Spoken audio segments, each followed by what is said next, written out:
Coverage tonight. Crews are spread out all along the Texas and Louisiana coasts on this extended edition of Channel 2 News at 10 o'clock. Let's get right over to our chief meteorologist, Frank Billingsley, now with the latest track. Yep, they've been coming in every hour. You can see there's Galveston. That's a frozen picture. The server's having a tough time. Everybody's trying to see that Galveston shot, but Galveston's pretty good shape. They've started to drop some of these warnings, but we're still not out of this. We should be. I think they're just waiting until absolutely the last minute for this system to get onshore. So there it is, and you can see it is making a beeline as a Category 4 to Cameron, Louisiana, looks like, and on into Lake Charles. 150 mile an hour winds. As we said, 185 mile per hour wind gusts. It's moving north-northwest at 15 miles an hour. If you just do the math, it'll be there about midnight, 12:30. Category 4 continues to maintain as it moves past I-10. That's I-10 right there. And then finally it settles down to a 2, but still a Category 2 hurricane moving toward the Shreveport area. 110 mile an hour winds still sustained at 7 o'clock tomorrow morning. So as this moves inland, it's not just going to fall apart. It's going to maintain its strength. Even into Arkansas, it will start to fall apart then. But look, this could well become another system once it gets over the Atlantic later on into the late weekend. So it has legs, to be sure. There's a close-up look. I wanted to point this out. It's 100 miles from Galveston. Rita was about 70 miles from Galveston. A huge difference. Galveston hasn't had much effect. In fact, most of us have not. It'll maybe get as close as 90, 92 miles to Galveston, and that'll be about it. And if, like I say, if you just do the math, I put this arrow right there on the center of the storm, and there's the coastline about 50 miles away. It's moving 15 miles an hour. So 15, 30, 45, 3 hours and some minutes, and it should be making that landfall. That's officially when you take a crosshairs and you put it in connection right over the coast. That's when it makes officially that landfall. You can see a lot of rain with this, and not only a tornado watch until 8 a.m., but also tornado warnings are in effect right there at the coast. That's fairly common when you get this southeast flow, and the upper levels and mid levels have an easterly flow, so that's wind shear. You have these flows from two different directions at different levels, so that's the reason for that. That's until 8 a.m. But if you look, there is a very definite line of the haves and the have-nots. It's been a very quiet evening for us. I don't anticipate anything really happening from this for us. It's a little windy at the coast. That's about it. 24 miles an hour at Galveston, 31 at Lake Charles, 15 at Lafayette. And you see these gusts now to Lake Charles at 55. So this is beginning to make its presence known. Also, the storm surge, 15 to 20 feet. Especially that will be a problem, as you can imagine, as it pushes right into Cameron and Lake Charles. We're going to go to Robert Arnold in a moment with that. Chris, Dominique. Thank you for that, Frank. Let's get to Lake Charles, and Robert Arnold is right there in the middle of it all. Robert, what are you seeing at this hour? Well, we're starting to feel those gusts from the outer bands that Frank was talking about finally hitting this area. The rain's also becoming much more steady at this point. But, of course, the wind is only half the concern. As the stones throw from where I'm standing, you have Lake Charles, you have Prien Lake a little farther south, you have Moss Lake. Add to that the Calcasieu River and a good number of bayous and tributaries, all of which are expected to be out of their banks within the next couple of hours. As this storm moves further inland, it's expected to bring a massive storm surge. By way of comparison, when Rita came through this area in 05, it inundated Cameron Parish, which is just south of where we are, and it also inundated this area, which is Calcasieu Parish. Laura is expected to have a storm surge that exceeds Rita at this point, and this is why the sheriff and emergency management officials in this parish have been pleading with residents for the last 24 hours to heed the evacuation warnings. How do y'all feel? Today was about last-minute supplies. We've got generators, extension cords, water, food. Despite pleas from emergency management coordinators, there are Lake Charles residents who will ride out the storm. I've been through them before, and I mean, I've survived tornadoes, hurricanes. I figure if it's my time to go, it's time to go. I got a couple of houses here, so I got to take care of them, and I'm from Florida, so I've been through these before. I'm 51 years old. I done been through 3, 4, at least about 5 hurricanes. As Laura drew closer, gas pumps ran dry and convenience stores closed. Lake Charles was largely empty. Calcasieu Parish Sheriff Tony Mancuso hopes those who stayed behind understand help may not reach them if they need it. And it breaks my heart to say this because sincerely, our job is to protect people there, but there will be a point when we will not come out until the threat is over with. And that point the sheriff is talking about is when winds reach 40 miles per hour sustained. He said he will not send his deputies out because then it will become too dangerous. We also got word from actually TxDOT that I-10 here in Lake Charles has already been closed in both directions. It's not going to reopen again until Laura is through this area. And of course, it's safe to do so. One of the things I do want to point out, though, is earlier tonight I was watching all the Weather Service advisories that were coming out, and I noticed that the term unsurvivable storm surge was used. And I may be wrong and I may have missed it. Frank's more knowledgeable in this area than I am, but I do not recall the term unsurvivable being used before. Usually we see the term life-threatening, and to me, in my opinion, that was just one more indicator of the severity of this hurricane.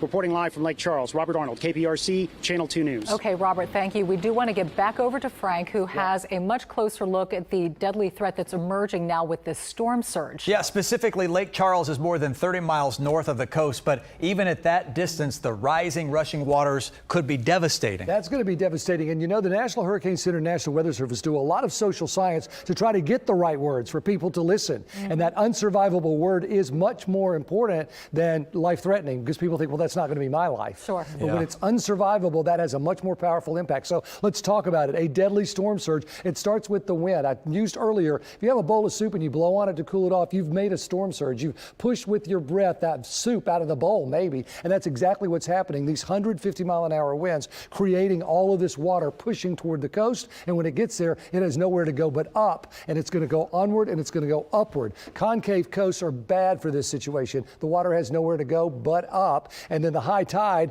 Cameron is just at 12:19, and that's about exactly the same time that we're going to see this system come in. 12:19 is a 2 foot above normal tide. So add that to whatever they're going to get, and then you'll get the storm tide. There's the wind, and as you know, we're already a Cat 4. I don't think we're going to go to a Cat 5, but we don't need to. 140, 150 mile an hour winds are enough to create a devastating surge there. It's going to be mostly on what we call the dirty side, or the right side, the west side, east side rather, of this system.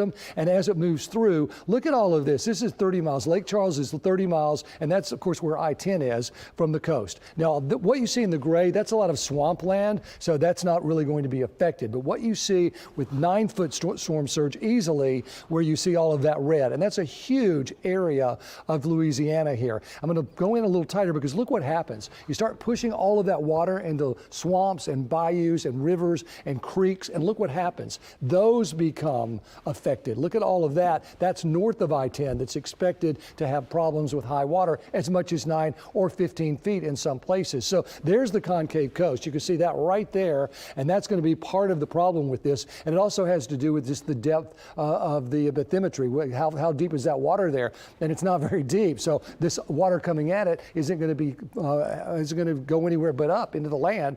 And there's a look at I-10, 40 miles to Lake Charles, 40 miles a little north of it. That's how far we're expecting the inundation of this. I talk more about it in my blog today, clicktohouston.com/weather, so you might want to check that out as well. We'll talk more about all of it straight ahead. Thank you, Frank. Okay, let's travel a little farther east now to Beaumont, where we find our Roseanne Aragon. Roseanne? That's right. So far, so good. I have the very latest from the Jefferson County judge who I spoke to just minutes ago. He says already in the southeastern parts of the county, they're experiencing 36-mile-per-hour winds. And within just 3 hours, they're expecting that number to be around 120. Want to show you conditions here. Right now, we are experiencing a light drizzle and some wind. But again, this city is preparing to brace themselves for Laura. Ominous clouds, a city with doors shut. Looks like a ghost town. The final evacuations from Port Arthur to Beaumont, many residents having to make the difficult decision of whether to stay or go. I'm heading to Houston in Greens Point area. And from the Houston area, we find Sean Mouton and his team in Beaumont. We've been getting calls from our contracts, hey, we need you to board over. Last-minute preparations means dwindling supplies. I drove an hour and a half, an hour and 45 minutes here to realize that all the stores are closed. I had to drive another hour and 45 minutes to get back to Houston to get this situation taken care of. Facing sandbags, locked doors, and no food. But Mouton is a Harvey survivor. He's here to help. I lost some things, so I know how it is for people to lose things that they really hold and they cherish. But even those tasked to protect never lose their perspective. Most of this stuff could get replaced, so a human life can't be replaced.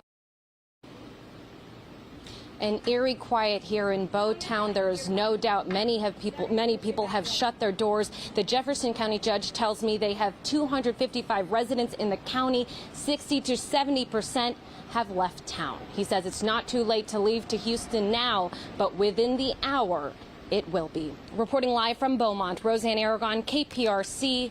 Channel 2 News. Roseanne, thank you. Channel 2's Mario Diaz also live in Beaumont tonight. He met a business owner who, despite the impending storm, decided to keep his doors open. Mario? Dominique, Chris, before we get to those businesses, let me give you a bit of a situation here right now. As you can tell, the wind and the rain are starting to make its impact here. I stand just 61 miles from where we saw Robert Arnold a few minutes ago, so it gives you an idea of how this storm is already impacting this wide stretch heading over to the west. I stand right now at 11th and Stagg here in Beaumont, a very popular street. You look to my right, there's no traffic there. You look to my left, no traffic there either. This has been the situation here all night long. Very little traffic throughout the town. It's basically shut down. As you can see, the businesses right over here, they have tape up on their windows. Nearly every business in town has either tape or wood boards. They're preparing for the storm. It's hard to find any kind of business that's even open tonight, but we found one. Take a look. Things in some parts of Beaumont stopped working hours ago. It's the sign of the times. And many signs up and down I-10 are open to Laura's arrival. Holes punctured to create a wind opening for the powerful storm to blow through rather than blow out. The streets are desolate. Most businesses boarded up, except the one just on the outskirts of town. I think we are the only one. Zen Raza's Stuckey's gas station is just west of Beaumont, a few miles from where others have applied plywood, some with a message to anyone looking to get inside. We went everywhere in town, it's closed, so yeah, we're thankful y'all are open. Stuckey's is the bomb. And while the local Sam's Club opted for an inflatable boarder instead of boarding up, one thing is for certain. Raza, who lives in Houston, is staying open. Hurricane Laura is good for business, already bringing plenty of customers, including those passing through town. How many of your customers today said they were leaving Louisiana and trying to run away from the storm? I would say 90%. Yeah, no doubt many people leaving Louisiana to avoid Laura coming in to their backyard. The reason we're standing here on 11th Street is because last year at this time we had Tropical Storm Imelda. This was the street, if you recall, that was completely underwater. It stretched for several blocks. That is one of the concerns here in Beaumont. Not only the wind with this storm, but also the rain, because you have, like so many parts of southeastern Texas, rivers, bayous, canals, that when they fill up, the water has nowhere to go except out onto the city streets and into people's homes. Live in Beaumont, Mario Diaz, KPRC, Channel 2 News. And it's only just beginning. Mario, thank you. Let's get to Sion Rhodes now, live in Galveston tonight. Sion? And Chris, I want to show you the state of the Gulf here, and this is right off the seawall here at 61st. You can see how those waves have been coming closer and closer to the seawall, but of course not anywhere close to overtopping it. But we do have some streets here that are covered in water. Now these are places, if we can show you this video that we shot just a short time ago, that the city of Galveston says normally do flood. They are low-lying. They are very close to Offutt's Bayou. This is at 59th and Stewart, and folks who we saw passing by says it rains, it floods, high tide events, it floods. So thankfully no water in homes there, but there is some water covering some streets in the low-lying areas here near the beach. I want to show you some more video from earlier because there is a curfew in effect right now here in the city of Galveston. It went into effect at 8 o'clock, and right at 8 o'clock we saw Galveston police come down the street and make sure that the many crowds of people got off the seawall and went safely to their homes. We want to make sure that people do stay safe. They also want to make sure that no one loots around here, so they're concerned about crime as well. But that process went very smoothly. Still, there were people here pushing it right up to the 8 o'clock hour. Couldn't resist coming out to take a few photos and also checking on property. Here's what one man told us. I have a beach house on the west end of the island, and I wanted to go out there to see this, but that wasn't really very safe. But I at least wanted to come out here and get a couple of really good panoramic shots of this event, because when is this going to happen again? So do it safely, get my shots, and get off the island.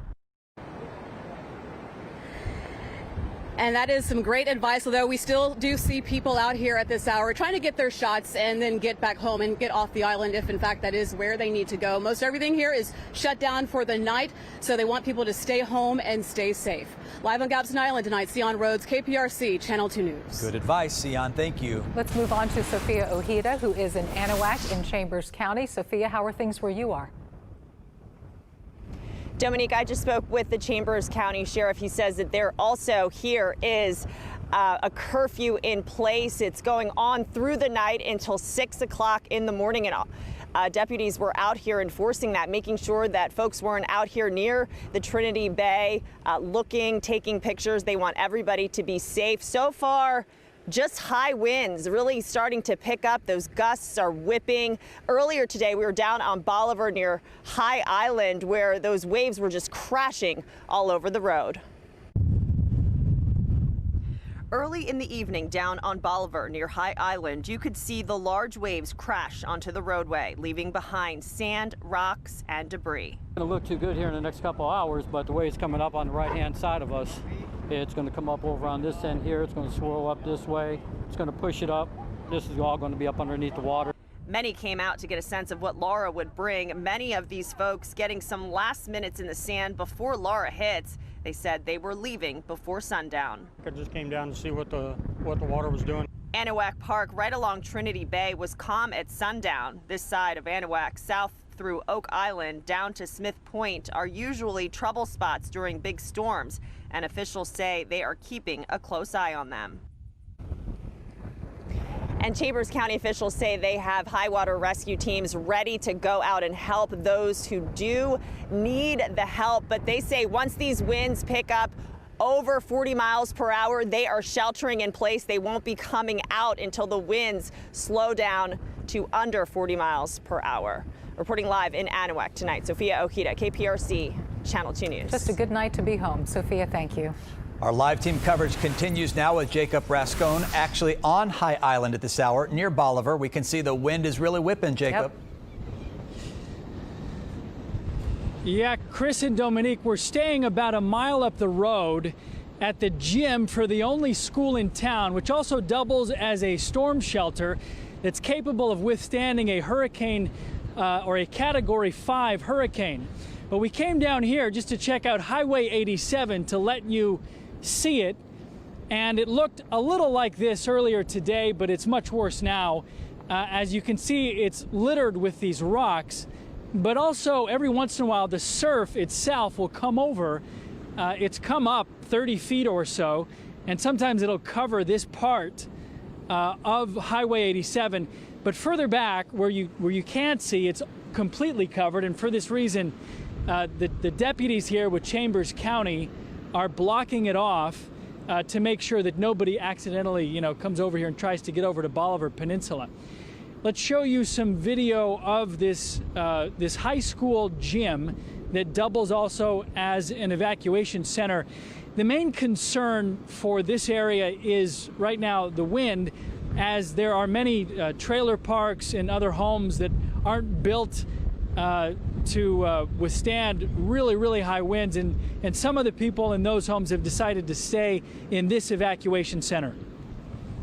Well, we were going to leave this morning, and they come by and say we're going to open the shelter if you want to stay, and we got 2 pets at home too, and it's just right back here, so it's better for us. So further up the road in Winnie, where we were earlier today, we were at a staging area for the Chambers County Sheriff's Office and also the Texas DPS Marines, or a Marine team with all of their boats. So they're very ready, prepared in case this becomes a water and flooding event, but they told me they really don't expect that. They're more worried about the trailers and maybe some of the homes that are not built as well as they need to be in the face of these winds. That is the primary concern of those authorities we've talked to, but also the people who live here. High Island is named that because it's 25, 30 feet above sea level. It doesn't actually flood there. It only, when it gets really bad, floods around it. So that's the concern here on High Island. We'll send it back to you, and then we'll go back up to that evacuation center. Chris and Dominique, back to you. You got it, Jacob. Thank you, sir. So let's go to a community now to our northeast. That's Liberty. Liberty likely to see some of those outer rain bands that make their way around. Michael Leparty is there tonight. Michael?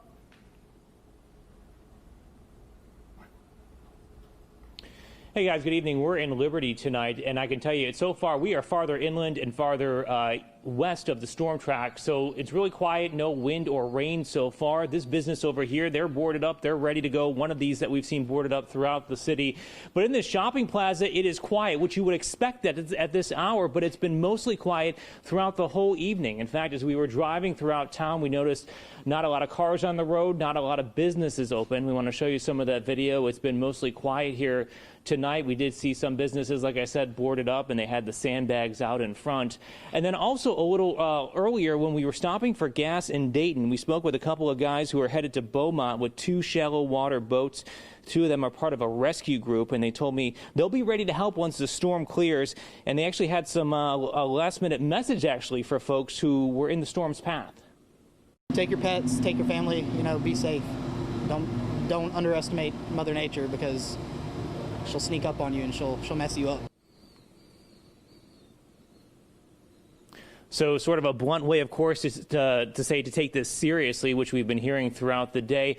I also had a chance to speak with police officers here, and they were telling me one of their big concerns is the potential for flooding, especially by the river, and that's something they'll be keeping an eye on throughout the evening. Reporting live in Liberty, Michael Leparty, KPRC, Channel 2 News. Okay, Michael, thank you very much. Let's make our way down to Kemah now to check in with Jonathan Martinez. Jonathan, what are you seeing tonight? Hey guys, right now the wind is finally starting to pick up out here, but it really goes and comes in gusts. But one thing that's been consistent the entire day, take a look over my shoulder, the water out here, it is incredibly choppy. It is very rough as people wait to see the effects and impact of Hurricane Laura. When the sun started to set over Kemah, the barricades also started going up. The same for residents in and around the city. Everything's set up. We got the boards on the windows and everything, so we're all set. All eyes on the bay as Hurricane Laura inched closer to the coastline, leaving businesses boarded up and boats tied down at the dock as residents prepare for her arrival. Based on the history of this area, you can't help but be anxious, Earlier in the day, people like Tim Tran spent the afternoon also tying things down before evacuating. Doesn't matter small storm or big storm or hurricane, living by the water, very nervous. The mayor's message for residents in Kemah: while the area may only see outer bands of Hurricane Laura, she still needs to be taken seriously. This is not a time to be a hero. This is not a time to take this lightly. This one is a monster. And right now, the city of Kemah is under a mandatory evacuation order. In fact, where we are specifically, if you take a look back here, those familiar with the area, that roller coaster here is the Kemah Boardwalk. This area has been shut down with those barricades, so folks don't try to go and come to get a better look out here at the bay. That is the very latest. We're reporting live from Kemah. I'm Jonathan Martinez, KPRC, Channel 2 News. All right, thanks for the perspective, Jonathan. Now to the first possible storm-related death in our area, coming from the Atascocita area tonight. That's where a 62-year-old man was electrocuted while cutting down tree limbs. This happened on Yellowstone Trail and Grand Teton Trail. Investigators say the man was using a chainsaw on a 20-foot pole when he apparently cut a live wire. Laura killed at least 21 people in Haiti when it was a tropical storm. You can track this storm by downloading the KPRC Hurricane Tracker app. It is free for you in the App Store. And be sure to bookmark click2houston.com/hurricane for interactive maps and the up-to-the-minute forecast. Frank? All right, Chris, one question I keep getting from viewers all day long. Why do hurricanes always seem to come in at night? They do, but do they? We'll take a look coming up on Channel 2 News at 10.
Harvey came Harvey, in tonight. yeah.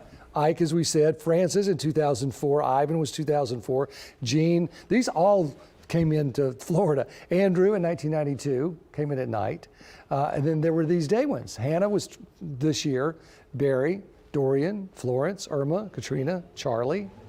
Katrina was early in the morning, though, right? 6:10. Yeah. 6:10 in the okay. morning. So early. Yeah. So, But not at night.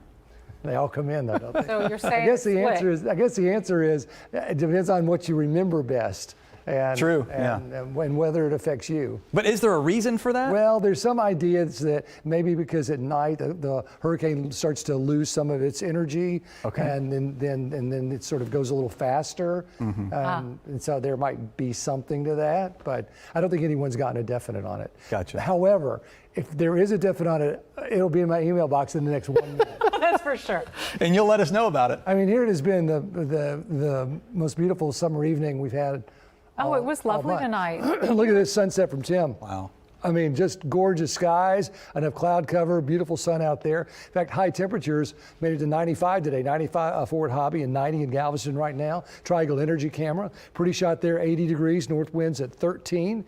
There's a Galveston shot from the daytime, and you can see the waves that were coming in. It's hard to see right now, but certainly it's still pretty rough out there. 84 with a north wind at 24 miles per hour. So here's our system. The hurricane hunters have been in there literally all day for the last 3 days, and they're in there right now. They've just exited, but another one is on the way. So a salute to them for keeping us informed. 150 mile an hour winds gusting to 185. North-northwest at 15 is the current motion. That puts it right into Lake Charles and Cameron, right there along the shoreline, really in the next 3 hours, if not sooner. Still a Cat 2, about 100 miles inland. This system is going to be fairly devastating. So it's going to hang together easily to about Alexandria. Then it'll begin to fade a little bit, but still a tropical storm. And 60 miles an hour and even 40 miles an hour on Friday. So even once it gets out here over the Atlantic, it may have enough circulation left to just bounce back. You never know. In the meantime, tornado watches continue down here. And it's interesting because there are lots of power outages, as you can imagine now in Texas as well as Louisiana. But who would have thought? Power outages in Arkansas. Because of that feeder band coming in. How about that? And the Mississippi River is flowing north because of the push of water. So barges are struggling to push south. So the effects, you think, well, it's all right there. It's not all right there. We're just lucky it's not here, that's for sure. There's the tornado watch until 9 o'clock that we've seen, but it's actually been extended until 8 o'clock tomorrow morning. So that's in effect. And I drew this blue line because there's the tornado watch box. And really, if you look at the blue line, this is as far as the effects go. And by that, we're just talking some gusty winds and maybe some rain. So I think if you follow that blue line, that's pretty much going to be where we may see some effects. So if you're watching us at Lake Livingston, you may see something there, and on Alaska, up toward Lufkin, you may get a little bit. But generally, for the Houston area, this is going to continue to move north and bypass us without any significant issues. This is the HRRR model. It puts some of that moisture here to the east of us and to the west of the storm, which is what you would expect. And so we may get a shower overnight because of it. But the brunt of this is clearly going to miss us and go right on into Louisiana. Now, what's interesting is, like I said earlier, you just never know. Look at this. That feeder band is a possibility. And so then, even when the storm is way up here in northern Louisiana or southern Arkansas, you start to see this pull of moisture, and that can cause training and flooding issues in New Orleans and Mississippi and tornadoes there. So I don't think that part of the world is not going to be over with this really until Friday, it doesn't look like completely. There's the futurecast rainfall. Easy to see 6 to 8 inches of rain out of this. 15, I always say divide the 15 into 100, that'll give you about 6 inches of rain. So it wouldn't surprise me certainly to see a little more than that, but that's a pretty good indication. The winds, as we know, Cat 4, maybe Cat 5 before it's all said and done. I think it's getting awfully close now, so probably it will stay in the Cat 4 range, which is plenty, as you can see. I've been talking about this chart, and a number of engineers have said, wait, this isn't the way wind exponentially goes. And I know that. For instance, if you compare a 25 mile an hour wind to a 100 mile an hour wind, 25 times 4 equals 100. Well, 4 is the exponent. So 4 times 4 equals 16. So a 100-mile-an-hour wind is 16 times stronger than the 25-mile-an-hour wind. That's the way the wind exponential component works. I get that. But this is about not only the wind, but the wind pushing the water, the surge, the inland flooding, the rain, the tornadoes, everything that goes into a hurricane is what this chart is about. So a Category 1 hurricane with 75-mile-an-hour winds compared to a Category 4 hurricane with 150-mile-an-hour winds is what this chart is all about. That comparison says that 150 is 256 times more damage potential than just the one at 75. And certainly we've seen that over and over again. We felt it with Ike, and it wasn't even but 110, but that surge can be devastating. So that's the metric that the National Hurricane Center has come up with. You can Google that, and that'll tell you even more. And it's also in my blog. I talk about that in my blog, and I have the link if you'd like to see it. That one is from Monday's blog. So, okay, 15 to 20-foot storm surge is in effect. And Justin's been analyzing just how all of this is going to be affected by this huge storm surge that's coming in. He joins us now. Justin? Yeah, we're going to get into that. I'm going to start with a few things. I'm just kind of noticing, as we figured, information is starting to fly in fast and furious here as this gets closer to us.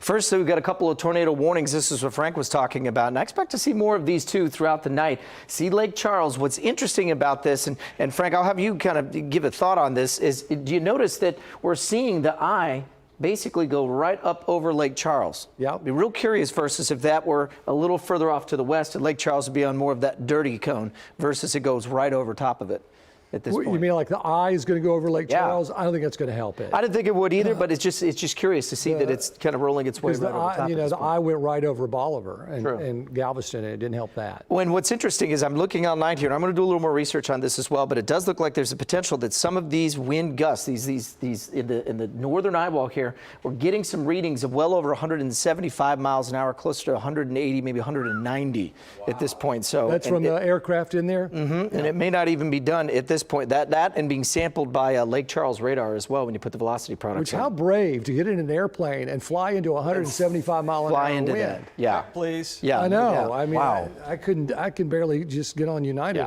Yeah. That's a lot. That's first class, by the way. Yeah, I want to jump in real tight here because all of these names that you see, we've got a special guest that's going to come on that has firsthand information about this right now. But for folks, if you've got family, friends that are in these areas, these tornado warnings are starting to come fast and furious. Now, again, that doesn't mean a tornado's on the ground, but it does mean that the conditions are that things are spinning around, and this just came in too. 60-mile-an-hour wind gusts. This is at Calcasieu Pass, so that's right at the base of the mouth where Calcasieu Pass opens up and goes into the lake, and a 6-foot surge so far, and look where the eye wall is. So we've got some time for that, and here's the problem with that, is that the expectations, especially as you get up towards the Calcasieu River, moving in towards Lake Charles. This is Lake Charles, so about 40 miles inland, as Frank mentioned. It's supposed to see 15.5 feet as its actual value in terms of the amount of river. The river itself runs at about 3 feet. It's going to be at about 15. Their record is at 13 feet. I saw a tweet earlier today that said if they get up to about 12 to 13 feet, half of Lake Charles generally floods. So if it gets up to 15.5, we could be talking some real trouble at that point, Frank. Yeah, you know, when you and I were going back and forth during Harvey, how many tornado warnings did we get? Something in the 200s? It was hundreds. It was that Friday night too when it came in. Because hundreds you have these different shears, and that's what causes it. You have, Yeah. and they're very hard to detect with radar with a storm like this, because they're in the low levels of the atmosphere. They're not way up high where the radar sees something and says, "Oh, that's a tornado." And can like They're spread way down through the whole here. thing and see the rotation. They're down here, and the radar misses them. Yep. So they can be deadly. I mean, just all of a sudden you get the. I mentioned I wrote a blog. There you go. Okay. Speaking of warnings, these are going to start to go out. Fort Bend County and some of the western counties have certainly gone out of here. We'll continue to see that. If you want to thank anybody, thank this low pressure system. This really was what's the saving grace for us. It kept this system just far enough off of our back door so that it does not come here. Unfortunately, it's going to go somewhere, but it didn't come to Houston because of that low. Now, do not even think about shooting the messenger. There's a system coming off of Africa, has a 20% chance of developing, and the Hurricane Center is sending it generally toward the Caribbean. That's all I'm going to say about it for now. But it's my job, man. I don't have a law degree. I got to tell you what I see. I know. 2020. All right, but we'll be here for you. I mean, Chris, it's 26th of August. It's not even September 10th. It's right around the corner. September 10th is the middle of the season. Now, for us, usually the hurricane season is done. The latest we've ever had a hurricane is on the Texas coast, is Jerry, and that was October 15th, 16th of 1989. So that was the latest. So climatologically, usually by October 3rd, 4th, we're done. The cold fronts kick in, feels good outside, all of that. But it's 2020, Frank. But it's 2020. It's 2020, and that's what, 5 more weeks? We got to get there. Where's that Saharan dust that's helped us so far? It has helped us, actually. I know. It's blown through. But it's not everywhere, and these systems. I mean, really the job of a hurricane is to take heat from the equator and take it north. It's like the chimney of the globe. You need that heat to move, and that's what it does. So we're the ones that build houses along the coast. That's what we do. So we have to learn to do it right. But that's the problem. All right, we're going to take a break, and we will be right back with more. Stay with us.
You look past me under the lights, you can get a better visual of how that wind is coming in, starting to push that rain sideways. It's also getting to that point in every storm where it's hard to face forward when you're walking anywhere because the wind is starting to pick up all these little bits of things and setting it straight towards you, and it kind of stings and it's hard to see when you look forward into that. Also, we've been using as somewhat of a reference point over here has been a refinery across from where we are. The lights of the refinery just went out.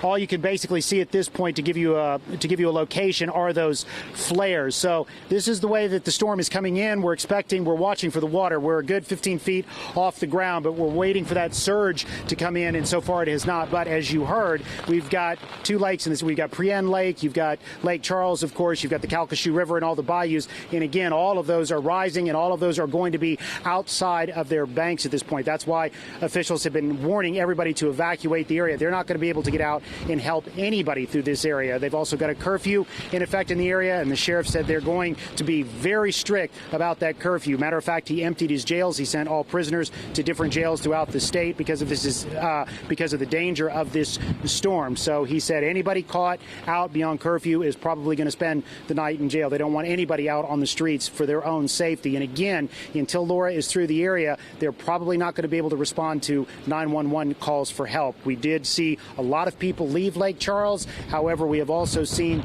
a good handful of people who are going to ride it out. They say they have the supplies. They say they've been through other hurricanes, and they're going to try and ride this one out. So naturally, we're going to have to check on those people as soon as this storm passes through the area. But we're not even here yet. As soon as that eye comes through this area, that's only about halftime. And then, of course, typically in my experience, the second half of a storm is a lot stronger and a lot worse than that first half of the storm. So we're watching for that storm surge to come through the area as the winds are starting to pick up along with the rain. Dominique, Chris? And we're watching that skyline behind you light up too, Robert. Stay safe. We will check back in with you. You know, in times of trouble, especially during a hurricane, we want to make sure that our family and our friends are safe, and AT&T is helping its customers do just that. People who live in areas impacted by Hurricane Laura will not be charged for any overages that they might rack up during this time. That offer goes for talking, texting, even the data plans. The offer lasts, by the way, until next Tuesday, September 1st.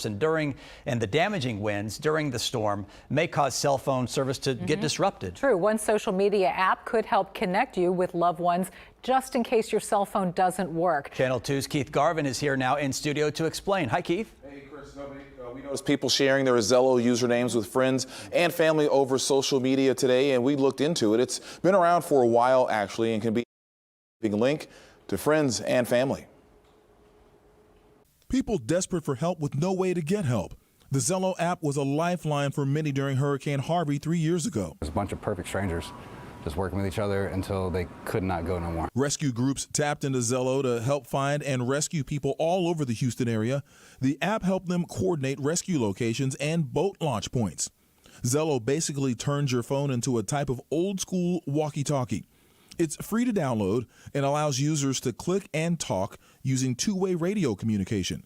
It does use very minimal cell data, but often enough to get through to others when phone lines are impacted during natural disasters. And of course, social media helping connect right now. Other apps that could be helpful during storm emergencies include Nextdoor, Gas Buddy, FEMA, and the Red Cross. Back to you guys. All right. Thank you for that, Keith. A live look now at Lake Charles, Louisiana. Take a look. We want to take you there live, where our Robert Arnold has been stationed all night because his camera is really starting to shake as the winds pick up. Well, right now, Keith is. Keith, that's all right. I'm trying not to shake over here. That's all right. You stay right where you are.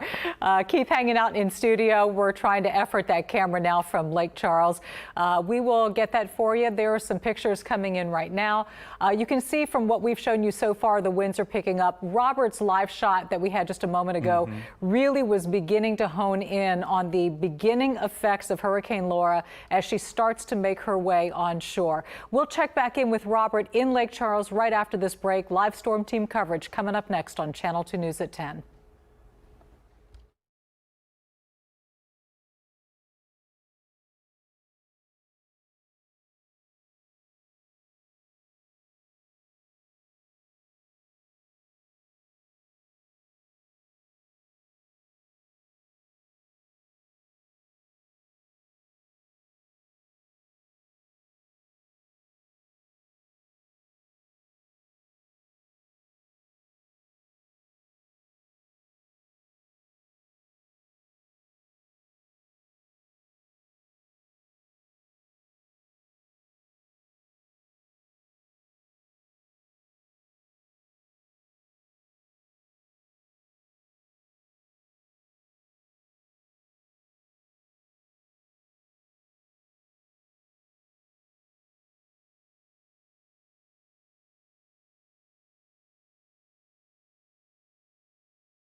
And we welcome you back to our continuing coverage of Hurricane Laura as she inches ever so closer to the Louisiana coastline. Let's make our way down to Anahuac now in Chambers County to check in with our Sophia Ojeda. Sophia? Hey guys, yeah, Chambers County has its high water rescue teams ready to come out and help people who will need it. But they say that once these whipping winds, they get up past 40 miles per hour, they say they're going to hunker down, shelter in place. They won't come out until it's safe to do so. Now, earlier today, we were down in Bolivar, just near High Island. Large waves crashed onto the roadway, 87 South. Right there, leaving behind sand, rocks, and debris. Many came out to get a sense of what Laura would bring. Some of these folks got last minutes in the sand before Laura came. Many said they were leaving before sundown. Others told us what they expect. It could be like Hurricane Ike or Harvey, as Harvey was one of the biggest of all that dumped the most water of all times, of course, and Ike was unpredictable. On top of it, which this whole place was just surrounded. It's going to do some damage, but it's not going to be to the extent of that. And the Chambers County Sheriff says that there is a curfew in place for Chambers County until 6 o'clock in the morning, and they are driving around. We've seen folks coming out here and sheriff's deputies coming right behind them and letting them know that they're not going to arrest them, but they do need to get somewhere safe. Reporting live in Anahuac, Sophia Ojeda, KPRC, Channel 2 News. All right, Sophia, thank you. We now want to join Sion Rhodes, who is live in Galveston. Sion, folks there must be breathing a huge sigh of relief. They are definitely feeling grateful, Dominique, and I'll show you why, because the Gulf is right where it's supposed to be as far as they're concerned. It is coming up to the seawall, but it's not getting any further beyond that, and that's what they're very thankful for tonight. Now, there are parts of this area near the beach that are low-lying, and these areas do tend to flood when it rains and when there are high tide events. So we have video from just a few streets from where we are now at 59th at Stewart. This is one of those areas that Galveston city officials tell me tends to flood during an event like this or during a heavy rainfall. So the streets there are covered with water, but thankfully no water in homes at this point, as far as we've been told. Now, there is a curfew also underway right now here in the city of Galveston. It went into effect at 8 o'clock this evening, and we saw with our cameras Galveston City Police coming down along the seawall because there were a lot of people out here trying to take pictures. And right at 8 o'clock, they were on it. They were making sure that people knew that they needed to be off the streets and headed back to their home. And in one case, it was a woman and her family who came all the way from Houston. They wanted to get a good look at what the Gulf was doing right here. And we talked to her just after the officers stopped them. I want to see the waves. You know, I mean, it's really pretty. We're not going to get hit. Just really grateful it's not coming here, but I feel terrible for everybody who's going to get hit. Like, that's terrible. It's super, super sad. And we got family in Lake Charles, but all you can do is pray and get out of the way, and hopefully when you come back, everything's still there. And that's certainly the sentiment of a lot of people tonight. Grateful, thankful that they're not going to feel the impacts, but of course, feeling for our neighbors to the east. Back to you. Thank you, Sion. Meanwhile, Harris County Judge Lena Hidalgo providing an update just moments ago on Harris County's hurricane response. As our weather team has shown, that dangerous Category 4 storm is staying east of the Houston area. Tonight, Harris County is preparing to help the families in Laura's path. Tomorrow, more likely than not, we're going to be supporting our neighbors. Just like they support us when we're in trouble, we're ready to be there for them. Just today, I was visiting a staging location at NRG where we have all kinds of resources from all around the country, first responders that are here just riding out the hurricane. As soon as it passes, they're going to be out to the communities that are hardest hit, and we do expect some folks to have gone through a very tough time. So as we head to break, let's take another live look at Lake Charles.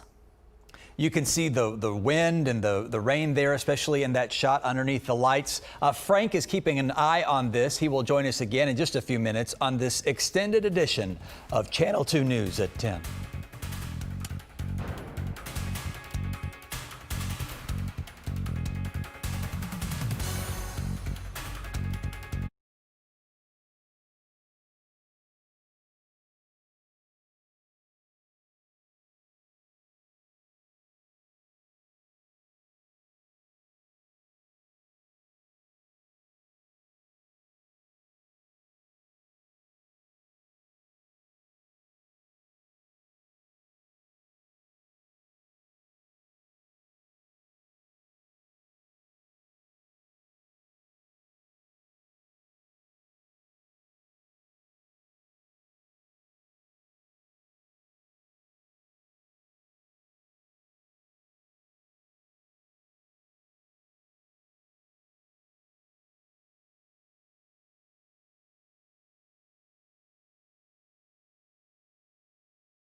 We'll be in the Weather Center during this.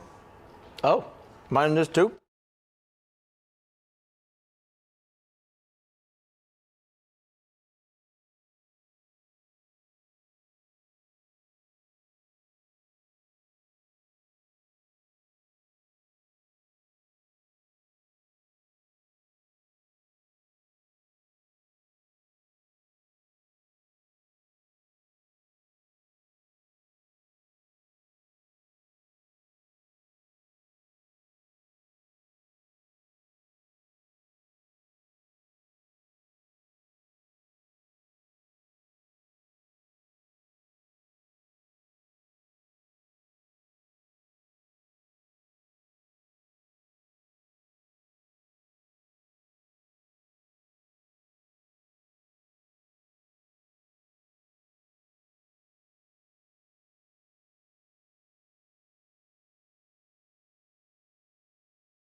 Hurricane Laura and Frank rejoining us again. Yep, and we may see some effects in terms of some rain over on the east side. Most of us have seen a pretty nice night, so we're going to talk about that and then get to Laura. And I think it's really racing now. I'm losing track of time. What's 11:15? So 12:15, maybe an hour and a half before it makes an official landfall. This is a beautiful click-to pin I got. This is beauty before the beast here in Houston, Texas. Isn't that nice? That is nice.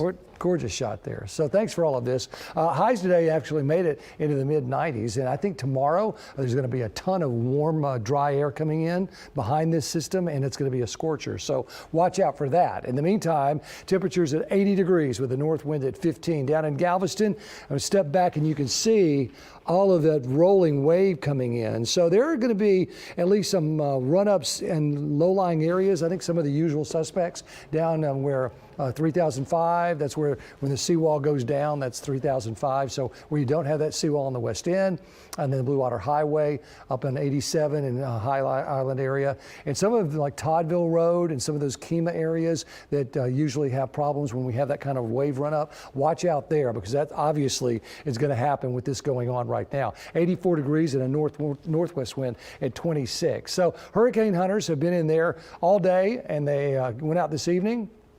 They've exited for now, but there's another one that is on the way to keep track of this system. 11 o'clock advisory has not changed. Still 150 mile an hour winds, gusting to 185. Sometimes these start to fall apart a little bit before they make a shoreline landfall, but it doesn't look like this one's going to do that.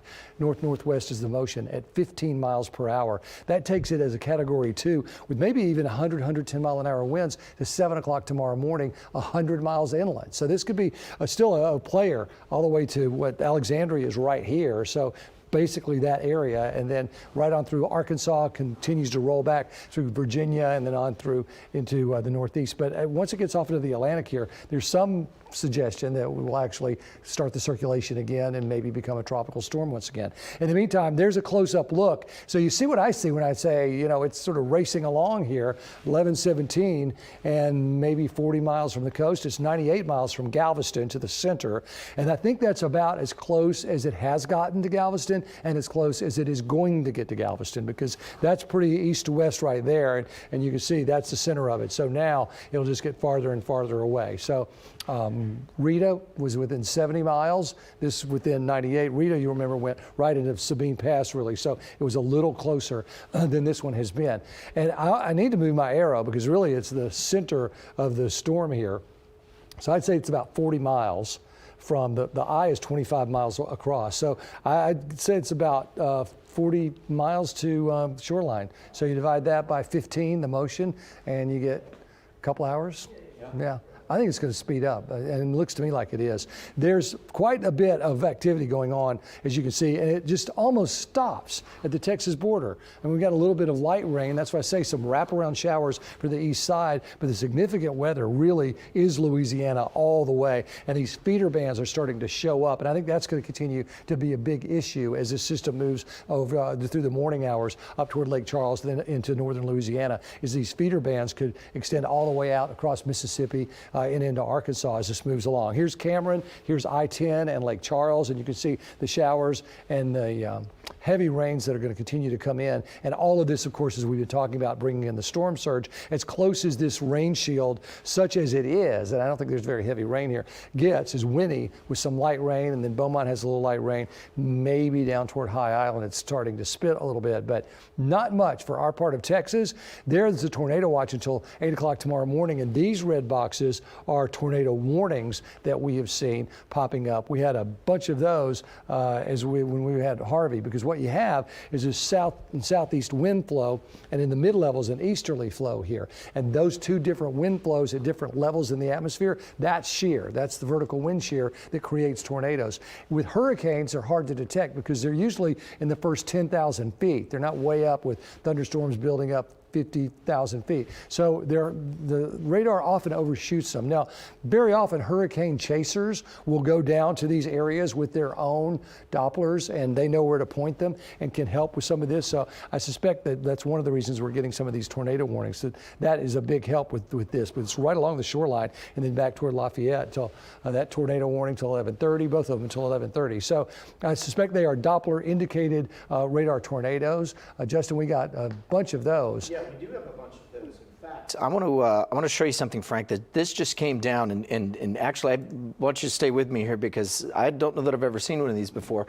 What I've got behind me, this is an emergency wind warning. Never seen that. Me neither. That just came out from the National Weather Service in Lake Charles. So you can see what that basically is that's basically right where the eye's going up top, right? We've got Lake Charles, Cameron, Sabine Pass, all of that.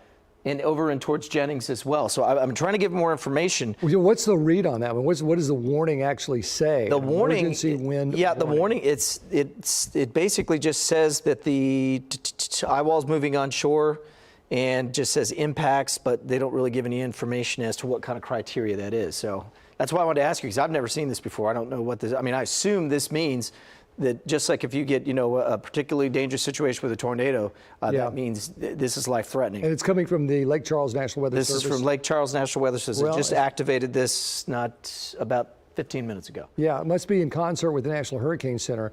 It was when Sandy hit in 2012, the National Hurricane Center sort of stopped. Yeah. And there was a philosophy that as soon as the hurricane made landfall, it's no longer ours. Now it's the local offices. Yeah. And that changed because they need to stay with it, and they do stay with it more and a lot longer as the storm continues to make go on land. Let me show you something real quick, Frank. I'm going to take over your Max here for a second because I just saw the last almost daytime sort of early night picture that we caught in Cameron.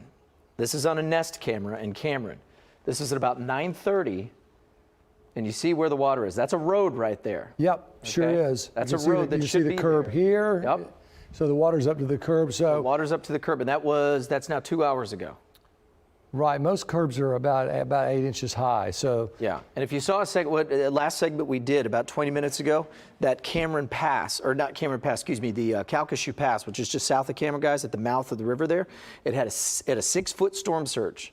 And that was about 45 minutes ago. Mm-hmm. So you got to figure 6 feet, curbs are what, 1 to 2. Put 6 feet on top of that now. That's over the curb, and that's now starting to probably approach people's front steps in Cameron. Because I don't know what the elevation of Cameron is, but it can't be much above. I do. It's 8 feet. There we go. Yeah. And Lake Charles is 15 feet. Yep. And this storm surge is going to be 15 to 20 feet. There you go. We did an experiment. We were talking about this on a Zoom call with our managers, and everybody was on the Zoom call. And we were saying, what's a good way to show 20 feet? Because you think it's 2 stories, right? 20 feet. And so our general manager said, you know what, let's put tape on the wall, our big lobby wall, and show 20 feet. Do we have that picture? I'm delaying to try to get ready for that. Lewis, do you have? Look at that. There you go. Okay, so I'm 5'11" and a half, to be honest. On a good night. On a good night. But you know, in my loafers, I'm 6 feet. So, and that's our Channel 2 wall. And the engineers went up and put a 20-foot tape, and then we photoshopped that ruler in there so you could get a sense of it. But that's 6 feet versus a 20-foot surge of water. Perspective. That's perspective, isn't it? I mean, I think that really tells the tale. Yeah. I'm just glad I was standing straight. I have a problem with that. No, it's scary. It's scary stuff. All right, the tornado warnings, as we said. If you get more on that wind warning, interrupt me. It's really interesting. Here's the HRRR model, and this is 1:30 in the morning, so suggesting that as this makes a onshore flow, it'll bring in a little more wraparound of this moisture, maybe into eastern Harris County. I'm not looking for anything significant, maybe an inch of rain. The one thing I'd watch out for is this north flow coming into the bays, because right now we're still getting a bit of an easterly flow, and it's going to switch on you, and that may cause some problems with some run up from the other side. So if you live on the water, you probably already know this, but watch out for that as we go into the overnight. And there's the system hanging together. That's 7, 8 in the morning.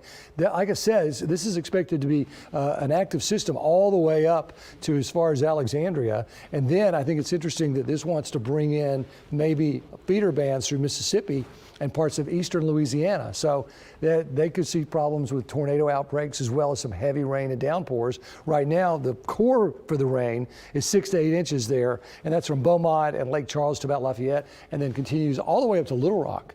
Could see some significant, at least 4 to 6 inches of rain there. So this is going to be, I think, problematic weather-wise, but I think the reality is probably almost all of this area is going to have power outages. Just all of it. I mean, when we're talking about 150 mile an hour winds, and let's say it ends up translating to 100 mile an hour winds. That's gonna take out so many power transformers and snap so many power poles, and this is hard country to get to in a lot of cases, because a lot of back roads, a lot of country, a lot of ranches, and the piney woods are there. So it's not like here where you just have a highway along the coast. It's wiggly stuff to try to get back there and fix those power problems. And I think that's the kind of issue that could last for weeks up there, where just really right along the Sabine, all the way to Shreveport and even into parts of Arkansas. They already have had some Arkansas power outages simply because of some feeder bands pushing in there. And there's the winds, as you know. That's going to continue to be a problem as that moves on through. So they're looking at the wind force and they're looking at the surge. I talked about this earlier. When you add up all together what a hurricane does in terms of the wind and the surge and the inland flooding and the tornadoes and everything that goes with that, a Category 1 minimal hurricane with 75 mile an hour winds, when you compare the kind of damage that does to the kind of damage that 150 mile an hour Category 4 hurricane does, it does 256 times more damage. In fact, Dorian, with 180 mile an hour sustained winds, Dorian did 1,000 times more damage than a Category 1. And if you saw the Bahamas, then you wouldn't even question that statistic. Yeah, I mean, 1,000 times more. So that's part of where all of this National Hurricane Center is trying to put metrics on it so people understand how devastating these can be. Storm surge, 15 to 20 feet, as you saw, that is a big wall of water, and it pushes all of that in there. You have something on? Yeah. Okay, well, one thing here. Okay, got something. So just looked it up, and it's actually for when surface-based winds are going to be 115 miles an hour within 1 hour. They will issue an emergency wind warning for an area. So that, now that this has landfall a couple hours What you away, just said, right? Yeah, they're going to transfer that over. Yeah, they'll from the Hurricane Center over to the.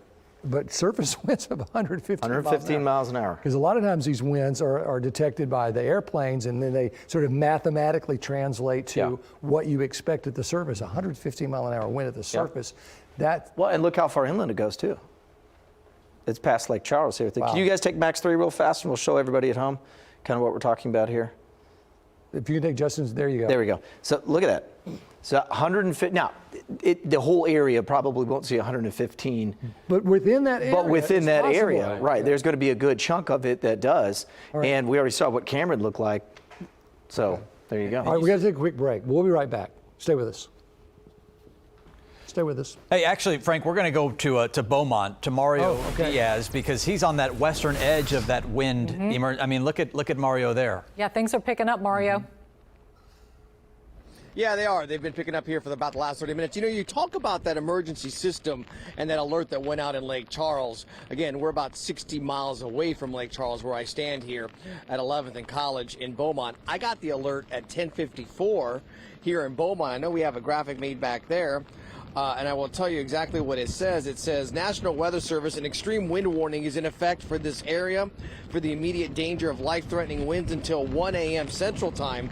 Take cover now, and they capitalize it in an interior room of a sturdy building away from windows. Protect your head from flying debris. Do not go out in the calm of the hurricane eye. Winds will quickly become dangerous. Once again, the reminder there that just because things clear up doesn't mean this is over. There's still that nasty backside, as my colleague Robert Arnold called it. But this alert system has been going off here in the last 30 minutes. I will tell you that when we made our way over to Bolivar Peninsula last night, I received several text messages talking about you are in an area with high surge. 24 hours later, we're in an area with a high wind, and of course you're hearing it right now, and you're seeing it behind me on this flag, and we're feeling it. So it's interesting to see how this messaging service has been playing out throughout the course of Laura and its arrival here into southeast Texas. I will tell you that Beaumont, you'll see a couple of vehicles out there. This guy's been going back and forth the last 20 minutes or so, but he's about the only one out here on the roads. The entire town is pretty much shut down. Businesses, as you can see right over here to my left, are boarded up. You have sandbags in some areas of the doorways, and on some businesses, others, you'll see that they didn't even attempt to board things up. They didn't even try to put any kind of sandbags. They're just hoping to see that everything works out well for them in the end. What caught us about this, though, with these flags, is the fact that some of these businesses didn't take down flags or tents. And as we talk about these extreme winds that are now moving onshore here into Louisiana and southeast Texas, these will ultimately become a weapon. You won't be seeing us in our next live shot at this location. We're definitely going to make that move because we anticipate these winds here picking up. But the other concern here, aside from the winds, is what's going to happen here in the coming hours after the storm moves through, and that is the storm surge and how it starts to fill up the bayous and the canals, as well as the local rivers. This street right here going south was a complete ocean last year. That's 11th Street. The situation here is that they have rescue teams in place. They're hoping they don't have to use them, but that this storm will move through quite quickly, unlike Imelda last year that did move through quickly, but dumped a lot of rain here in a short amount of time. That's the very latest here in Beaumont. Mario Diaz reporting live, KPRC Channel 2 News. All right, Mario, thanks. You know, it's interesting because this emergency wind warning that's been issued that goes from Beaumont, where Mario was, all the way to Jennings in Louisiana, is 110 miles per hour. That's an EF1 tornado. Right. For such a wide swath of land. Which would make sense why they issued that type of warning to get inside the interior, you know, a room with interior walls inside your house, because that's what you do when you're, you know, faced with a tornado, for example. Let's continue our live team coverage now with Jacob Rascone back there on High Island near Bolivar. Jacob? Yeah, Chris and Dominique, we are just down the road from Bolivar, about an hour-and-a-half drive from Houston, and then right up the road from Winnie, and then also Anahuac. And we wanted to tell you a little bit more about this Highway 87. If you're not from the area, you may not know that this is a project that was just completed a couple of months ago. A $22 million, something like that, project to redo the highway. These rocks, in fact, are part of the project. We'll go a little bit over here to the left, Brett, just on the other side to show you where the rocks come from. So the highway, the northbound, used to be 30, 40 feet toward the ocean. So where the ocean is now, I mean, that's come up, you know, 50, 60, 70 feet. Where it is now, the highway used to be. And anytime there was a storm, of course, it would flood. And so they decided, finally, after so many hurricanes, that they were going to rebuild it. So they put all these rocks here and they built the highway up significantly. So the highway is not flooded now because it's up I don't know, 5 or 6 feet, one of the deputies here told me. And it was just completed, just finished a couple months ago. Unfortunately, the rocks that were part of that project are now covering the road, some of them at least. But it's not flooded as it was before. The last time that this was completely covered, according to a couple of locals who live nearby, and the water came up to the houses on High Island, was back in Ike. There used to be homes, in fact, all along this beach, and they were Alicia, Ike, and in other storms, they were wiped out. So there are no longer any homes here along the beach. It may just look like this is how the beach is, but, as I said, the beach has come up now probably, 80 feet. Now there it goes. Now Brett's shoes are going to get wet. So it's done this a few times. It'll continue to cup up a little bit. Nobody really expects that the water will ever get up to where the homes are now. But just in case, there are some folks who have gone up to the only school in town on High Island, into the gym there to take shelter. So that's the latest here. This is about as windy as we've seen it. It's just now starting to sprinkle, and the situation looks about the same here, and the deputies are still there blocking off Highway 87. For now, we'll send it back to you, Chris and Dominique. All right, Jacob. Thank you. Yeah, Bolivar rebuilt beautifully after Ike. I know they're all thanking their lucky stars tonight. Let's make our way back to Beaumont now, and Roseanne Aragon is live there tonight. Roseanne, are you feeling the effects of that wind emergency warning that we've been seeing? Yes, I wanted to tell you a little bit about that and contrast it to when we last spoke with you just over an hour ago. A light drizzle and a really light rain before. Now a little bit more of a heavy rain and definitely some random gusts of winds. I just texted the Jefferson County judge, who tells me he expects that these winds will pick up within the next hour. The big message right now is that if you are outdoors, you need to go inside and find a safe place. Have a plan, the judge says. Now, wanted to recap on all of the preparations going into these next few hours, where the judge says it will be a long and very alarming night for people who have decided to stay. Businesses have shut their doors. They put sandbags outside in hopes to keep the water out. People have left town. Evacuations from Port Arthur to Beaumont. Those evacuations had since stopped, and now the message is for everyone who is here: please stay safe, have a plan, and stay inside. Most importantly, keep yourselves informed. The conditions right now look just like this. The wind is getting heavier, the rain is getting heavier, but still manageable. And the judge tells me within the next hour or two, we will be seeing a much different scene here in Beaumont. For now, reporting live, Roseanne Aragon, KPRC, Channel 2 News. Yes, we know things will look differently when we see you next, Roseanne. Thank you. Absolutely. Let's get to Jonathan Martinez back live in Kemah tonight. Jonathan? Guys, interestingly enough, not a drop of rain, at least since we've been out here for the last couple of hours, so things relatively calm out here. Something else that we've been keeping a very close eye on since we got out here is this birdhouse directly in front of this home to kind of give us a better indication of the wind situation out here. There have been some gusts that have had that home right there, the birdhouse, swaying back and forth, but nothing too terribly crazy. Something else that we are also watching very closely is the water out here. It is very rough. It is very choppy. In fact, we spoke to a boater who says that he frequents this area often in his boat. In two takeaways that he said, he's never really seen the water get up this high, and he's also never really seen it get this rough out here. Of course, he, along with many others here in the Kemah area, feeling for the folks farther to the east, because they believe we certainly dodged a bullet here in our immediate area, but for those to the farther east who have caught that brunt of Hurricane Laura, they are certainly feeling for them tonight. That is the very latest. We are reporting live from Kemah. I'm Jonathan Martinez, KPRC, Channel 2 News. We're glad all is calm and well, Jonathan. Thank you. We are getting new information and new videos coming into our newsroom by the minute, really. Dozens of crew members from CenterPoint Energy are staging tonight. They're actually at the Galveston County Fairgrounds. This is down in Hitchcock. They are standing by. They are ready to respond to power outages whenever they might happen. And several Southeast Texans who evacuated ahead of the storm have been arriving all evening in North Texas. Our NBC affiliate in Dallas was there as evacuees arrived at a reception center in Ennis. That's about 35 miles south of Dallas. More than 700 people checked in to be armed with fresh supplies and money for gas.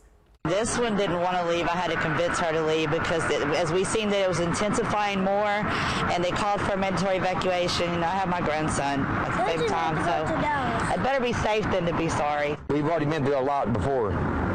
So we decided we'd get out of there before it become a problem. The group will continue north another 40 miles to a hotel in Richardson, just north of Dallas. We know conditions are getting worse now in southwest Louisiana. Let's check back in with Robert Arnold live in Lake Charles tonight. Robert?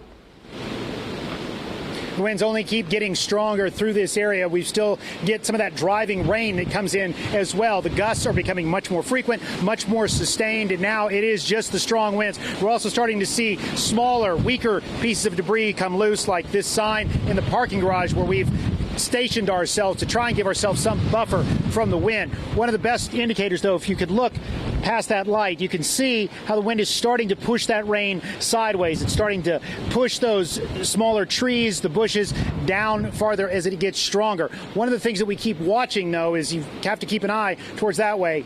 About that way, we're going to see Lake Charles, which is fed by the Calcasieu River. All of that is supposed to come out of its banks. In fact, they're predicting the Calcasieu River will reach record levels, that it will be higher from this storm than it's ever been in any of the past storms. That, as the storm crawls up Cameron Parish and into Calcasieu Parish, where we are, that storm surge is going to come with it. We've also got several bayous over here, along with some smaller tributaries. Those were already starting to get swollen earlier in the afternoon when we were driving around before the winds really picked up. It's hard to get a good sense of what's happening now because we're starting to see different areas where the lights are going out while we have electricity here. And I think one of my last live shots you had mentioned, Chris, about the skyline lighting up. Those were some of the transformers that were blowing. I didn't see it at the time because it was behind me. My partner, Byron Nichols, informed me that he was starting to see those transformers behind me start popping. That's to be expected when you have these high winds through the area. They're expecting much of this area to be without power. That's why they had issued the mandatory evacuations. You did see a large number of people leave the Lake Charles area as well as the greater Calcasieu Parish area. They had even offered free transportation. We saw bus rides from any bus stop in this area out to Burton Coliseum, which is near the airport in Lake Charles. And then from there, anybody who wanted to get out of town, they were going. Byron's pointing again, and I think he's seeing some more of those transformers popping off. But as I was saying, we did see a lot of people take advantage of that free service to be taken to shelters out of the area because of the mandatory evacuation. There's not going to be any shelters here. That was one thing. They don't want anybody in this area, so that's why they didn't want to open those shelters. We talked to a handful of people who are going to try and ride this out, and as I've said before, we'll have to try and check on those people after this storm passes through the area. They say they're used to it, they've been through it, and they've got the supplies that they need. Let's hope that's the case and that storm surge does not swamp through this area. Here comes another one of those really good sustained gusts. Now, one of the things that we had been told is that when Rita took this path back in 2005, it inundated Cameron Parish. In fact, we were here in Lake Charles following Rita as well, and you could see much of this area was underwater. So with Laura coming up much the same path in a much stronger storm, they are predicting that Laura is going to deliver a much stronger storm surge than Rita even did, which means we're going to see more of the area underwater. We're expecting roads to be impassable, and the sheriff's office has said once these winds hit about 40 miles per hour sustained, no more deputies are going out. They cannot risk it. So if people are here and they do get into trouble and they dial 911, there's a good chance that help's not going to get here until Laura's through the area and these winds have died down. It was several hours ago, well, pardon me, about an hour and a half ago when we got word that I-10 had been shut down in Lake Charles, both directions. So that's it. No more anybody getting in or out of this area until Laura is finally finished with that. Good thing a lot of the refineries in this area had already done all their shut-in procedures. They had already shut things down to the point where they were running backup. I had mentioned it earlier, but you could see the lights. There was a refinery there. You can still see the flares. So you could see the lights earlier, clearly make out all the different shapes of the equipment in the facilities in that refinery. Those lights are now out. You can only see the flares. Where we're staying, we're at the Golden Nugget Hotel because this has got a good garage. It's up a little bit higher, so we thought it was about the best spot we could be in. There's a lot of oil field workers here as well. They've come in from the refineries, come in off those rigs, and they're sheltering here until Laura has passed. We are supposed to get the eye through here. That means we're going to get the eye wall. That is some of the most brutal winds you can imagine. That's also where you tend to see a lot of tornadoes. Once that eye passes, though, that's only about halfway through. Then we're going to have the back half that comes with it. And, of course, that means none of that water is going to start draining out until this storm is through this area, Lake Charles and the greater Calcasieu Parish area. Reporting live from Lake Charles, Robert Arnold, KPRC, Channel 2 News. Robert, right behind you is L'Auberge, and I'd say about 2 minutes ago, I noticed in your live shot there was a car that was driving in that parking lot. Is that entire area evacuated, or what's the situation with L'Auberge and the Golden Nugget? Yeah. L'Auberge is closed. We're here at the Golden Nugget. Tillman Fertitta was kind enough to allow members of the media to stay here. As I'd mentioned, there's also a lot of oil field workers here as well. But yes, this area is evacuated. L'Auberge is closed. That's why the parking lot is empty. Some of the people we've seen driving around, I couldn't make out that SUV, but I've seen security. There are still some people driving around security, just making sure no one's taking advantage of this situation. Interestingly, the sheriff has said looting has never been a problem in this area after storms, and he doesn't expect it to be this time, but he is warning people there's a curfew in effect. If you push deputies and you're out past that curfew, you are likely going to go to jail. And his jail is empty as it is right now because he sent all his prisoners farther north to other facilities. Dominique? Hey, Robert, help us with your orientation right now. Is your back to the Gulf of Mexico? So I know you're in Calcasieu Parish. So is Cameron Parish south of you? Is your back facing Cameron Parish? Yes. Okay, yeah. And so that's Cameron where we're seeing Parish is to the south. Technically, as the crow flies, yeah. Cameron Parish is going to be to the south of us here. What we have basically in our area is going to be Lake Charles, and not far from here, we're going to have Green Lake. A little farther south is going to be Moss Lake, and then you have, of course, the Calcasieu River that feeds into Lake Charles. I hope that helps, Chris. Absolutely, it helps. Cameron Parish is back that way. And the one thing that I'm trying to get at, Robert, and you can probably help our viewers understand this, is back behind you where we're seeing those flashes of light. That's probably where the power outages are happening right now, right there along the Gulf, right? Yes, exactly, because that's where the storm's coming. That's where Laura's coming ashore. That's where the winds are strongest right now. Like I said, we're getting some good gusts and everything, but it's not as sustained. We're expecting that to change, and we're expecting to get those just absolutely brutal, hammering winds that don't let up here probably within the next 30, 45 minutes, an hour at most, especially as that eye gets closer and closer to the Lake Charles area. And then, of course, we have to get through the eye wall, which is going to be the worst winds of them all. And, Robert, it's probably good to clarify that we're not seeing lightning strikes behind you, but it's actually transformers that are blowing, which cast a blue light in the sky. Right. Sometimes you get that blue light. Occasionally you get that green light as well. No, I have not seen any lightning strikes through here. It was interesting. Earlier this afternoon, we got a good rainstorm. We thought that was going to be the beginning, one of the outer bands, and there were some really spectacular lightning strikes earlier, but that was it. I have not seen any lightning since then. Well, Justin said he was tracking he had the lightning striker on one of his radars back here in the studio. He didn't see any lightning. No. So, I mean, what we're seeing, Robert, and you can see those wind gusts are really picking up right there. What we're seeing are those big transformers are taking the brunt of Laura's sustained 150-mile-per-hour winds down there on the coast.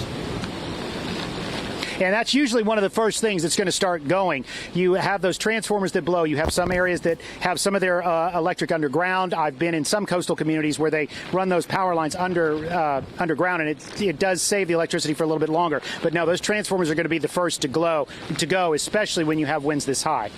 And speaking of winds, we are checking with Justin right now on your wind speed. Okay, so right now, Robert, you're experiencing 72-mile-per-hour winds at gusting right now. Okay, well, I would feel, well, there we go. That's probably some of the best visuals you can get is when you can see that wind push the rain under the lights through that area. That's where you really get a sense of how strong that wind is. And we've got a little bit of a shoe because, like I was talking about, that refinery there coming off the water through there as that wind comes back around and whips everything through this area. That's when you start getting some of those stronger gusts. And, of course, as it comes up through the south as well. Well, yeah, help our viewers understand that, Robert, because, again, you're probably, I'm guessing, having spoken to Frank and Justin and everybody, you're about, 40 miles inland from the coast, from the Gulf of Mexico, and you're seeing 72-mile-per-hour wind gusts where you are. You can only imagine what they're seeing down there. Right, and we're going to be experiencing those same amount of winds, especially because, as Frank and Justin have both been saying, this is one of those storms that just is not going to lose strength easily. Usually what we've seen a lot of storms. They approach the coastline. They're very strong. They're Cat 3s, they're Cat 4s, start talking about possibility of being a Cat 5. But the closer they get to land, they start to run out a little bit of steam, and they also start to lose a lot of steam once they hit land because the nice land masses tend to start breaking up those storms. That is not going to be the case with Laura. So, yeah, these winds are going to last for quite a while through this area, and it's going to take a lot to sap her strength. And Robert, we've got Justin Stapleton's mic hot for you right now. He wants to talk to you. Hey, Robert, just wanted to give you an update from where you're standing right now. It looks like the northern eye wall has just started to reach the coastline near Cameron. So they're seeing about 100-mile-an-hour wind gusts. So you've probably got, 40 miles inland. I'd say within the next hour, you're going to probably start seeing closer to about 90 to 100-mile-an-hour winds. Okay, I appreciate it. And I'm sorry about looking down and digging my head, but it's like I had said earlier, we've reached that point in every storm where the wind picks up every little tiny bit of dirt and rock, and it sends it flying into your face, so it makes it difficult to look forward. But thank you for the update, Justin. I appreciate it. It's a little hard. We feel a little cut off out here sometimes, so I appreciate that information. Robert, I've got a quick question for you. I mean, we appreciate your reporting. We don't want you to be a hero to a fault here. So can you kind of walk us through exactly where you are and when things get too treacherous, where you can get inside to protect you and the crew? Absolutely. Well, one of the biggest things for us, it was storm surge. So we wanted to find a place that was up high. So we're about 15 feet up high in this parking garage here at the Golden Nugget. Yep, comes through. Pardon me as we go in through here. That's one of our colleagues. That's Renee, another photojournalist who's absolutely amazing. So we're here about 15 feet off the ground, so we feel we're in a good space to get away from the storm surge. There's our truck right there, our storm tracker, and this is giving us somewhat of a buffer against the wind. So when things come in, we can get in here. It's not nearly as bad as you can see. Comes through some of the gusts that are coming through. It'll penetrate through, but not much. Biggest thing is there's really nothing here that can fly around and hit us, and that was the other thing too. One of the things you have to look for when you cover these storms is any kind of debris. You heard Mario talk about tents and everything like that. We actually took down the one sign that was up here and put it to the side just so it wouldn't fly off later and kill us. And what I'm talking about are signs like that. So those are down there, and that's the last thing we want are those things breaking off in our area. So that's why we've come up here. Look at those swaying in the wind. Yes, exactly. There. And you heard Mario talk about the people with tents and things like that. Anything becomes a projectile when you're talking about winds of this speed. So we're in a good area where we don't have to worry about that right now. But there's those winds that Justin was talking about coming through as that eye gets closer to us. Well, and just to give a shout out too, you're paired up with Byron Nichols, otherwise known as Big Dog around here, who's our chief photographer. weathered many a storm as well. So you've got a good teammate there. I've weathered many a storm with Byron Nichols. Yes, we do. He and I have been through a lot of these. He and I have been through a lot of these together. So I always feel like I'm in really, really good hands with him. You know, the photojournalists are oftentimes the unsung heroes in this because we see Robert, we see everyone in front of the camera, but they're working and putting in, yeoman's work as well. Right. Hey, you mentioned Renee, and from what I understand, Renee, if she's still standing there and if you can grab her, I think it would be great. I think Renee grew up. In Lake Charles. So here she is covering a storm in her hometown. Yeah. See if she's willing to kind of share what her thoughts are on this storm, a Category 4 coming ashore just south of where she literally grew up. Yeah, she's here. Renee, Chris wants to talk to you. Since you grew up in this area, you've seen a lot of the storms through here. Kind of talk about this. You have family here still.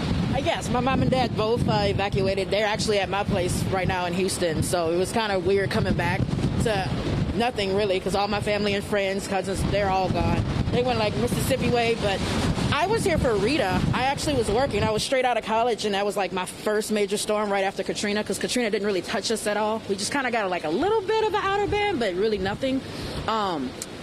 Rita was like, it was very similar with the path and with the wind and the rain whipping through. When I was here, we were working at a hospital. That's where my TV station went. It was the local NBC affiliate here, and they brought us to a hospital.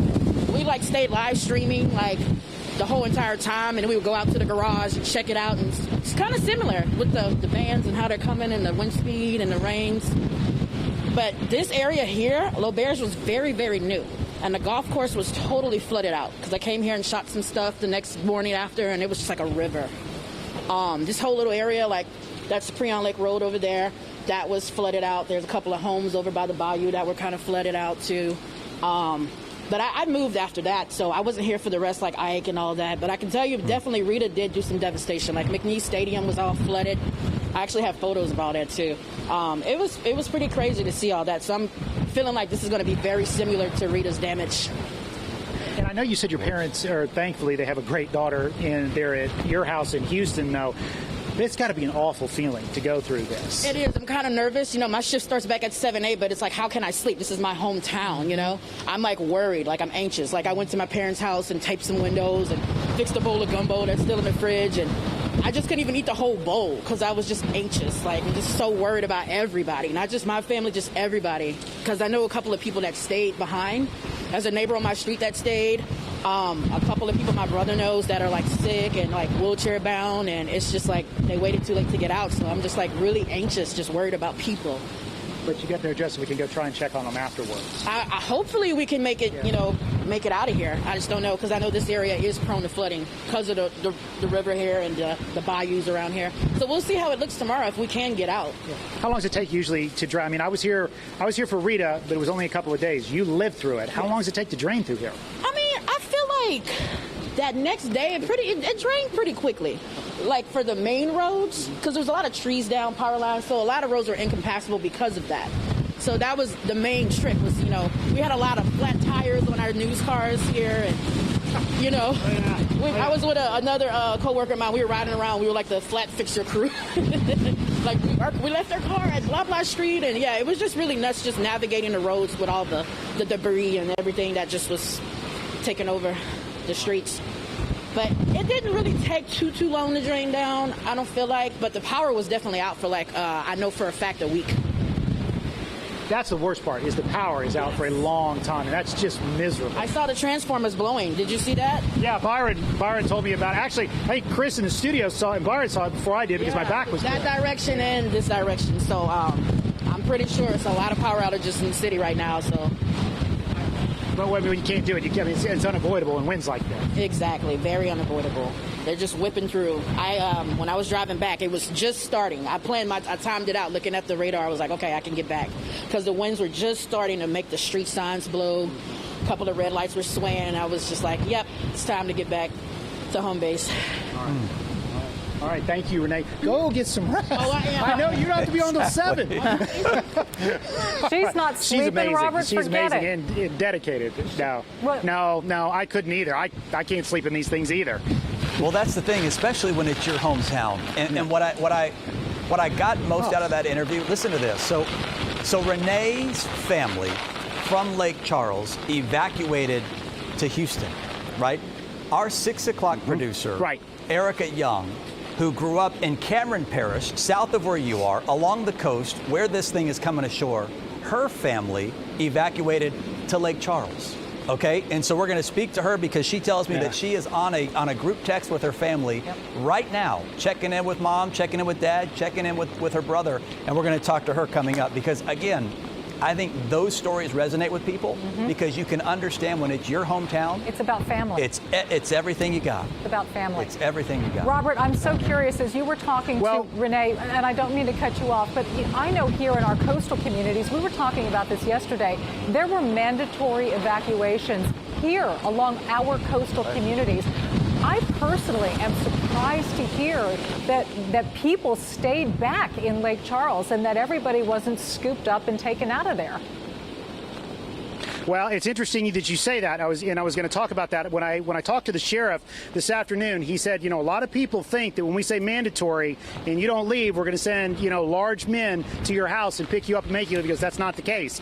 He goes, we're not going to force anybody to leave their home. Mandatory is just the strongest term we can possibly use to tell people to leave the area. It's also the warning to people that when it gets too bad, we can't come and save you until the winds start to die down. And as a matter of fact, the sheriff here in this parish, in Calcasieu Parish, Tony Mancuso, it was his first year as sheriff when Rita hit the area, and he said he thought that was a once-in-a-lifetime, and he prayed that was a once-in-a-lifetime storm, and you could kind of hear it in his voice. He was a little beleaguered that he's going to be going through something, if not the same, a little bit worse than Rita was. And Robert, remind our viewers what the National Hurricane Center said about that region and the storm surge tonight.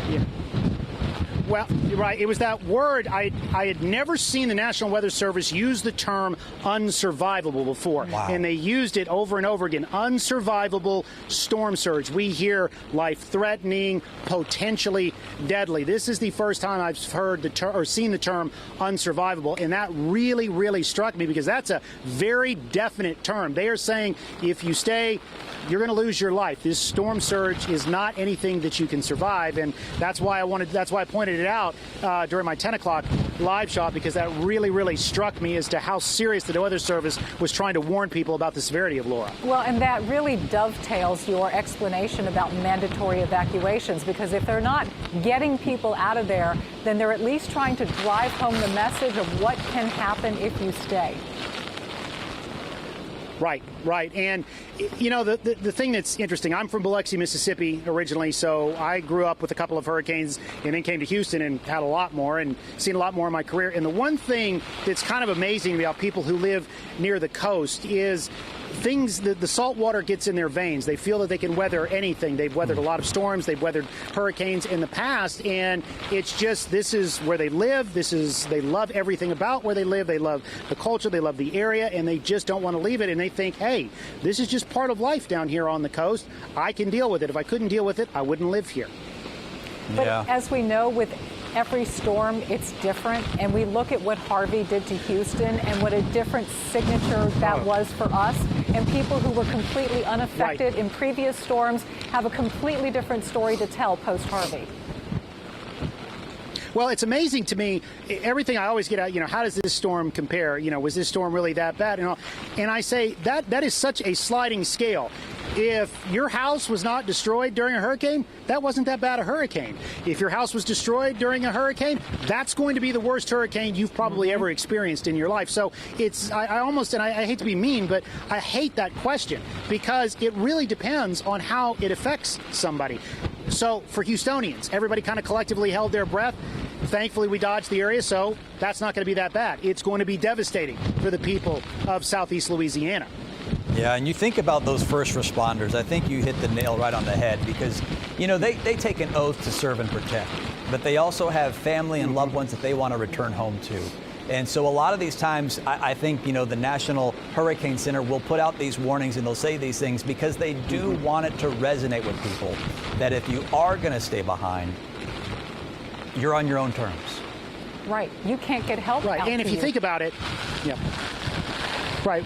Well, I was going to say, if you think about it, if you put, you know, these ambulances out on the road with, you know, which are usually much taller, much higher, much more susceptible to the winds, you're endangering them. So then if they get in an accident and they come down, then you have to send more of the EMTs, more deputies, more police officers out to try and rescue those people. And you start compounding the problem. That's why, and you heard the sheriff say it earlier, it breaks his heart to say it because they are here to protect and serve, but they just can't risk other lives once the storm reaches a certain point because it's almost, as he put it, at one point it's almost like a suicide mission once these winds get so high and the surge starts coming in and the roads are impassable at that point. They have to wait until the winds die down. All right, Robert, we're going to bring Justin Stapleton back into the conversation because he's monitoring the wind speed and the wind gusts right there where you are. Yeah, they're starting to pick up. I'm getting a couple of different reports where they're getting anywhere from around 75 to 80 miles an hour. As I just heard Frank a second ago, and we mentioned, Robert, that the northern eye wall has just hit Cameron. So they're just south of you at this point, and they've already picked up 101 mile an hour wind gusts in Cameron, and conditions are going to continue to go downhill here. So, Frank, that's what, 30 miles south of where Robert is right now, roughly? Yeah, exactly. The northern eye wall is now in Cameron Parish. And how fast is this storm moving? About 15 miles per hour. And still, the 12 o'clock update just came in, and we still have 150 mile an hour sustained winds within this hurricane. Wow. And so that I'm assuming the emergency wind warning, I guess, continues at this hour for places as far west as Beaumont. Oh, yeah. Well, in a second ago, I actually just saw one of our, the meteorologist, Justin Horn, over at our sister station in San Antonio, is in Orange, Texas, and it looks like the conditions there are starting to go downhill. He was clocking some wind gusts upwards of 68, nearly almost 70 miles an hour at this point. And that's, I mean, way Orange, north and just west. right across the border, right? Yeah. Yep. Okay. Wow. Again, you're monitoring these pictures from Robert Arnold and his photojournalist Byron Nichols there in Lake Charles. They're in the parking lot of the Golden Nugget. If you live here in Houston, you may go over there and do a little gaming, and so you know where we're talking about, right there off of I-10. It's looking right now, his camera is pointed in the direction of the Gulf, where Laura is, again, just starting to come ashore, and the eye wall of that storm coming ashore right there in Cameron Parish. It's really a remarkable image. Thankfully, our crew is high above in a parking garage there, so they're safe and they have an opportunity to be able to break away and get inside if needed. So we will continue to check in on Robert and Byron and Renee and our crew out there and make sure everybody's doing all right and get the latest for you. We'll take a quick break. We're back right after this.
Hurricane Laura, now a Category 4 storm, essentially coming ashore right now, Frank. Yeah, has not lost strength for the whole evening. We've been at 150 mile an hour sustained winds, gusting to 185. So it hasn't really lost any of that strength. It will maybe begin to now that it's starting to come ashore.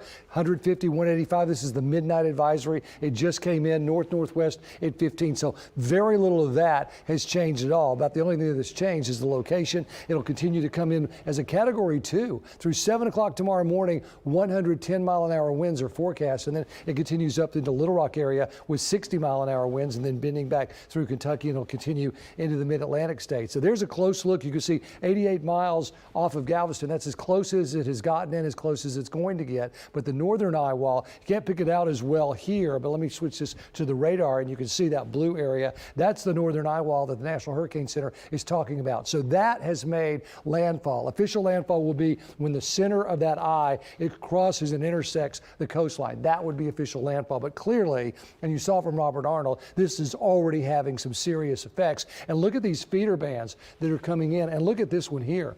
That feeder band, and we've seen those. Remember those with Harvey? And we would get these feeder bands of just relentless rain, one after another after another. That's moving right into Lafayette. For us, we're not seeing much, and we may see a little bit of the shower activity wind into Winnie and Anahuac and parts of the eastern part of our viewing area. That's going to be about it. Tornado watch in effect until 8 o'clock in the morning. So that whole area, and especially this feeder band area, that's going to be really tough. In fact, these red boxes here are tornado warnings until 12:15 and 12:45. So that's in effect. And then look at this. A flash flood warning until 2:45. So about another 3 hours on this flash flood warning because of that feeder band that is going to be pulling in here and moving right across this area. That is going to be relentless. Justin has been watching that. What you got? Let me show you what I got. I took off the radar and I put on the basically the Doppler estimated rainfall to see what we get. As Frank mentioned a second ago, that feeder band, there you go. Notice that it just starts to continue to get wetter and wetter and wetter right over that same spot. So it's just got this spigot feeding right into it. There's Cameron right there. That's where Frank was saying that the northern eye wall has made landfall, so to speak. This is also where one of the weather stations there, Frank, had been reporting 110 mile an hour wind gusts. as the northern eye wall gets there. So the center hasn't even reached there at that point. And you look at how much rain some of these spots, especially this bullseye, that we've got just offshore. Let me put this right to now and get an idea. And that's basically 6.5 inches of rain in just that tiny little spot. So as we said, this isn't a huge rainstorm, but enough. You get these feeder bands that move on through there. Within that is likely closer to, let's see. That's where you can get a foot of rain. Yeah, you're going to get a foot of rain at this point. So that's the bigger concern. The other thing that I've been looking at there as well is that not only Calcasieu Pass, that is, has been gusting close to 100 miles an hour for the better half of about 30 minutes, but I also just saw that the tide is now at 5.5 feet. And that's about 5 feet above what they thought that the tide was going to be. Well, and high tide in Cameron is 2 feet, and that's at 12:19. Yep. So we haven't even reached we're basically at high tide now. Right. So add that 2 feet in, and you get this storm tide of 5.5 feet. Yep. And it's going to continue to go up. Along with the storm surge you put on top of that high tide. Until that eye gets past there, that surge is going to continue to pull in. Yeah, and not only that, and I just wanted to kind of go back and reiterate this as well, because we actually found a little information about this, that if they're going to put, once this moves inland and you've got all these tornado warnings and all the sustained surface winds that are going to fire up at this point, the National Weather Service, that is, go ahead and issue an emergency wind warning. So that does include Lake Charles. And as you saw just a few minutes ago where Robert Arnold is, the conditions are going down there fast. Transformers are blowing, and at times he's going to have to move in. And I would not be shocked, guys, by the next time we go to his live shot, he's moved a little further in, because there's probably going to be all kinds of debris that's going to start flying around. And it's really smart. But we saw so many tornado warnings issued during Harvey. I suspect this was a change they made to say, I think it has to be. That's why we haven't every seen single solitary spin up. So just put a whole blanket, surface winds 115 within 1 hour all across the area. It is possible everywhere, and let people be warned that that's the potential, whether it comes in the form of a tornado, which would be an EF1, or it just comes in the form of a surface wind gusting down from the hurricane. Because you've got the eye that's going overhead. We've got some live pictures coming in from Lake Charles, and there you go. I mean, that tells the story. When the rain's coming in at that kind of speed, at that kind of clip, and coming in sideways, that is wind-driven rain. Yeah, that's Robert Arnold. Yeah. At the Golden Nugget. He's there in the garage of the Golden Nugget. And I was saying earlier, when we had Ike come in, it seems like we waited and waited and waited. See, that's kind of gusts right there. Yeah. That's what we see on Doppler. Yeah. And it looks like a tornado warning. It may not be a tornado, but it has that signature. So I think it's so much more wise to just put this 115 mile an hour surface wind potential everywhere. Totally agree. Because it's a hurricane. It is a hurricane, come right? on. Yeah, that's what's going to happen. Wind. Yeah. Well, and what's interesting too is that, as we mentioned before, the storm's moving inland at about 15 miles an hour, north-northwest, and Robert's about 30 miles in from Cameron down at the coast where the northern eye wall is hit. So do the math on that. That's within 2 hours. So in about 2 o'clock, he's going to start to see some of the worst of the effects as he hits that northern eye wall. Yeah, now I might go right over that area and things calm down. Yeah. And then they'll get the backside. Which, if that's the case, I think that's something we definitely need to show the viewers, because I've always been fascinated by that you get someone that's standing out there literally hanging on to something, and then within 10 minutes, 15, 20 minutes. Yeah, you can look up and see the moon. Totally clean, get a break, and then in comes, the southern eye wall. Yeah, and that happens in some areas of the world. People think it's over, and they go outside and then they die because that north wind will drain areas, and they'll go out, and then the south wind comes back in and fills it back up. I'm trying to confirm what I saw earlier on Twitter, that this is from AP, so I'm just going to AP to see if I can confirm this, but it said that there's a report of about 150 people down in Cameron, right around the area of Cameron, in Lower Cameron Parish there, that had refused to leave, had refused evacuation orders, and we're going to ride this out. Some of them, they said they were going to try to do this in recreational vehicles. So I don't have confirmation on this. I just saw it. I'm going to try to find out if that's the case or not. But cannot stress enough for folks that through these things before. He said, in a great point, Chris, you may have made it, that it said, or Frank, you may, that, Cajuns say, listen, we've been through these before. We get hit by these hurricanes here. But every single one is different. Even though, this may be similar to Ike, like it was in terms of the track and what we may see, everyone's different, and so you can't say, oh, well, this one was this, and so I'll be okay with this one. Well, and there's just a lot of folklore too, because, you're at Granddaddy's fishing camp, and he'll tell you he went through 40 hurricanes and never had a problem, and you grow up believing that. Right. But it just takes one. Really, he really Just didn't takes go one. through one. It just Right. felt like 40. Right. And so people get this in their blood. Like, I think Robert Arnold expressed that beautifully. Yep. And I was the chief weatherman in Biloxi for 2 years in the 80s before I came to Houston. And I know them all. There's exactly that way. They can't, then they went through Camille. Right. And so Camille was sort of the bar that was set. And there's a railroad track. It's a Gulf port, right? So the port has a railroad track. And the Camille damage was before that track. And everybody said, well, if you live behind that track, you're fine. Right. Well, Katrina came along, and took and care of everybody that. behind that track got blasted because of that thinking. Do you think, Frank and Justin, that the Weather Service is putting out these terms like unsurvivable and these new emergency wind warning graphics to try to drive home a point to get people to think and therefore behave differently? Yeah, And they're working. I mean, they absolutely, because everybody interprets something differently. Like, what is an advisory? You know, we have fog advisories. And do we get and then we immune have to these ozone things? alerts. And then we, so should it be a fog warning? And if you have fog, then what's the advisory? It sounds too soft. Sure. And so there's a lot of play with that word. They're trying to come up with the right words that will influence the most people given the situation. I don't think there's anything soft about about science. unsurvivable, though. I mean, that's about as strong as it can come. That language really struck with me. Robert mentioned that, and we kind of been talking about this the last couple of days. That struck me when I saw that. The only other thing I can remember in hindsight was after Katrina came through, when I was a student at Mississippi State, before I just getting into weather here, I remember reading the forecast discussion that National Weather Service in New Orleans had put out. For Katrina? For I know Katrina. what you're gonna say. Yeah, and they put in there that if you stay, you will not survive. Yeah, and they said if you go to the attic, take an axe with you. Right, so that you can cut your way out to get out to the roof. Yeah, I read it. It was right out of the Slidell. Yeah. That's the last I can remember where they've been that frank to say, look, you will not make it through this. You know, and I think as you know, obviously the messengers of what the analysts do there, we appreciate that just language to say, look, do not mess around with this. This is why we're making it as stark as we are. Well, it helps us all in the media to better tell a story. Well, it conveys a tone, right? I mean, absolutely, it's there, black and white.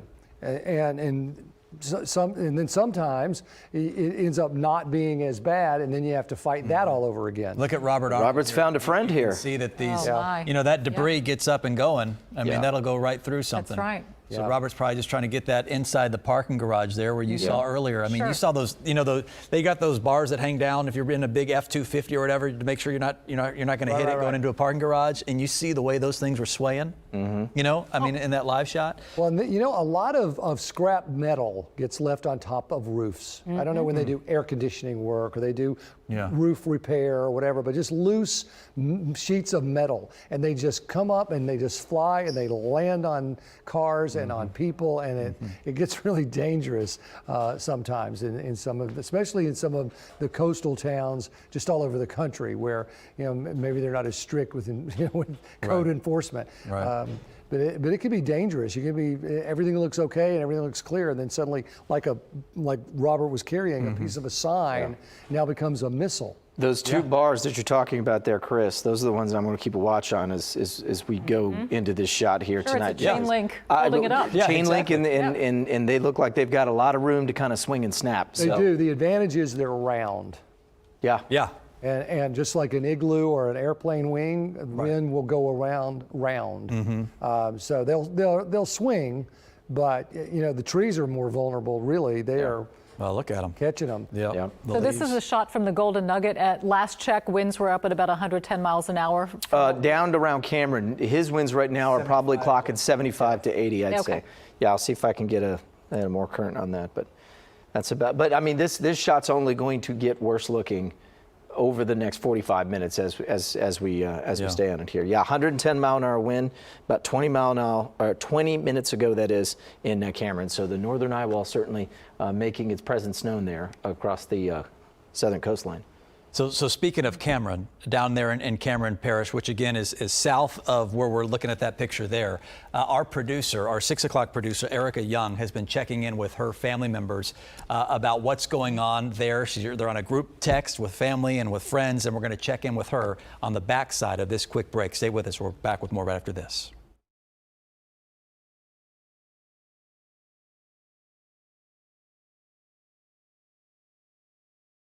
Or 12.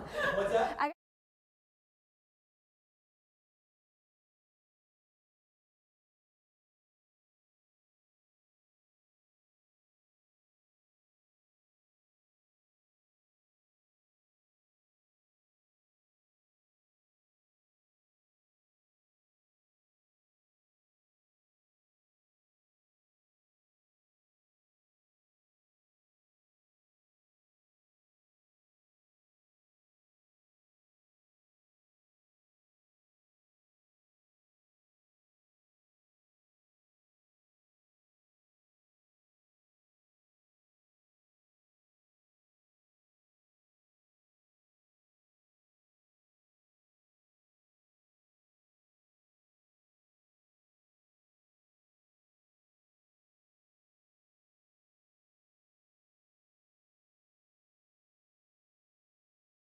Landfall now in Cameron Parish, Louisiana.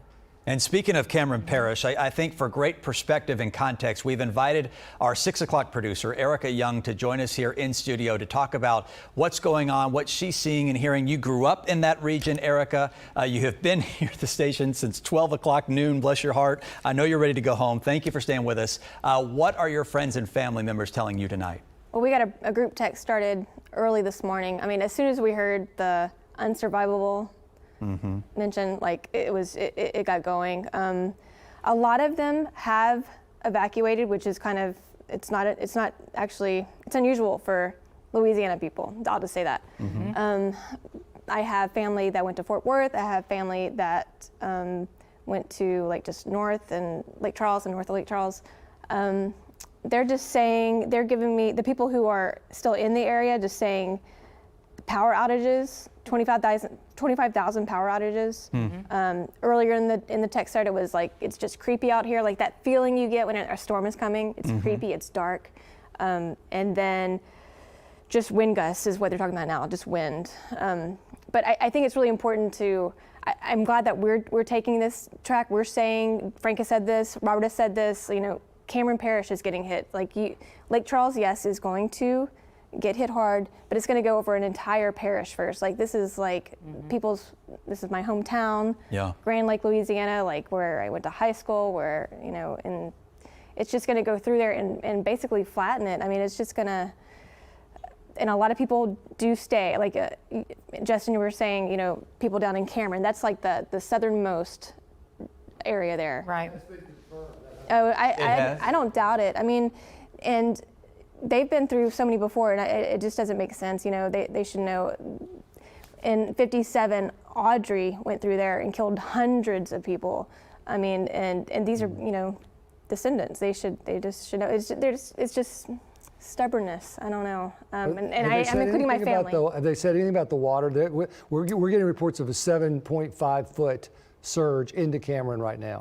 No, no one I know is in Cameron Parish. They went north, right? I mean, they heeded the warning and they got out of there. Yeah, it was close. I mean, there were some, you know, I'm from a law enforcement family, so I've got like, my dad's a deputy. He stayed really late, closed the highway down, and then went north. I've got pretty much everyone's left and gone as far north as a good get. I have an aunt in South Lake Charles that's kind of worrying me. She did stay. Just in a house, and we're talking about houses that, you know, they're not really well built. I mean, this is like, these are old houses. Yeah. Same thing for like, so I grew up in Grand Lake, and that's a small town just about 10 miles north of Cameron. So, you know, it's going to get hit soon. You know, a house that I grew up in that my grandfather built with his own hands. Like it is an old house, you know. So, you know, I just worry about what that's going to be like. It's sure. Yeah. Erica, as a producer, and you've covered storms, but you're the one who's in our ear, you know, for people who don't know that. You're in the booth and you're writing and producing and calling the shots. You've seen these storms go through Cameron. Cameron's been leveled and it's had to rebuild. Tell us about your family's homes and what you've experienced, because as a native and somebody who's been there for a long time, you have probably had to go through that process with your family of having loss or suffering some type of a consequence from a hurricane coming through. Oh, for sure. I mean, take Rita, for example. I was working at the station here when it came through, and, you know, we covered the, you know, the roadways and people stuck in traffic and everything, but while my family, their home in Lake Charles just got torn up. I mean, and so you've got that on your brain. You're trying to do your work here, do your best for Houstonians to get the word out, and then you know what's going on. I can remember in Rita, I was in the booth, the control room, as we were covering all the cars on the freeways. That's what we were covering. That was the big story, sure. Yeah, and then but in the booth, I called my grandfather. He was in his house in Lake Charles, in the interior bathroom. He's scared. I've never heard my grandpa so scared. And I was on the phone with him as it came through. And again, we're looking at these live pictures, and for context, everybody watching, this is Lake Charles, where, according to Justin at last report, anywhere from 75 to 85 mile per hour sustained wind. Or are we talking gusts there? Gusts. At this point, so the wind's gusting that strong. South of there, 30 miles or so south of there, is Cameron Parish, and that's where our producer Erica grew up. That's where her family has actually, they went out of that, well, right there, Grand Lake, right? At Grand Lakes. That's the area. It's a line from Cameron to Grand Lake up to Lake Charles. Right. And look at the bands, look at you're seeing that thing circle there. You see the eye is just up into that, what does that say? Creole and Cameron and Holly Beach right there. Yep. And it's going through essentially your community, Erica, right now. Has your family talked about what they expect to return to? Well, one of my aunts I just spoke to on the text thread, she just said, I'm scared I'm going to go back and my house isn't going to be there. Yeah. Like, I mean, just, and she is one of the deputies I talked about. I'm from there's so many deputies in my family, but she's, out there and doing her job, doing her work, but she has to worry about going back home and just not being anything there. I mean, it's just, what do you do? What can you say? What do you do? I know. It's a consequence of living in a coastal community. And I know that you can agree with this, being from Louisiana, but now working here in Houston. It doesn't matter where you are along the coastline, at some point you're going to be affected by it. And in the end, as painful as it is to be able to have to walk away from your home and come back not knowing what to expect, the most important thing in the end is that you have your life. Yeah. And that's the only thing that we can drive home here, is that it's about survival. It's true. I mean, there were some moments where earlier in the week my dad was not going to evacuate, and a few other family members, and that's when it really hits you. It's like, because I'm hearing the expert advice from Frank and hearing everything that he's telling us, and then I have to somehow convey that to him, my dad. Who's in law enforcement, right? Who is also in law enforcement. And was literally helped shutting down freeways He's tonight. a Cameron Parish deputy, And they shut it down. They shut down the main freeway, the main roadway that goes from Cameron Parish to Calcasieu Parish. And then as soon as they did that, he left and went to Oberlin, which is a little bit northeast of Lake Charles. So, it's tough. I'm thankful he left, because I'm not sure I could have. Oh, you'd be a nervous wreck, for sure. Yeah. What's the population in that kind of overall region where you grew up down there in that parish? Something we learned in Louisiana geography history, like Cameron Parish is the biggest parish land-wise. Okay. But population-wise, it's got the second least. Wow. There's a lot of land. There's a lot of land, a lot of marshland. Right. But just, I think it's about maybe 10,000 people for the entire parish. I mean, I'm assuming you've probably been checking in on high school friends and buddies and whatnot on Facebook. Did you get the sense that most people did heed the warning, that the majority of the people, what do your family tell you, especially the folks in law enforcement, did they get a sense that most people did leave that area, that we saw those flashes of light where the power was going out down there? In Grand Lake, I I've kept in touch with a lot of people there, and it seems like most of them have evacuated.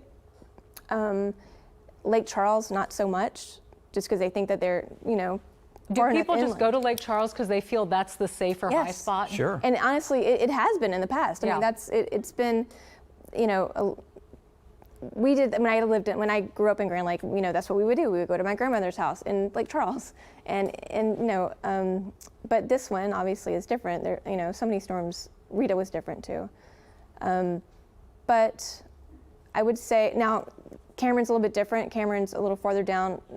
It's actually right on the Gulf. But it's very small. Like there's not a lot of people who live there to begin with. But they have been known to a lot of people have been known to just stay and try to ride it out. Yeah. What are your plans, Erica? Are you going to head over there as soon as this passes? I will probably head back this weekend. Yeah. I'll be working for the rest of the week, but then just to help with the damage. You know, obviously I hope there's not damage, but a little bit worried about obviously the house I grew up in. Worried about my brother's house. He's in Westlake, so we're thinking that that's a little bit. Yeah, I mean, again, when you tell us that, you know, your grandfather built the house, you know, it's personal. He built the house with his own hands, and you know, every day you walk in that house, you know this is what Grandpa built, right? And then you see a storm, and life changes like that. Yeah, I mean, he died about, you know, a little over 10 years ago. My grandmother just died, so we've been in the house the last couple of months, cleaning things out, and so that's dredged up some things. And then you just kind of look around and you see the house that he built, and now this. I mean, and just the land that it's on, even like the land that it sits on has been in his family for generations. Like it's just been there, and what's been told, passed down, is that it's never flooded. This is the best land in Grand Lake. It has never flooded.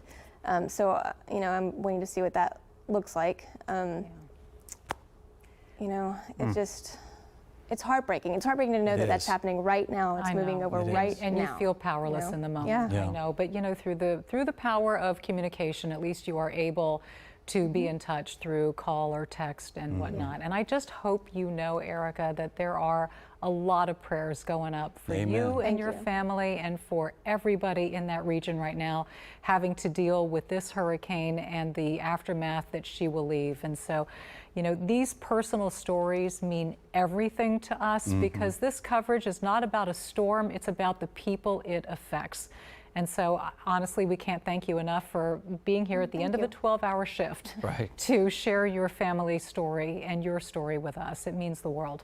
Thank you. We are one big family, right? The KPRC Channel 2 family. And thank you again, Erica, for sharing those personal moments and how this storm is impacting you and your family right now. Speaking of being impacted, let's get back to Robert Arnold. He is live there in Lake Charles, and look at that. Wow, I mean, the rain and the wind, it's picked up. Oh, it's sustained at this point now. You know, before you get those hard gusts, but you get a lull. But now we're not getting much of a lull as as the wind is just getting stronger and stronger. We're starting to see some of the smaller tree branches snap going down. Some of the signs that we had pointed out earlier, they're gone. That's what I was talking about. Some of the what I could refer to as some of the weaker things around this area are starting to snap. They're starting to bend under the weight of this wind because it is so relentless. And the thing that I've seen and I've noticed about hurricanes and winds is it's amazing how that wind will just keep working and working and working until it will wrench things free. I mean, you've seen it rip entire roofs off. I've seen it rip small garages off the foundation and send it sprawling through the air. And that's the kind of winds that we're starting to see come through here. Oh, there's a little bit of a break, but as that eye gets closer, it's only going to get worse. And the winds around that eye wall are the worst of them all. Seriously. All right, Robert. What we're waiting for is for that to... I'm sorry about that, Chris. I'm having trouble hearing. Say that again. Go ahead. I don't want to interrupt you. Go ahead. No, I apologize. Sorry, one of the hard things about storms, too, as I shake it out, is water gets in your earpiece here, and everybody starts sounding muffled, so I apologize for that. So one of the things, when the eye comes through, we'll get a little bit of a respite, but again, as I'd said before, that's only halfway through this. I'm starting to hear some booms through the area. I don't know if that's more transformers or if more debris is starting to hit the side of this garage. But when that eye moves through, we'll get a little bit of a break, but then we've got the back half to contend with. One of the things I keep looking out towards the Lake Charles area, and again with that Calcasieu River, seeing if the water's creeping into the parking lot. So far, not yet. That's a good sign, and hopefully that will stay at bay as long as possible, because again, the lakes, the bayous, the rivers, the tributaries, all of that are expected to be well out of banks here. If they're not already out of banks, they're going to be out of banks here very soon, as that surge just keeps pushing that water further and further inland. Chris, Dominique? Yeah, you got it, Robert. One of the things, I've covered a number of hurricanes as well. My time here at Channel 2 back in 2003 to 2007, and I've been out in your shoes and I have ridden out many a storm. One of the things that people always ask me, Robert, is what is it that you take with you to prepare for a storm like this? And I know that you are knee-deep in a storm hitting you, and you're being, wrapped around by that rain and by that wind. But give us peel back the curtain a little bit. Give our viewers an opportunity to learn more about what you and Byron did before you left Houston to get to where you are right now. Yeah, obviously, storm gear. You've got to have good outerwear. The station has given us really, really great jackets that fulfill that. And then you've got the pants that come through, some good sturdy boots. What you want is something with a really, really thick sole, because you're going to be walking through a lot of areas that just a lot of nastiness. And the last thing you need is to have things sticking into the bottom of your feet when you're out in the middle of all of this. So good, thick, hard soled boots to carry you through. I've also got storm boots that will come up to my knee when the water does start to rise. We have to go into areas with that. Personally, the way I do it, I take about 6 days worth of clothes, because you never know exactly how long you're going to be on the road, along with first aid kits, things like snake bite kits, bug repellent, all of that. I bring a bunch of flashlights with me, because let me tell you something, there is nothing greater when all the electricity goes out than making sure that you have light to find your way, because as you guys were talking about earlier, many of these storms come in at night, and so it gets very hard to navigate through the area when all that electricity's out. So I have plenty of lights. I have some that clip on my ball cap, and of course larger flashlights. And then beyond that, just pack towels to try and give yourself, just keep yourself a little bit dry. Bring some of the like wipes. I actually stole some of my daughter's Huggies wipes for that, because it's good, because it at least kind of greens some of the grit out of your face and out of your ears, because it's amazing how much stuff gets compacted when these winds come through the area. And then beyond that, we've got Byron's big cooler that I love, one of my favorite coolers in the world, that will keep ice for like 3 or 4 days. And then of course we stop about a day or two before, and we just stock up with that cooler on water, other drinks, and then we do try and get as many non-perishables as we can, because you don't want things going sour. So you have that, try and get some things that give you some good protein, give you some good energy as it goes through the area. And pardon me as I go out again, because I can feel it going to my ear, and if I don't clear this out, I won't be able to hear any more of your questions, so I apologize for that. But that's pretty much what we have with us through the area. If we are lucky enough to stay in a hotel like we are now, that's nice. If not, then we just sleep in the truck, and that's not uncommon either in these type of storms. Robert, some people may think that the hardest part of storm coverage is actually standing out there in the middle of the storm, dealing with the battering wind and rain. But what about the aftermath? Say tomorrow, when the rain stops and you're now going in and you're seeing people in their homes. What's that like? You okay? You okay? Yeah. All right, sorry, Dominique. I apologize. Right, the winds are getting really bad. It's hard on Byron. Remember, I'm standing out here having trouble standing up. He's doing it with a camera on his shoulder. So, yeah, sorry about that, Dominique. So, yes, the aftermath you were asking about. Yes. So my question to you... No, it's brutal, but the one thing I look at is, look, as miserable as it is for us to be out here, it's nothing compared to the people who live in this area. I mean, I personally, my house flooded during Allison, so I know just how god-awful that is. So, yes, it's usually humid, it's nasty, the mosquitoes come out, there's all kind of beasties everywhere, little things, little critters that normally back in the woods don't mess with civilization too much. They're out and about because they've been displaced from their homes. So, yes, it's a thoroughly miserable experience, but it is nothing compared to the people who have to literally pick up the pieces of their lives and try and rebuild rebuild their lives after a storm like this one. And I heard Erica, and I hurt for her. And, you know, if we need to do a caravan to help her with her property, we'll be more than happy to do a caravan, come down here and help her with her property if she needs it later on after the storm has passed through the area. Well, Sorry I keep doing that, but that's all right. Water keeps getting in and it's hard to hear. We understand, and we'll pass along your message to Erica as well. I know she'll appreciate hearing that, Robert. Thank you. We're going to give you a break so you can get inside that garage and dry out that earpiece and your ear as well. Oh, look, the power just go out? Yes. Yeah, the power just went. Oh, yeah, it's starting to flicker. That's not going to last much longer. Yeah. And Frank says the wind gusts in your area? 52-mile-an-hour sustained winds, gusts to 71. You've got gusts to 71 miles an hour right now, Robert. Okay. Gotcha. Let's go. All right. Okay, go ahead, go inside. in. And we're going to take a quick break as we take a look at another live shot of Lake Charles, Louisiana. The eye wall has made landfall, and it's inching ever so close to Lake Charles. We'll be back in just a moment. Stay with us.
At Louisiana, which is east of Lake Charles on I-10 between Lake Charles and Baton Rouge. Believe it or not, this was my hometown in 1973 and 74. Bit of a shocker, right?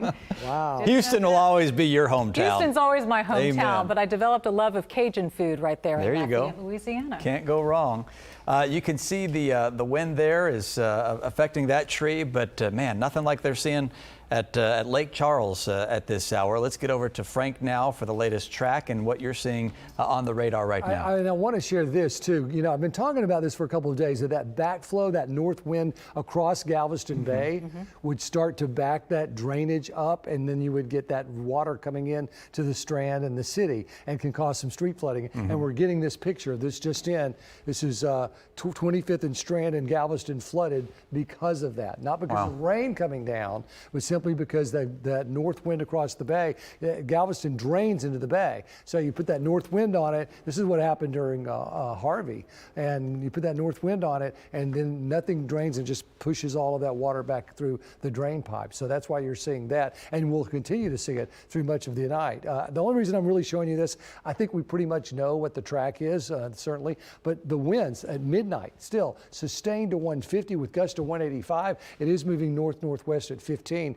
For about 100 miles inland, it will sustain strong 100-mile-an-hour winds all the way through. Category 2 here at 7 a.m. with 110. Once it gets into Arkansas, 7 o'clock Thursday evening, still at 60-mile-an-hour storm. So it's going to continue to be very strong. Speaking of which, this is what we were just talking about in Lake Charles, where Robert Arnold is. 52-mile-an-hour winds sustained, 37 Port Arthur, only 12 in Lafayette. We saw that tree shaking, 21 in Baton Rouge and 18 in New Orleans. The gusts, however, are a little more significant in Lafayette, 33, 71 at Lake Charles, 60 in Port Arthur. And notice all this north wind, 32 in Galveston. So that's that north wind I'm talking about coming into the bay and just pushing all that water into the what would normally be the drainage for Galveston, pushing it back up. And that's why you're getting flooding in some of the streets in downtown Galveston. That eye wall is certainly over Cameron right now, where we have some 10-foot storm surge being reported. You can see that once we get the center of that on land, that will be an official landfall, which will be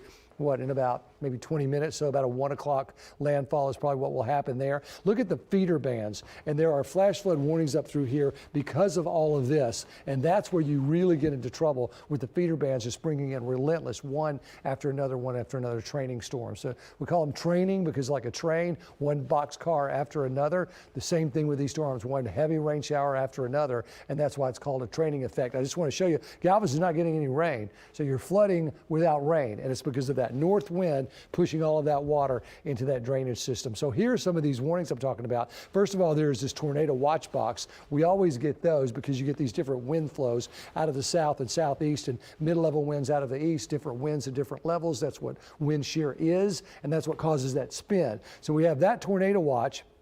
And then we have a couple of tornado warnings. Those will pop on until 12:45, and you can see that's well north of where the storm is coming on shore. But these feeder bands and those different winds coming in with them, that's what creates those tornadoes. And now look at this. All of this is a little hard to see, but from the Louisiana border all the way north of Lake Charles, all the way up to the north central part of Louisiana, back through Lafayette to Franklin, and then down to the coast. All of that area under flash flood warnings until 2:45 and 3:15 at least. Justin's been watching those warnings as well as some of the bayou rises and some of the storm surges. Yeah. What do you have over there? All right, so I want to let's go back and sort of take a half step back. What Frank was talking about, as you said, there's Cameron, and it's basically entering the northern eye wall at this point. Right now, I had somebody just a second ago ask me on Facebook. They said, "Is that landfall?" And remember, landfall, center of the eye has to make that land, and then it's officially landfall. But for the folks in Cameron, you can bet it's making landfall right now. I want to show you something interesting because this is what Frank mentioned, that 10-foot storm surge. This is the gauge that we're looking at right now over the Calcasieu Pass. It's at 10.5 feet, okay? Its usual reading is at about 2 feet, so it's running 8 feet above its normal position. As we said, and high tide there, I had it just a second ago here, Frank. Yeah, and at this station in particular, the next tide's at about 1:30. So they've got about 1:30, so about another hour or so before things will slowly start going down. Two other things with that. The wind just clocked in 127-mile-an-hour wind gusts. That was just a few minutes ago. And sustained winds, this top number here is 93 miles an hour. So if we kind of parse this out, this is the tiny channel that goes up towards Calcasieu Lake that it has to get into. So it's got all this water is obviously not going to be shoved through that tiny little canal there. It's going over all of this at this point as it moves on through. And so that's why we're continuing to see pictures that are coming in, and they're difficult at this point around Cameron, that most of that is now underwater. And I would expect to see that some of these readings are going to be picked up on some of the gauges that are closer to Lake Charles, where Robert Arnold is, and he's absolutely going to start seeing some of these wind values as well as that gets closer to him. And in fact, not only that, but I also want to say that there are a lot of folks in Orange that are starting to report loss of power. So on the western side of the storm, right, that we're seeing there. Not only that, but I've got a report, and trying to verify this too, is that the radar site Lake Charles has lost primary power on their backup generator. So we have their sweeps for now that we're seeing. We'll see how long we have that tonight if the radar doesn't get knocked out too. And you think about power, you think about TV and internet and all that, but you know, it takes power to clean up. Right. to operate vacuum cleaners that vacuum up water, that takes electricity, and any kind of blowers and just motor, anything with a motor that can help you clean up takes power, and then you don't have the light once the sun goes down, then you're dark again. You got problems. Yeah. One last thing I'll say here, Frank, is that this is what we've been watching. Jordan, I just did a quick update on this, and it looks like they're still predicting a 15.5-foot surge. That's over on the Calcasieu River up at the saltwater barrier, which is just right in towards Lake Charles, I believe just sort of the west of downtown.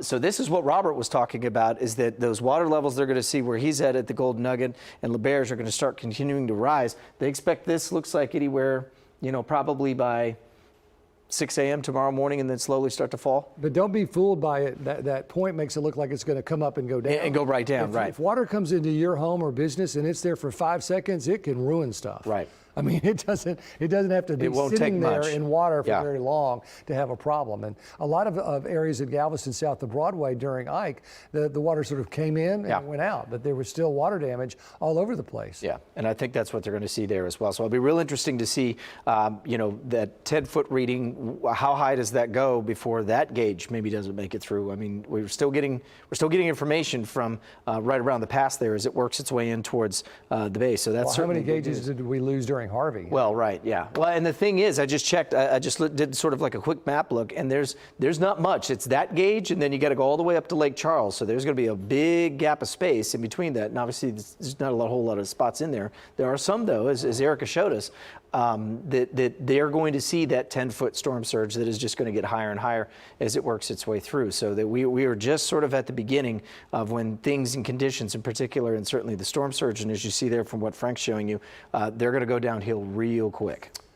Well, you're talking about this eye wall now that's made landfall, and we're about to see the center of the storm make landfall. As Justin said, when the center intersects the coast, that's official landfall. But for all intents and purposes, this is on land, and it's already being felt. There's a look at how far we expect storm surge to be felt, and that's as much as 40 miles inland. I-10 is right at this point, 40 miles inland, right where Lake Charles is. The casinos is that little hook right there. You'd actually go south of I-10 to the casinos. So they're going to be felt by this. And this is a storm surge flooding, a map that was put out today by the National Weather Service. And this is what they're anticipating from the storm. And you'll notice the red it says 9 feet, but there's the greater than 9 feet where you see red. So that is almost the minimum.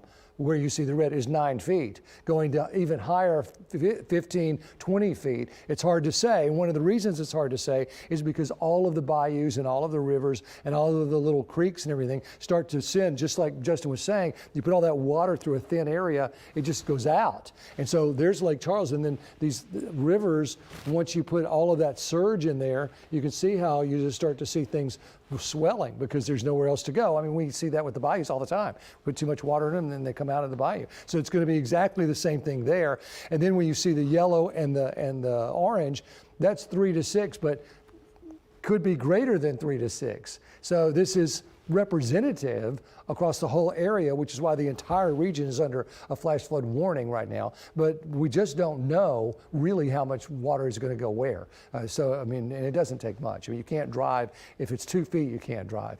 So the surge is dependent on these winds, and they have not let up. 150-mile-an-hour winds. That coast is a concave coast, and when water goes into a concave area, it has nowhere to go but up. And then, as we said, high tide at Cameron was 12:19, but higher tides now between now and 1:30. You can read more about it. I blogged about that today. So that's going to continue to be the problem. The watches and warnings for us are still up. I think you can pretty well ignore them. I would watch out for that Back Bay flooding in Galveston, but we haven't had any big reports of any wind problems. And I think they're just waiting for the storm to really get on land and continue to go, and then they'll begin to let some of those warnings go. So I don't know why that's again there again.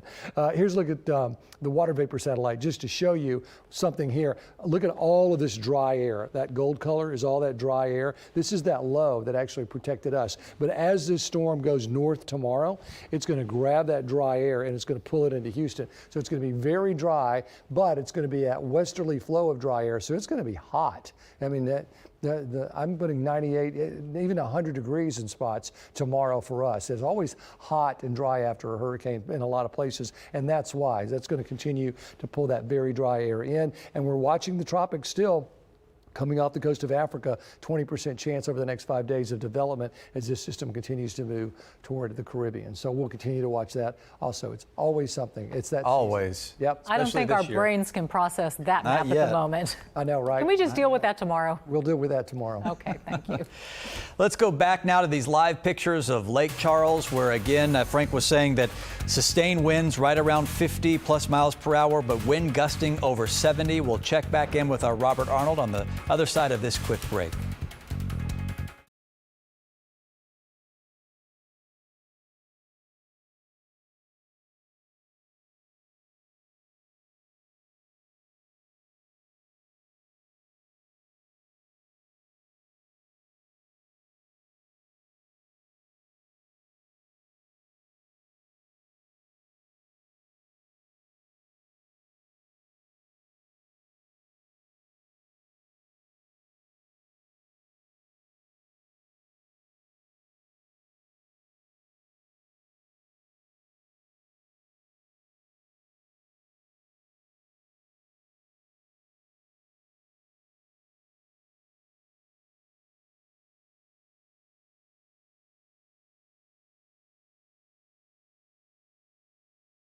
In Aragon, she's live in Beaumont tonight as her photographer gets her all zoomed in and ready to roll. Roseanne, what are you seeing there?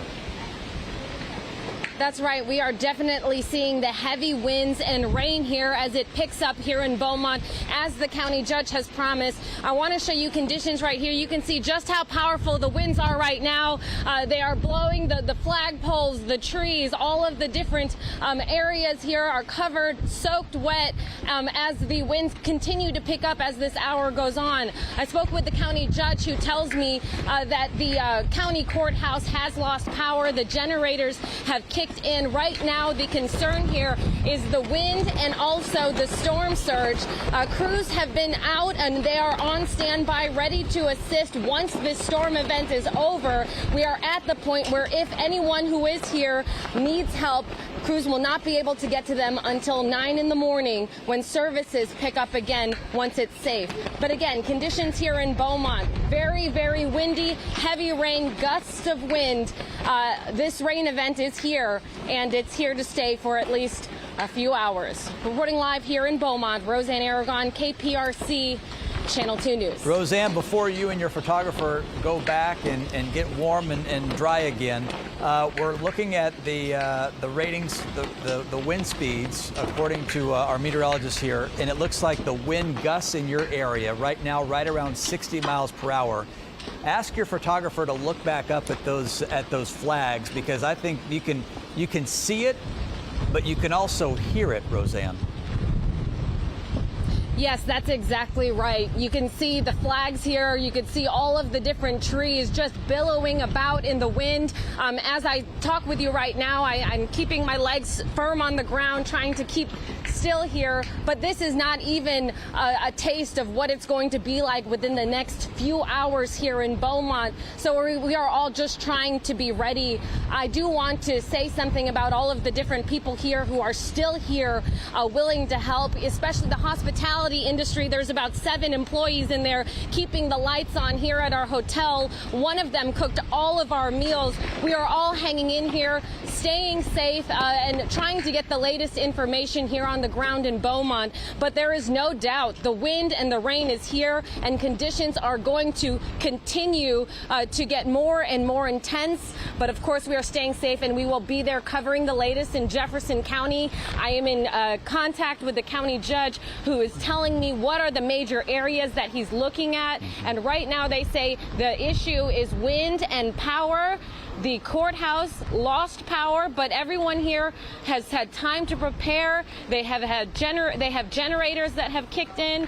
We luckily still have power. We have shelter. We are doing well. We are just monitoring conditions here, and we will be ready to show you what this storm looks like and give you the latest here. Yeah, you got it. Stay safe for sure. Beaumont, again, is kind of, Dominique, on that western edge of this emergency wind warning that we saw reported. Yes, that's far western edge, but still in it. Mario Diaz joining us live from Beaumont tonight. Mario? Hey, Dominique. Yeah, these gusts have really picked up here in the last 15 minutes here in Beaumont. I'm at a strip mall right now. I'm fortunate to have this wall of protection here by this facility. Let me step over here and I'll show you exactly what the wind is like every so often when it's kicking up. You see right there, I go outside the wall and you can feel and you can hear the wind pick up. We've been seeing transformers, much like we've seen in Lake Charles in the last course of 2 hours here. We've seen transformers light up the skies here behind me several times. I would say about 7 is the last count that I had with regards to the number that my photographer, Matt James, and I have seen and heard, because number 5 went off right on the other side of that building over there. I believe it's an auto place, automobile business. We saw this bright light, we heard it, and the entire shopping center here behind us went dark in their parking lot, with the exception of the other side. So whatever blew up on that transformer impacted the lights here in the parking lot. I want to give you a little bit of an idea of what these wind gusts are like. We were noticing them here when we had our vehicle parked up against the building. You can see the signs here. Oh, there goes the transformer in the distance. You can see the signs here right now, kind of pushing back here, back and forth. Fortunately, the wind gusts have not been as strong as they were anticipating. They were looking at winds well over 100 miles per hour as well here in Beaumont. Has not been the case. We did receive a wind warning at 10:54 this evening. And I want to say that wind warning is intriguing because we talked about this earlier. You've been seeing the system really activate and engage directly with residents, as well as with personnel, as well as with us in the media, through our cell phones. And we got the warning through the system that's in place, describing that there's going to be a wind event here, and they were telling everyone to try to seek shelter as much as possible. But fortunately, the story here in Beaumont, and I'm just a few miles from where Roe is standing right now, has been that this has not lived up to what they were expecting, which is a great thing, obviously, for the residents here, because they've been through a lot here in the last couple of years. And don't forget what they went through back during Rita in 2005, in September of that year. But it isn't as bad as what as they expected. However, we still have a little bit more coming on shore here with regards to the storm, as well as that surge, and that's the other chapter here that they're concerned about in the coming days. But that's the latest up here in Beaumont. Mario Diaz, or I should say over to the side in Beaumont. Mario Diaz, KPRC, Channel 2 News. And Mario, based on what you've seen, did a lot of people decide to ride it out there? You know, it's a great question, Dominique. I was talking to county officials as well as local officials here in Beaumont, and they said, you know, we did not have as many people as we wanted to leave. Now, there's no shelters in town. Everybody who was actually going to stick out here at a shelter is going to stick it out. They were transported. Central Texas, some were flown up to Dallas. And I said, why is that? Is it because they've just seen other storms and they don't think it's going to be as bad? They said, that's part of it. And you know, as I'm watching all of this coverage here this evening, whether it's Robert in Lake Charles or we had Jonathan all the way down in Kemah, that entire, you know, wide swath there that we're dealing with this storm. Keep in mind, we're all doing this in the midst of COVID and this pandemic. So that's what this person that I was speaking with here in Beaumont earlier tonight said, you know, some people just don't have the energy to say, oh my goodness, I just now have to pack up and leave and go and deal with everything else that we're dealing with right now with regards to COVID. It's interesting hearing that here because I heard it on Galveston Island 3 nights ago with a couple that was going to San Antonio, and the amount of research they did to figure out and identify, okay, is this hotel going to be good for us? What are their cleaning measures? This is what makes this storm unique, in that not only are we dealing with a hurricane, the first major one. Oh, there goes the transformer behind there, Matt. Sorry about that. The first major storm that we're talking about this year, but also the first major natural disaster in the midst of COVID, and how people are also having to adjust the way they would evacuate in the past, only doing so in these times. You know, and your mention of that is the first mention I've really heard about that, and you're right. I mean, that probably was a huge factor in what people chose to do or not do based on access, availability, and wherewithal. Yeah, I mean, and you know, it's so hard for some people right now just to get up to go to Costco or to go to H-E-B.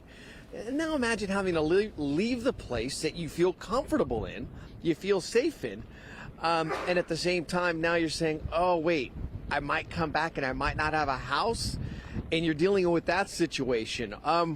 It really plays with a lot of people's minds. And some people just said, I just don't have it anymore. I can't do this. I have to stay here. I'm going to stay here. I'm going to ride it out. Good news here in Beaumont, it wasn't as bad thus far, as they have anticipated.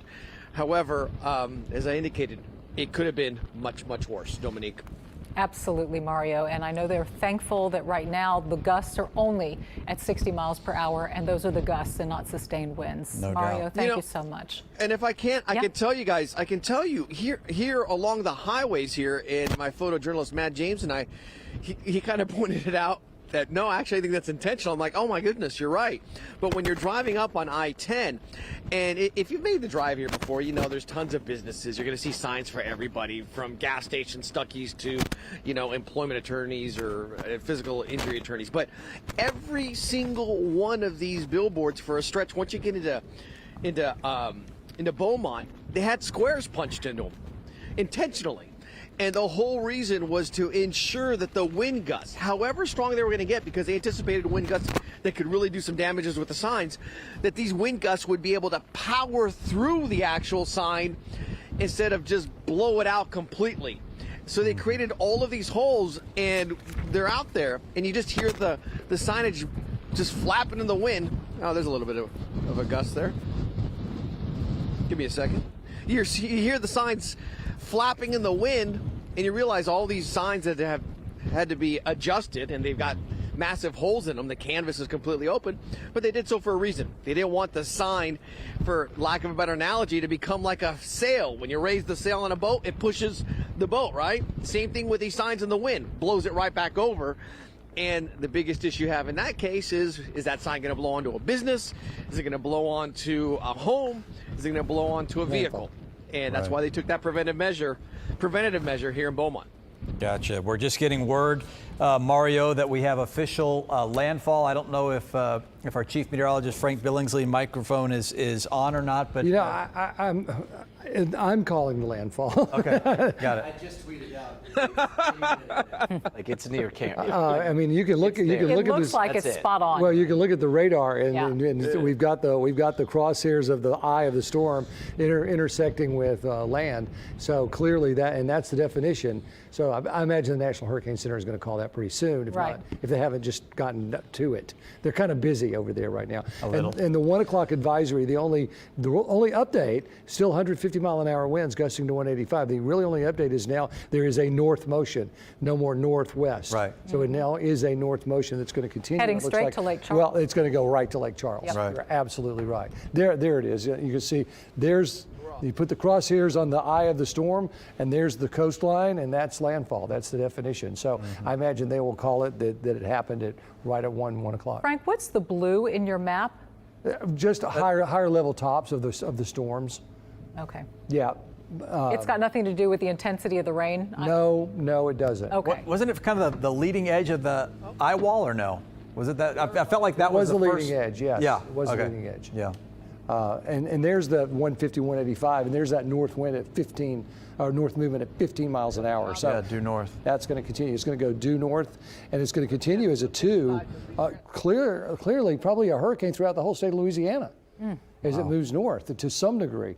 And then that could be problematic. So here are the winds, just to update you: 21, 23, 66 in Lake Charles, 38 where Mario is, 20 in Galveston, which has caused some of that Back Bay issue of that drainage problem and pushing water into the Strand. And then we have gust of 98 now in Lake Charles, 61 in Port Arthur, 40, 28, 30 in New Orleans. So the wind with all of this clearly is continuing to pull on in along with the storm surge. There's that whole area there. And look at these feeder bands.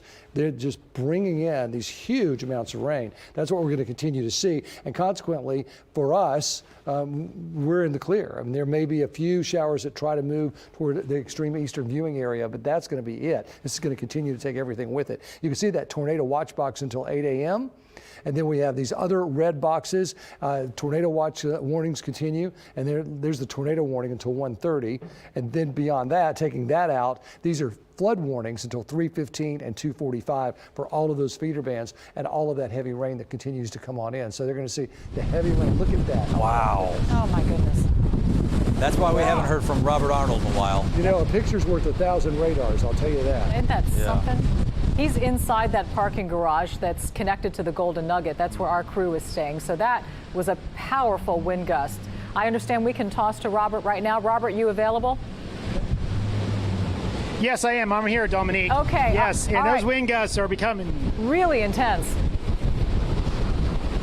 Yes, they are. They're incredibly intense. These wind gusts, you can definitely tell with that eye. It's getting closer to the Lake Charles area. And like I always said, and Frank can attest to, that eye wall are going to be some of the most brutal winds, and that's what we are certainly getting through here with these wind gusts.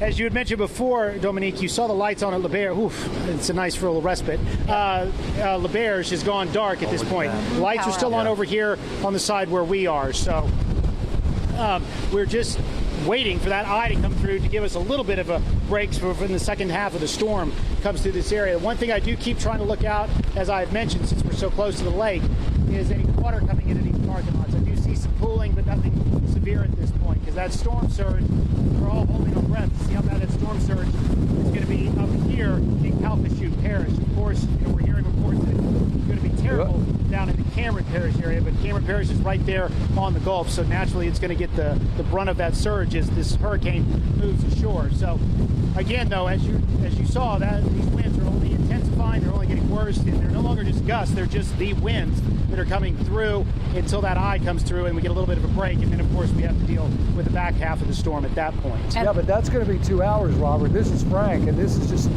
just coming on shore, and you're 40 miles, 35, 40 miles from where the eye is, and it's moving at 15. So what you're seeing, you're going to see for the next 2 hours. Whoa, look at that. Look at that.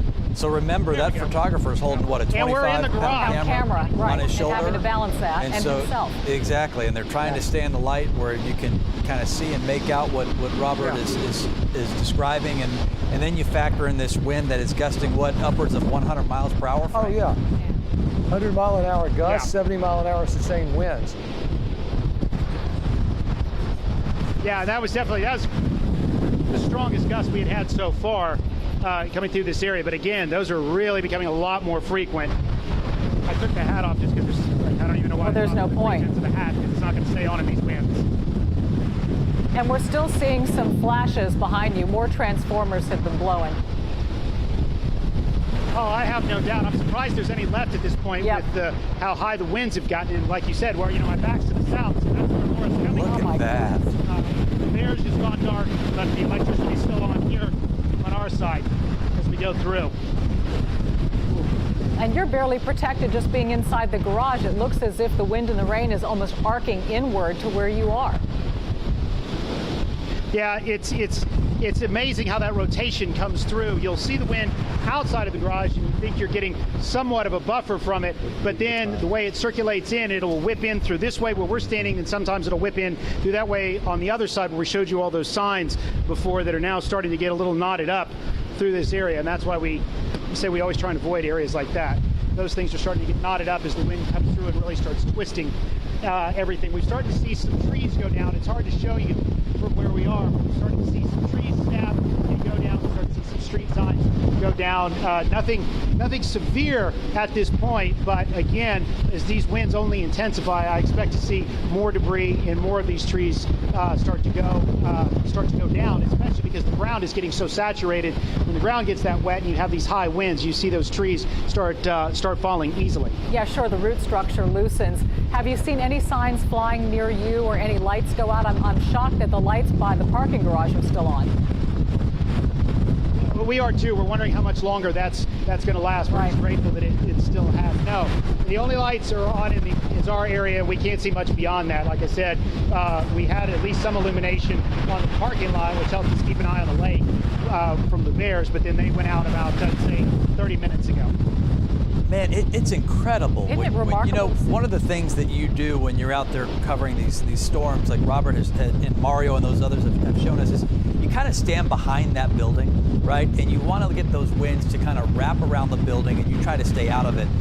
But when you're in a parking structure like this, and Robert has pointed this out, those winds are wrapping around that structure and through the structure. Correct. Right? And it's knocking our, I mean, Byron Nichols holding that camera is a big boy. Yep. You know, and he's got that camera and Robert's standing there, and man, I mean, again, Frank, we're talking about 100-mile-per-hour gusts right now. It's 70 mile an hour sustained. You can look at it, they're not letting up. No. I mean, that kind of a wind will certainly knock a person off their feet easily. Robert, describe what it feels like to be in the middle of that. No, there go your lights. As we were saying, yep, there goes the lights at that point. I knew it. I'm actually kind of shocked that we still have cell service in this area, that the towers haven't gone down.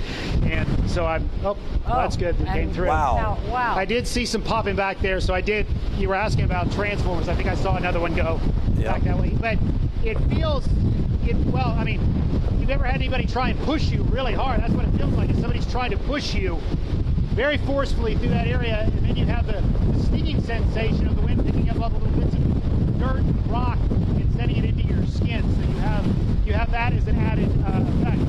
Thankfully, as long as we can lean into it, and so far we can keep our feet. Byron found a nice SUV to situate himself in front of, so he's getting a little bit of support there too. Because like I said, if I'm having trouble standing up, imagine trying to do it with a big camera on your shoulder.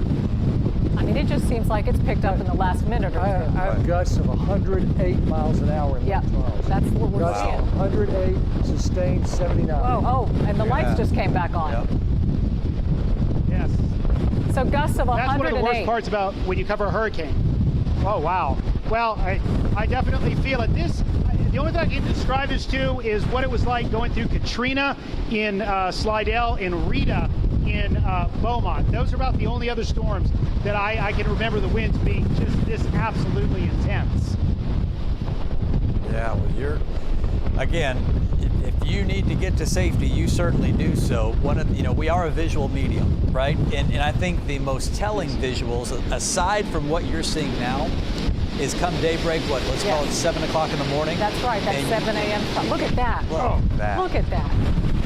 And at daybreak, when you can get into that lower area, that Cameron Parish, right along the coastline, and you can really see the damage done by this storm, that will be the story.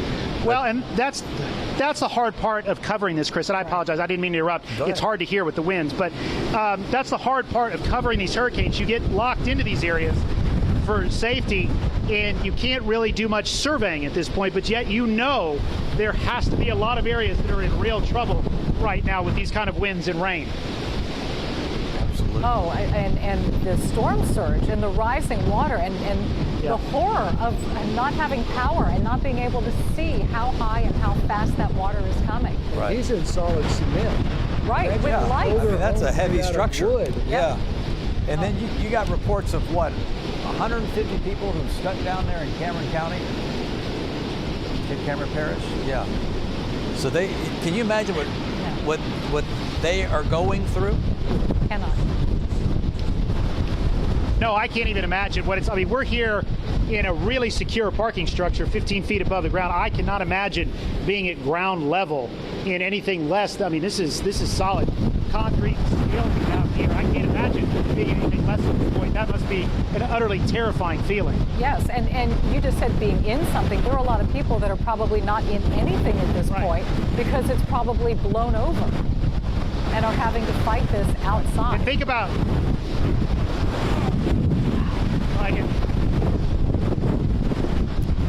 and you think about enduring this for hours and hours and hours. I mean, I think Frank, and correct me if I'm wrong, it was hard to hear a little bit, but Frank, you said you think we have about another 2 hours before the eye reaches us? I do. But incidentally, the National Hurricane Center did declare officially 1 o'clock. Okay, you called it. Occurred. I don't know that matters anymore, but yes, I think you've got at least an hour and a half, if not 2 hours.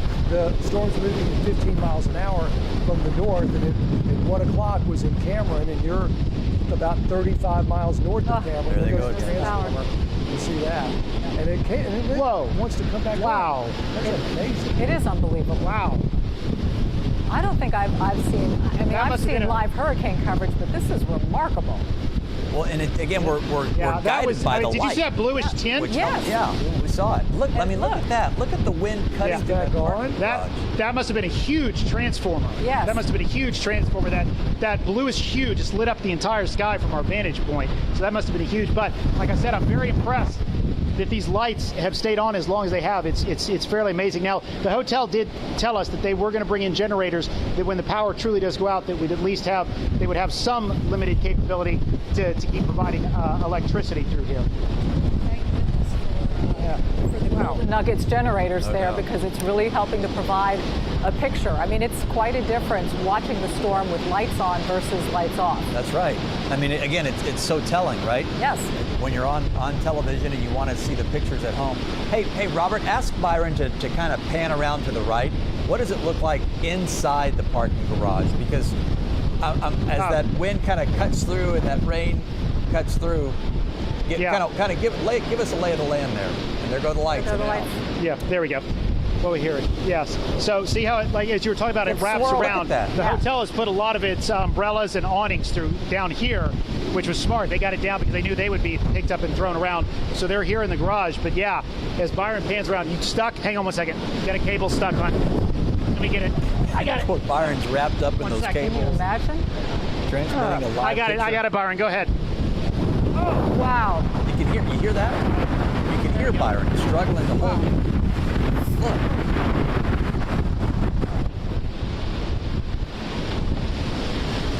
Are you guys okay?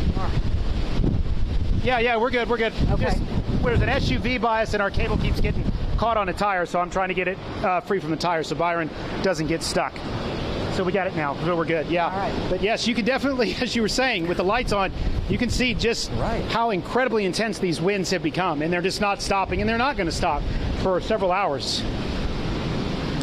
Yeah. Other than few little breaks like this that we're getting right now. Right.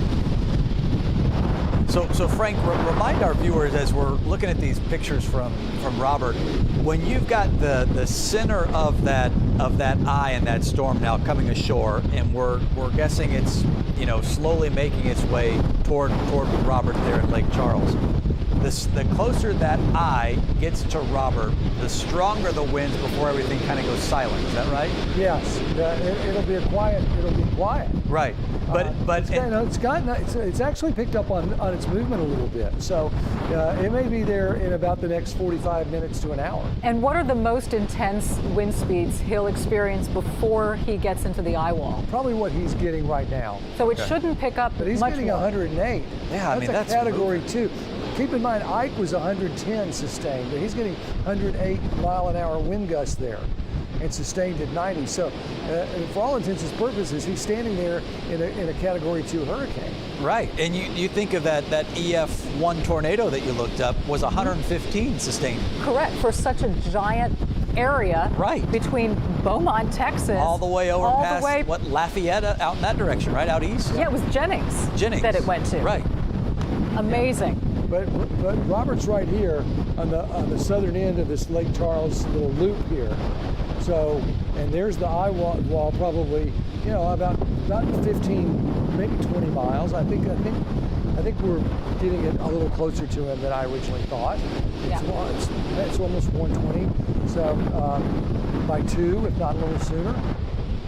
And Robert, just hang with us. I know as we're talking about different things, we're looking at you and we're looking at the weather. Yeah. So just know we're with you. Frank, did this come ashore as a Cat 4 or a 3? 4. It came ashore as a 4. So we knew. A strong 4. 150, 157 would be a 5. And where have those winds been reported? Have we seen areas where they've had 150? No.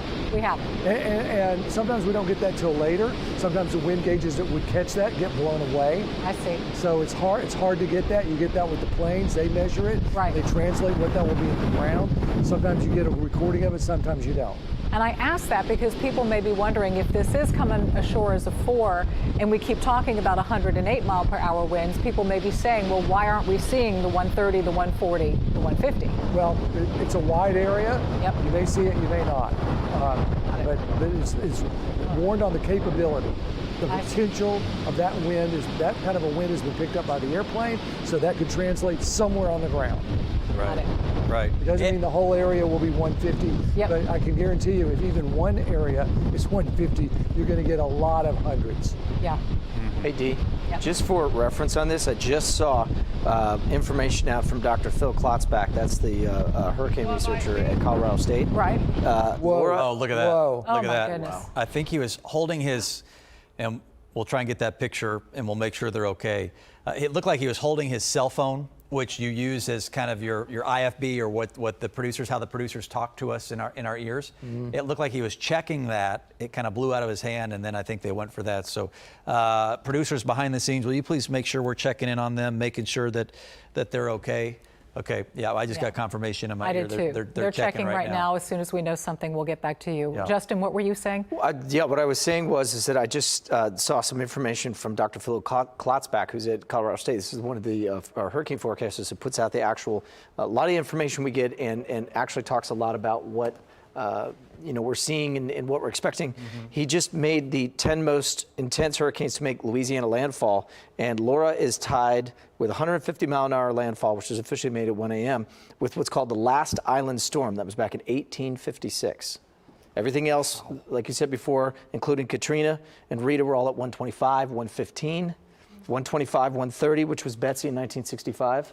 I remember Betsy. Don't you do? Otherwise, you got to go a whole 100 years before then, where it was 150 miles an hour, one that clocked in that tight. Wow. Yeah. That's a strong force. Well, and I thought the perfect way that you described it, Frank. Even if it wasn't 150, we were seeing 108, 120, maybe 115 mile an hour wind gusts with sustained winds close to 90, 95, and you just saw what it did to Robert and Robert shot there. Right. It was hard to find with Ike, which came in at 110. It was hard to find really a measured wind over 90. So, unless a tornado went through, there were some tornadoes, but as far as a measured wind, 90 was about the max that we could actually record, although it came in as a 110 mile an hour wind, hurricane. So they don't always come in like that. But then sometimes you go back, they went back after Andrew and upgraded it because they discovered a higher wind speed. Yes, and with Michael that hit Panama City Beach area, upgraded that after the fact. Yeah. And sometimes, and they may go back on this one and upgrade it after the fact. Sometimes you have to look at the damage that was done and say, well, that had to be a 5 or that had to be this measure. Your engineer can go in there and say, there's no way that structure would have sustained this damage without this wind. So that's where they come in with, knowing how the winds work and what kind of loads certain buildings can take. So that they become very valuable. And when you get a coastal community like this, that, as Erica said, a lot of old wooden houses, well, it's hard to look at those and know what took them down. Sure. Because sometimes a 100 mile an hour wind would take them down. Could do that. But I think this is such a good conversation to have because I think people, when they see a category on a hurricane and a wind speed, they think that it's going to be that wind speed throughout and potentially sustained. And it's a good explainer. Yeah, and that's why I've been showing that chart because a 1 at 75 has a certain amount of damage, but then you go to 110 and you're 25 times more damage because of the wind and the surge and the waves and the inland flood. And look what they're going through right now. Just that wind-driven rain can cause problems. So that when you start adding it all up, the bigger the hurricane in terms of wind, because of what all that wind can do, it's that much more really devastating. So that's what are they okay? Do we know if they're okay? We're still waiting on confirmation. They're in the process of. I hear they are okay. They're okay. They're okay. We're just trying to. We all heard that in our ear at the same time. We did. Trying to establish their live shot. Talk to us a little bit more about the storm surge. And are there any updates on You know, again, we heard this could be anywhere from 15 to 20 The last thing Justin had was 10 feet. Yeah, You let me got take a look anything? at this. I'll let Yeah, him it's at 11 feet now. 11 feet. So it's going up. Oh, yeah. Calcasieu. And that's another thing. You know, we lost a lot of gauges during Harvey, and they're going to lose a lot of gauges in this. Speaking of, I think that Lake Charles radar site's down. So I mean, that's got any part of what reports. happens with technology, and all of these gauges are all physical things, and water and wind and will take them out. Sure. I mean, just like all of the electricity, it takes them out. So we'll see, and we'll certainly know better when things begin to calm down a little bit. I was showing that just to illustrate our deal, but you can see that tornado warning continues. Look how big this system is when you look at the whole state of Louisiana. I know. Look at that, right? There you go.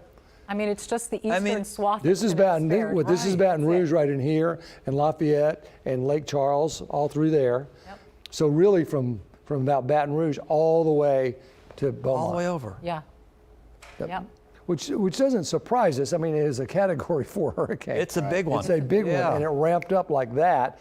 But what really is interesting is just flood warnings, not watches, flood warnings for so much of Louisiana, which is to say flooding is imminent. If it hasn't occurred yet, it is imminent. That's what a flood warning is. And that's what we have going on for so much of that state. And probably these kind of warnings will start to advance north with time, simply because you see the rains coming in. I mean, there it is in Alexandria, and it's starting to come in, and it's only been going for about an hour now, but give it, 2 more hours, and those flood warnings will be extended there as well. So they're going to continue to be under the gun. There's a look at all these red boxes. So I get that back. That's a whole tornado watch warning box until 1:30.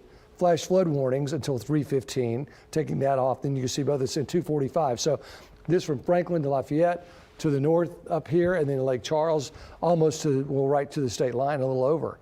Hey, Frank. Yeah. We just got a report in from the Lake Charles Regional Airport. 85-mile-an-hour sustained winds. This is about 118, and a gust of 128. Wow. Holy smokes. That far inland. Yeah. I mean, that's 30 miles from the coast, right? It's a Category 4 hurricane. And that's what they're measuring. I mean, that's in those red areas. That's what they're measuring. So imagine where we don't have those kind of wind gauges. Right. Which is to say, pretty much everywhere else. Yeah. I mean, the Lake Charles Airport is one thing, but all these other, I mean, you can just visually see that whole line coming up, right? There's the coastline, just all of that kind of wind coming in. So that's going to continue. So, but the good news for Robert is at least he's right here. At least the eye wall is now close, maybe 10 miles away. So he'll start to at least get a break, and from that just relentless rain and wind. Frank, as you were talking about the flooding, you're mentioning the storm surge that's coming in now, but also what happens as that storm continues north and you get all of this heavy rain in the northern counties up in Louisiana and even farther north, and then you've got all of that water in the bayous and the tributaries that have to now flow south into already flooded communities. Absolutely. Absolutely. Yeah. I mean, the Sabine River, that's it. Right. And all of that's going to fill up, and that's going to start coming down, and everything that comes off of that. I like to use the analogy of a freeway, right? You have all of these entry ramps, like here in Houston, we have all the bayous, right? And the only exit ramp is the Gulf of Mexico. Right. Right? And so, like, to Dominique's point, you've got, I can't wait to see tomorrow, later today, what the coast of Cameron Parish looks like. Right? Because you're going to have all of the flooding, all of the wind damage, and then eventually all that water is going to make its way down south again through it. Well, I know what it looked like after Rita. Yeah. And that's what's going to look like after Laura. Or worse. Or worse. Yeah. I mean, Hackberry and Cameron got just torn up. And they rebuilt. And they did. They did. Well, imagine what that now 11-foot storm surge is going to do once it gets out of that little tributary and gets into the lake, and all that lake water starts to get pushed out into those as well. Great Lakes is Erica showed us over on the eastern side of the lake, Hackenberry on this side. In fact, I actually saw one of the other storm chasers is in Hackenberry, and the conditions there look just like what Robert's going through too. So I mean, that's from the coast all the way up into Lake Charles is just one big mess right now. Yeah, it doesn't mile an hour pick wind. and choose at this point. Yeah. Robert's back. Robert's back. Is he on the phone, or how are we going to see him? Look at him. There he is. All right. Update us, Robert. Yep. Sorry about that earlier. Both Byron and I got caught off guard by a particularly nasty wind gust that came through and kind of knocked us into each other. We lost a cable. So yes, we are back online. We're starting to see power's pretty much out around us everywhere. Thankfully, we still have the lights on in the garage. I don't know if that's due to a generator or what. I'm going to assume that's a generator at this point, given the fact that power is out everywhere else around us. I can't really see through from this vantage point to the Golden Nugget proper, so I'm not sure about the power at the hotel at this right now. All we know is I was listening to Frank, though, before you came back to me about the 128 mile an hour gust. Was that what Justin said the Lake Charles Airport was reporting at that point? Am I correct? Yes. You heard right. Yep. Man, that's tough out there. Sorry, I don't know if you guys can still hear me. Yeah, no, that's you it. heard correctly. At this point, I'm trying to check to make sure. He's looking at his phone to make sure that he's... It looks like my connection to hear you Yep. at the station has been broken. We're having increasing trouble with the cell phone. So I apologize. I'm trying to redial in and see if you can hear me. That's all right. Robert, you never need to apologize. Yeah, no, he's frustrated because he wants to be able to seamlessly talk to us and doesn't realize when he's on TV and when we're talking. So Robert, there you got your IFB. You can hear us now. I did. I'm sorry about that. I did because it doesn't necessarily. I don't get any indicator in my ear when my call drops. Right. We're having trouble with the cell out here, which is not surprising. I'm actually shocked we still have cell service given the intensity of these winds, but we do, and hopefully it'll keep on for a little bit longer so we can keep providing you updates. Because once the cell gets knocked out, then we're pretty much dead in the water until we get cell service Sure, restored. and we'll take advantage of that time, Robert, and stay with you as long and as often as we can. But just to verify what you heard, yes, 128 mile an hour gusts reported. Wow, that's incredible. I don't believe I've ever been in a storm that had a gust hit that high. Like I said, Katrina in Slidell and Rita in Beaumont. Harvey had, or excuse me, not Harvey, but Ike had some incredibly good winds, and so did Harvey. They went through the Rockport area, but I don't recall anyone quite like that before, especially the ones that are coming through the area, like the one that knocked Byron and I into each other. It's one of those things where you really, really have to be on guard, constantly brace yourself, because if you let your guard down thinking you're getting a bit of a break, that's when that next gust will come and really start sweeping you forward. Robert, you're comparing this to storms that we are all very aware of, but just so you know, Justin Stapleton, our meteorologist here, is telling us that this is the second strongest hurricane in terms of wind force and wind strength to hit the Louisiana coastline since when? 1856. 1856. Both came in at 150 miles an hour, so you were tied for the tops. Wow, that's truly incredible. But it also makes me very frightened as to what tomorrow is going to bring when the light of day and the sun comes up and you see the destruction. Where in the garage? Through here. I keep trying to. I'm sorry. That's okay. I was going to ask, where in the garage are you? I mean, you're not in the same spot you were earlier, obviously, because you needed some more protection. No.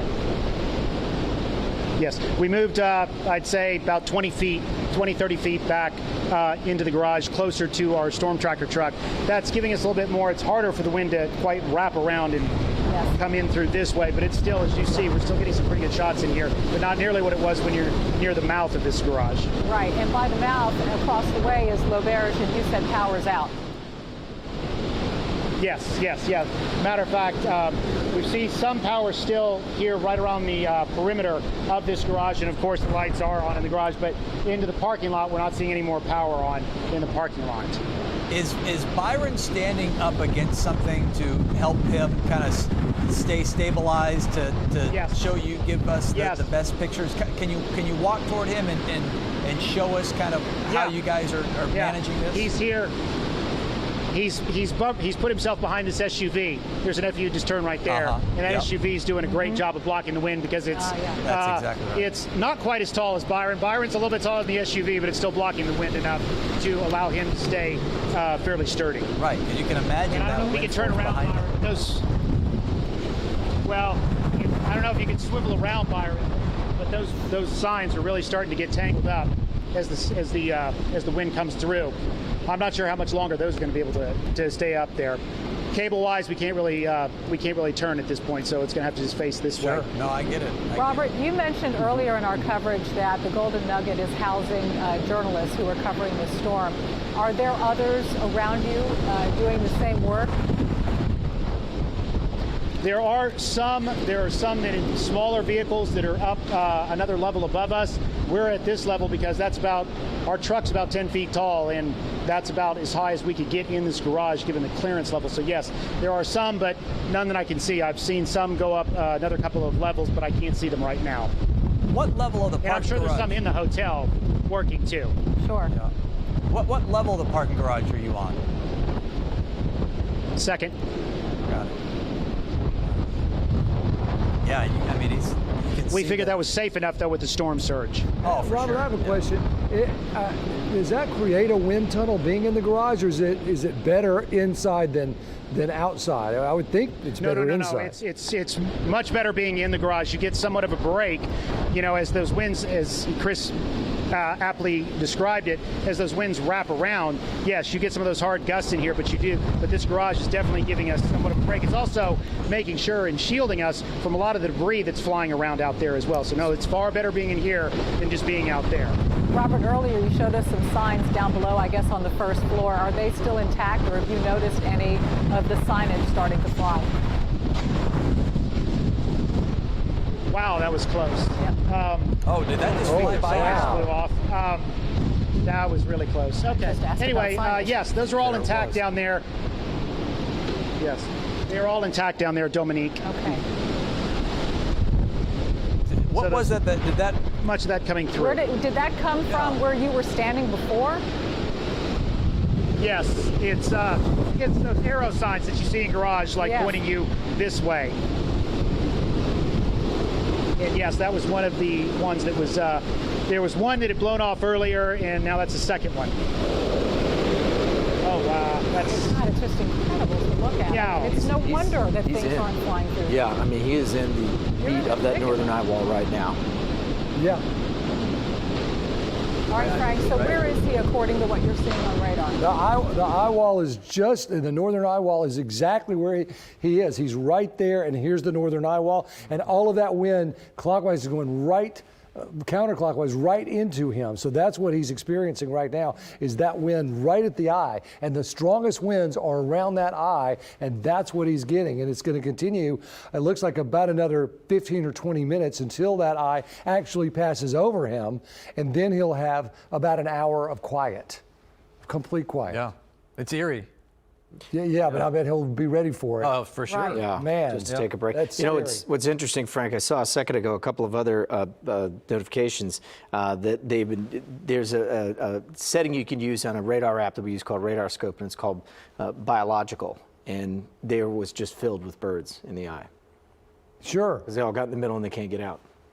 They probably don't want to get out. Well, no, I'm sure they don't want to get out at this point, no. Yeah. Yeah. Yeah, after Andrew, there were flamingos from Miami found in North Carolina. Is that right? Yeah. Andrew didn't what even a go that crazy way. hurricane And Andrew that. picked them up and they flew away. Unbelievable. Well, you keep going and hit the walls, and you're like, nope, I'm not going there. I'll just stay where it's And nice they and just quiet. stay in the you eye and ride just travel with the it. eye. Wow, it's something you'd never think about. Right. And how long will that eye be over where Robert is? It's expanding a little bit. See how it expands right Yes, there? yes. Which is to say that the storm is trying to weaken a little bit. So that's good. The bigger the eye, the weaker the storm. So as it continues to expand, that will help. But as we know, Cameron to Lake Charles is 40 miles. Yeah. We've been talking about that all day, that the I-10 is 40 miles. So that's now a 40-mile eye. So once it gets to him, he's got, it's traveling at about 15 miles. I think it's traveling a little faster than 15. It looks to me like maybe 20. But so maybe an hour and a half, maybe a little longer. But then he'll catch the backside of this. Sure. And look what that's doing. Yep. So that's why you can't get too comfortable, because the backside's on the way in. No, but it's also a good time to assess what's been going on around you. Well, yeah, just try to That's right. recover and regroup and rethink, for sure. sure. But it's almost there. But I tell you, look at them. I mean, this is a Cat 4 that's coming in still with 150 mile an hour sustained winds, gusts to 185. And clearly, for a very good reason, the hurricane warnings with this, look how far up these go into Louisiana. Those are hurricane warnings all the way up into the north part of the state, almost to Shreveport up there. And parts of East Texas also under hurricane warning still. They haven't been released from those. Look at this. How unusual is that, by the way? Which part of that? The hurricane warning going so far north into a state. Well, with the Cat 4, that doesn't surprise me, but I think it just reemphasizes that this storm, it just, did just a bombogenesis today, which is to say that when the pressure drops 1 millibar every hour, 24 millibars in 24 hours, you just get an explosion. Yeah. So you get we've gotten some of these. Look at that. This is Beaumont, Frank. That's Beaumont now. Yeah. Okay, that's 41 mile an hour winds and gusting to 64. Yep. So that's what we're getting there. And like you said, all of this fueled by the incredibly warm waters in the Gulf of Mexico. The warmest water basin in the world right now, 88 to 90 degrees. To get a hurricane going, all you need is 80. That's why you've got the hurricane season from June 1st to November 30th, because that's generally when your water is 80 degrees or warmer. But to sustain and really grow something so quickly like it did today, you need 86, 88 degrees, and you need it deep. So, because the hurricane will start churning that water up and trying to bring, and it'll bring cooler water to the surface. But if that cooler water is still 84, 82 degrees, it still has plenty of fuel. Right. So you need that warm water about at least 150 feet deep. And very often in the Gulf, it's warm enough 250 feet deep.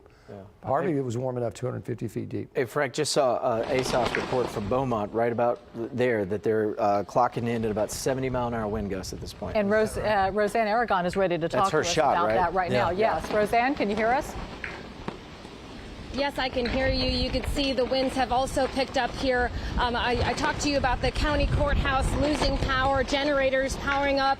Well, just a couple of minutes ago, you heard a loud bang, and then all of the lights at our hotel went out. The generators kicked in, thank goodness. The hotel, employee told me that they were able to have some power, but the elevators and the key cards and the internet do not work. His wife and kids live on the second, or are staying on the second floor. They can't get down unless they use the stairs.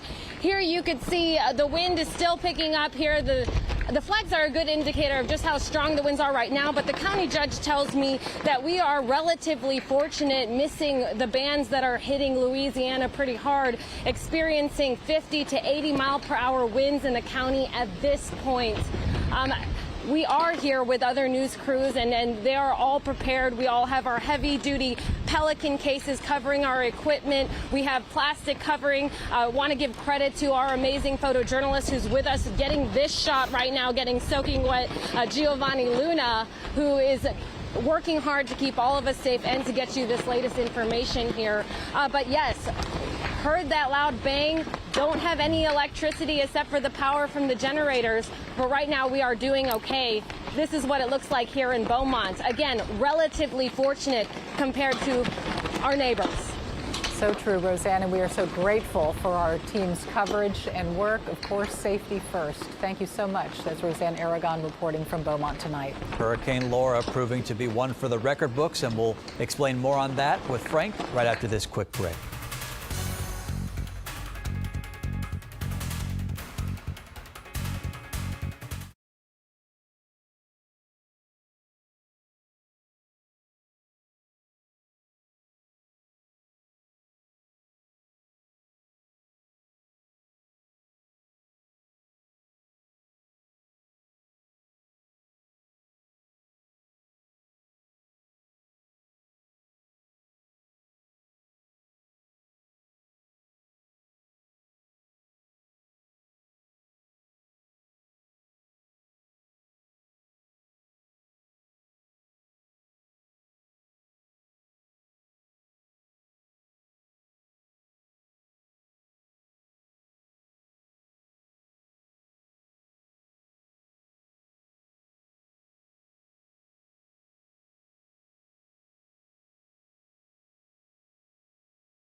Expanded news coverage of tracking Hurricane Laura, who came ashore as a strong Category 4 storm. You're right. 150-mile-an-hour winds gusting to 185. We're seeing evidence of that. I want to start with a little bit of video here. Jordan Steele works for the Weather Channel, and this is some video. Laura's so strong, pieces of the hotel are coming apart. He's in Lake Charles. Look at the glass coming down from above. We're in the eye wall. Look at that. Look at that. Wow. Just shattering from above, and you can see I don't know what hotel he's in.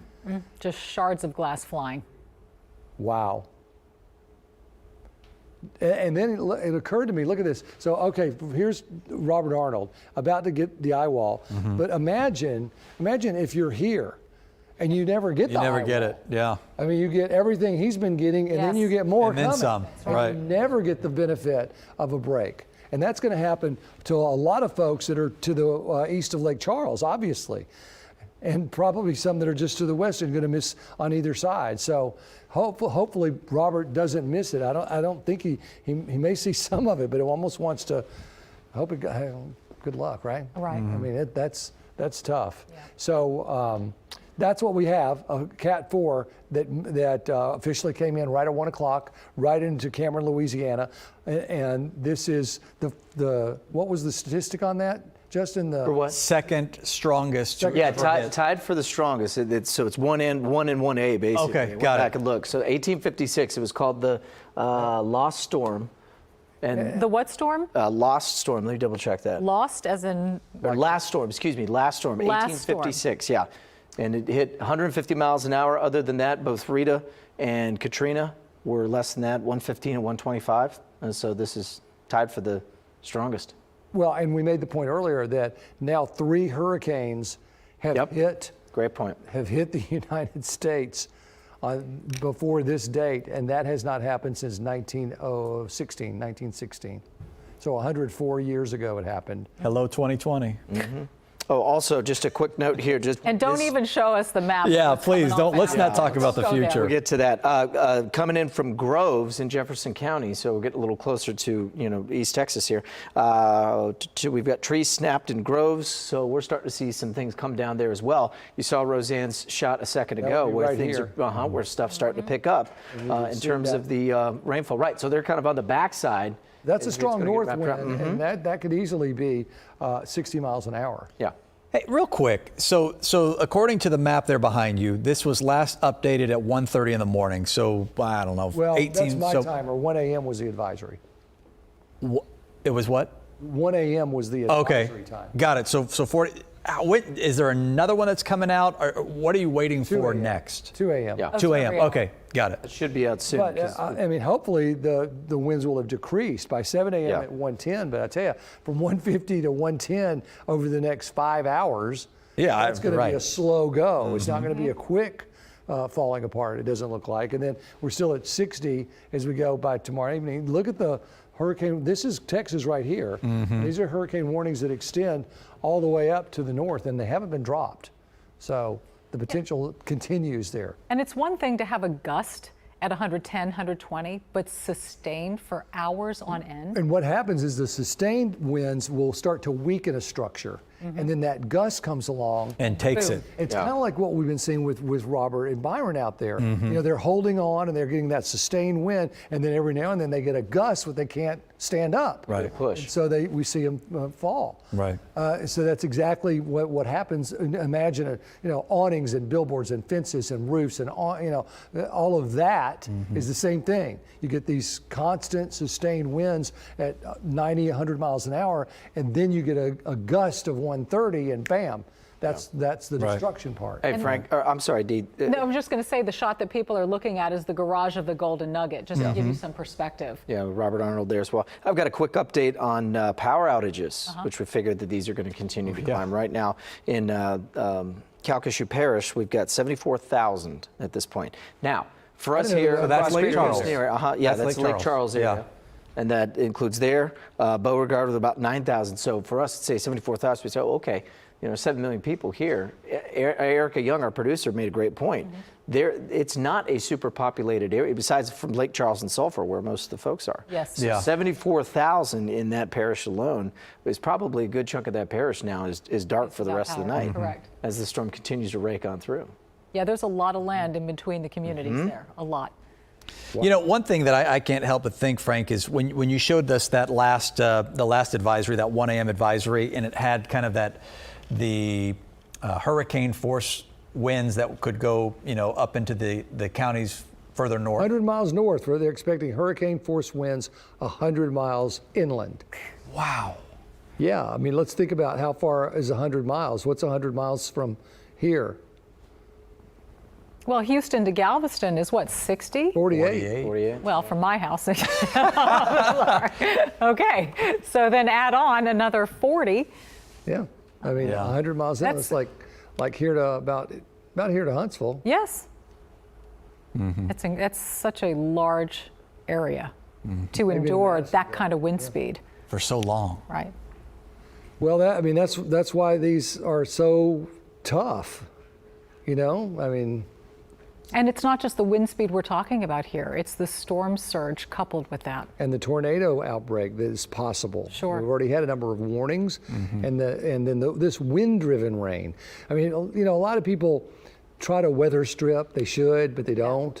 And so you have little cracks in your window sills and your door. Your back door may not quite be closed completely at the bottom, and you have just a little bitty slit. Yeah. Well, then this wind-driven rain just comes right on in there and ruins whatever it hits. We talk so much about hurricane-proofing a house, but aside from building in concrete, when you have these kinds of winds for this length of time and a surge, I mean, what honestly can you do? Well, and in Mexico and in the Caribbean, they do build out of concrete for that very reason. Yep. A storm comes through and you're able to hose things down and get going pretty quickly. Right. So that is one serious consideration. We build out of wood. It's less expensive, and we build squares. You don't see square airplane wings, do you? No, you don't. Squares and wind don't work well. No. Everything in the world is actually round. And in nature, so we build squares, and then we build them out of wood. So we're obviously very vulnerable to these kind of winds. But I mean, there are hurricane straps. You can have windows that are rated to 140 mile an hour winds. Then you can have fasteners from your roof to the rest of your structure to make sure that roof doesn't come off. You have better shingles. You have what they call a hip roof, which is a low roof. Not a lot of arches. Victorian houses tend to be the most vulnerable. Yes.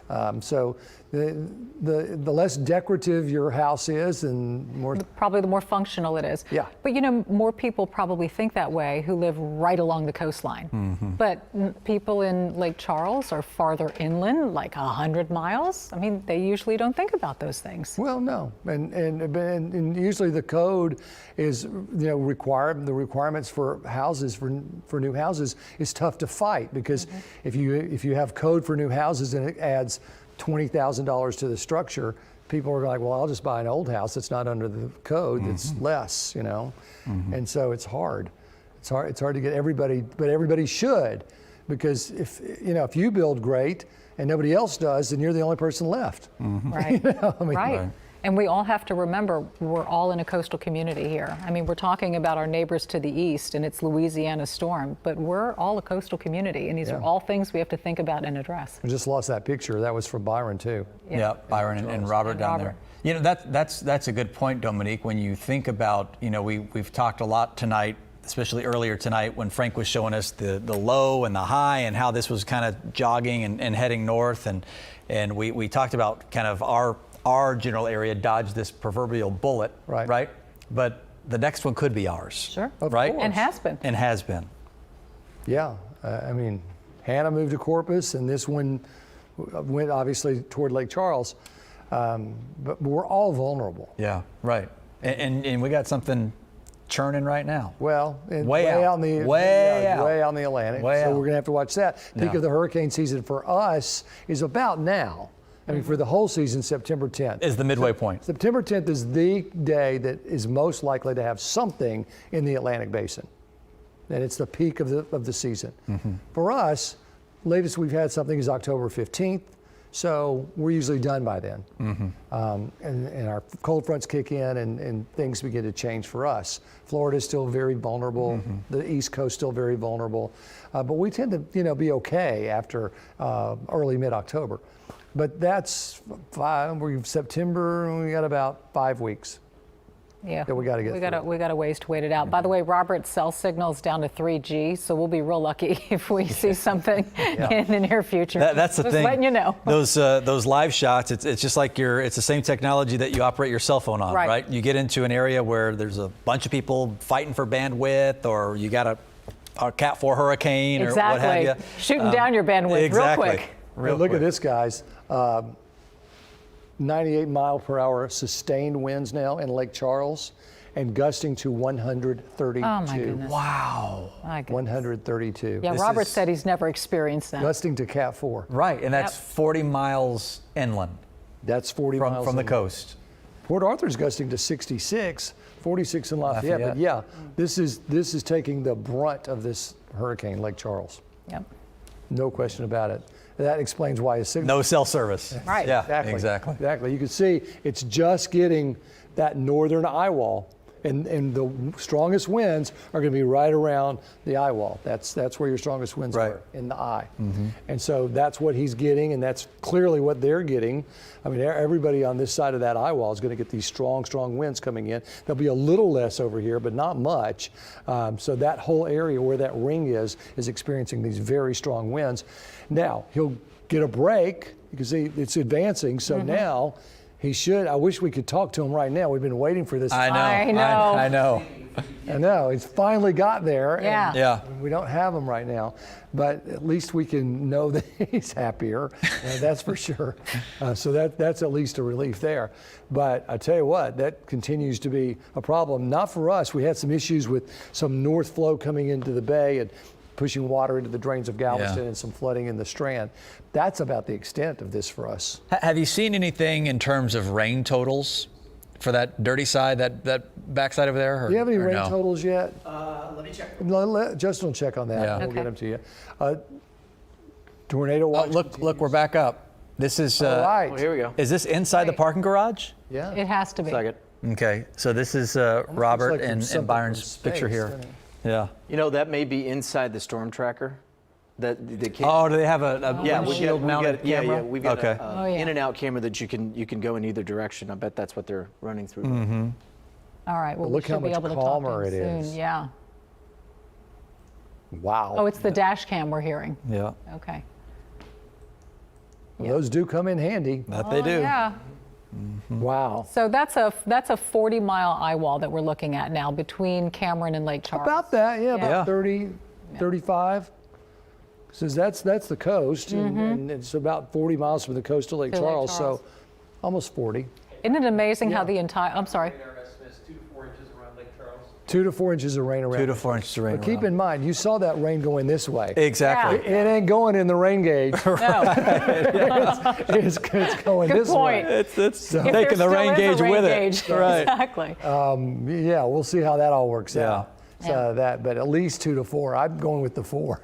You know, it's remarkable to me how clean the Houston side is. I mean, we initially thought earlier in the day we might get some rain, we might get some wind, and look at that. It's like we're in this vortex and we're out of it. Yeah, I drew that blue line. In fact, I drew that blue line like 6 hours ago. But look, it's verified. Yeah, it has verified. I just drew it to kind of show people where I thought the edge of the system would be. Yeah. Nailed it. And it's pretty much gone right along that line. And is that the low? Is that remnants of Marco? Remind me how the steering current for us. The remnants of Marco yesterday did make was a player, but that's gone. Okay. But that big low, I mean, look how dry everything is. There's this big low over Texas, and I can get to that. Yep, I got you. No, I can get to that. Let me show you what I'm talking about here. Right there. So here's the storm, and you can just see this whole motion here. It's counterclockwise much. So there's this big low there, and as this storm continues to move up into northern Louisiana, it's going to pull this very dry air. In fact, that's why there's such this mark, because it's very dry air in the mid-levels. And so tomorrow, this is going to bring all that dry air in here and really not only dry us out tremendously, but dry air is easy to heat up. And nice probably be hot day. Evening, it's going to be a hot day. Yeah. Look for 98 degrees. Honestly, it's a good problem to have. Well, yeah. Always like that problem for sure. And then this high pressure that was trying to direct it. And the thing that you were asking about Marco, Marco, I think, beat up the high a little bit because it was always about, is the high going to build enough to send the system to us? Kind of overpower that low almost? Yeah. Yeah. Oh, yeah. Highs are always stronger than lows. Yeah. So will that high be enough to send the system? And we were talking, you saw my arrows, it was 98 miles from us. Right. So 100 miles made the difference. Huge. Yeah. So Marco beat that high down enough so that it couldn't expand to send this storm to us. Because if it hadn't been for that weak Marco that was supposed to come here but didn't, went off toward New Orleans, then this may have been a very different scenario. Yeah. Which just shows you first how unpredictable it is and how difficult it is, but just how the roll of the dice with weather all the time. It's always roll of the dice. And then you have Laura became a named storm first, right? The L. Right. And then Marco, but then Marco came ashore, and I mean, it's just, it's fascinating. And did much of nothing, yeah. Yeah, Marco didn't do much of anything. Right. But helped us. But it helped us. Yeah. Beat down that high enough. So is the eye still forecast to go straight north? I mean, it looks to me like it's wobbling a little bit west. Am I just seeing things? Well, right. And maps are always a little deceiving because the world is a global sphere, and these are flat. And so you can get sort of that wobble. So I think generally it's going north, just like if you look at it from here, you see a little bit of off north. But then it's going to carry off back to the east. Yeah. Up and over. Yeah, you can follow this. See how that's going that way? Yeah. It's going to do exactly the same thing. It's going to do exactly what that's doing. So it comes up through Arkansas and goes in and then into Tennessee. Comes right on down. But I tell you, that's something. Yeah. And for a Category 4 storm, something that strong, that big, how long are we talking to weaken? Like, what are we talking about over in Arkansas? What are we talking about in Tennessee? What are we? Oh, I think we're at a hurricane. Just a rain event? We're still a hurricane in Shreveport, probably 70 miles an hour. Cat 1, Cat 2? Yeah, almost a Cat 1, maybe a strong tropical storm in Shreveport. And then we're at Little Rock with 40, and then 30, and then just 20. Fizzles out. And there's no chance of this thing stalling anywhere. I mean, it's on a trajectory to go up and east. No, you can really look at the flow, just the whole flow of everything in the atmosphere.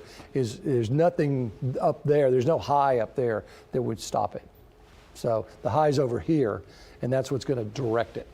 So that's good too. Yeah. It's a powerful storm, but how, in comparison to others, how large is it? It's about the same size as Michael was, that went into, it's not nearly the size that went into Florida. It's not nearly the size of Ike. No, Ike was huge. Or Rita or Katrina. I mean, those were huge storms. But remember, I mean, they came off and exploded really here over the Gulf Loop. There's what's called the Gulf Loop because the equatorial current comes through the Yucatan Channel. And usually the warmest part of the Gulf is right here. And then that goes through the Florida Straits and it creates the Gulf Stream, which is that warm water along the eastern seaboard. But it's called the Gulf Stream because it starts in the Gulf. Right? So this comes through the Yucatan Channel, through the Florida Straits and up. And especially 2005 and 2008, in fact, really for the last decade, this has been the warmest part of the loop current. But this year, the warmest part has been over here. And so that's why this exploded over here and not over here. Had it exploded here, it would have come to Texas because the bigger the storm, the more westerly it will go. And it was still fairly weak. It was still a 1 through this area.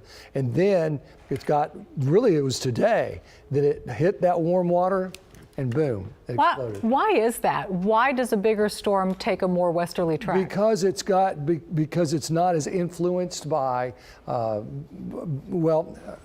here's what happens. Okay. All right. So easterly winds are coming along, right? Yes. And so if the storm is bigger and bigger and bigger, then those upper level easterly winds will take control and push it. If it's not as big, they'll miss it. And the surface winds will control it. Oh, I see. So the surface winds controlled this system pretty much all the way, because it didn't grow until it really got here. Had it grown here, then the easterly winds coming across Florida would have been more uncontrollable because it had been a bigger storm. So we were lucky. Hey, Frank. I just got a picture in. This was from our producer, Lewis, from Carlos Rual. So if you guys can take it here, take it full, because Frank, you'll know this better than I do. This is Waterman's Restaurant in Galveston. Yeah, Waterman's is down by the Galveston Country Club. Okay. And down. Waterman's is underwater. Well, that's the pier level. Yeah, and he said that here we go. These are pictures from outside. Owner's son says there's no water inside yet. Yeah. So it's down there, but so far, so. So explain what's causing the high water in Galveston. The north wind is pushing. Coming off of, I should probably get back to a different map for that, but. Hang on, I got you. So it's the north wind from the arc of that storm. Yes. So here's the storm. Yep. Here's Galveston. Well, so the winds are going around the storm, and then these winds are north winds. Well, we're not on me. We're on that. Dominique and I saw it. I know, right? I'm trying to explain this. Okay. So the north wind, regardless of what you're seeing here, there's a north wind coming in, and that north wind is going just right down through Galveston Bay. Waterman's is on the bay side of the island. So it's pushing the water from the bay. Yes, and pushing the water from the bay into Waterman's right there. Can you control that? Sure, absolutely. Can you pull it up so I don't have to bend over? It is 2 in the morning. Been working long hours. Thank you. Okay. So all right. So Waterman's is about right there, and so it's right there on the island. And so this north wind is pushing that water into Waterman's. And probably other places. I mean, it's just not water. Waterman's is a pier also. Well, didn't they expect some They did. They some talked flooding about down flooding. there? The Well, county we saw leaders. some on the Strand already, and I believe from what I saw from our desk that Vincent Crivelli is going to be live down there this morning. Okay. As well. So I don't know what his position is now, but he was headed down to the Strand. I've talked about this. This is called back bay flooding. Right. Yeah. Yes. It was one of the things I talked about because there's the bay and it comes from the back. But how much of a north wind are we talking about? Well, it piles up. So it might just be 25. They've been having 25 to 35 mile an hour winds. Right. But it's been sustained. And so you start pushing it and pushing it and pushing it and pushing it. And then it's pushing it back. Right. So eventually it's going to start piling up. And then it doesn't take much to push it through the drainage system because everything drains to the bay that way. Nothing drains to the Gulf. That's where the seawall is. You're not going to drain that way. So it's just stuck until the winds stop. Correct. Or lightens up. Right. Yes. And so once the storm gets far enough away, then that will lighten up. That's another thing. Had this been more of a Jefferson County issue, that would have been a much bigger issue. I see. And remember when the storm was directed by the European model? Yes, it was closer. Yeah. Which, by the way, everybody always says, which is better, the American or the European? Right. The American. This hurricane season, hands down, the American model is. The European, and I'm Is not it always so- like every season? No, but this season, I have a theory that because of COVID and we're not getting a lot of airplane data, and European is highly dependent on, not highly dependent, but about 11% dependent on airplane data. And we're not getting the airplanes going up and down. They go up and they go down and they take measurements of the atmosphere between here and 30,000 feet and they send it back. And 18,000 flights has gone down to 3,000. Interesting. It's starting to come back, but there's been just a lot of data. I mean, something's missing. Sure. And that's the only thing I can think of that's missing. The European actually depends on some of the American data to operate, but the American model with this said from the very beginning that this is where it was Sabine, going. yeah. That's where it went. Yeah. And the European was like here, and no here, and then here, and then Right. and just windshield wipers, and it was completely wrong. And then finally started to get on board yesterday. Even yesterday, it was putting that system here.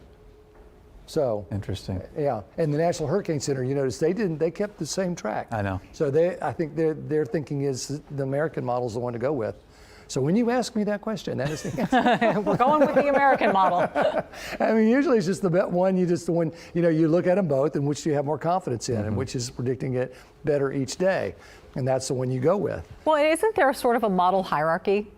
I mean, there are models that have more maybe credibility or validity than others. Especially when you show us those spaghetti models. Yeah. There's a few that always kind of go, well, come on. Yeah, they're way out there. Well, they're the global models, and the global models sample much more of the atmosphere and more definitively. There's like your Samsung Galaxy 10.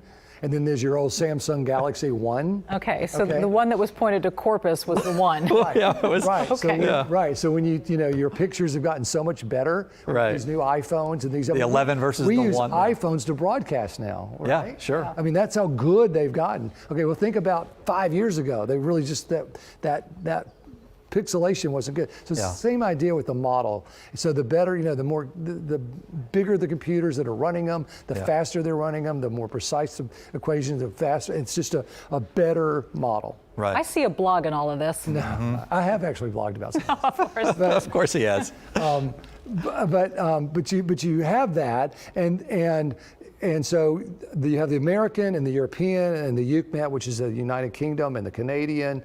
You have one out of Germany, and then you have IBM is running one. I mean, you have different models that are being run. Most of these other models that you see on the spaghetti models have at least a component. They're like, they take something from the American model and then they try to improve it with different equations. But it's usually the American model is kind of the granddaddy, and then you have these other ones. Very rarely do you have a model where somebody says, "Yeah, I'm just going to create my own hurricane model, and I'm not going to use anybody else's data. knowledge. Right. And I'm just going to do it on my own." I don't know many models like that. Most of them have some semblance to the what we call the GFS, which is the American. We get a lot of information, obviously, as this thing is churning in the Gulf from the hurricane hunters. At which point do they stop flying into these things? Overland. Okay, so are they done with this one? I think so. Okay. I mean, I haven't been in my computer for a while. Sure. And they've been pretty persistent. And I don't know why they could. I mean, what they do when they fly them is they drop signs down into it, and those drop signs are like $40,000 a piece. It's like dropping Cadillacs one after the other. There goes another caddy. It is. That's why it's so expensive. Wow. Really? Yes. No idea. I had no idea. There's another blog. Hey, we don't talk about that. We need to. We do. Who's paying for this, Frank? You are. Of course we are. American tax dollars at work. Right. But it's so important to get that information. Sure. We have to do that. But they drop all these drop signs down in there. Well, they hit the water. Right? I mean, you don't want them hitting your house. Thank you. There may be. I mean, they That may explains fly. why it's only over water. Yeah. They have other planes that fly around the system to sample the atmosphere. And they don't drop anything. But they sample. So those could still sample the hurricane. But the ones that are flying, you notice he didn't fly inland. Right. He flew over He's the water. dropping those caddies. So Bill Reed used to say, "Well, we're going to drop some Cadillacs." That's funny. That's good. I'm going to see the hurricane hunters in a whole new light. I know. Right. It's expensive to be a weather person. You have to have tools. Well, now looky there, Frank. Lake Charles is in the eye of the storm. Thank goodness. Thank That's goodness, where right. Robert Arnold. So that's the drying out a 210. little That's bit. the 210 loop right there. Yeah, and there'll be Golden Nugget off of that. Yes. Yeah. Both the casinos. I've been there once. I love it. Haven't been there in a while. Double down. And Mr. Fertitta was very nice to give us rooms. I don't say give us, but let us have them. There you go. Let us rent them. Yeah. you mean for our cruise tonight? And also, for Yeah. sure. There are sure. a lot of people that needed rooms, and so he I was know. very kind to let us have rooms. So Robert and Byron hopefully catching a nice little break and able to regroup. Yeah, of course. Yeah. As I said earlier, it's the people that are like right there that aren't going to catch a break. Yeah. No. The whole night, and they're just going to have to do the best they can, and that's awful. So, but yeah, at least there's that. you have any more questions?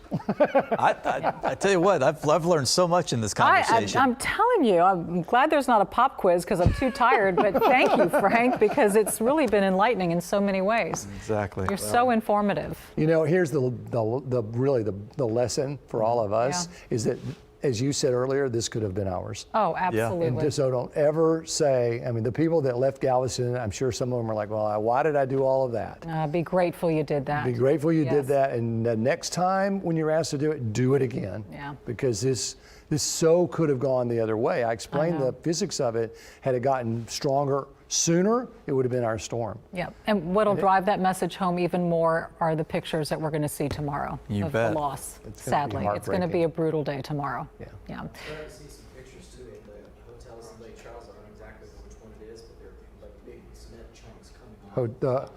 The hotels are, Oh, chunks. Well, a lot of hotels, you know, I mean, you see this in movies when they have parapet walls, so that you have the roof, and then you have walls like that go all the way around, you know, the buildings.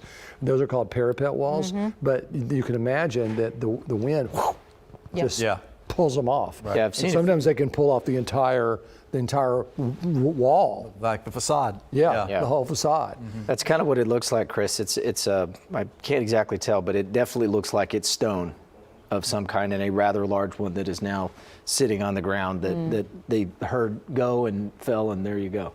Where are you seeing this? This is in Lake Charles, at one of their Galveston has a lot of buildings like that on the Strand. Right. Those parapet walls, because they're pretty, because they kind of block the roof. You don't just square off the roof. You have a nice little facade, and then, you know, you have your roof that's not very pretty. Sure. And the air conditioner's up there and all that other stuff. So that blocks it, but it gives you unfortunately a wing that just comes just tip over. Can be pretty tough. Yeah, I'm seeing a report that they're getting damage at the Civic Center there too. Oh, okay. So we're going to collect some of these images that are starting to come in. Sounds good. And we can tackle that on the backside of this break. And first, I think we've got some more video out of Beaumont. Oh, right let's now. take a look at the video. Let's take a look as we head to commercial break. We want to take you and show you these live pictures from Beaumont. At last check, Frank, you said the winds there were, well, it looks like they've died down considerably from when we saw Roseanne, Aragon. Well, that always happens, but don't be fooled. We got still have 39-mile-an-hour winds sustained, and then 66 in gusts. Still but gusting you'll notice up there. Lake Charles still has 90-mile-an-hour reported, but no gusts. Okay. Right. And we'll talk to Roseanne, by the way, who's in Beaumont right after this.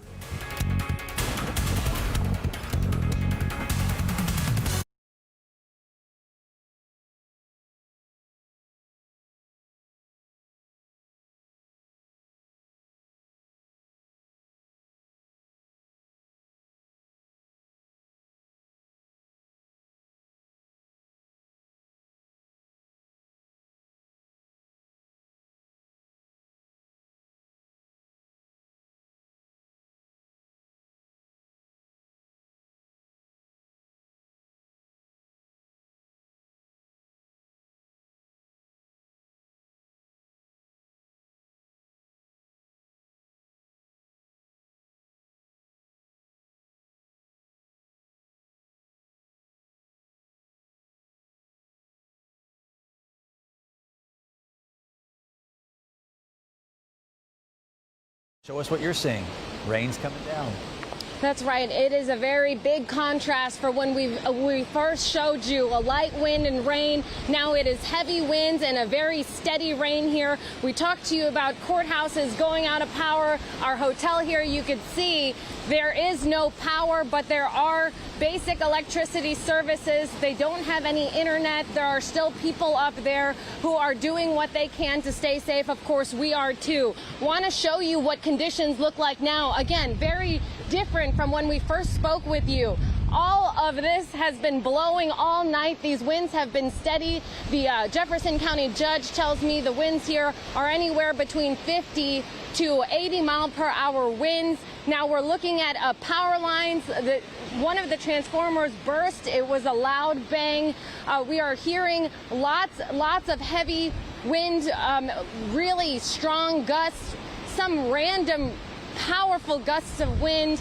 The only people who are outside right now are the people who know exactly how to handle this storm, like our photojournalist Giovanni Luna and other news crews who are carefully working this very strategically. You can see just how powerful that wind is.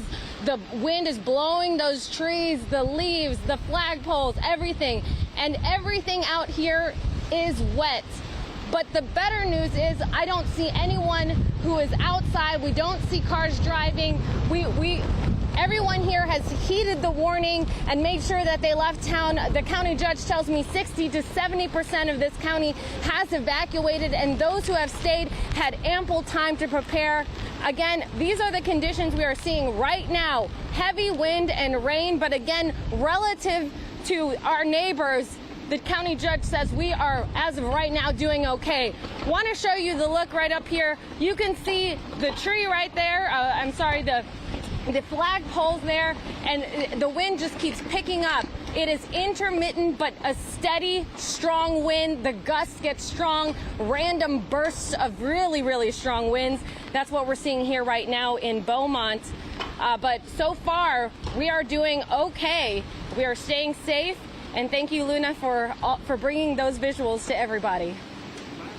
Okay, Roseanne, again, where you are, it's sustained winds right around 39 miles per hour, but gusting up to 66 miles per hour.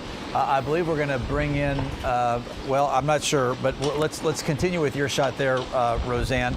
Tell us a little bit more about what the city officials there in Beaumont and the county officials there, kind of what they did and what they said to people living in that area in terms of what they should expect and what they're actually seeing. Yes. So we spoke with the county judge, who says that we were relatively lucky because we missed a ban that hit Louisiana hard. But they were telling everyone earlier that they need to really be prepared to have a plan in case they do see really strong winds, 100-mile-hour winds. It does seem like this is still better than what they were expecting. People were prepared to shelter in place and find an area that was very secure and safe. But right now, the winds are manageable. I mean, we are safe right now outside. County officials did tell people to evacuate, but for those who did, you're not going to be able to get help from anyone at this point because everybody is staying inside and safe. Thank you. Just stand by. We can keep your shot up and just take a look at the wind and the rain that's coming in there in the Beaumont area. Like we said, around 40 mile per hour sustained wind, but she's getting gusts around 60 or so. Beaumont is to the west of Lake Charles, which right now is in the middle of the eye wall. 90 mile per hour sustained winds in the Lake Charles area. We were seeing images of hotels losing glass, we heard from Justin, losing a chunk of actual concrete. So the damage is starting to happen and images are starting to come in, but it's going to be, the coverage tonight is going to be so remarkably different from what we're going to see and experience and feel tomorrow. Absolutely. Chris, you know this. You've covered these storms numerous times. It's one thing to stand out there in the wind and the rain, but it's another when you're talking to a family that has either lost life or lost property. Well, when you think about a storm like this, and any storm really, it's a lifetime of memories is what makes up a home. That's right. Right? And in a split second, a storm comes through there and can potentially wipe all of that away. And I think we hit on that with our, when we spoke to Erica, our producer, who has family, not in those northern parishes, but the southernmost parish that got the brunt of this storm.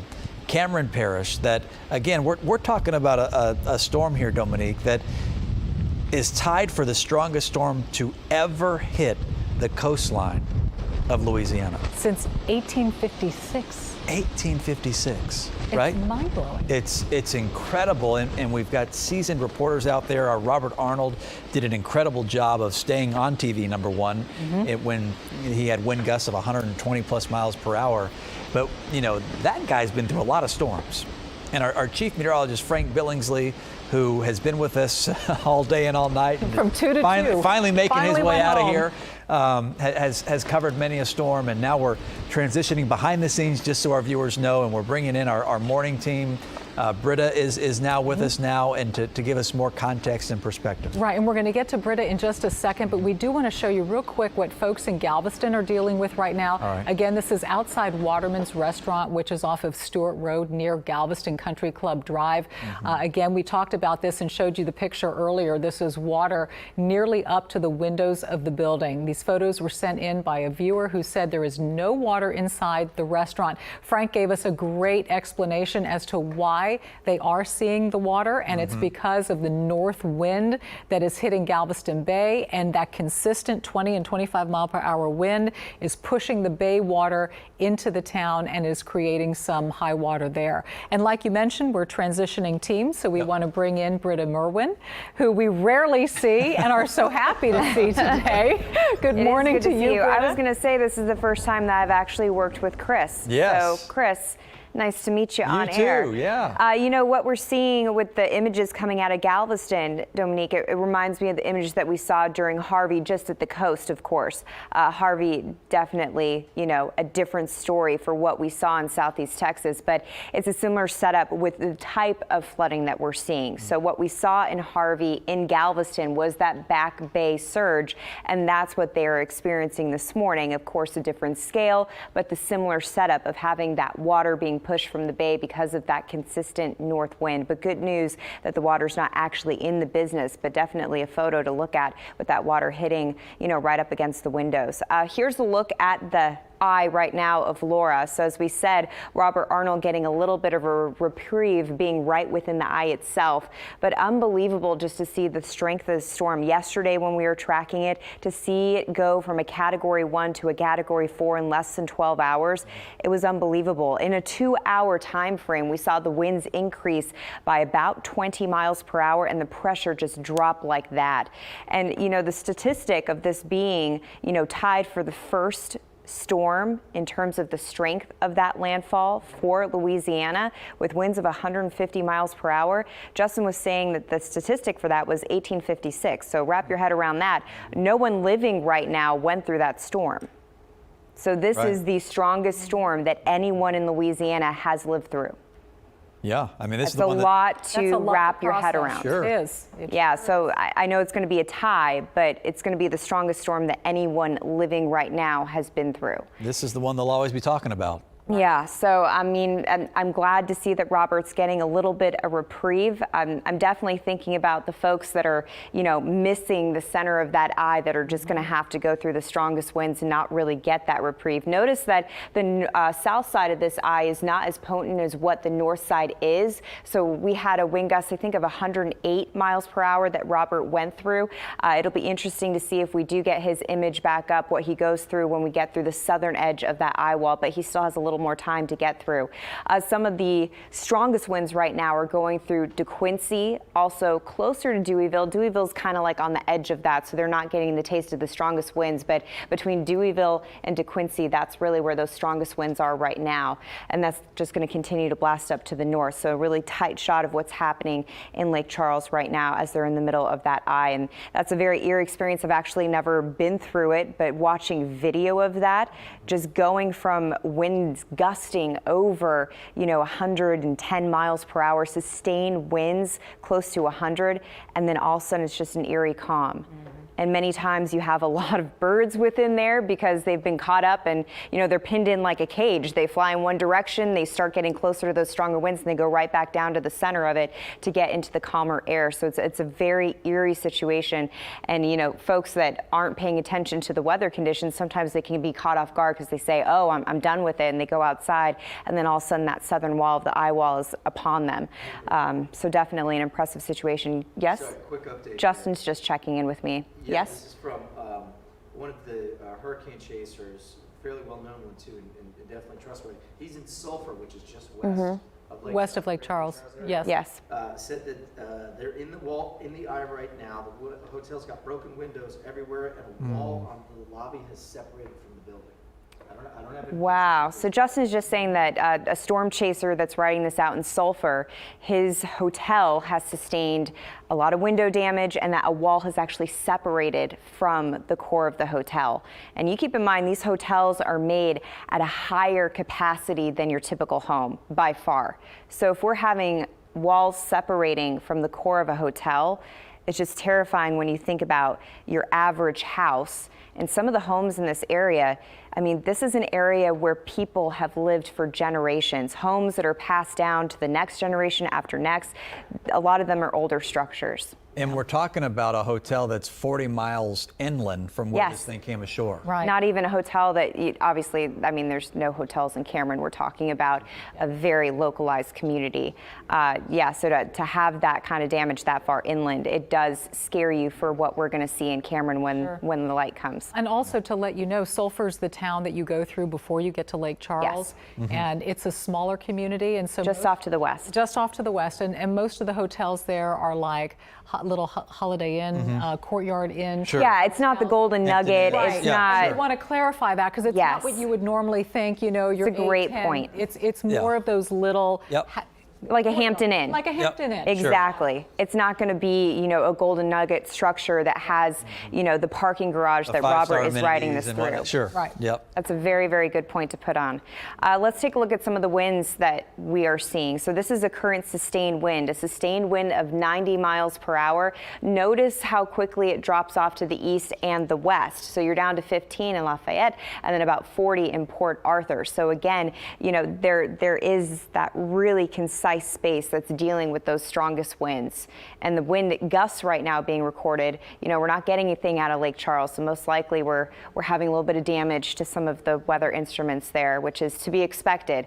Port Arthur, though, getting a wind gust of 66 miles per hour. So we're going to have impacts, of course, that are far-reaching for sure. But just an unbelievable thing to see. I'm going to go back to the tight image of the eye so everyone at home can sort of see what's going on, because of course a lot of folks left this area are joining us right now, and we are their eyes to see what's happening back home. So this is what's happening. The strongest winds right now are on the north side of that eye wall. It's just moving over to Quincy right now. Lake Charles is within the eye itself, which is nice and calm, and they'll go through the southern edge of that eye wall probably in about, I would say about 30 to 40 minutes.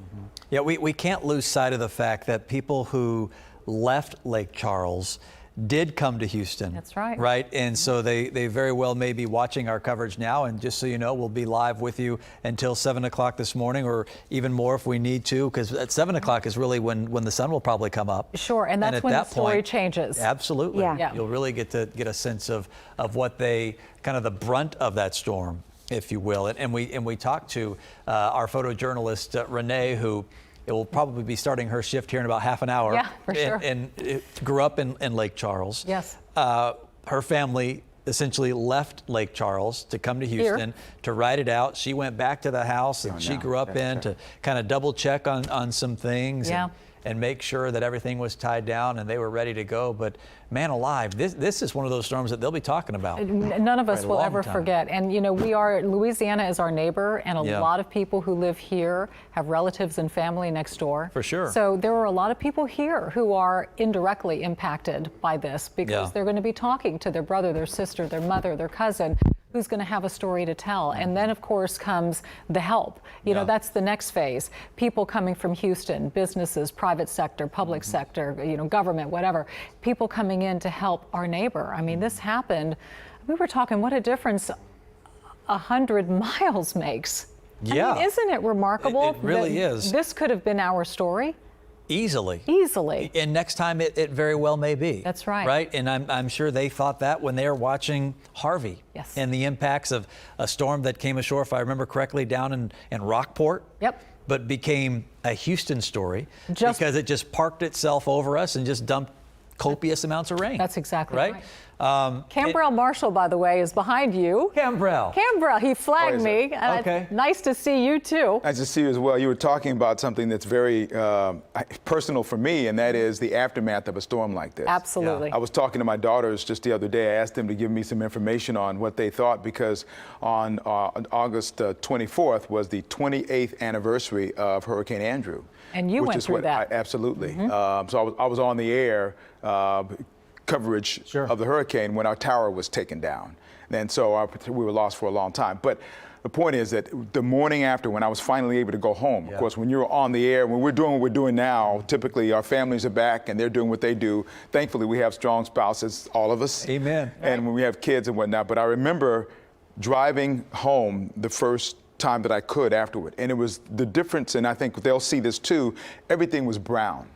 It was as if we were in the middle of winter, because the wind has been so horrific that it denudes the trees. The trees lose leaves, and those that do keep their leaves, they lose the color. And so you don't have the color anymore, the trees are down, all that sort of thing. And so that will be happening. And I was in Miami when this happened. We don't have a lot of trees, not the kind of trees that they have there in the piney woods and those areas in Louisiana. So they're going to have a lot more of that kind of issue going forward. But what concerns me too, and let's keep Cambrell part of the conversation, is we got these reports, Dominique, correct me if I'm wrong, but there were like 150 something people that thought they were going to ride this thing out, right? Wasn't there a report from down the in Associated Cameron Press? Parish. In Cameron Parish. Yeah. And essentially ground zero of this thing. And a lot of those folks, because they have been through other storms since 1856 that don't measure up to this. Right. And a lot of times they don't believe what happens. And think what happened with Marco. There were a lot of estimations about what Marco was going to do, about where it was going to go, how it was going to, and it dissipated. And so people see that and they say, well, wait a minute. You said it was going to do this and it didn't. So I'm going to just trust my own gut here, and I'm going to ride this out. But they've not experienced the kind of storm surges that we've expected to see, and we are seeing. It only takes one. It only takes one. It only takes one. And when you have the National Hurricane Center use a word like Unsurvivable. Unsurvivable. Yes. Yeah. Have you ever seen that? No. And when they say that, it's like the mayor of Port Arthur, who said, after noon, don't call 911. If you want to stay here, you can stay here, but that's between you and God. That's what he said. Right. Because they're the people who are the first responders put their lives at risk when they go out to go ahead and help rescue people who decide to stay and, oh my God, I should have left, and that sort of thing. Sometimes they tell you to stay. Obviously, there are times when you're told to stay in place. We understand that. Absolutely. But in a case like this where the surge is going to, nobody told me my tie was crooked.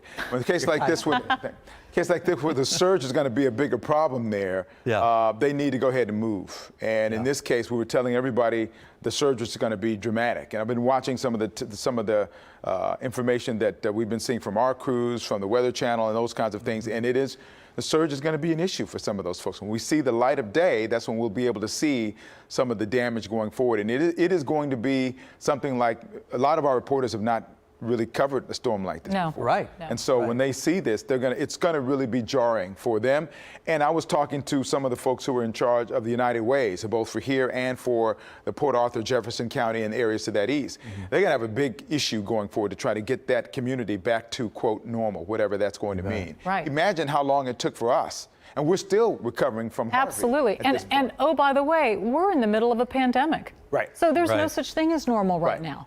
Right. And so there's going to be a lot that's going to be going on. And I was talking to some folks about what kind of relationships there are going to be between Houston and those areas to the east of us. Because those folks, after Katrina, of course, a lot of folks moved because they had no place else to live. The folks who are there in Lake Charles and around there, very close to Lake Charles, their homes are going to be destroyed. And they're going to need a place to stay. Some of them may have other relatives that are not to Houston, but there's going to be a big effort, I think, from this community, which always has a big heart, to say, look, we know you're going through tough times. Let's make some temporary places for you to go ahead and be a part of at least some sort of stability. Because you're right, a lot of the folks who have been living where they are, they've been living there for generations. And one of the definitions on the National Hurricane Center site, when they talk about the definitions of Saffir-Simpson scale, I'll pull that up a little bit later on, when they talk about the kind of damage that's associated with each level, and you get to category 4, and they talk about a well-structured home will lose part of its roof, catastrophic damage, trees, and they break it all down, and that's not going to be any different. By the way, there is a chance that when they do a post analysis of this storm, they could recategorize it. Yeah, Frank because hit on that earlier. right, because that's what happened when Andrew came in. Andrew was a 4. Andrew was a 4 for a long time, and then they said, oh, you know what? We found these 5 winds, so they categorized it as a category 5. This was like within 7 miles per hour of a Category 5, right? I mean, it was the gusts and the sustained wind. Yeah, from what we know now. Right. And so if you can, you say, well, we reanalyze it and we can have a Category 5. Nobody's going to quibble, quite frankly, whether it's a Cat 5 or a Cat 4. For those who are historians, you say Cat 5 and that sort of thing. Yeah. But for those who live through it, they could care less. Absolutely. 140, 50 mile an hour storm as opposed to 157 mile per hour storm means nothing. Yeah, loss is loss no matter what number you attach to it. You're exactly right. We were talking, and speaking of loss and risk, there's a lot of risk in being a journalist, getting out on the front lines and covering a story like this. For example, a terrifying moment for a meteorologist on the front lines covering Hurricane Laura. Yes, Justin Horn is his name, works at our sister station in San Antonio, covering the storm from Orange, Texas.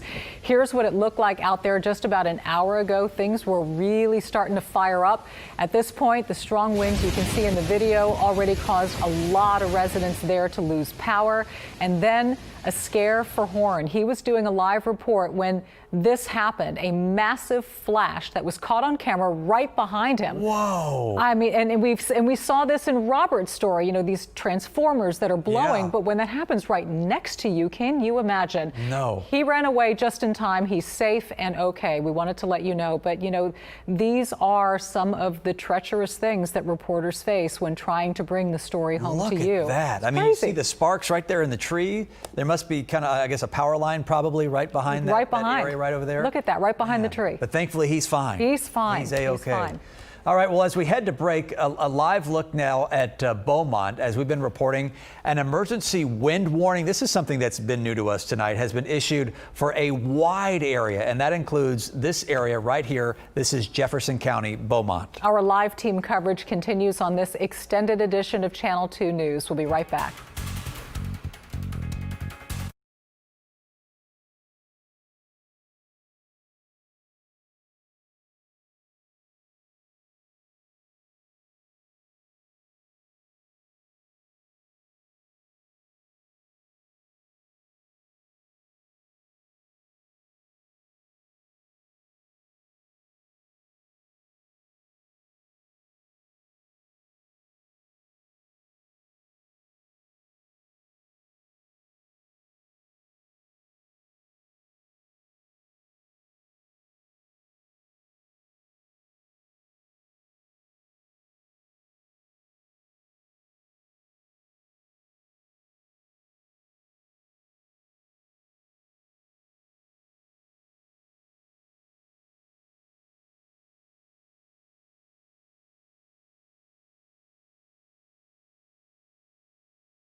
We are watching with deep concern as Hurricane Laura makes landfall with Herculean strength. While its shift east means fewer impacts in Harris County, it also means catastrophic surge and wind for our neighbors. Our team is monitoring and ready to fulfill any mutual aid requests. And that's something that we touched upon earlier as we were talking with Cambrell, the fact that communities, surrounding communities, even communities far away, will often reach out in need in moments like this. And our neighbors to the east are definitely going to be in need of some help and assistance when the light shines on the state of Louisiana and we actually see what we're dealing with in just a few short hours. Really, that'll be telling because it'll help us understand the size and the scope of this. And we talk a lot about the Bayou City And in this case, we're helping the Bayou State. That's exactly right. And we are, I mean, we're neighbors and things happen and we're in the midst of this, global pandemic and the year 2020 and everything that comes with that, right? Right. Take a deep breath, everybody. We're right there with you. But the bottom line is we are here to help each other. Exactly. And we're going to see that through charitable organizations or just individuals who say, I want to do something. I've got this talent, this skill, this whatever it is. Yep. I'm here to help. Let me help out. Absolutely. So we have a weather team in place now. We have Britta Merwin and Cambrell Marshall both with us now to take you through the morning hours. Britta, what's the latest with Laura?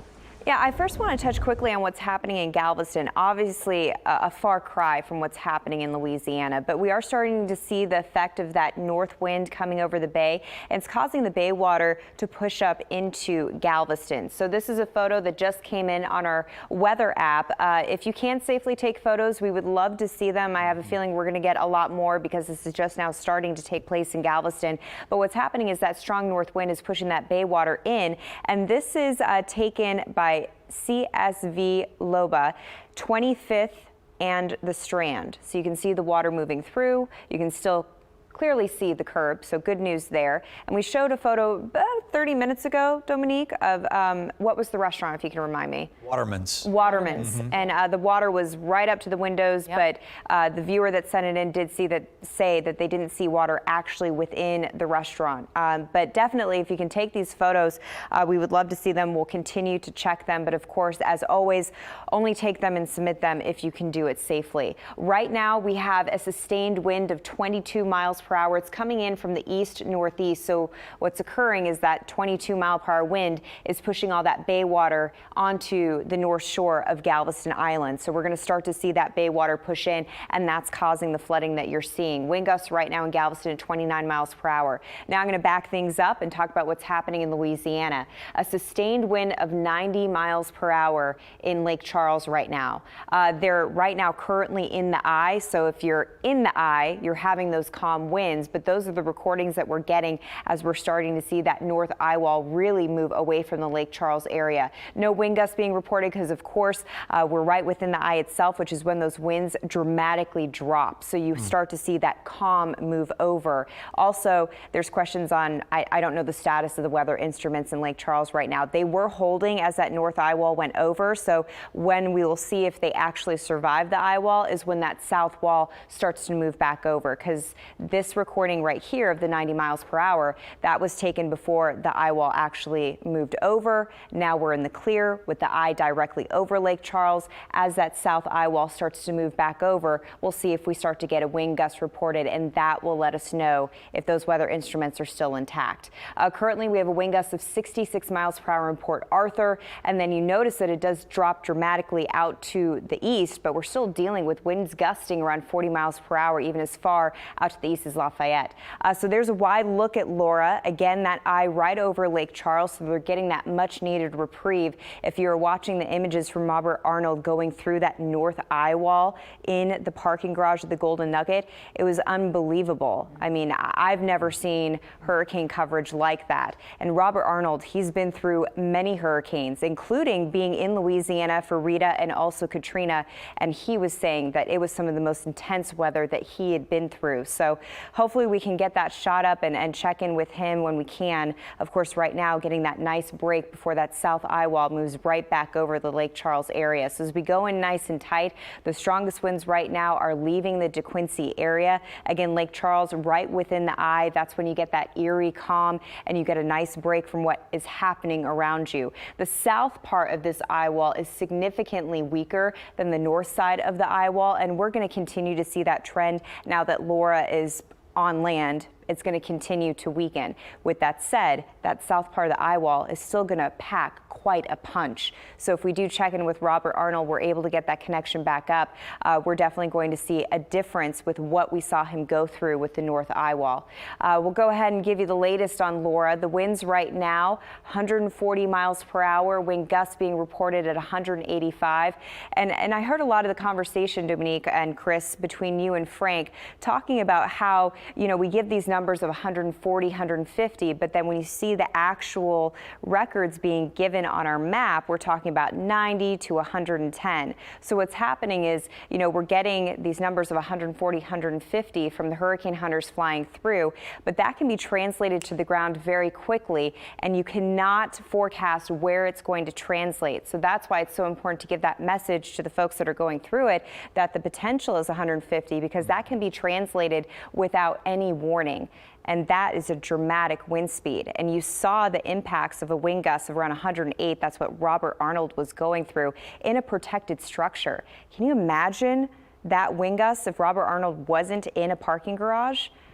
I mean, I can't imagine what that kind of a wind gust would do without some sort of protection wrapped around you. Laura's going to continue to move up to the north. It's still a Category 2 hurricane this afternoon. It's moving through, you know, right along that state line of Louisiana and Texas. So it's going to be a very potent storm, and we will have hurricane force winds extending up the Sabine River into North Texas. So a lot of folks yesterday, when we weren't really sure exactly where that landfall was going to be, and there were still questions for East Texas, were saying, you know, can we realistically see hurricane force winds all the way up through, you know, the northern edge of East Texas? And easily, yes. And that's what we're going to see happening as we go into these wee morning hours of Thursday here, is that we're going to see that extension because of how strong Laura really is. As I animate things out, it's going to continue up to the north and east. This is going to be a story not only for the Gulf Coast, but it's going to be a story all the way up, pushing into the Midwest, because the rainfall that they're going to pick up. And that part of the country has had a really, really wet year. So flooding is going to be a large concern. Current warnings that are out there, we still have a tropical storm warning for Liberty County, Chambers County, Galveston County. Again, if you're just waking up, checking in, wanting to know what happened to our local area overnight, we've been just fine. But we are starting to see that Back Bay flooding in the Galveston area, so we'll continue to check in on that. Where we have hurricane warnings are, you know, from Jefferson County into Louisiana, and that obviously is where we're seeing the strongest weather. So if you guys are in Galveston, you can take photos of what's happening with that Back Bay flooding. We would love to see the photos. I'll continue to check in with our weather app to bring you some more images. But right now, definitely just thinking about our friends in Louisiana. I know many of them evacuated here in Houston. So if you're joining us trying to get a look of what's happening back home, we're going to stay on air all the way through at least 7 a.m. to be your eyes and ears on the ground. And definitely just praying for the folks that chose to not heed the warnings and are staying behind. Absolutely, Britta. Can't say that enough. A lot of people need our prayers for sure. Okay, we're going to take a quick break. We'll be back right after this. Hey, Bill Baraha.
Been with us throughout the evening, and you've seen Robert Arnold's pictures out of Lake Charles. I mean, it's truly some of the more stunning hurricane footage in terms of just wind speed and just the sheer capacity of what a storm like that can do. And he was in a protected garage. You know, we talked about this, Dominique, especially in commercial breaks, but you know, in this, we are in a visual medium.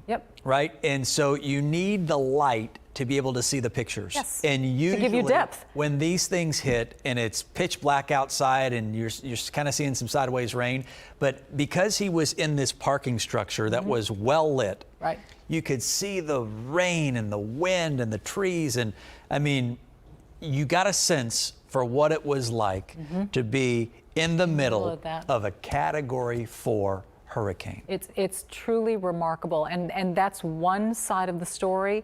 The other is where Britta Merwin is standing as she takes a look at the map and the radar and showing you exactly who is next in line to face similar situations that Robert and other crews out there are going through. Right, Britta?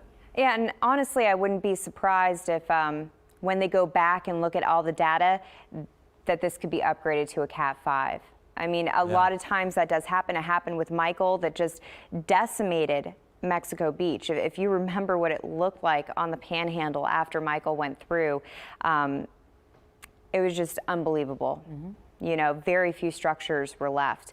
And this is a hurricane that came in with 150-mile-per-hour winds. Right now, the eye is right on top of Lake Charles. I do want to go in nice and tight to show you what's happening on radar. Dominique, I know you asked Frank about the bright blue. That's just indicating, you know, the strongest part of the eye wall, where we have the most intense winds. Notice that that sort of starts to fade, right? So we got a little taste of it in DeQuincy. Now it's starting to fade. This is a weakening hurricane, but with that said, this is still a Category 4 hurricane. So although we're starting to see that northern eye wall lose some of its punch, it is still producing damaging winds. Most of those winds that are making it down to the surface are probably closer to wind gusts around 100 miles per hour right now. We saw about 108, 110 for what Robert Arnold went through, and that is a devastating wind gust. So right now, DeQuincy's just about to get through it. Then they'll have that nice taste of the eye where they get to have a break for a good 45 minutes. Lake Charles has made it through the core of the eye, has at least another 20 minutes before it starts to go through. So if you do have family in Lake Charles, they're going to start seeing the action pick up in about 20 minutes. They have to make it through the southern eye wall. I will say the southern eye wall, not nearly as strong as what they have on the northern side. This is going to continue to move up to the north. So I go back to the wide image to show you who's going to be coming up next. You know, it's going to draw right up through western portions of Louisiana, which again, you know, some smaller communities in that path. But also keep in mind, a lot of our smaller communities, you know, they want to stay home. And there's a lot of folks that made the decision to stay home, and you just think about the conditions that they're rolling through. And, you know, they made that decision knowing that nobody was going to be able to come in and help them until the storm passed. But definitely some very impressive weather. For Cameron, which of course is where we had landfall around 1 a.m. with winds at 150 miles per hour, they still are going through some pretty serious weather, but they are going to start to see a little bit of a break. Kimbrell, if you can hop over to Max 1 for me and just bump the radar a little bit up to the north. I wanted to take a look at the reflectivity that we're getting out of Cameron, because I know, you know, we have people on our staff that are from Cameron, and we have a lot of folks that have left the area and joining us, and they want to see what it's like back home. So if you take a look at Sabine Pass to Cameron, that's where we have the yellow and orange. So they still have some stronger winds, some stronger rain. That's the southern edge of Laura, though, and then it's going to continue to move up. So conditions are going to be improving for Cameron. We did take a look at the storm surge in that area. It spiked about 11 feet, at least for the one recording site that we could find that's still working, and now it's starting to drop. So at least, you know, close to that one spot, which was the Calcasieu River, we've seen that spike to about 11 feet, and now it's coming down. But if you think about an 11-foot storm surge, I mean, I'm 5'8", you stack on, you know, over 5 feet on top of me, that's not a survivable storm surge. No. So it's pretty remarkable what we're seeing unfold. What's remarkable too, Britt, is when you look at that radar image, I mean, it's covering almost the entire state of Louisiana. Yes. Look at it. I mean, they're seeing impacts all the way out towards Baton Rouge. Of course, Baton Rouge not dealing with, the brunt of that storm, but we had tornado warnings all evening yesterday for the boot of Louisiana. So, I mean, this is definitely the entire state. And it's going to be really heartbreaking what we wake up to when we have the light of day to see the impacts of this moving through.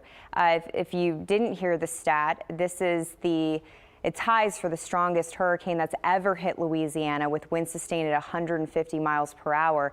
The one that it ties with is the last island hurricane, and that was 1856.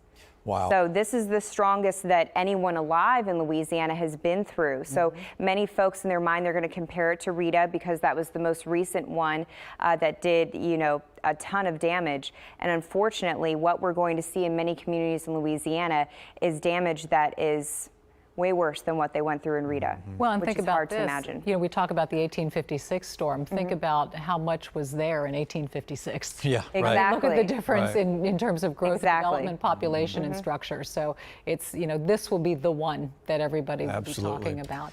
Hey, let's head west on I-10 now, back into Texas and Port Arthur, and that's where our Kathy Hernandez is live this morning to kick off this morning's coverage. Kathy, good morning to you. Well, good morning. We have been driving around Port Arthur and Beaumont. Not a lot of damage, but right now the wind is picking up, and we found this grocery store that has some major damage to it. You can tell that they had tried to board it up here, but right now it has experienced a lot of damage here.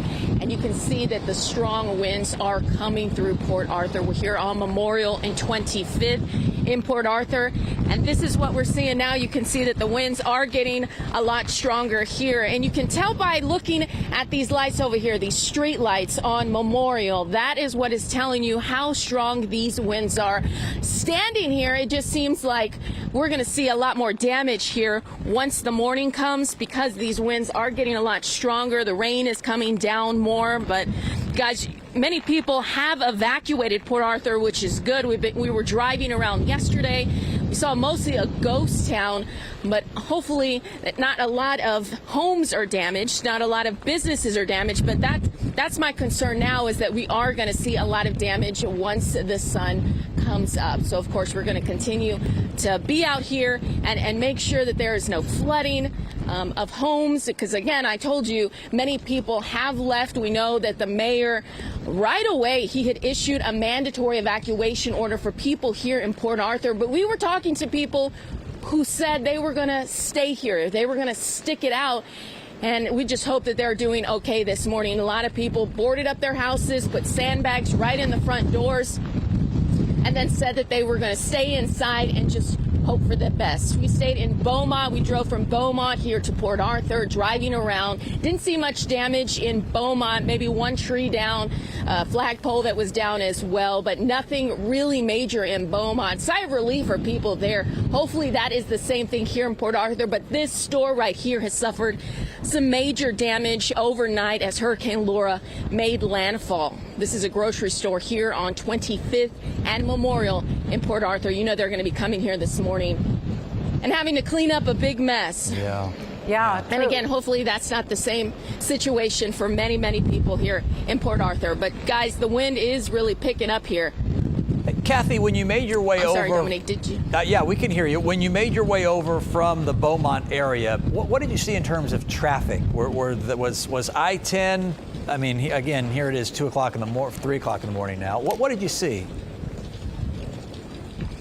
Well, we saw a lot of transformers blowing. We did see the sky light up a lot, but we did not see traffic, which is a good thing. We saw maybe a couple of cars out on the roads driving around for about 30 to 40 minutes, and we saw maybe 3 cars on the roads. No closures just yet, but we were driving around and trying to see if we found any damage. We didn't until we're arriving here closer to Port Arthur, and we were headed to the water to see if there was any flooding.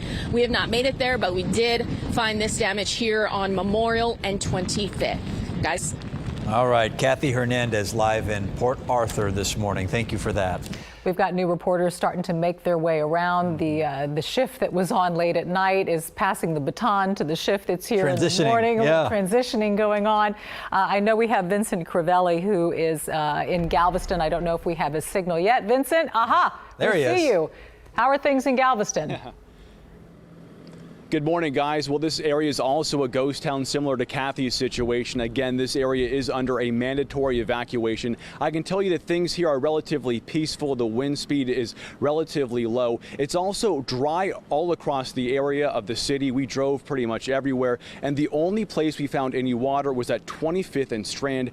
As you can see, there is some street ponding right here, and my hunch as to why there's specific ponding right here is there's a drain right here that appears to be clogged. We're not seeing water go down. Now, if my photographer can pan with me over here, there was some ponding about 20 minutes ago on this street corner. However, the water did recede. The drains are working across the city. Again, not a lot of people. We drove up and down the seawall, and we did not see any seawater spilling over onto the roadway at all. So far, so good for the city of Galveston. Chris, Dominique, back to you. Thank you for that, Vincent. Let's go now to the west end of Galveston. Jonathan Martinez made his way there. He was in Kemah earlier tonight. Jonathan, what have you seen tonight?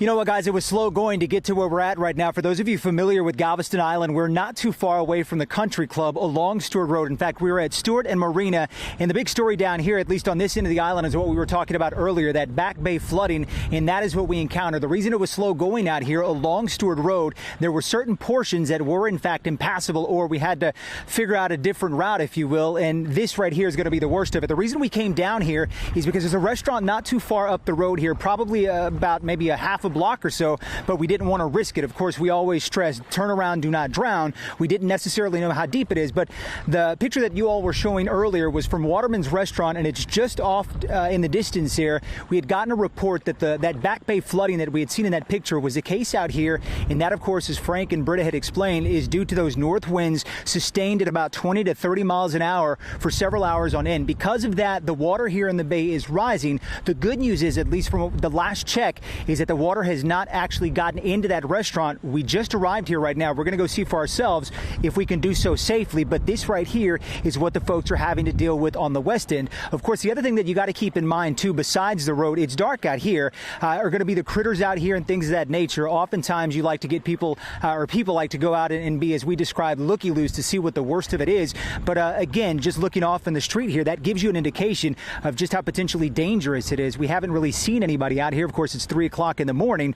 But if folks are up watching the coverage, the last thing you want to do is get out in the middle of it, because you really don't know what pockets of high water you're going to encounter out here. But this is really the worst of what we've seen as far as that back bay flooding. We can tell you that as we were driving down I-45, and just right there in the Bayou Vista area as well, you can see some of the water pretty much higher than normal in the creeks off to the sides. And of course, once we came down 61st and took a right on Stewart Road to get down here, past 8 Mile Road and everything else. But we could definitely see water in certain pockets where it was getting a little bit higher. We were still able to manage our way down here, but this again is going to be the worst of it. And what's interesting, if you take a look off in the distance here, you really don't know how high that water is going to be. I mean, that's roughly a good mile and a half up that way, but you don't necessarily know how deep it's going to be. So what we're going to do for now is we're going to see if we can physically walk over to that restaurant to check it out. But again, the last that we heard, the water had not physically gone into the restaurant itself. However, it was certainly inching closer and closer.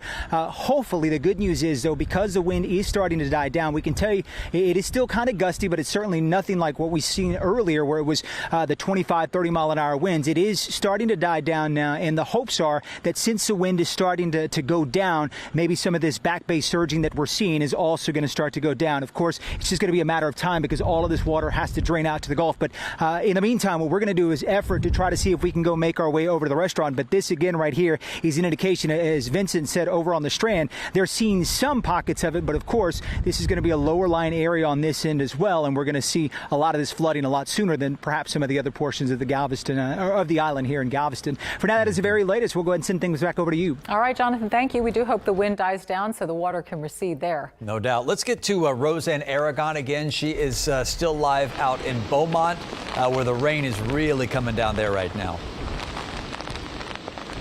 Yes, that's exactly right. We are now going on 8 hours with this monitoring conditions here in Beaumont. You can see the wind has not let up, the rain has not let up, and we've been covering this, and I can tell you, this has been consistent. Wet conditions here, and many people staying safe the best that they can. You can see just how powerful the wind is here, and it's just been like this. We have seen lightning in the distance, though we haven't heard any thunder where we're specifically at here in Beaumont.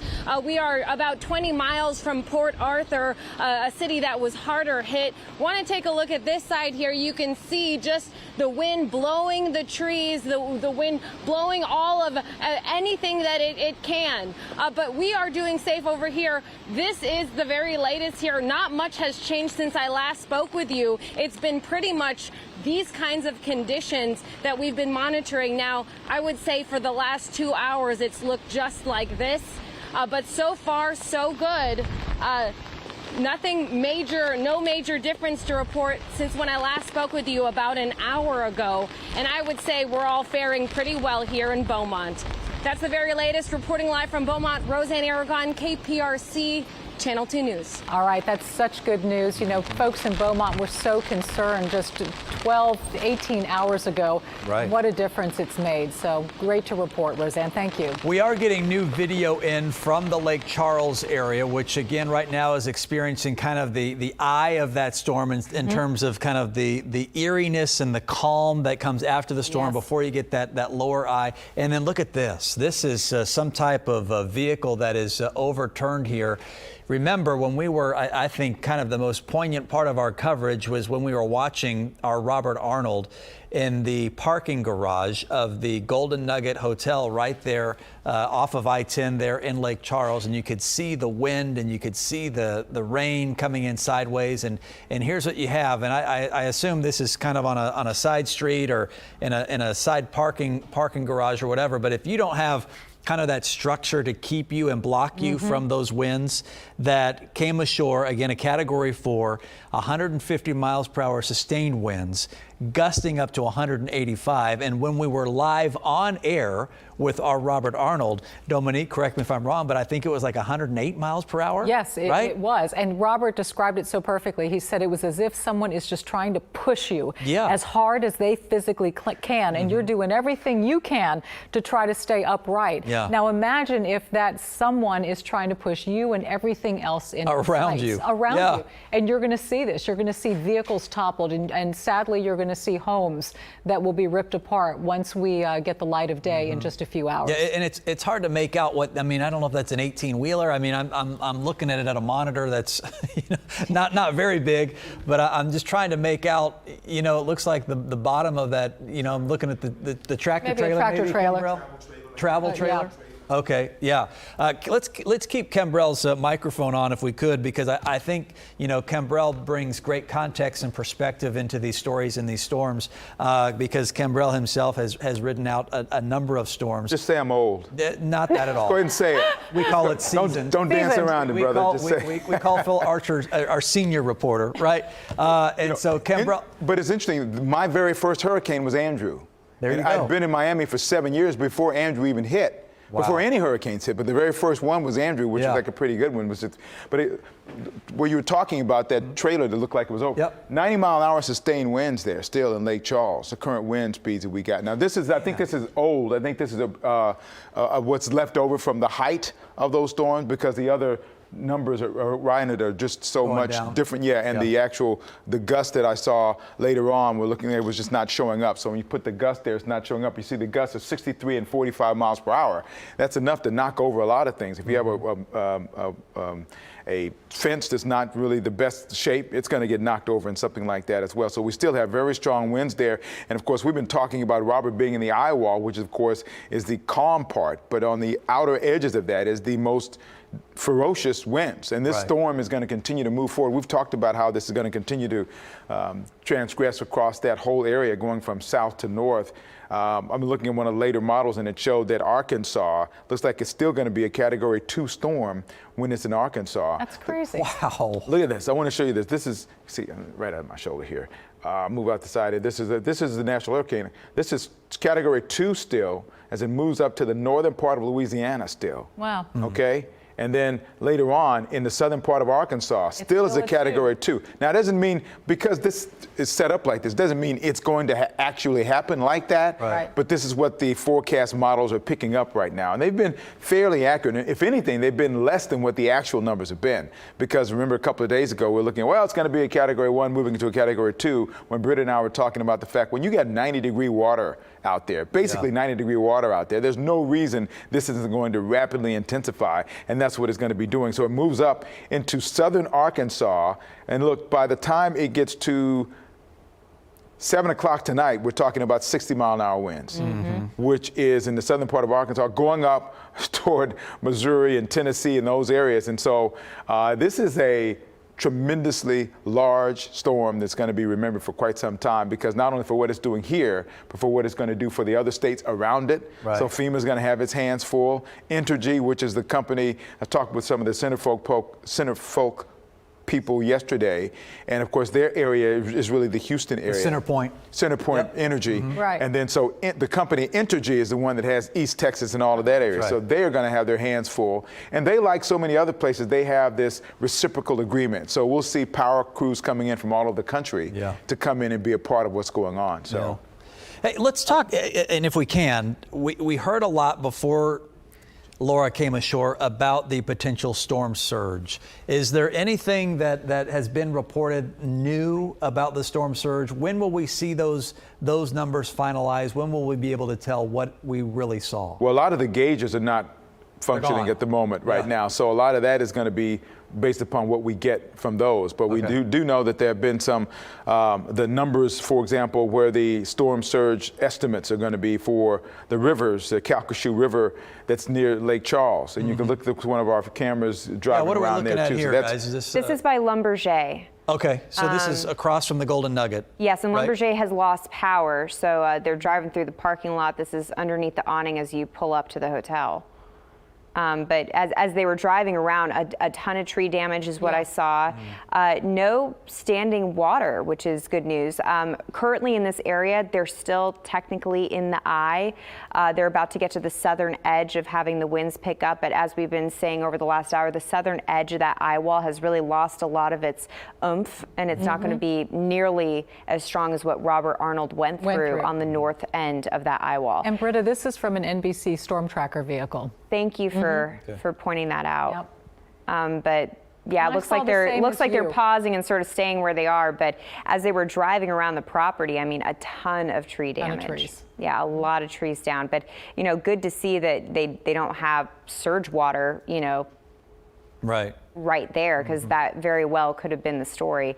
But I think a lot of the images that we see coming out of Lake Charles, if we can pop it back up, they just started driving back up the NBC vehicle. I just want everyone at home to get a good image of what's happened in Lake Charles. And again, they're only through half of it. That southern edge of the eye wall is about to pick up, but look at that tree damage. I mean, it's significant. A ton of trees down. Power outages are definitely going to be a large issue. We already know that power's out in most of the area. The reason why we were having light for, you know, Robert Arnold over at the Golden Nugget next door is because they had generators that were probably up and running. And it looked like this is the exit to L'Auberge, because I just saw him pass a sign that said, "Thank you for visiting L'Auberge." Okay, so they're heading on out. And you can see as he, you know, whoever's behind the wheel here, when they do drive off, there's obviously there are no lights because the power's out, so you're just relying solely upon your headlights there. And so whatever, you know, he's going to try and steer this vehicle in a way that he gets really close to the side of the street where you can see where more of those trees would typically be standing. And then I'm assuming he's going to try and venture out into some of these neighborhoods in the Lake Charles area to give us kind of a view of what he's seeing in real time. Yeah, it's really quite a remarkable perspective, and the first that we're seeing of anything outside of Robert Arnold's shot.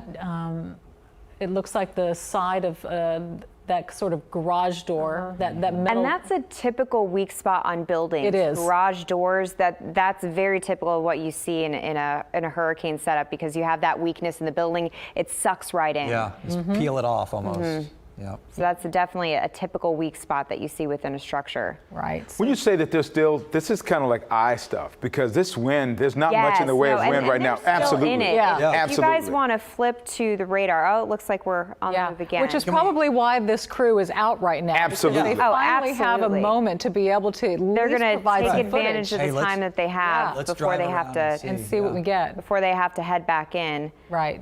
Yeah. Yeah, they're right around the LaBerge property. We're primarily seeing a lot of trees down. Can we double box it where you can let Britta show us kind of the radar and what she's seeing? Yeah, because we have a small radar box in the corner, but it's really hard to really see exactly where that eye is. Kimbrell, it looks like our system locked up. Can you hop over to Max 1 and check that out? We'll have Kimbrell go in manually, and we can try and get a little bit of a tighter shot, because I really want to show you where they are. So, you know, if you look at the 210 sign, that's pretty much where Lake Charles is on this map. And there we go. Thank you so much, Kimbrell. I appreciate it. So yeah, they're still in the eye, which is why you're seeing that clearing as that shot is driving around. They are going to get back into the eye wall probably within the next 20 minutes or so. So we'll probably see this NBC vehicle driving around for a little bit of time before they have to stop. The southern edge of this eye wall, definitely not as strong as what they went through. And what you're seeing with the north eye wall is a far cry from what we saw on the radar when it actually went through Lake Charles. I mean, if you missed the footage of Robert Arnold in the parking garage of Golden Nugget riding out that north side of the eye wall, it was impressive footage. And he was in, you know, what we would consider a protected spot for hurricane coverage. And it was unbelievable to see. So there's a look at that eye. So again, we're going to go through the southern edge of that eye wall as Laura continues to lift up to the north. If you do have family in Cameron, they still are going through very powerful weather, strong winds and heavy rain, but they have, you know, probably, I would say, let me loop it out, at least an hour to get through. And then once they get through that, they'll definitely see some improvements. Once we have the light of day, it's going to be really scary to see what comes out of Cameron, to be quite honest. The winds were at 150 miles per hour as it made landfall. The strongest wind gust that we've seen actually recorded in Louisiana was about 108 to 109. But again, a lot of these stronger winds aloft, they can mix down quickly, and sometimes we don't even get a recording of how strong those winds are that mix down. On top of that, of course, in Cameron, that's where we're having that storm surge issue, the highest storm surge that we saw at the recording sites that are still functioning, around 11 feet. All right, Britta, thank you for that. We want to continue our live team coverage now with Brittany Jeffers. Brittany is in High Island. That's not Brittany. Cantori, it looks like. That does look like Joe Cantori. There's Brittany. There she is. We had reporters there earlier, Brittany, and they were talking specifically about Highway 87.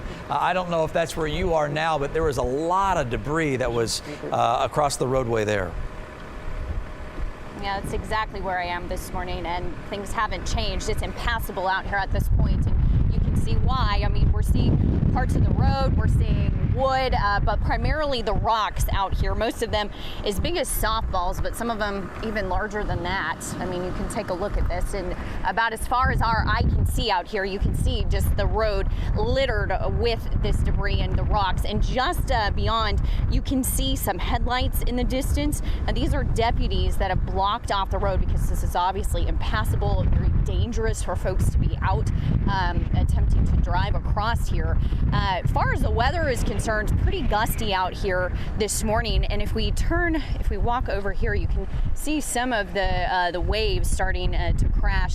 We've been watching that since we've been here about 15 minutes or so, kind of crashing in the distance. I'll try to walk over here. be careful as we walk. Again, we're seeing rocks of all different sizes out here this morning, but it's just really seeing the waves crash out here, the wind gusty. Now, something else that I will mention is we were driving in, it was a little over an hour drive. We were making our way on I-10 up 124. I'd say that we probably only saw 3 cars on the roadways, and that's probably a generous guesstimate, but that's a good thing. You know, people heeding the warnings from law enforcement out here, also paying attention to those curfews that are in place. So nobody out on the roadways, but this particular Highway 87 right now, impassable, blocked off. As you mentioned, we've had our crews out here. Jacob Rascone was here till midnight. Before that, Bill Spencer was out here as well. And so this has been a problem for hours. And as far as I can see, this roadway covered in rocks out here, and just beyond there, you can see those headlights in the distance. Again, those are deputies that have blocked off the roadway out here. And we're also told that emergency officials that there is a gym not too far from here, about a mile or so. It's a high school gym that doubles as a FEMA shelter, and we are told that there are some families that chose just as a precaution to take shelter there as well. Jacob Rascone spoke with some of them earlier this evening, but again, Highway 87, where we are right now, blocked off. Gusty winds, but we're not seeing any rain out here. But this area right here to be avoided at this point. Guys, back to you. Okay, Brittany, thank you very much for your coverage. So as you can see, your normal morning show faces are making their way into the studio. It's time for these late night faces to make their way out, but we appreciate you being with us all night long as we continue to cover Hurricane Laura. But don't change that dial, because our morning team will have you covered. All context and perspective, everything you need from our area over into Louisiana, at least until 7 a.m. when the sun comes up, and we'll have even more better pictures specifically of the hardest hit areas. So we're going to take a quick break, switch out some talent, and we'll see you tomorrow morning.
The morning crew.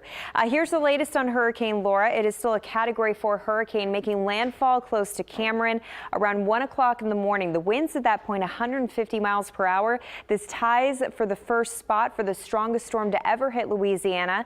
The tie that it is with is called the Last Island Hurricane. It was in 1856. So this will be the strongest hurricane that anyone living in Louisiana has ever been through, because you're looking at that time, 1856. Yeah, Yeah, this is going to be one for the record books. We do want to touch what's happening on locally in our area. Cambrell, it looks like, let me see if it'll hook in. We're good. We've had a few computer issues, so I have Cambrell Marshall. I just want to make sure we are good to go. I want to touch on what's happening closer to Texas. This is a look at the radar for Beaumont. I know a lot of you left and now you are joining us, staying with loved ones. Beaumont has definitely had some impressive wind and rain, but you're faring really well. So if you're just waking up in the middle of the night trying to get a quick check, so far from what our reporters on the ground are saying, you know, you're doing pretty good, but you are dealing with wind-driven rain, still dealing with some gusty winds, but not definitely as bad as what we're seeing off to the east. Port Arthur, similar conditions. Sour Lake and Taylor Landing just on the edge of Laura, dealing with the rain, but we'll see some improvements coming up later today as it continues to lift up to the north. Speaking of the north, Livingston is out of it, but Jasper, Lumberton, Deweyville, all dealing with that heavy rainfall and also the heavy wind, but the west side of Laura definitely not dealing with as much devastating impacts as what we're seeing out to the east. Here's a wide view of southeast Texas. Again, not even really picking up rain in southeast Texas, and the winds are in check. What we have been getting reports of is a little bit of back bay flooding happening in Galveston. This is a live look at the Strand here, completely dry, no issue. We have had some photos come in around 25th in the Strand, and that's where we do have a little bit of flooding. And then we're seeing some additional concerns in isolated spots on the island. I've been told we do have Jonathan Martinez. Can we bring him up, guys? We'll see if we can go ahead and toss to Jonathan. Jonathan, you're definitely seeing some standing water in your location. Just give us a lay of the land, a new update on what you're seeing. Yeah, Britta, we're pretty much in the thick of it. I want to show you off in the distance here. This is a boat dock set up here at Waterman's restaurant, and ordinarily the bay would be right there. Obviously, the boats would be hanging over the water, and if you take a look here, the bay has kind of found its way meandering up to the restaurant here. We got the pictures in probably a couple of hours ago, and it's kind of tough to tell if it's gone down or if it's gone up at all, but you can get an indication of just how high it was at one point right here based off of the stairs. I could tell you that it was a predicament to get out here because we were coming down 61st, took a right on Stewart Road.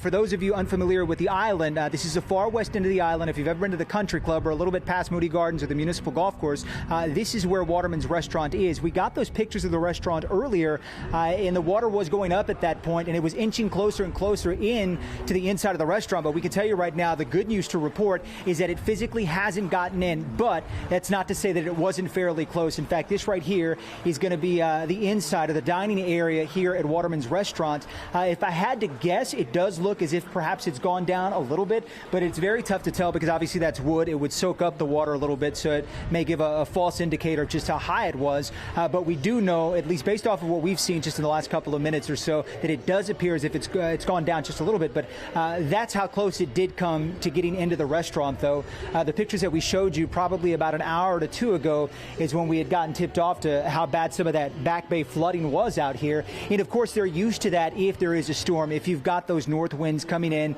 this case sustained at 20, 35 miles an hour for at least a couple of hours. And because of that, all that water is essentially going to be pushed back. But again, to give you an idea, that right there would be where you'd walk out to launch your boat. In this case, I mean, it's pretty much underwater. From where we're standing, it's roughly about at least a foot, maybe a foot and a half or so. It's to the mid of my shins there.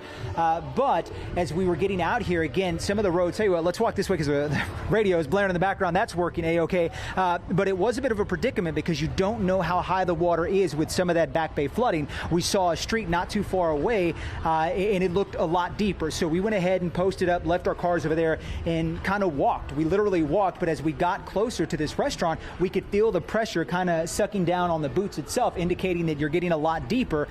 We were able to inch our way a little bit closer to the restaurant, safely doing so to be able to bring you these images. But we were happy to report the water did not make its way all the way into the restaurant. But again, this is certainly not something that you see each and every day. But to give you perspective, the water certainly came up here and gave folks in this area a reason to be concerned because you didn't really know just how high the water was going to get at any given point. The hopes are, fingers crossed, that as the wind kind of dies down, we are getting a couple of gusts here, but certainly certainly nothing like we've seen in the past, especially not even out in Kemah, where we were probably about 2 hours or so ago. But we will stay out here. We will continue to monitor it as the west end of the island, not so much like the Strand. They are dealing with some pockets out there, but certainly not anything like we're seeing out here on the west end. What we'll do is we'll continue to canvass the area and see if there's some other spots out here. We can tell you that as we walk this way, probably about a half a block or two, we did see some condos or homes out there that it was a lot closer to getting in the inside. And it's not to say that water didn't physically make it in the inside. We're going to make our way back there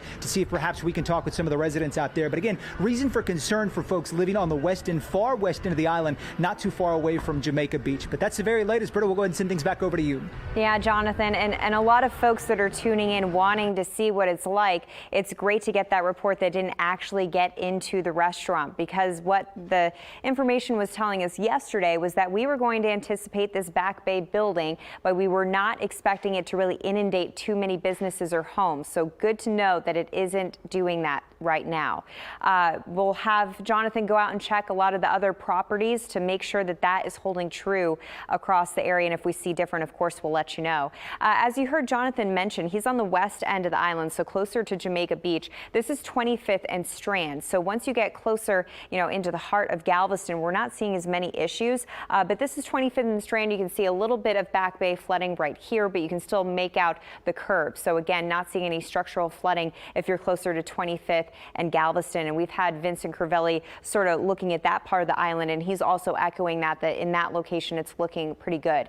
The setup of what occurred, so when Laura made landfall, we had winds coming in from the north in Galveston around 20 to 30 miles per hour, nothing too strong. But what was happening was that north wind was meeting up with high tide. High tide for Galveston Bay was around 2 a.m. So if you can imagine, tide coming in from the south, all that water pushing up at the same time, as water's coming up from the south, you have that wind coming in from the north. So everything kind of pinches, and that's when you get that Back Bay flooding. So that's why we're seeing those limited issues on the west side of the island.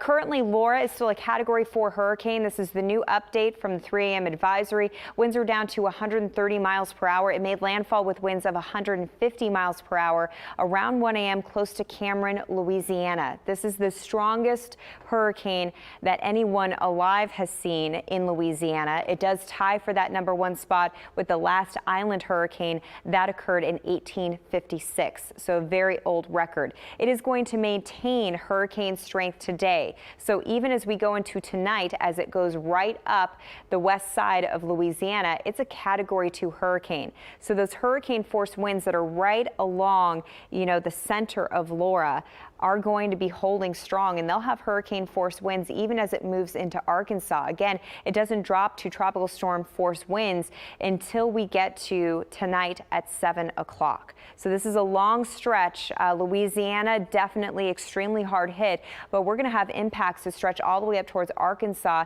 and even into Tennessee. You're heading into territory that's been very wet this year, so flooding is going to be a concern for these areas, and also power outages are going to be a concern even that far removed. There's a look at our Futurecast model. Again, it's going to continue to move up to the north. For right now, I'll head it over to you, Lisa, and I'll be back with another update on what we're tracking with Laura. All right, Britta, thank you. Yes, we are continuing to track the damage from Hurricane Laura, checking in on specific communities who were in danger of being hit overnight. We want to check in with Channel 2's Kathy Hernandez live in Port Arthur with a check of the damage and conditions there. Kathy, what are you seeing?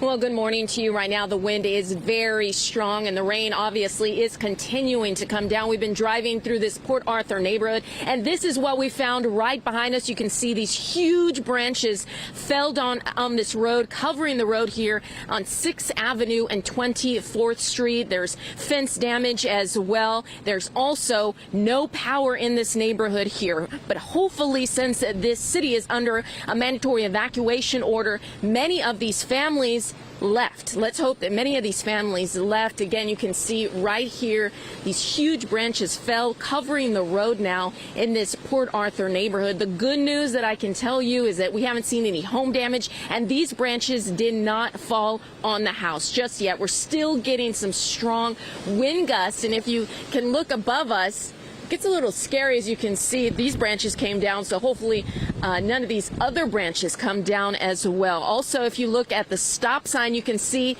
when there is a wind gust, you can see how strong it is exactly And there you go. You can see it not moving exactly right now. But when we have a strong wind gust, the stop sign continues to blow and sway a little bit back and forth. Just minutes ago, you saw us here live during our continuing coverage showing you a damaged store. It had major damage there on the main road here in Port Arthur. They're going to be dealing with some cleanup there.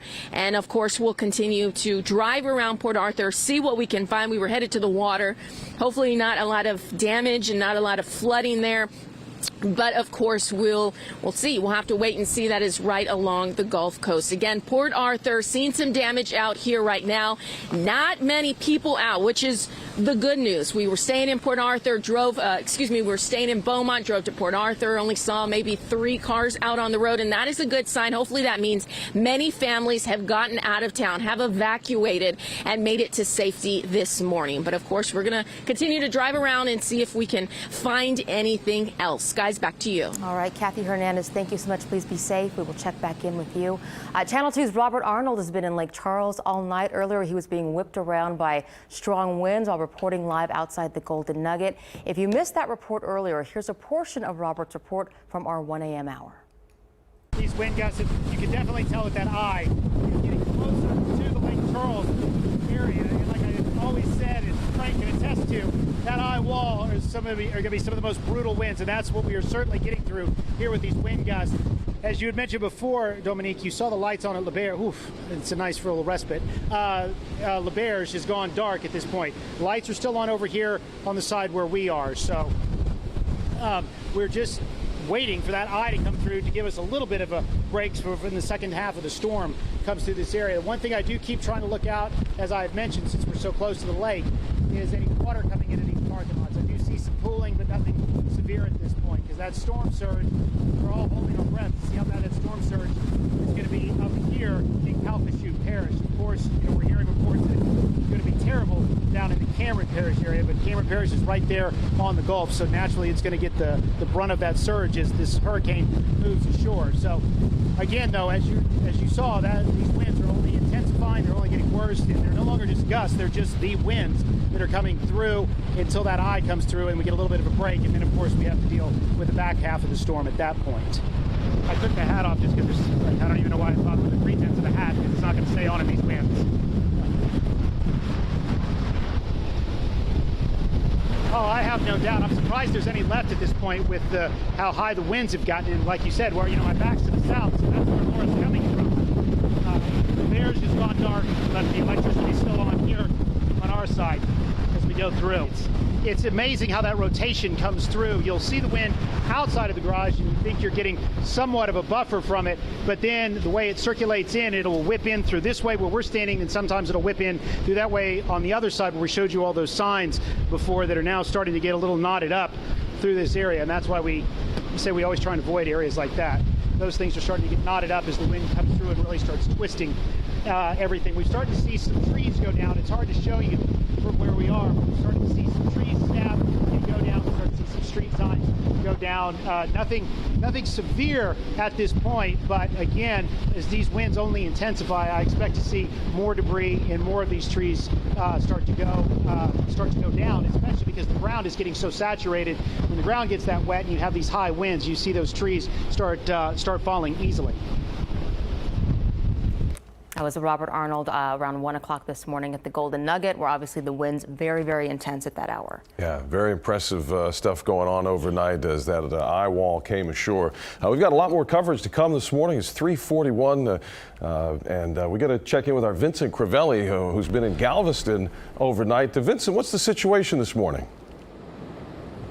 Hello and good morning. I'm live along the seawall, and I want to show you guys exactly what's going on. Take a look behind me. You can see the waves crashing along the shore. The surf is definitely up higher than it typically is at this hour. However, the seawall area is bone dry. It doesn't appear any waves crashed onto the road, which of course is great news. And another noticeable difference at the moment, wind speeds are a bit elevated, but nothing drastic. I can walk around with ease. Now let's take a look at that jetty.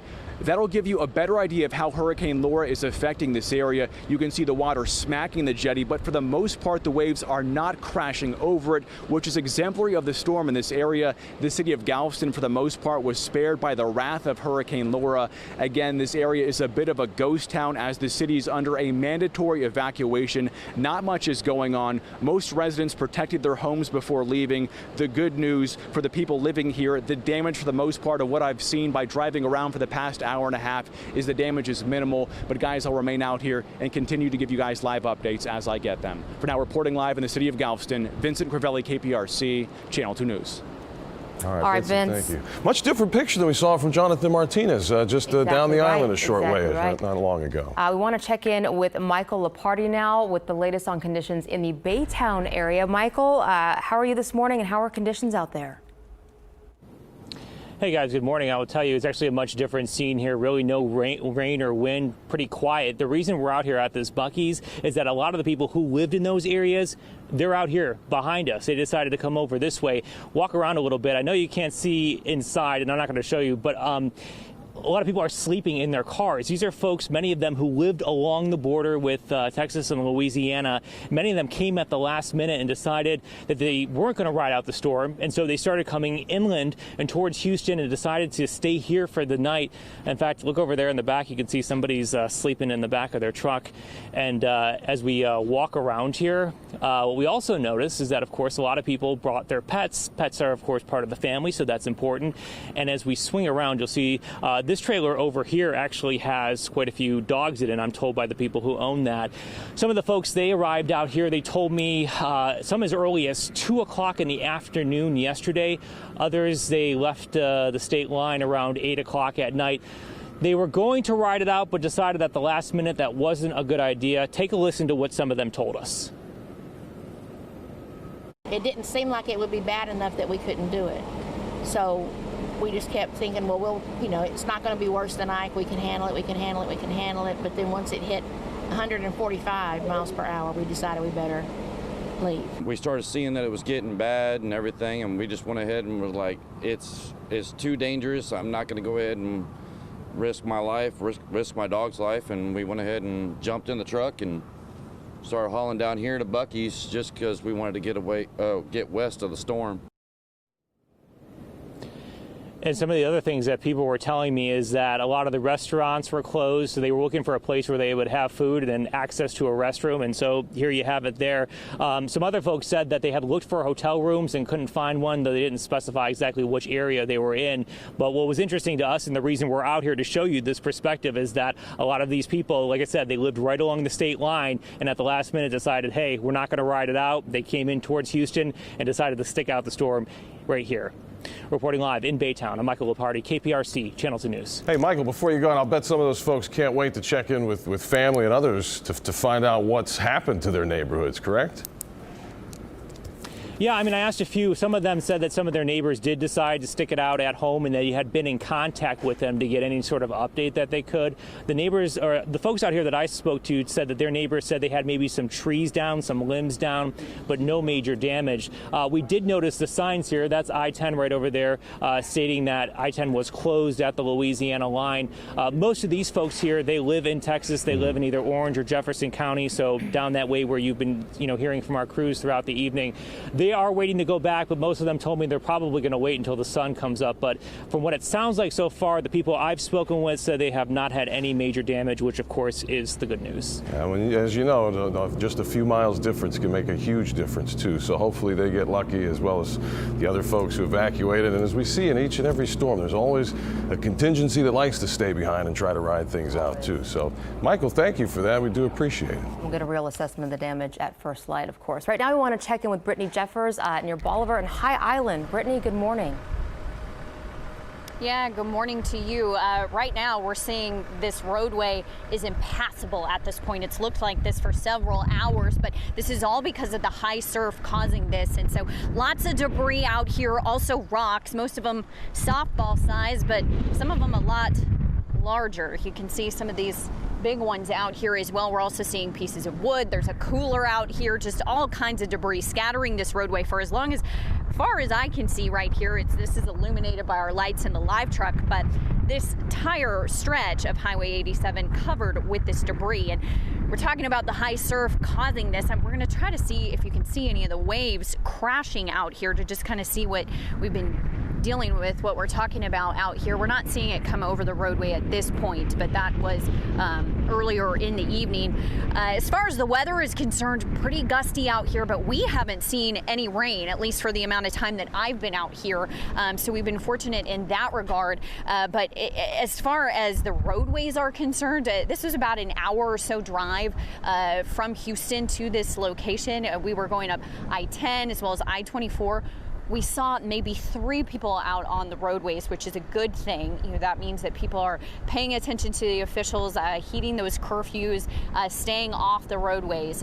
But this portion right here, Highway 87, just impassable at this point. Jacob Rascone was out here earlier in the evening, as well as Bill Spencer, and I think that this has just continued to get worsen out here at this point. So we're just going to kind of walk around a little bit out here. You can see, I mentioned some of those rocks about the size of softballs, but some a lot larger. That looks like it weighs about 20 pounds or so. But there's also wood, there's chunks of the roadway, just a lot of stuff out here making it dangerous for folks to pass through. But we'll stay out here. We'll keep you updated. But as far as weather is concerned, just gusty wind, but no rain out here right now. Guys, back to you. Brittany Jeffers live for us this morning on High Island. Check of the damage there. Yeah. Some of the debris in the roadway. We were asking Britta about that. You know, the water can come from any directions in some cases, and 87 is the only way in and out of there, Britta, as we know. So. Yeah, so what you're seeing in Brittany's live look is from the Gulf. In a couple minutes, we're going to be talking about that Back Bay flooding. So, you know, there's many things at work there, but that definitely is probably going to be more of the images showing the stronger impacts that we've seen in our area. Definitely, you know, we got really lucky. When it all comes down to it, we got really lucky. Unfortunately, our family and friends in Louisiana, it's going to be devastating to see once the sun comes up what is left behind. So this is the strongest hurricane anybody living has been through. It ties the record for a hurricane that came through in 1856. That was the last island hurricane. A few of you on Facebook asking, you know, how did they estimate the winds of 150 miles per hour back then? Well, they have records of what the damage was like, and they can do some forensic meteorology and look back at what conditions would have had to be in place. So, you know, it's not like we had a record just like what we do these days, but definitely with forensic meteorology, we can confirm that. Right now, the 4 a.m. advisory just dropped.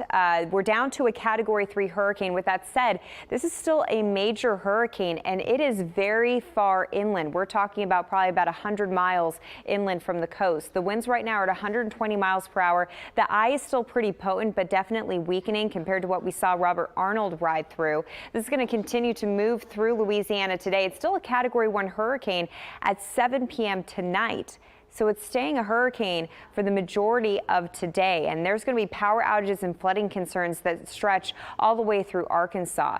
This is that photo. Owen, we were just talking about this, the Back Bay flooding. This is 25th and the Strand. So you can clearly see the curb here. Terrible. So again, not bad. They can see this, you know, just with the normal coastal flooding event. So, you know, but very interesting to see the photo. As you get down to the west end of the island, that's where we have our Jonathan Martinez. A little more dramatic. We've had the water come up higher in some of the businesses right along the bay, but we haven't had reports of any water actually getting into structures even on the west end.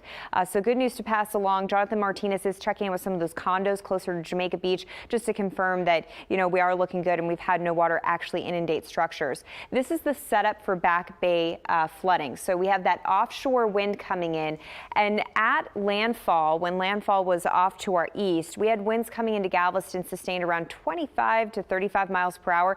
Nothing overly impressive, right?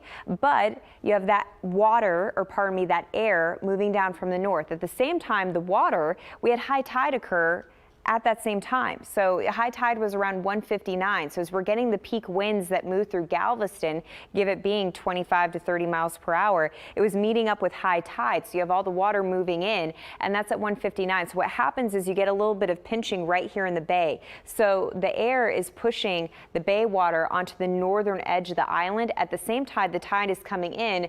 So what's being pushed from the bay can't really go anywhere. So it gets pinched and it lays right there. So that's why we're seeing that back bay flooding. So what we have going on the west end of the island right now, it's not going to get worse. The wind is coming down, and of course we're past high tide, so the water level is going to be coming down, the water that's pushing in from the tide. So conditions are going to be improving. So just wanted to pass that along, but that's the setup that we're seeing there. Right now I'm going to head it over to, where are we going next, guys? Come over to me. We're going to go over to Cambrell. So Cambrell, I'll head it over to you, and we'll be back with another look. Next time that you see me, we'll talk about some of the impacts that we're seeing in Louisiana and what they're still going through right now. And we take a look at the exact track radar, looking at the actual storm as it moves on up. And there's a lot that's been going on here, including obviously the downgrading of the storm a little bit down to that 120 mile per hour winds, moving to the north now, which is a good thing, at 15 miles an hour. I'm surprised at how quickly this storm has continued to move. I mean, it really never dropped down below 15 miles an hour, as far as I can tell from all day yesterday. We're looking at 16 mile an hour winds moving in that direction, and that's what we continue to see. See the broad area there? I want to make sure that I continue throughout the morning here. I don't want to be a broken record, but if I sound like a broken record, so be it. That the Lake Charles area is 143 miles from Houston to there. All we need is a jog this direction of a little bit closer to us, and we'd be talking about tremendous damage for us instead of what's going on here in Lake Charles. There's some interesting numbers here in terms of this area here in yellow. This is the tropical storm area that's still outlined here, going all the way up. All you can see up in northern Louisiana and beyond into southern Arkansas, because this is going to be sliding on up throughout the day. Shreveport is going to be their storm. I was watching yesterday when I got done with our shift yesterday, looking at what's going on in Shreveport. They're doing sandbags and things like that. And because we're in the time of COVID, everything changes, because when you have sandbagging and those kinds of things, or reinforcements of various areas where they might have water rising, a lot of times they would use prisoners to go ahead and do that, but because of COVID, they have not used them. So they use the other people who are employees who are doing, 12-hour, 24-hour shifts to make it happen. So the tropical storm force warnings go all the way up to northern Louisiana, up into southern Arkansas, as this storm is expected to continue to hold on to its hurricane status for the next several hours here. So we're talking about almost 4 o'clock this morning. That update you got from Britta was the 4 o'clock hurricane update, and we'll be doing more 4 o'clock Eastern time, 4 o'clock our time rather. But you see the area here where you outline the hurricane warnings are still very much in play here, because Laura is expected to maintain its hurricane status all the way up as it moves up into the northern part of the state of Louisiana and moves up even beyond. We have a lot less in terms of the tornadoes that we've had even for Harvey. Remember, when Harvey came around, we were on the dirty side of all of that. So as a result of that, we had all the lifting in that quadrant of the storm. And so we had hundreds, it seemed, of tornado watches and warnings, tornado warnings rather. Rita, there were 90 tornado warnings.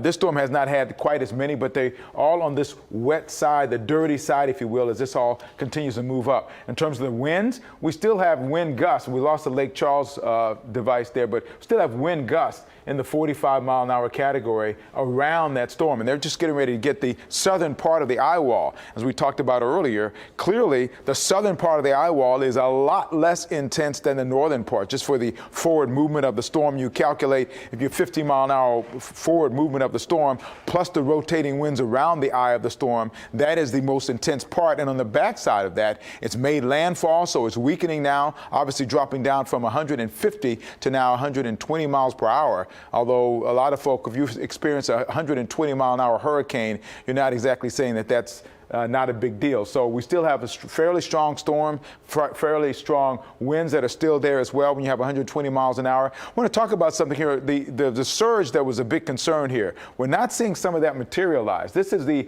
Calcasieu River and saltwater barrier. And look at what the estimates were. That it was going to be up to 15.5 feet.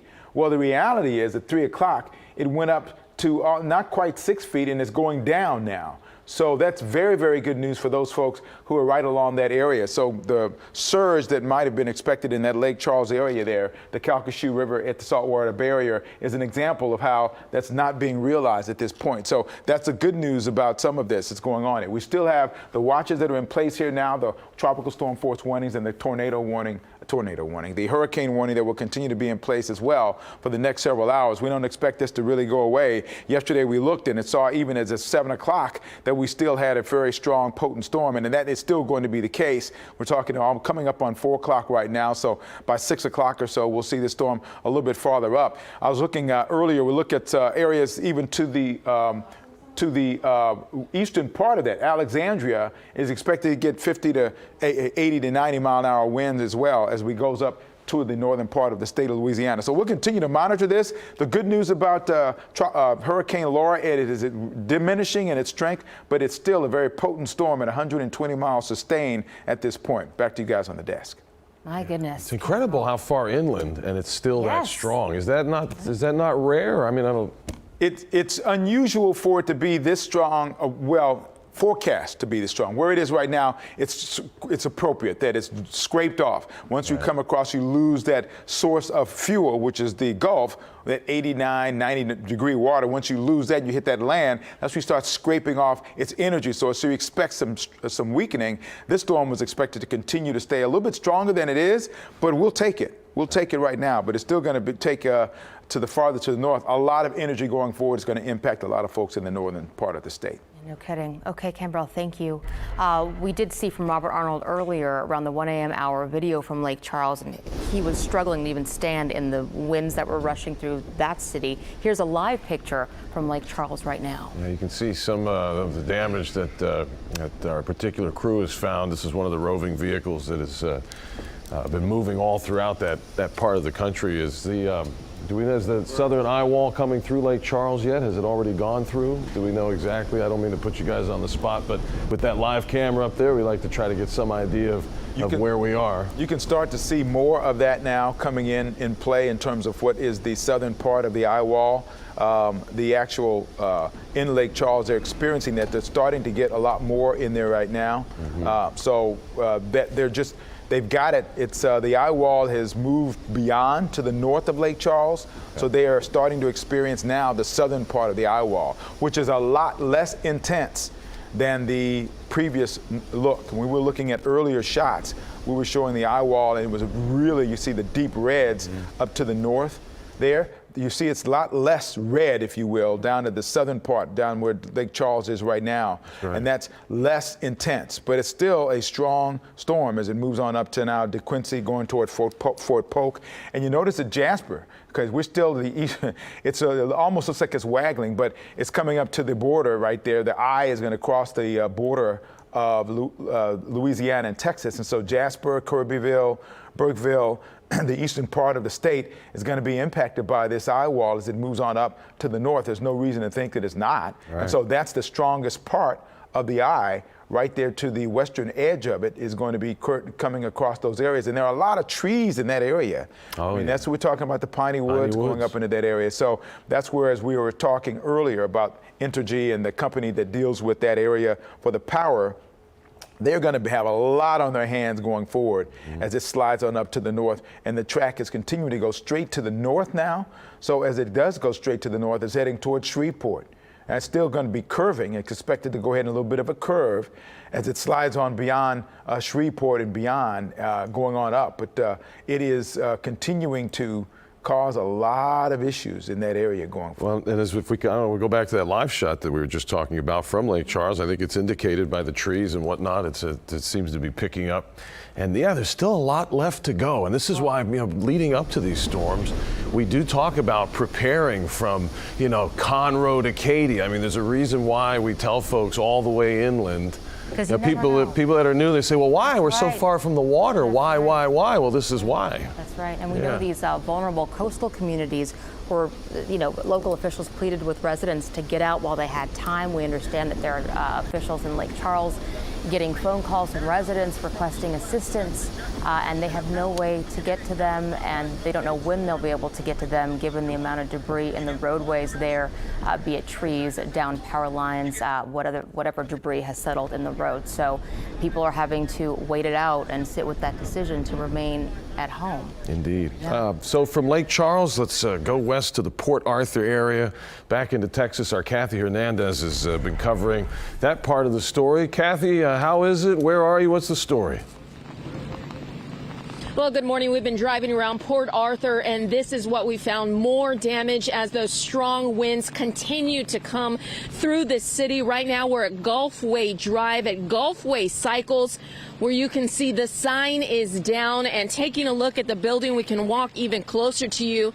That business will just be flooded inside. It appears that maybe they tried to board up the window here, but it has broken. The board is down on the ground, and water now is getting into this cycle shop here in Port Arthur. This is one of the main roads, actually, 87th, which is also Gulfway Drive. This is where we've been driving. We found some huge branches that had fallen on one of the roads here, blocking the road there from anyone going through. We also found some major damage to a store nearby, but overall, no widespread damage that we have found. No homes that have been damaged. A lot of power outages, even in this neighborhood. It is pure darkness. People here, hopefully many of them have left, actually, because Port Arthur is under a mandatory evacuation order, have been for a few days now. Hopefully they have left. If they haven't, maybe they can breathe a little sigh of relief, because we haven't seen any damages to homes. But right now they are in the dark,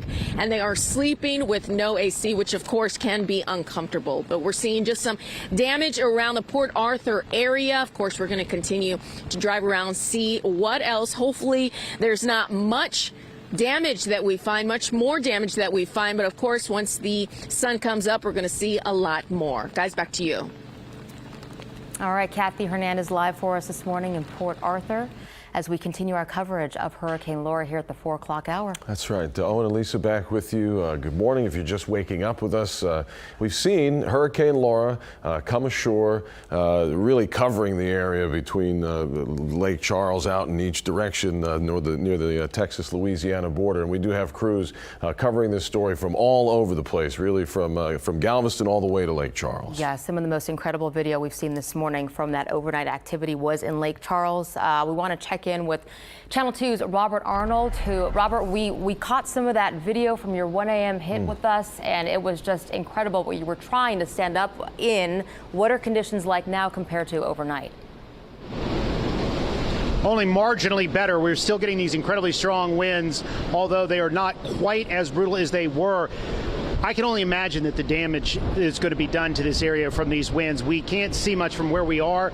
Power is out through the area and it's black, but just from where we're standing, we've seen some trees down. We've seen bits and chunks. If you look over here, bits and chunks of signs and some other debris have been flying through here. That's calmed down only slightly. And one other thing, if you look over here, the hotel had placed these large umbrellas in the garage to keep them out of the wind. Very smart move, because they know that the wind, if they're out in the open, would just pick these up and toss them around. And it still picked them up and tossed them around through this parking garage. It's also ripped off the sides of the parking garage. It's ripped down several of these signs, and that was one of the things we've been concerned about the most. If you look over here, it's twisted these up. These signs were on heavy, thick cables in chains. Sorry about that. My cable wire got a little tangled there. And it's tangled them up. It's ripped some of the signs down. That was one of the things we have been concerned about throughout the night and the morning, were these signs flying in our direction. Most of them have gone down. The other ones now are just hanging by the one side. Thankfully, the winds have died down enough to where that's not as much of a concern anymore. We saw some of the signs that point directions within the garage come flying through this area, and that has been one of the biggest challenges, is avoiding that debris that this wind is just, these brutal, relentless winds have been just sending throughout everywhere. We are on backup generator power, so at least we have some lights here in the garage, but we can't see electricity anywhere on the perimeters, anything beyond that. I did hear Cambrell Marshall mention that some of the storm surge projections were not quite as high as they thought, and that's good news, because we are surrounded. Where we are, we've got Lake Charles, you've got Prien Lake, you've got the Calcasieu River, and then of course you have any number of bayous and tributaries too. All were expected to come out of their banks. One of the things that I've been checking on throughout the morning is I do look out into the parking lot, since we're so close to the lake, seeing if any of that water's coming into the parking lot. I have not seen seen that yet. So that is one good piece of news. Now, I don't know, this is a little inside baseball for the people at home, but the way that I listen to you is through this cell phone, and I noticed my call has dropped. I don't know if you're still hearing me, but I need to redial. So if you had a question for me, give me a second and let me try and redial. Back to you right now. Thank you, Robert Arnold. We do appreciate it. Communication obviously is very important. We'll let Robert dial back in so we can speak with each other. I mean, this is what Robert went through just a few hours ago. This was the what do we call it, the north side of the eye wall that came ashore, the side that has the strongest winds along with it. Just incredible. These were images from about 1 o'clock this morning. This thing made landfall in Cameron, Louisiana. What was the time of that landfall, you guys? So this was at the time that Laura was making landfall, and this is what it looked like there in Lake Charles. And Robert Arnold was trying to stand up in all of this activity and could barely do it. Took a little bit of a break. He's back with us now live once again. He's dialed in. Robert, go right ahead. Sorry to have the interruption. No. I apologize for that. Cell service is so crucial to what we do out here, and when that gets bad, we're kind of dead in the water without that cell service. So I apologize for the interruption. No, as I was saying, fortunately, we have not seen that surge come in like we thought it would. I've been checking throughout the morning, trying to make my way out towards the parking lot, which is close to the lake, and thankfully that has not happened at this point. However, the winds, like I said at the beginning of this report, I shudder to think about the damage once this sun finally comes up. And we'll go back over this way as I was showing you earlier.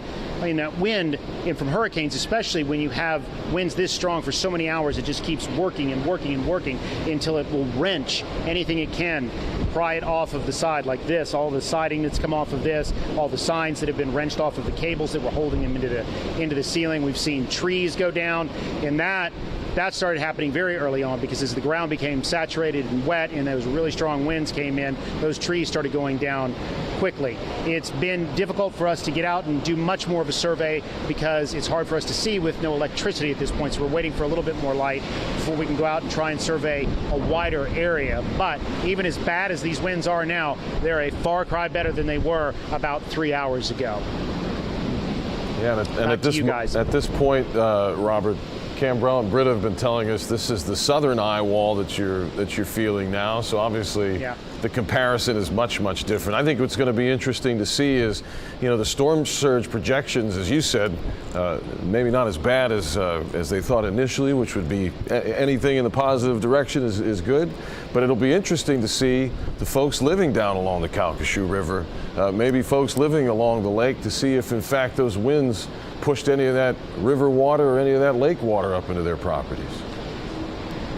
Yeah, the one thing that I was saying throughout the night was it is a good thing that Lake Charles did seem to be mostly a ghost town. I mean, I can't tell you, the sheriff was just constantly, the emergency management coordinator, constantly coming out saying, please heed these mandatory evacuation warnings because we can't get to you. Once these winds reach sustained 40 miles per hour, we can't get out to get to you. So if you get in trouble and you are hurt, help is not coming until Laura has moved through the area. So we did notice that a lot of homes were boarded up, a lot of people took advantage, tried to sandbag, but when you have winds that are this strong, it's almost nothing can prevent them from causing damage through the area. So that's going to be one of the areas we'll first check. Is immediately along the lake to see how those homes fared. We also really want to get into Cameron Parish because that's right on the Gulf. Cameron Parish is south of us, and so that's where the storm really first came ashore, and that's where we're really going to see what kind of damage the storm surge did. We're still a few hours away from first light. Robert, did you catch the break of the eye wall? Do you really feel like this is the next one? I mean, this is what Britta and Cambrell are telling us, and it looks like the wind has been picking up throughout these last few moments we've been chatting even. It did die down a little bit, but we didn't get that perfect calm. I've been through a lot of storms, and I've only gotten a true eye twice. Okay. Once was during Hurricane Ike down in Galveston, and the other one was during Hurricane Harvey in Rockport. And it is one of the most amazing, surreal moments to be in the middle of this hurricane, and all of a sudden everything's perfectly calm. We didn't get that with this one. So it did die down. Things got a little bit better, but not that perfect calm. So I'm happy to hear from Cambrell and Britta, that the southern eye wall is moving through the area. That means we're starting to hopefully maybe see the light at the end of the tunnel, but no, not that perfect eye. It is a fascinating phenomenon. I stood in the middle of one of those in North Carolina so many years ago, and then to see the sun shining and everything else in the middle of that was ridiculous. But Robert, thank you for that. I know we want to we want to let Robert go, and I didn't mean to just drop out, but I know we've got a lot to cover because this is not only just a massive hurricane that's pushed inland, but we were also from our Galveston coastline all the way up. I know a lot of folks are concerned about what their properties look like. Yeah, let's bring our coverage right now closer to home. The west end of Galveston. Jonathan Martinez is standing by there live with a check of conditions right now. Jonathan? Yeah, guys, and earlier we were talking about that back bay flooding here for the west end of the island, and take a look behind us. This right here is pretty much an indication of what it looks like out here. In fact, if you look off in the distance there at that flashing light, believe it or not, that's our live truck and another vehicle just parked in the front. And the reason we stopped over there is because the road is covered with water. This is Stewart Road. For those of you unfamiliar with Galveston, this is the far west end of the island. It is not too far away from the country club. And part of the reason we came out here is off in the distance. There's a restaurant. In fact, we've got some images of the Waterman restaurant where the water from that back bay surge, it essentially came up pretty close to the inside of the restaurant. In fact, I believe you're taking a look at some of the images right now. We had gotten the report probably 2 or 3 hours or so ago, and we weren't really sure what we were going to see when we got out here. Of course, it was tough to get out here, but once we were able to see it with our own eyes, it does appear as if the water has gone down at least somewhat. The good news for that restaurant out there is that it never actually got inside of the restaurant itself. Back out here live, if you look off to the right side, so the restaurants, to give you a better indication, is where you're looking right now. But if you look off to the right side here along Stewart Road, those are some condos and some homes out there. We can tell you as we were making our way down Stewart Road to get to the Waterman restaurant to see what it looked like out there, the water was pretty close to some of the doors of some of these homes out here. Again, to give you an idea of this particular neighborhood, we are along Marina Boulevard and Stewart Road, and these are the homes out here. Of course, they're built a lot higher up on stilts because of any type of flooding, and that's obviously going to be the case when you live along the waterway. But as Britta and Chief Meteorologist Frank Billingsley explained earlier, so essentially this flooding it's called back bay flooding, and it's because of the water from the bay, in that from what we had experienced for several hours on end earlier, that north wind that was pushing down, and that wind had stayed consistent for anywhere for maybe 3 or 4 hours at 25 to 35 miles an hour. So all that water is getting pushed down from the bay, and obviously it's got to drain elsewhere, and as a result of that, all of this flooding is essentially what happens. So we can tell you that at least in this specific neighborhood, we haven't really seen anybody. Of course, it's 4 o'clock in the morning. You wouldn't ordinarily see people out here anyway, but for the most part, it does look like folks took the advice of county leaders and went ahead and evacuated. We've seen but maybe 1 or 2 cars out here, but not really a single soul out here, which is good news, I guess you could say, because again, when you get out here and you don't really know what it is that you're going to encounter. For us, we came from Kemah. Of course, they were dealing with some high winds out there, but we never really saw any rain or anything like that. So we relocated roughly about an hour to 2 ago. But as we made our way down here, again, we came upon the water that was crossing the roadway. And as we always encourage folks, turn around, do not drown, because we really didn't know how high it was. We can tell you that we walked down the way here. We could feel the pressure on our boots getting a little bit tighter, which is an indication that the water is getting a little bit deeper, but it was safe enough for us to continue to make our way all the way over to Waterman's, the Waterman's restaurant. Again, just to see if, in fact, that water had gotten into the restaurant. Happy to report that that's not the case. But this is, again, back bay flooding on the far west end of the island that we're seeing and experiencing. But as Britta indicated earlier, it does appear as if the wind is dying down, which would ultimately lead to the water also starting to go down slowly but surely. But it will be interesting to see what it looks like first thing once the light and sun does come up. For now, that is the very latest. We're reporting live from the west end of Galveston Island. I'm Jonathan Martinez, KPRC, Channel 2 News. All right, Jonathan, thank you for the latest there on the island, west end. That's right. Yeah. We're going to check in on, as Britta said, the tide's starting to go out too, which would be nice to know. Our Amy Davis is at NRG Stadium this morning, where they have a staging area. Tell us what that's all about, Amy. Yeah, so a pretty massive staging area. There are dozens of ambulances, and we are told that these ambulances are here federally contracted by FEMA to sort of be here, be waiting for instructions from a command center. But at the light of day, they'll kind of figure out where these ambulances and where these emergency vehicles are needed most. So FEMA contracted the ambulances, and then the Texas Emergency Medical Task Force pulled together resources from all over the state. I spoke with the firefighter from the Crum Fire Department. That's about an hour north of Denton, so in North Texas. He said they've been in the area, his fire department and some volunteers there, since Tuesday, basically hanging out here, waiting for the Texas Emergency Medical Task Force to tell them where they will be needed next. He said that when the sun comes up, he believes that his unit and some others will be headed to Beaumont, and they do have some boats, he said, on the other side of the parking lot. He believes those will be headed to the Port Arthur area. But my photographer Vladimir right now is shooting this big truck here. We believe that's sort of the command post. He said the guys inside with the computers are sort of communicating and figuring out where everybody needs to go there. Right now, we do see some crews and some emergency response workers kind of walking back and forth between Energy Center and their trucks, but a lot of people are sleeping right now. You can see there's somebody sleeping on the back of this Sweetwater fire chief pickup truck, because this is sort of where they've been and where they're hanging out. Now is the time for them to get some rest, because they say when the sun comes up and they can see in these areas that have been hit hard where they're headed, then that's when their work begins. And so they're going to have some long days ahead of them, supposedly, to go into these areas and either do rescues or get people out of areas. In a lot of these emergency situations, when they don't know what to expect, there might be small fire departments or only volunteer fire departments in these small areas, and sometimes some of their equipment has been damaged in storms. So they put all of these resources in one spot, out of harm's way, not where the storm is going to hit, but close enough so that they can go into those areas when they know where to send them. So really, that's the situation that we're looking at here at Energy Center. I asked the volunteer fire department guy from Crum about how many fire departments he thinks are here. He said probably between 10 and 15 from all over the state. We saw Lake Jackson.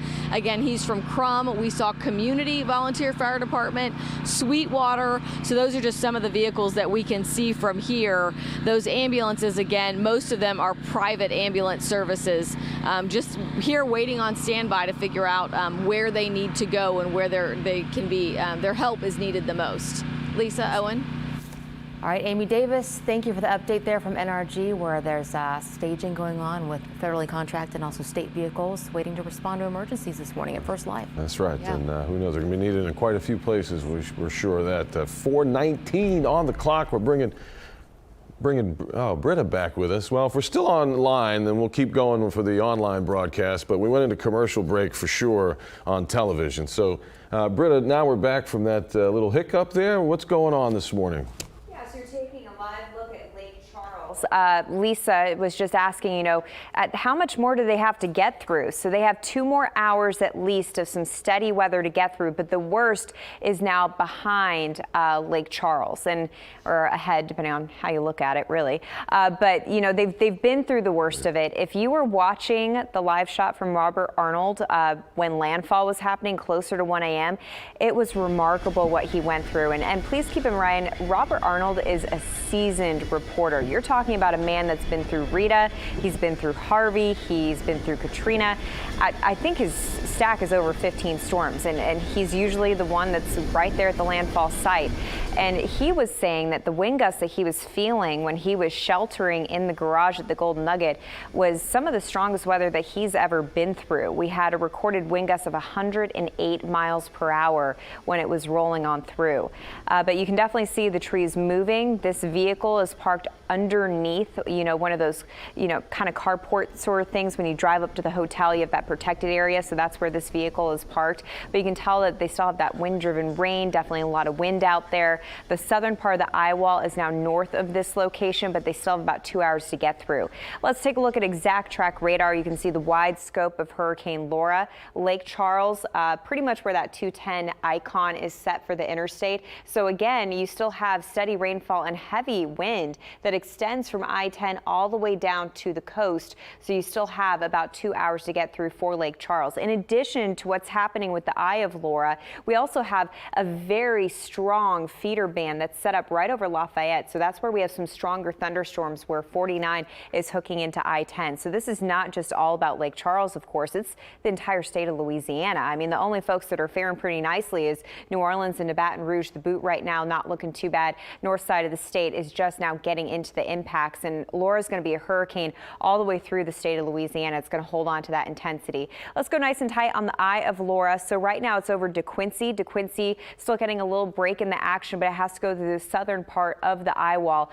Definitely seeing the strongest winds within the eye wall diminishing, but they're still very potent, even though we're past landfall. As we slide down into Cameron, this is where we had landfall around 1 a.m. with winds sustained at 150 miles per hour. They're just on the southern edge of Laura. So again, they still have a little weather to get through, but then they'll see some improvements. You know, it's a smaller community, and we have people on our staff that are actually from Cameron, and they still have a lot of folks that did not heed the warning and decided to ride it out. And it's going to be unbelievable, the images that we're seeing out of Southwest Louisiana once we have daylight up. Right now, the winds are at 120 miles per hour, so this is still a major Category 3 hurricane. Although the worst is now done, it's still going to be extremely potent. It doesn't drop down to a Category 1 until about 7 o'clock tonight. And then as we go into the later half of tonight, it'll be down to a tropical storm. But we'll be tracking flooding concerns and also power outages stretching all the way up towards Arkansas. And this area, you know, as you move into Arkansas, has been really wet this year. So the additional rainfall is going to turn into a big flooding story. So that wraps up what's heading and happening to our east. I do want to touch on what's happening in the state of Texas as we go in tight on radar around Beaumont. If you're just waking up, I know a lot of you in Beaumont moved into Houston to ride out the storm. I will pass along that our crews are saying that it's looking pretty good. Definitely some strong weather overnight, but not as bad as it could have been by any means. Right now, they are still dealing with wind-driven rain. Sour Lake has cleared out. Taylor Landing has cleared out. Port Arthur just about to clear out. So you have maybe about another additional hour, from Beaumont down to Port Arthur of some additional weather to get through. Jasper and Warren still dealing with some heavy rainfall, and this does go up towards Corrigan and Lufkin. The winds are lower in these locations, but it is very windy on the backside of Laura. Not enough to really cause damage, but that wind-driven rain really makes an impact. The strongest winds really in Louisiana at this point. A wide look across southeast Texas. Again, we don't even have a drop of rain out there. Kimbrell and I were looking at the stats. We barely picked up any rain. We're getting a big intrusion of dry air on the west side of Laura. That's why we have that stark drop off with where we are seeing the rain. What we are seeing is that back bay flooding. We have Jonathan Martinez on the west end of the island. Not seeing as much of this as you actually get into, the heart of downtown Galveston. But the setup that we have occurring, we had the offshore wind. So when we had landfall around 1 o'clock in the morning, the winds right into Galveston were coming in about 25 to 35 miles per hour from the northwest. And that was pushing all the bay water up against the northern edge of Galveston Island. At the same time, around landfall, we were going into high tide. High tide for Galveston Bay was around 1:59 in the morning. So heading into landfall, we had all this water pushing in. So what occurs is you get a little pinching effect. You have the offshore wind pushing the bay water into the northern shore of the island, and then you have tide moving in. So the water gets pinched, and that's when you start to see that back bay flooding. So far, we haven't had any word about the water actually getting into businesses. It's definitely higher and more prevalent on the west end of the island, which is what we anticipate. That's normal as you get closer down towards Jamaica Beach. This is a little bit farther off to the east. This is 25th and Strand. You can clearly see the curb. So again, not seeing inundation into businesses, but definitely seeing some water stack up. Now that we're past that time frame of landfall, winds have calmed down considerably, and also we're past high tide. So whatever has occurred with the back bay flooding, it's not going to get worse. It's only going to be improving from here on out. This is a look at that 10-day forecast. Again, it's going to be hot here in town today. I'll take a full look at this forecast in more detail as we go throughout the morning. For right now, I'll head it back to you guys. All right, Britta, thank you. She mentioned Robert Arnold being the seasoned hurricane reporter that he is. We want to check back with him live in Lake Charles this morning. Robert, give us a run through of what you experienced overnight and what conditions are like right now. it's really stunning how Laura has been able to retain so much of her strength. You know, a lot of these hurricanes that we see, especially when we're right along the coast, is they come in hard, but the minute they hit land, they start losing some of that strength. That nice warm land mass kind of sucks some of the strength out of this storm. Not with Laura. I mean, it has been incredible to see just how consistently strong the winds have been throughout this hurricane. We're still seeing this here. I mean, we started getting really, really strong winds coming in around 11:30 midnight, and here we are. We're still experiencing incredibly intense winds. That's why we've seen debris start being thrown just about everywhere around here. It's also a very strange situation because we're in this parking garage. Generators are keeping the lights on, but there's no lights out in any of the parking lots yet. You can hear things out there crashing. You hear a lot of things. You've got those metal sounds crashing in. You've other things that really not sure what it is or what it's hitting, but you know that there's a lot of debris being tossed around. This was one thing, if you bear with me as I walk down here, I'm not even sure what this is, but this was one thing that actually came up here within the last hour. Not sure what it is, but it's heavy, but that's some of the stuff that's being wrenched off of the side of the building. Street light? The street light from down in the parking lot? Thank you. Gentlemen, help me figure out what that is, but those are the kind of things that are being picked up and tossed around. Let me show you over here. The hotel, the Golden Nugget, had taken all of these large umbrellas and put them in here. Smart move. You can't have them exposed during a storm like this, so they'll just get tossed everywhere and cause much more damage. But look how the wind, even here in this garage, picked them up, tossed them around. You see some barrier gates done. The entire side, all the siding on this part of the garage, that's been ripped off. We've seen some other bits of metal get ripped off. It's that sign dangling there. Those things were bolted into the ceiling on that thick steel cable, and it still was able to wrench that one off. There's other signs on the other side of that, and I'm trying to get here with my chief photographer, Byron Nichols. We can walk a little bit to the other side when we can, and we'll show you the other signs over here on the other side were also, many of them were wrenched off. That was one of the things we were concerned about throughout the night, was some of them would fly up this way. Thankfully, that did not happen, but you can see how it just twisted all these steel cables. Many of the signs are just gone. Fortunately, they didn't come up here. They went, they stayed down on the ground level, but that's how relentless the winds have been throughout this entire night. The tree branches are a given. We started seeing those go early. We also saw some of the other trees out there just stripped clean, picked clean of leaves and branches as the winds just kept intensifying, intensifying, intensifying. Started seeing larger branches snap. Those started flying through the area. We've seen a lot of styrofoam from what is conceivably other signs in the area that have come down. Some of these smaller things that were on the side of this garage went very, very early. Then you started seeing larger pieces of equipment, larger things start to come loose as well. I did get a chance, since the last time we talked, to walk a little farther out into the parking lot because we're very close to the lake to see if any of that was coming in, and thankfully it is not. So one of the other big things that we've been watching all night was to see whether or not that lake water was going to start pushing into these parking lots, and so far I have not seen it come too far in. Can't get all the way down to the edge at this point, but close enough to know that it's not going to become a problem in this area. The reason we picked this parking garage is because it's about 15 feet off the ground, so that did protect us from storm surge, and it did shield us somewhat from debris and from the winds, because the way the winds would come in and kind of wrap around, we at least got some buffer instead of just being simply out there having to deal with it nonstop for hour after hour after hour. Yet you still see some of that debris did come through here. Some of the signs that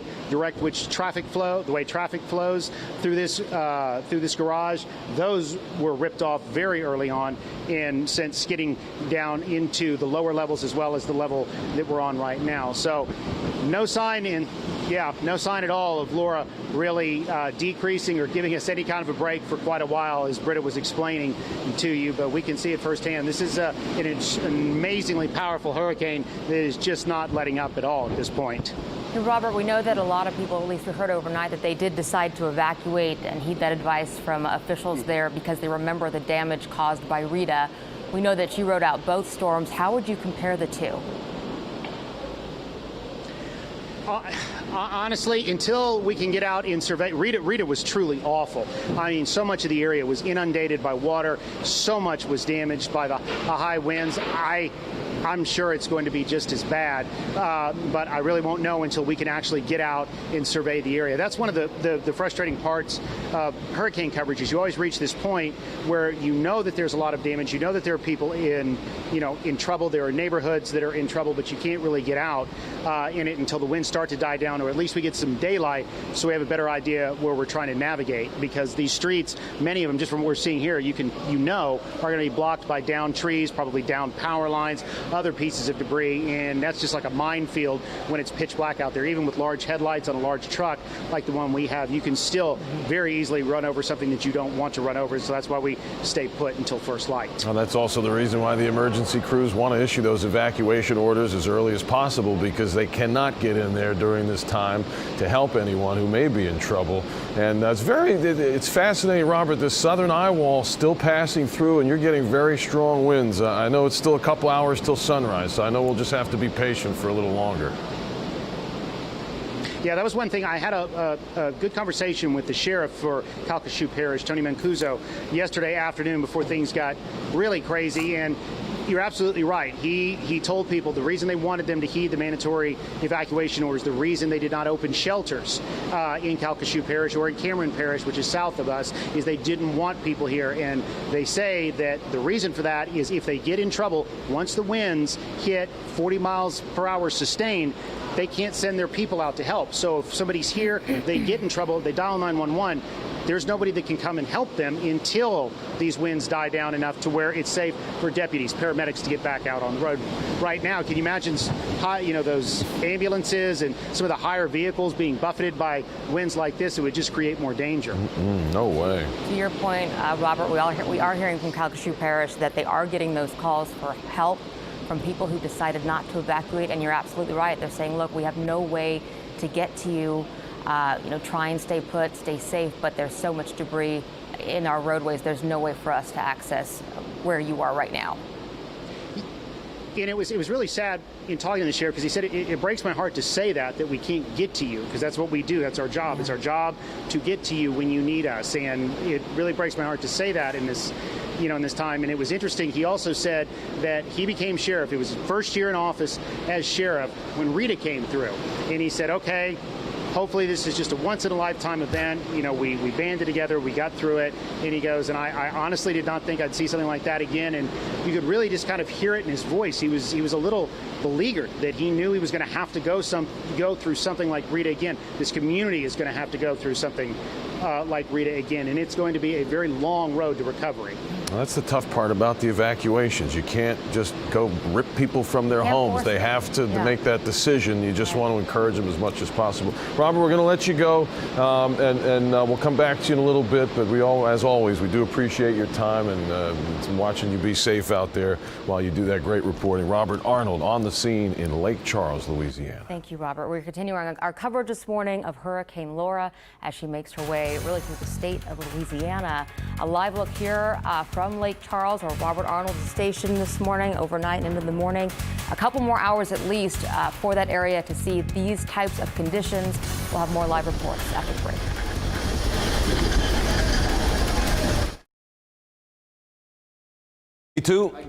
Thank you.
Light, but not a pretty picture just east of us here. Yeah, I mean, you can imagine with the size of that storm and how powerful the winds were. It's still 2 hours till sunrise. In the meantime, we want to check back in with our Michael Leparty, who is at a Buc-ee's in Baytown, where a lot of folks came west, not looking for the beaver nuggets, looking for safety. Michael Leparty, good morning to you. Hey guys, good morning. Yeah, you got that right. In fact, I don't even think we got any rain here in Baytown. Maybe I'm wrong because I only got here a few hours ago, but really the story so much isn't the weather here, but the people who came here to flee the weather. These folks right over here, we talked to them, and then over here as well. All of these folks are Texans who live near the border with Louisiana, and they came here to ride out the storm. In many cases, they thought they might stay at home, but then as the forecast got more intense, they decided it wasn't worth it. They weren't going to risk it and started making their way towards Houston, and they came here because a lot of restaurants were closed, so they needed a place to eat, they needed a place to use the restroom, and they decided to camp out here. Some of them had been out here since at least yesterday afternoon. The parking lot behind me, though, there were more people out here. At one point, people were actually out here in lawn chairs, but it looks like some of them have packed up to go home. But we did have a chance to speak with some of them about why they decided to come out here. Take a listen. So you guys use this almost as sort of like a unofficial kind of shelter, it looks like, right? We did because there was nowhere to stay. We left so late and we didn't plan because we were staying. So we just came here. We just left at 8 p.m. We came straight here, and we're just going to wait till it's daylight and then go straight back. From what I was seeing is that the storm has went ahead and turned a little bit more toward Lake Charles. My prayers are out there with those people right now and their homes, but it turned away from Port Neches, so hopefully everything, when I get back home, everything will be the way it was. Obviously, that is the hope for the people out here, and most of the people that we spoke to told us that as far as they've heard from neighbors or those who did ride out the storm, they have not had any damage. Showing you the back here just to show you that there were a lot of pets out here as well. A lot of people had to come out here, and obviously they weren't going to leave their pets at home, and that was a concern. So these folks have stopped right here, but I can tell you in those Jeeps over there, they had a cat, they had some dogs. Obviously, when you leave, you got to take the whole family with you. So they came out here just to get away from the storm, and like I said, in many cases, they were leaving at the last minute, thought they may be able to ride it out, but decided it wasn't worth it. So they came here to this rest stop, and hopefully by the time the sun comes up, they'll be able to head back home. Guys? Michael Leparty, we are happy to hear that they made this decision to get out of the storm's path and that they're safe this morning as they waited out in Baytown. Thank you for the update. Yeah, I want to check back in before we talk with our meteorologist and get you the updated information on the storm. We want to show you the storm, what it looks like right now. Back to that live shot, Lisa, from Lake Charles. Yes, they are getting hit hard, and talking to Britta the past 10 minutes or so, she says Lake Charles has another couple hours of this kind of activity before they're really in the clear. Robert Arnold is stationed there overnight and into the early morning hours here, and it's all relative, right? I mean, if the northern eye wall is really strong, this is a lot better. But to just a regular day, this is not good. Yeah, no, it's not a good thing here. You can definitely see the winds that are really kicking up there right now. They continue to have really strong winds in that area. The equipment in the area has not worked in a bit right there at Lake Charles, but I can tell you that the wind speeds have been kicking up there pretty quickly here in that area now. So we will continue to look at the tracking of Laura. You can see on the big screen here, this is the only story to talk about, really. You saw all of this going on, and we go in a little bit tighter here, setback on the last 12 hours, moving across in that really, really hot water of the Gulf, moving across Cameron this morning at 1 o'clock this morning, moving up toward the Lake Charles area. And look how much area it encompasses. Now, it shows a little bit of a Houston area here, but you know, it shows red over the Houston area, or the eastern part of the area, but there's really not a lot going on out there. This is an enhanced radar view, but here's what it looked like going with the last 4 hours, going right across Cameron, going across Lake Charles, now to the north of that, and it continues to move to the north. And look what's going to be happening here going forward. Shreveport is definitely in line here as it continues to move to the north, and assuming that it continues to the north before it makes a turn, it will be making a turn to the north and east eventually. But the Shreveport area, Alexandria over here is going to be involved in it. The outflow from the winds associated with that is still going to be quite tremendous as it moves on up. Category 3, 120 mile an hour winds right now. The upper levels, this is an interesting story here. We looked at this a little bit yesterday, and this is kind of what helped to turn Laura from where it was, because it was going on a northwest trajectory at about 16 miles per hour. And then, of course, it turned gradually and now it's going up straight to the north. This is dry air, really dry air, and there's upper level low. You can see that little rotation right there. That's what helped go ahead and push Laura off to the northwest and north a little bit more away from us. If it weren't for that, we'd be a different ball game. And also, this much drier air has worked to really cut down the amount of rain that we've got. You know, Michael was talking about the fact that, I don't think we got any rain. Yeah, no, you're not. That's not a mistake. We just got very little rain because of that really, really dry air that moved into the region. So still tremendous amount. The dirty side of the storm, this really lets you see what this really means. All the way to the right of this storm or the east side of the storm, that's really all of that lift, all of the moisture being drawn in from the Gulf that's creating all of the dirty side, which makes a difference here. I want you to see something here. This is where we are, where Galveston is. You can see where the winds on the outside of that eye wall continue to go ahead and influence the eastern parts of our viewing area tremendously. 15-mile-an-hour sustained winds in Cleveland, 15 in Galveston. Look at the difference here, coming from the north and curving around, in Galveston now coming from the east. But when we saw those winds coming down throughout the morning, the last several hours, remember high tide, which is coming from the Gulf side, was around 1 o'clock this morning. In the meantime, we had those really strong winds coming in from the north, pushing the water from Galveston Bay and pushing it back into the Back Bay area, which is why we had that issue down at the restaurant down there. So Britta put together this nice little graphic. She's amazing in that way.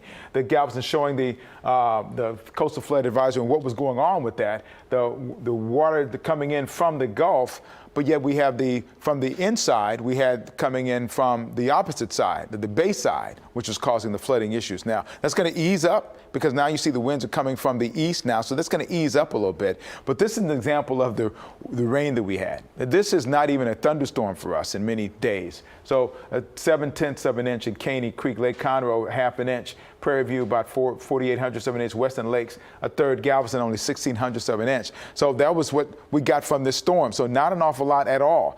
The other good thing about this is that even though this area here, you still see the tornado warning watch box here for all of this eastern side. This is all the dirty side, all the lifting is going to be associated with that. And I put this indicator on. I think this is going to come up. Yeah. So from the eye to the outer edge of where the storm activity is, about 50 some odd miles, 55 miles. But to the other side, the dirty side, we're talking about 157 miles. So what a big difference there is between what's going on the east side of this storm and what's going on the west side of the storm.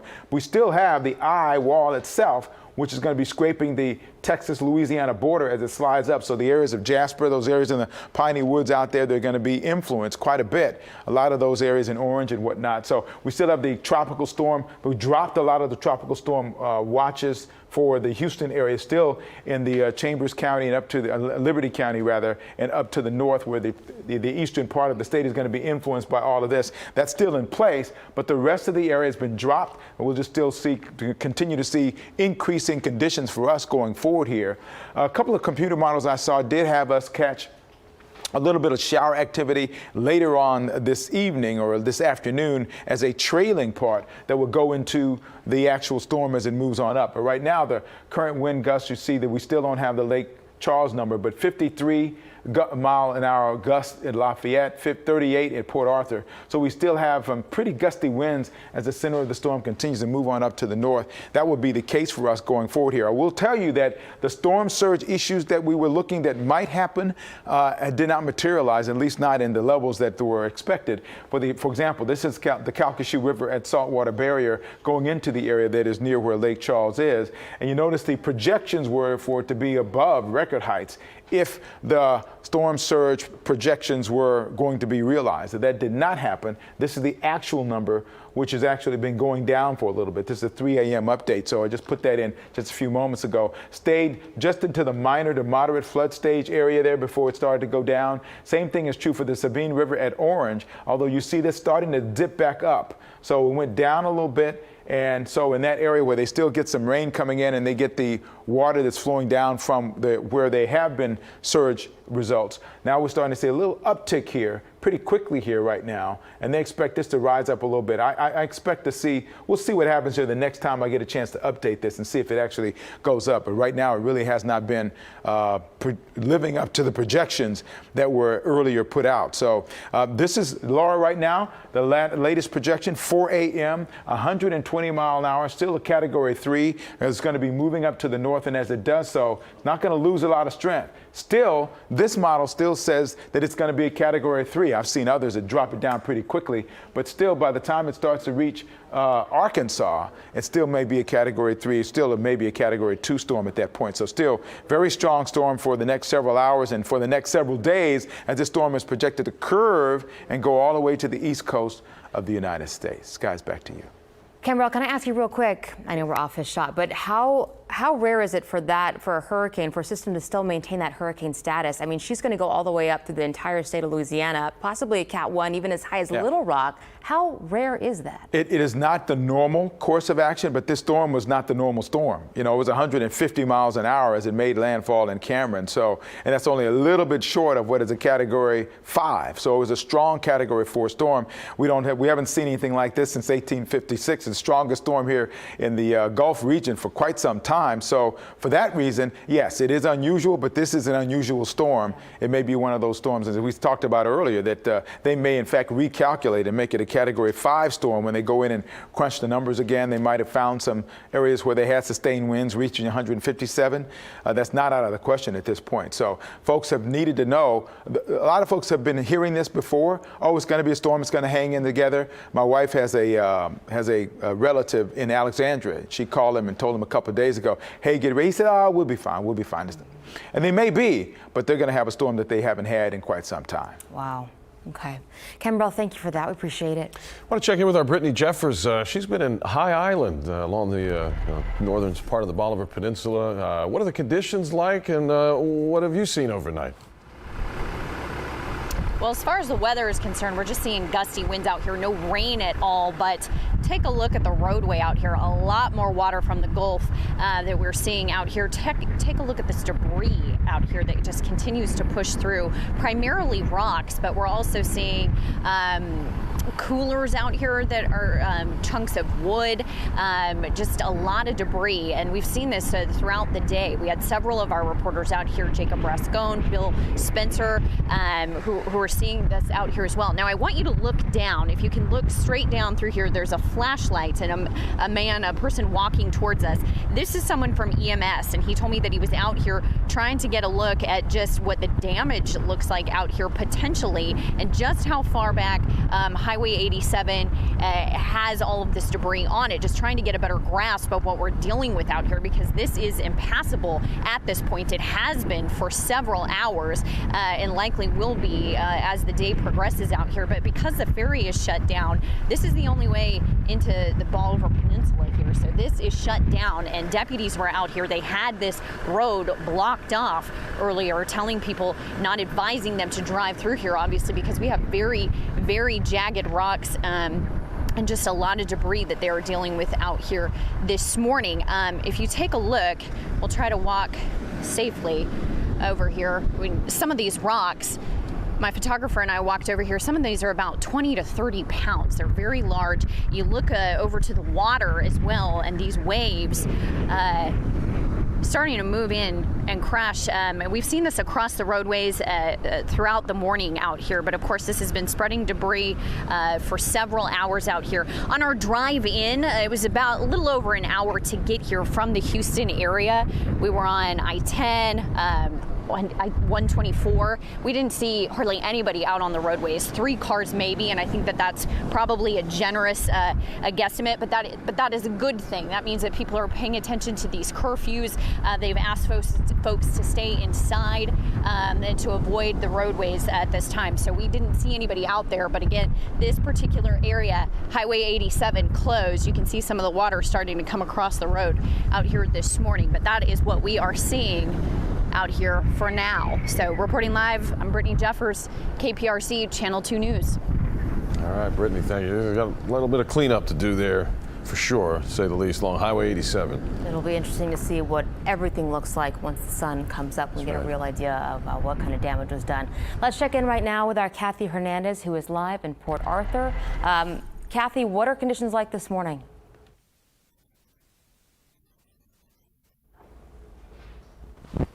There we go. I think you got us, guys.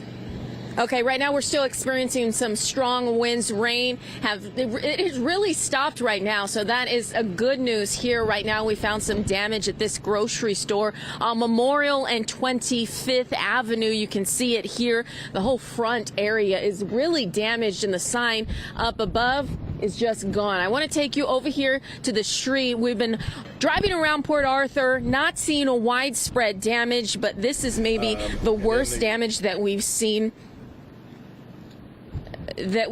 so far. Take a look at this sign right over here on the road. This is part of the sign there, part of that grocery store. You know, these business owners are going to be coming here this morning, starting to pick up all this mess that has been left behind. But again, no widespread damage here in Port Arthur. We have seen a lot of power outages, so that is what they're seeing. But at times you can see it, the wind will pick up, and we're getting that strong wind gust that we have been seeing all night. We drove through this neighborhood just about an hour ago. We found some huge branches that were down in the street near some homes. Thankfully, it did not crash into some homes. We also drove further this way toward the seawall. We found a business that had a window broken out. It had been boarded up, but that window and those boards were just busted out, and there was rain falling into that motorcycle shop there. But if you turn around behind me, you can see a lot of the area is without power. And taking a look at those street lights, you can see just how hard the wind is blowing. But the good news here is that there is not a lot of damage. We've been driving around and seeing branches down. We've seen a couple of businesses damaged, but no homes, and that is good. Hopefully those families are out anyway, because there is a mandatory evacuation order right here in Port Arthur. We'll continue to drive around and let you know exactly what we find. Guys, back to you. Kathy, thank you. You know, the mayor of Port Arthur said, please get out when you can. So hopefully most people, if not all, heeded that warning. Indeed. 4:52 on the clock. We're going to take a quick break. And as we do that, I want to show you again this live picture from the storm tracker out in Lake Charles, where the southern eye wall of Hurricane Laura has been coming through. We're still a couple of hours away from sunrise, and we'll have more Channel 2 News Today coverage after this. Maybe a little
Effects are still being felt. This is a very large storm, and it came ashore with a big punch. It really did. We're seeing video out of and live pictures out of Lake Charles this morning where strong winds are still persistent in that area for at least another couple hours.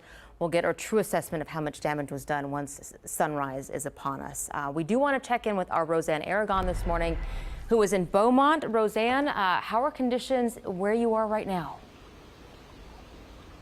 Yes, thank you for that question. We are now going into our 10th hour of reporting here in Beaumont, and I am joining you here in conditions that are complete darkness. That's because hours ago a transformer busted, taking out our hotel power. The backup came up, but now we have since lost that. It is dark all around here. The only light you'll see is maybe a car that passes down behind me. You can't see it, but I-10 is right behind me. We have darkness to the right of us and behind us. Any occasional light you'll see to the left is other news crews who are out here covering conditions here in Beaumont. Now, from the Entergy website, we know that in Jefferson County, nearly 40,000 people are without power. In this specific zip code in Beaumont, 2,000 are without power.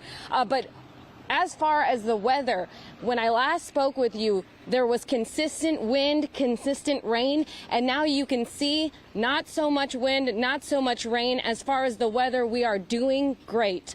But again, power outages is what we will be dealing with now. You could see over here some light. But that is really it. These conditions out here are pretty manageable in terms of weather. I think what we will be dealing with when the sun comes up is having to manage all of the different people who now have to deal with the complications of not having electricity.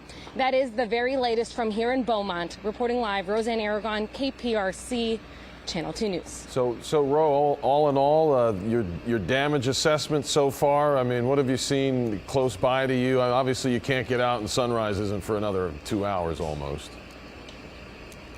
Yeah, and it's been pretty hard to get out to look at everything because for hours it was just heavy downpour rain. We saw lightning far in the back there, so we have not been able to go out safely and walk around and assess the damage. I have been in consistent contact with the Jefferson County judge. I asked him, what are the areas that you're seeing some major damage? And he, like many others, are telling me that they are just not able to get that information at this hour because it is just not safe to go out and assess that damage. But crews, emergency responders, those dealing with the power issues will be out around 9 o'clock when they know it is safe, and he tells me he'll keep me updated on what damage exists in this area here in Jefferson County. Hey, Ro, real quick, I saw your live reporting just before 1 a.m. and I saw you standing in some horrific winds. When did those conditions finally subside for you? Yeah. Those winds were pretty strong, and we would go through consistent wind that was strong and then occasional really strong gusts of wind. The flagpole, you know, we went to that shot a lot because it just showed the power of the wind at the moment, but now you can see things are much more peaceful. As for your question, the winds here have really died down within the last, hour and a half or so. The rain really stopped within these last 40 minutes here. So things are doing much better. And all of these specific weather developments have been happening within the last hour or so. Good to hear it. I'm glad to see things settle a little bit there in Beaumont anyway. Roseanne, thank you. Yeah, a little bit of patience goes a long way at a time like this. It takes a little time to get through. And again, if people evacuated, those that are out of harm's way are in good shape. It's the ones that stayed behind that's going to be the thing we look for at first light. Our Channel 2 News morning show at 5 o'clock begins right now. Live from KPRC, this is Channel 2 News Today. So, Hurricane Laura pummeling the Texas-Louisiana coastline, making landfall as a Category 4 storm. We're getting our first look at the damage left behind in Lake Charles. Britta and Campbell are with us, tracking this, the strongest Louisiana landfall since 1856. Laura's wrath unleashed. Our crew in Lake Charles knocked off their feet by the 150-mile-an-hour winds. What it looked like as Laura pushed through overnight. Also, we're checking out the flooding in Galveston, some high water spots on the island, and new video. We're just getting into the Channel 2 newsroom this Thursday, August 27th at 5 o'clock. Good morning to you. I'm Owen Conflenti. And I'm Lisa Hernandez. Enavid is tracking the traffic. Meteorologist Britta Merwin and Cambrell Marshall are tracking Laura. And Britta, we'll start with you first. Yes, and Laura is still a very powerful hurricane. It made landfall around 1 o'clock in the morning near Cameron, Louisiana, with winds sustained at 150 miles per hour. Laura is one for the record books. You'll be hearing it all day long and for weeks to come. It does tie the strongest hurricane record that has ever hit Louisiana. The tie for that is with the last island hurricane in 1856. So if you check the date on that, this is going to be the strongest hurricane that anyone living has been through in Louisiana.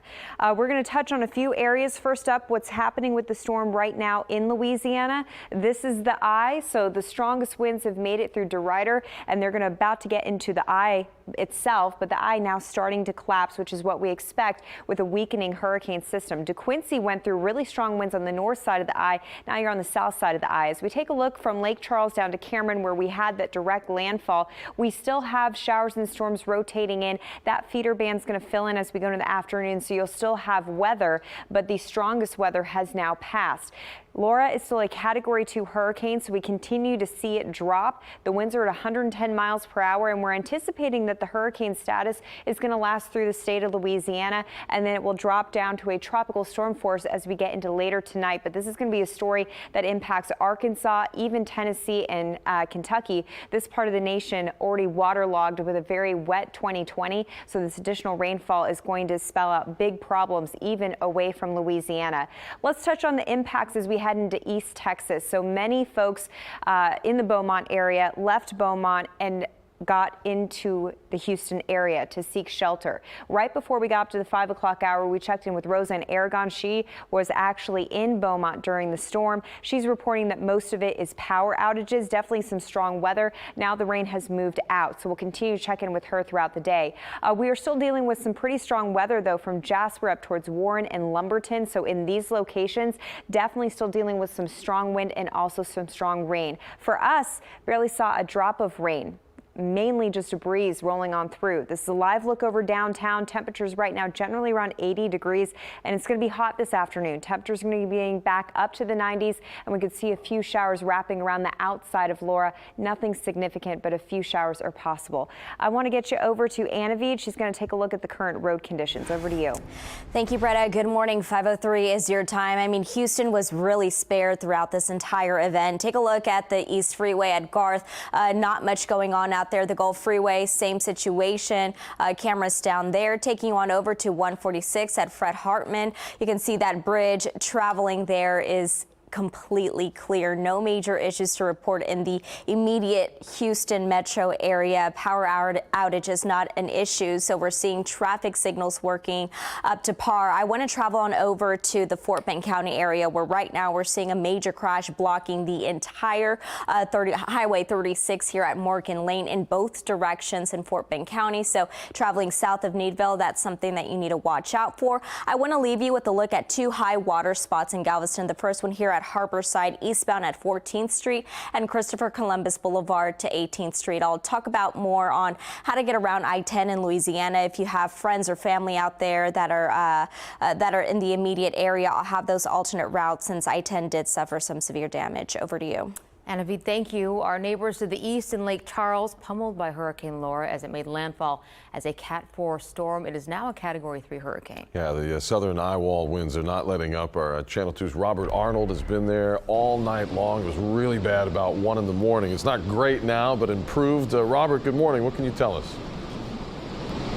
Good morning. Well, it's a far cry better than it is, and I feel strange saying that given we still have such strong sustained winds going through the area, but these are a far cry weaker than the winds that we have been experiencing through most of the overnight hours. So starting to see a little bit of the light at the end of the tunnel in this storm leaving the area. I know we still have a ways to go, but at least this is somewhat of progress in that. We know there's going to be a tremendous amount of damage. Unfortunately, because of where we are, we cannot get out and survey that right now, and power is out, I've got to imagine, pretty much everywhere at this point. But just from where we can see, the debris that's down, the trees that are down, That's got to be the same story everywhere throughout the Lake Charles, Calcasieu Parish area. Now, I do want to point out, especially on the power outages, we do know how widespread those are going to be just from what we saw in the overnight hours. Behind me, essentially that way, that's Cameron Parish. Cameron Parish is right on the Gulf. We're north of Cameron Parish in Calcasieu Parish, and we could see in the distance over the treetops transformers blowing throughout the night. That started fairly quickly, like right after 10 o'clock, we started seeing pop, pop, pop, pop. So we know the power really started going out in Cameron Parish and up through this area. And of course, the power has gone out in this area. We have lights in this garage because of backup generators at the hotel. We're at the Golden Nugget Hotel. There's no other power, though, into the parking lots. Good news, as Kimberly Marshall had been talking about, is the storm surge was not nearly as horrible as was predicted in this area. We're near Lake Charles. We're also near Prien Lake and, of course, the Calcasieu River and a bunch of bayous and tributaries. And we expected that water to essentially start pushing into the parking lot where we are, as we're in such close proximity, but that did not happen. So that is one good bit of news. However, you have a feeling just from what we're seeing here that there is going to be just a massive amount of destruction. A lot of people did seem to heed the mandatory evacuation warning, which is a good thing because of how intense the winds were in Lake Charles. Still, there were people who stayed behind. We found some people around 6, 7 o'clock last night that were filling up gas tanks for their generators, grabbing a couple little things before the final stores closed down. Other than that, though, Lake Charles seemed to be fairly emptied out. It was pretty much a ghost town. We drove through a lot of the neighborhoods as well as through the main drag areas, the downtown areas, and did not really see anybody out except for those few people grabbing those few last-minute things before they headed inside. So hopefully we're not going to hear about a lot of injuries. The only problem with that is that the sheriff had said the reason we want people to evacuate, the reason we're not opening shelters in Calcasieu Parish or Cameron Parish during the storm is we don't want people here, because if you are here and you get in trouble, it's too dangerous for our deputies, for our paramedics, EMTs, to get out and try and help you. So you dial 911, you need help, that help can't get to you, and that help's not going to be able to get to anybody until these winds die down a bit more.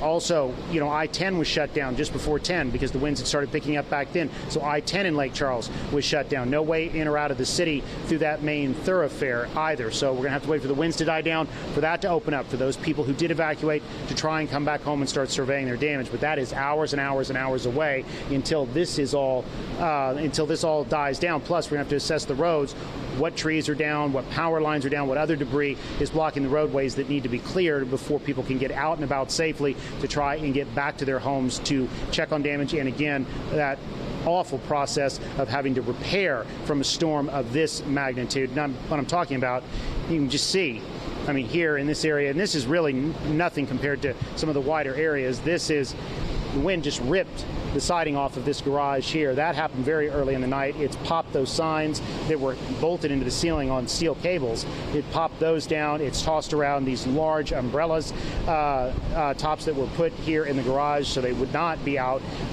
in the open. And as I said before, I'll say it again, even though we can't see out into the parking garage, things are still flying around out there because you hear the noises. It's something like a horror movie. You hear bad things happening outside. You can't see them, but bad things are happening out there. We still continue to hear those noises as well. So we know there's more debris still being tossed around. Owen? Yeah, Robert, I guess I will just mention real quick. While you were talking, we're looking it up here. Calcasieu Parish has a population of about 200,000. They've got 75,000 reported outages from Entergy. So if it gives you any kind of indication about the magnitude of the power outages, you mentioned the transformers that have been blowing all night long. Yeah. And Robert. Yeah, no, absolutely. And that's one of the dangerous things. No, go right ahead, please. I'm so sorry. No, I'm sorry. I was going to say that's one of the dangerous things, because if anybody is out and about, you can't see. You don't see what's coming. You don't see if there's high water. You don't see if there's debris on the road. So that's why the sheriff's office, the emergency management coordinator, have been begging people to please stay off the roads. If you did not evacuate, then please stay in your home, stay where you are until these winds die down, and at least the sun comes up so you can see where you're going and see what exactly you're going to be facing. Exactly right. Robert Arnold, thank you so much, reporting from Lake Charles there in the parking garage of the Golden Nugget. Glad you're safe. Thank you, sir. We are seeing flooding out on Galveston Island this morning. A storm surge warning has been in effect there through the night. Yeah, look, what do we got? Vincent Crivelli. Good morning to you, Vincent. How are the conditions out there? What have you seen? Talk about flooding. A lot of inquiring minds want to know about their properties down in Galveston.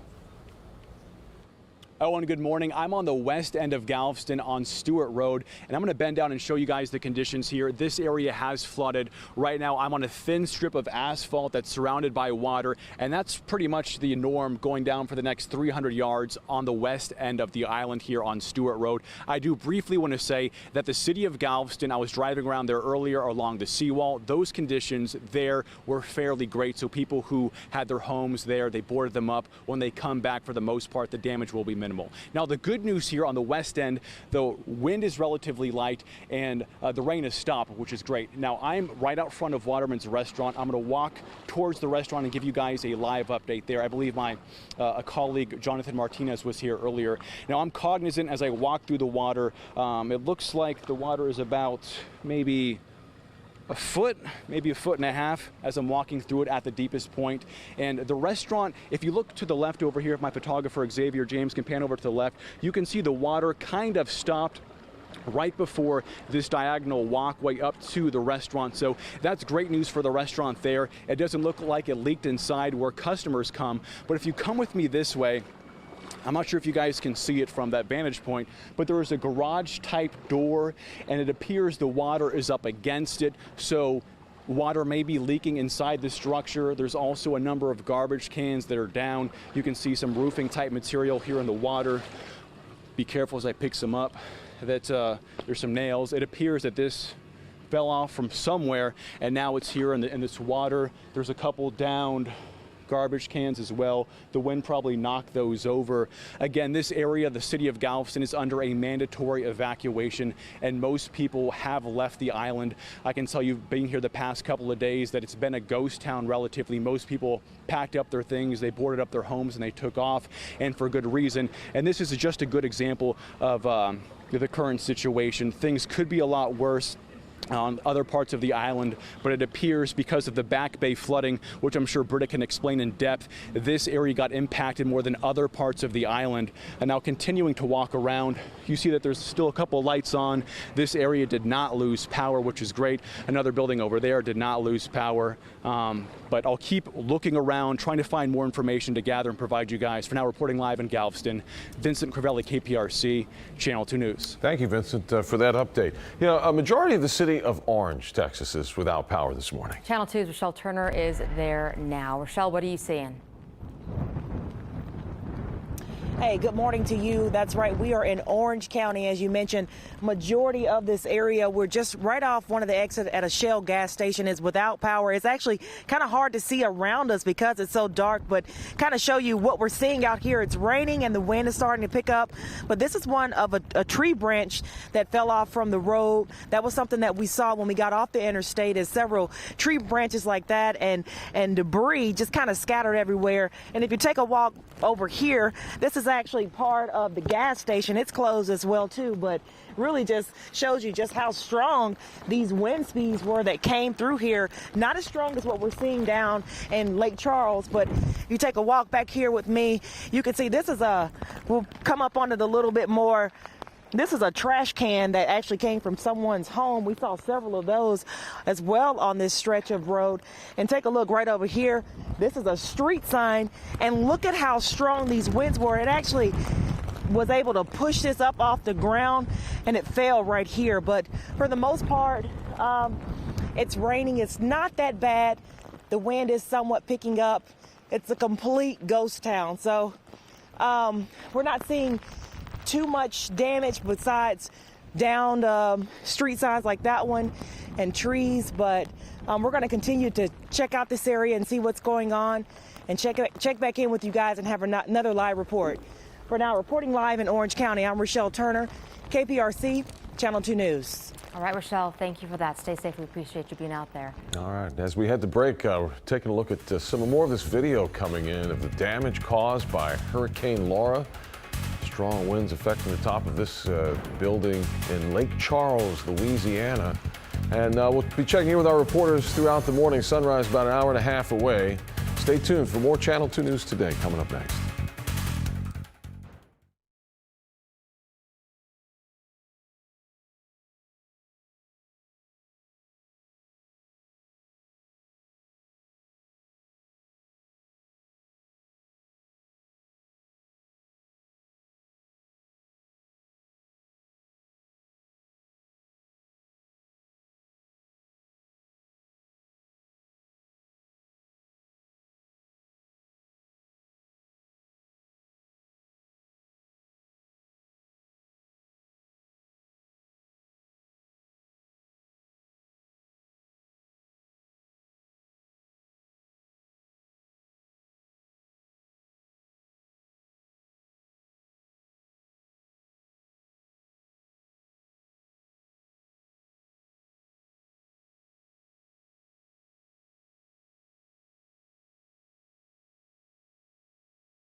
Not done with that part of Louisiana yet. In fact, she's going to make her way through the entire state before she downgrades from her hurricane status, Owen. Yeah, indeed.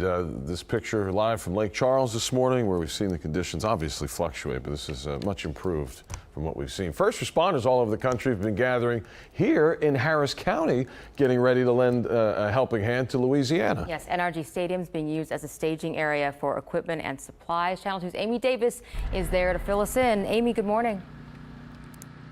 Hey, good morning, Lisa and Owen. This is no small operation here. There are dozens of ambulances, most of them private. There are fire department volunteers from all over our state. This is a joint operation. Federal crews from FEMA have contracted the ambulances, making sure that they are here on standby. They were out of the way of any of the possible projected paths of Hurricane Laura. And so you see now they're here on dry ground and they are waiting, some still sleeping in this morning, waiting for instructions on where they will be dispatched when the sun comes up today. So we're told there are also some boats on another side of NRG Park in the parking lot. We have not seen those, but we are seeing lots of emergency vehicles and trucks from fire departments all over the state. You can see here someone sleeping on the back of this Sweetwater emergency vehicle from Sweetwater Volunteer Fire Department. We've talked to a firefighter from Crum Fire Department. So the Texas Emergency Medical Task Force basically asked Harris County if they could use NRG Park as this staging area. So we know that Judge Lena Hidalgo came over last night to take a look at the setup and the staging area. Some of these crews have been in our area since Tuesday, awaiting basically for Laura to make landfall and then to find out where they would be needed. When we did this live shot earlier this morning, showing people all of these emergency vehicles, we were hearing from viewers who have also seen emergency vehicles from as far away as Arkansas, staging like in the Northline Shopping Center Walmart parking lot, waiting to be dispatched. So there's a lot of organization that goes into getting all of the emergency medical personnel that may be needed in a central location so that then they can be dispatched and sent out. So some of these people may go to Louisiana, but we were told from that firefighter that they believe they're hearing that some people will be going to Beaumont, some people will be going to Port Arthur. And as you know, in those areas as well, they're waiting for the sun to come up because you can see so much more when that happens to kind of see what is needed. Can they handle the emergency operations there with the resources that they already have on the ground? If not, they'll start dispatching some of these crews here. Lisa, Owen, back to you. All right, Amy, thank you very much. Live from NRG this morning. Our team of meteorologists have been tracking Laura throughout the night. They have. Britta and Cambrell And also some fairly strong winds and rain on the west side of this system. And then we have these feeder bands that are starting to develop. So as Laura lifts up to the north, we'll continue to see these feeder bands. And in fact, you start to see it sparking up all the way down towards Corpus Christi. So right now that's right over Lafayette. So we're going to continue to see that kind of action as we go throughout the day. It's still going to tap into that moisture from the Gulf of Mexico, despite the fact that we've had landfall. Right now, the eye, it's starting to collapse. It's right on top of DeRuyter.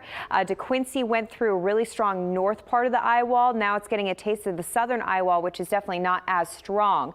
The southern portion of the strongest part of Laura is right over I-10 right now. So Lake Charles kind of back in it. We've been checking in with Robert Arnold, who went through some of the strongest part of the storm, and it's still very active. And I would say the I-10 corridor at least has another hour to get through, and then we'll transfer to more of the spotty action of those feeder bands moving on through. Currently, Cameron has some scattered showers moving through. Of course, that was the landfall site with winds of 150 miles per hour. Now, going back to the state of Texas, the west side of this system still tapping into some stronger winds and also the rain. So Jasper moving all the way down towards Orange, where we do have Rochelle this morning. We still have some strong winds on the backside of this system and some rain, but there's a stark drop off. You go over to Livingston, Huntsville, completely dry. And in fact, we didn't even see a drop of rain really in southeast Texas from Laura. It all really concentrated across the storm system itself. Right now, winds at 110 miles per hour. It's going to continue to move through Louisiana, but maintaining its hurricane strength. It will drop down to a tropical storm as we go into tonight. And it's going to be a big story racing all the way up into the Midwest. Flooding is going to be a large concern north of Louisiana. It's a live look over downtown. Again, we just had a breeze overnight. Temperatures around 80 degrees. It's going to be hot this afternoon as we take a live look across a dry Southwest freeway. Temperatures are going to be getting up into the mid-90s. Notice I do have a 20% chance of an afternoon shower just because sometimes we'll see some wraparound moisture on the backside of tropical systems. Most of you are going to have a dry day. One of the things that we are seeing in southeast Texas because of Laura is some back bay flooding. So we've been checking in with Jonathan Martinez overnight. We've also now had Vincent Crivelli looking at the west end of the island, and we're going to bring in meteorologist Cambrell Marshall to sort of explain why we experience back bay flooding and what we can expect with it. Cambrell? All has to do with the direction of the wind. Primarily, the winds that we see now in terms of what's going on with Laura are coming in from the Gulf, either pretty brisk. But you look where we are right now, you see the rotation around what is Laura is coming from the north and east. So that's pushing the water that has been in the bay down into the back bay areas. Now, right now, across Galveston Bay, we see it coming from the east, which means we're probably going to see a relaxation of that force that's pushing into the area that's causing the back bay issues. But you see the rotation around the big area is where this all been pushing right down. So the bay area down to the back side of that is where it has been having the biggest problems going forward here. Now, I've got a graphic that I'm trying to get to right away. Here we go. So you have the direction of the wind coming in from this side, and that's helping to push the water down. So we see where we saw Vincent and Jonathan Martinez earlier. They're right down in this part where the bay water is being pushed against the backside. In the meantime, we had a high tide earlier, which is relaxing now, thankfully, but we have the flow that's causing that little compression, if you will, of the water on the back bay side. We still have to worry about that for a little while longer until we have a little bit more low tide and those winds that have been coming from the northeast and coming around now from the northwest start to be more easterly, and that'll ease up that problem with back bay flooding as we get through the next several hours. Britta? Yeah, and Cambrell, that was just poor timing to have the high tide happen at the peak winds coming offshore, causing that little crunch. So good news as we head into low tide that we're going to continue to see those improvements. So what do we have weather-wise for the remainder of the work week into the weekend for us? Well, Laura's going to continue to move off to the north, and we have this ridge of high pressure that was part of the steering of Laura moving back into the Gulf. Around that ridge of high pressure, we'll see showers and storms. So we do have daily storm chances in the forecast. But as we head closer to the beginning of September, yes, we're heading into the beginning of September, that ridge of high pressure is going to slide over us. So I'm going to drop our rain chances and really crank up the heat. So here's a look at that 10-day forecast today. Maybe an isolated shower. It's really just going to be hot and breezy. Our winds coming in about 15 to 20 miles per hour. We'll have a round of thunderstorms possible Friday, Saturday, and Sunday. Typical August weather, but be prepared for those daily pop-ups. Nothing severe anticipated. And then as we slide into the beginning of September, all about that heat with mid-90s across the board. Over to you. Okay, Britta, thank you for that. An emergency wind warning is in effect for Beaumont right now. Channel 2's Roseanne Aragon's been in Beaumont all night long, and she's back with us live to give us a look at the conditions. Ro, good morning. Good morning. As we head into our 11th hour of monitoring conditions here in Beaumont, I am glad to tell you that conditions so far for the last half hour have been dry, but I am still joining you here in total darkness. As you can see, I-10 behind me, well, you can't see it, but what we can see is cars passing by, and they have been all morning, which means that it seems this part of I-10 at the very least is passable, indicating this may have been more of a wind event versus a rain event or flooding event here in Beaumont. I can tell you there's darkness still to the left of us and also to the right. There is a building across I-10 that seems to have power, but you can see from this side there's nothing so far. As far as the wind, in the area I'm at right now, things are very manageable. We will continue to monitor conditions here in Beaumont, but for right now, we are doing okay, just in the darkness. Reporting live from Beaumont, Roseanne Aragon, KPRC, Channel 2 News. Thank you, Roseanne. Now, we should mention, too, that wind warning expired for Yes, Beaumont. We could sort of tell with Rose shot how much improved it was from overnight. So. Overnight, it was awful, so glad to see that that's calmed down a bit. So, oh, look who's joining us now. Our Brittany Jeffers, who's been out on the Bolivar Peninsula. Brittany, good morning. Ed, good morning to you. We've been here for about 3 hours now, and I'm here on Highway 87 where we are dealing with a very messy roadway, primarily rocks that we're seeing as well as other debris. That's because water from the Gulf has been pushing up here for several hours. And so this roadway right here is impassable. It's dangerous for people to attempt to drive on here. Deputies shut down the road, and it continues to be that way right now. We're walking just a little bit just to give you some perspective of just how cluttered this area is. We have our live truck lights shining, and as far as I can see, this is covered with the rock and debris. Now, some of these are about softball size. Others we would estimate are about 20 pounds or so over here. We've got some very large rocks that you're seeing, and we've also seen portions of the roadway. There's coolers out here, chunks of wood as well, where we're seeing the water coming over the road, and then over on the other side, if we pivot, you can see the water collecting in the ditch over here as well. So this is going to be a very messy situation to try to clean up, and we'll get a better perspective, a better view of what that's looking like as the sun comes up, so likely in a few hours. The only good news is, as I mentioned, we've been here for over 3 hours, and at this point we haven't seen anybody attempt to cross, which is good news from this direction.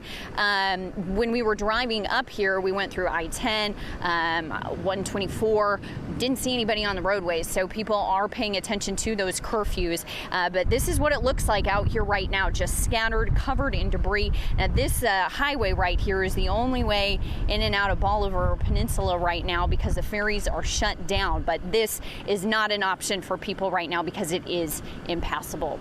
Reporting live, I'm Brittany Jeffers, KPRC, Channel 2 News. All right, Brittany, thank you for that information. As we head to break, Metro says it will resume operations later this morning. The local bus and park and ride will operate on a regular weekday schedule. Metro Rail Red Line will begin service at 7 this morning, and Metro Rail Green and Purple lines will begin regular service at 8 a.m. Metro warns as service gradually resumes, some routes may not operate according to schedule.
Breaking overnight, Hurricane Laura slams into the Texas-Louisiana coast with Category 4 strength, tearing up Lake Charles as the storm pushed onshore.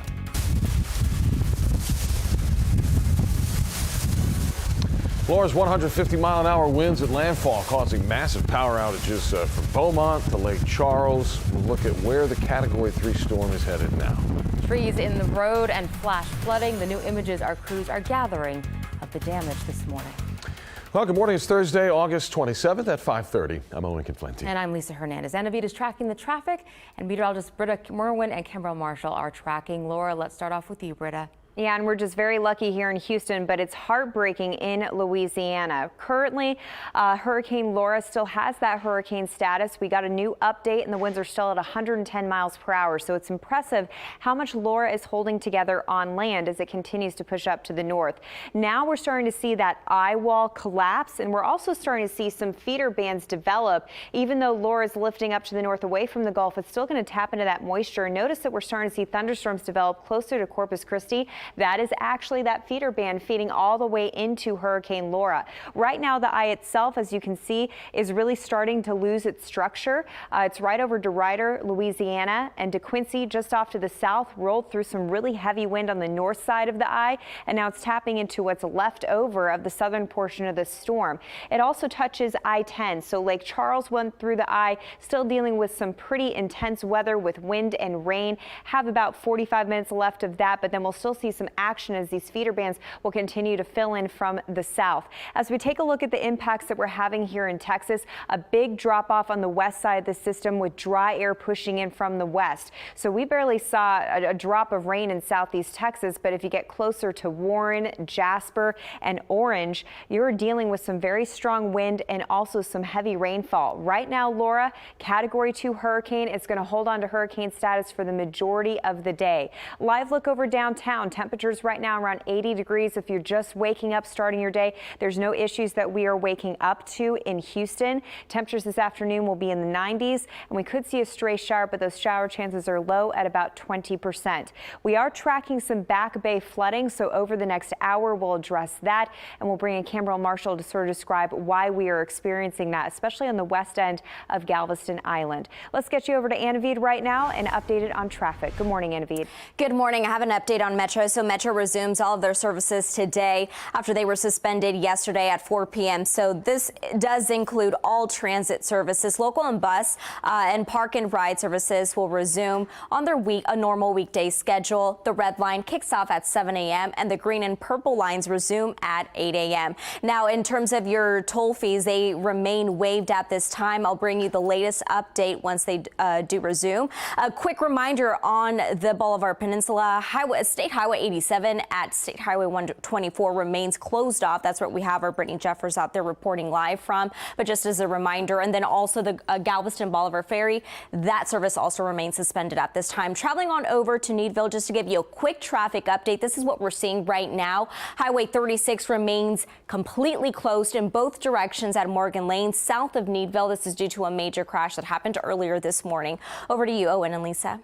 Okay, thank you so much, Anavid. Appreciate it. Bridge City, Texas, not far from Port Arthur, is a town that is mostly in the dark at this hour. Channel 2's Kathy Hernandez continues our coverage now from that location. Kathy?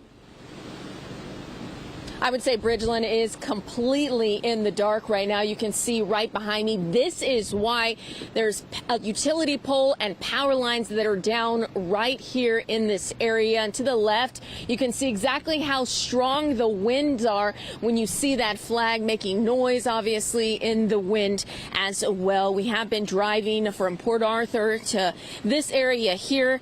And guys, it is just pitch black here in Bridge City, as we can see now that a utility pole and power lines have come down. And this is why authorities have been telling people stay off the roads. You just don't know what's in front of you. We were driving on this road here. Thankfully, it was in the other direction, so we did not run into this. But you really have to slow down, stop, take a look, and then that's when you can see exactly what you're running into. This is why authorities want you to stay off those roads. We did see a little bit of damage in Port Arthur, not much in Beaumont, but we have been driving around here and checking things out. As many of our reporters have been saying as well, we won't get a better look at the damage until the sun starts coming up. But guys, right now there's going to be a lot of work to do here in Bridge City. As you can see, it is pitch black. A utility pole and power lines are here right on the road of 87. We're on Highway 87 in Bridge City. Guys, back to you. Thank you, Kathy. Y'all be careful out there. Stay away from those things, obviously. All right, let's check in with Robert Arnold right now. He's been in Lake Charles overnight and into the early morning hours here. Greatly improved. The winds have really died down from what they had been mostly for the last several hours, and we're actually starting to see what I always like to say is the light at the end of the tunnel now. Because this hurricane's finally moving through the area, the winds are going down. We still have some high winds going through, but nothing compared to what we had seen starting around 11:30 last night and continuing on through the morning. So this is a welcome break from everything that we've been dealing with for the last several hours. It's been hard to get out. Yes, as you heard Kathy mention, it's hard for us to get out right now until the sun comes up to survey the damage. And what we can see from our area is we've seen trees down. If you look to, and Byron, I don't know if you can see that one to the right of the do not enter sign. Looks like it just snapped. Others just were toppled because the ground became saturated from all the rain, and the high winds just pushed those trees over. We've also seen these large metal signs that were attached by steel cables to the roof of this parking garage. Those came down, and that's just one of them. But over there, we had quite a few because the way the wind would come through, it would twist everything up. Sorry, we're trying to get through here with all the cables. Twisted everything up. It ripped several of the signs clean off and sent them skittering down the rest of the parking garage on the first floor. That was one of the things we've been worried about all night. Unfortunately, none of that came up this way. However, we have seen some debris come up here. We've seen some of these signs ripped off down there. Down there, we've seen some of the branches of the trees that were just on the outside of this parking garage come through the area, but fortunately, everything is starting to die down. However, this damage, if it's an indication of what's going on in the greater Lake Charles, Calcasieu Parish area, there's going to be a tremendous amount of cleanup. And that is a very long road, and I know that is very tough, but until we get out, we won't know. One good piece of news. We somewhat saw it here because we're near Lake Charles, we're near Preen Lake. We did not see any water pushing into the parking lot from at least where we were, which is good news. We thought that was going to be happening because of the predicted storm surge and the way you have these lakes. You have the Calcasieu River. You also have bayous, tributaries, all expected to be out of banks. We were expecting to see that water come into the parking lot and into this area. That's why we came up here to where we were about 15 feet off the ground to make sure we were high enough above any type of storm surge. That didn't happen, and as you've been hearing Cambrell and Britta talk about, the predicted storm surge did not manifest itself. So thank goodness for that. That's one good piece of news. Hopefully that will hold true for some of the damage in this area. But until we get out, we can look around and see what's going on. We're not going to have really an accurate indication of just how much damage this hurricane has done to the Lake Charles area. That goes for sheriff's deputies, paramedics, EMTs. They have not been able to get out either, and that's why they want everybody out of the area, because they have been telling people when this storm really hits, the winds are going to get too high. We can't get to you if you need help. So once those winds die down, we do know they've been getting some calls. They will have to go and try to tend to those people. Of course, they're going to have to clear the roadways first. I-10 was shut down in Lake Charles, both directions, before 10 o'clock last night. So they're going to have to go out and assess that. Once those winds die down, find out just how much is on the road, what needs to be cleared. You're naturally going to have some trees down. You're going to have power lines down. All of that has to be taken care of. All of that is very, very dangerous through the area. And see, like this here, you still see this has been one of our biggest barometers. When that siding was ripped off, it was just flapping and twisting all night long. Now it's almost motionless. So that's a good indication that these winds are finally passing through and moving on. So, but once that sun comes up, we'll get a better idea of how much we can get out, how bad the roads have been impacted, and of course, just how many homes and neighborhoods have been impacted by Hurricane Laura. Reporting live from Lake Charles, Robert Arnold, KPRC, Channel 2 News. All right, Robert, thank you. As we know, that information comes in slowly but surely, and we'll get to it. Robert, thanks. It really was a terrifying night for a lot of folks. This is video from a homeowner in Lake Charles. Toller White Jr. recorded this video while checking out the damage, parts of the ceiling and just hanging down. There's insulation on the floor. And then there was even more destruction while he was in there recording.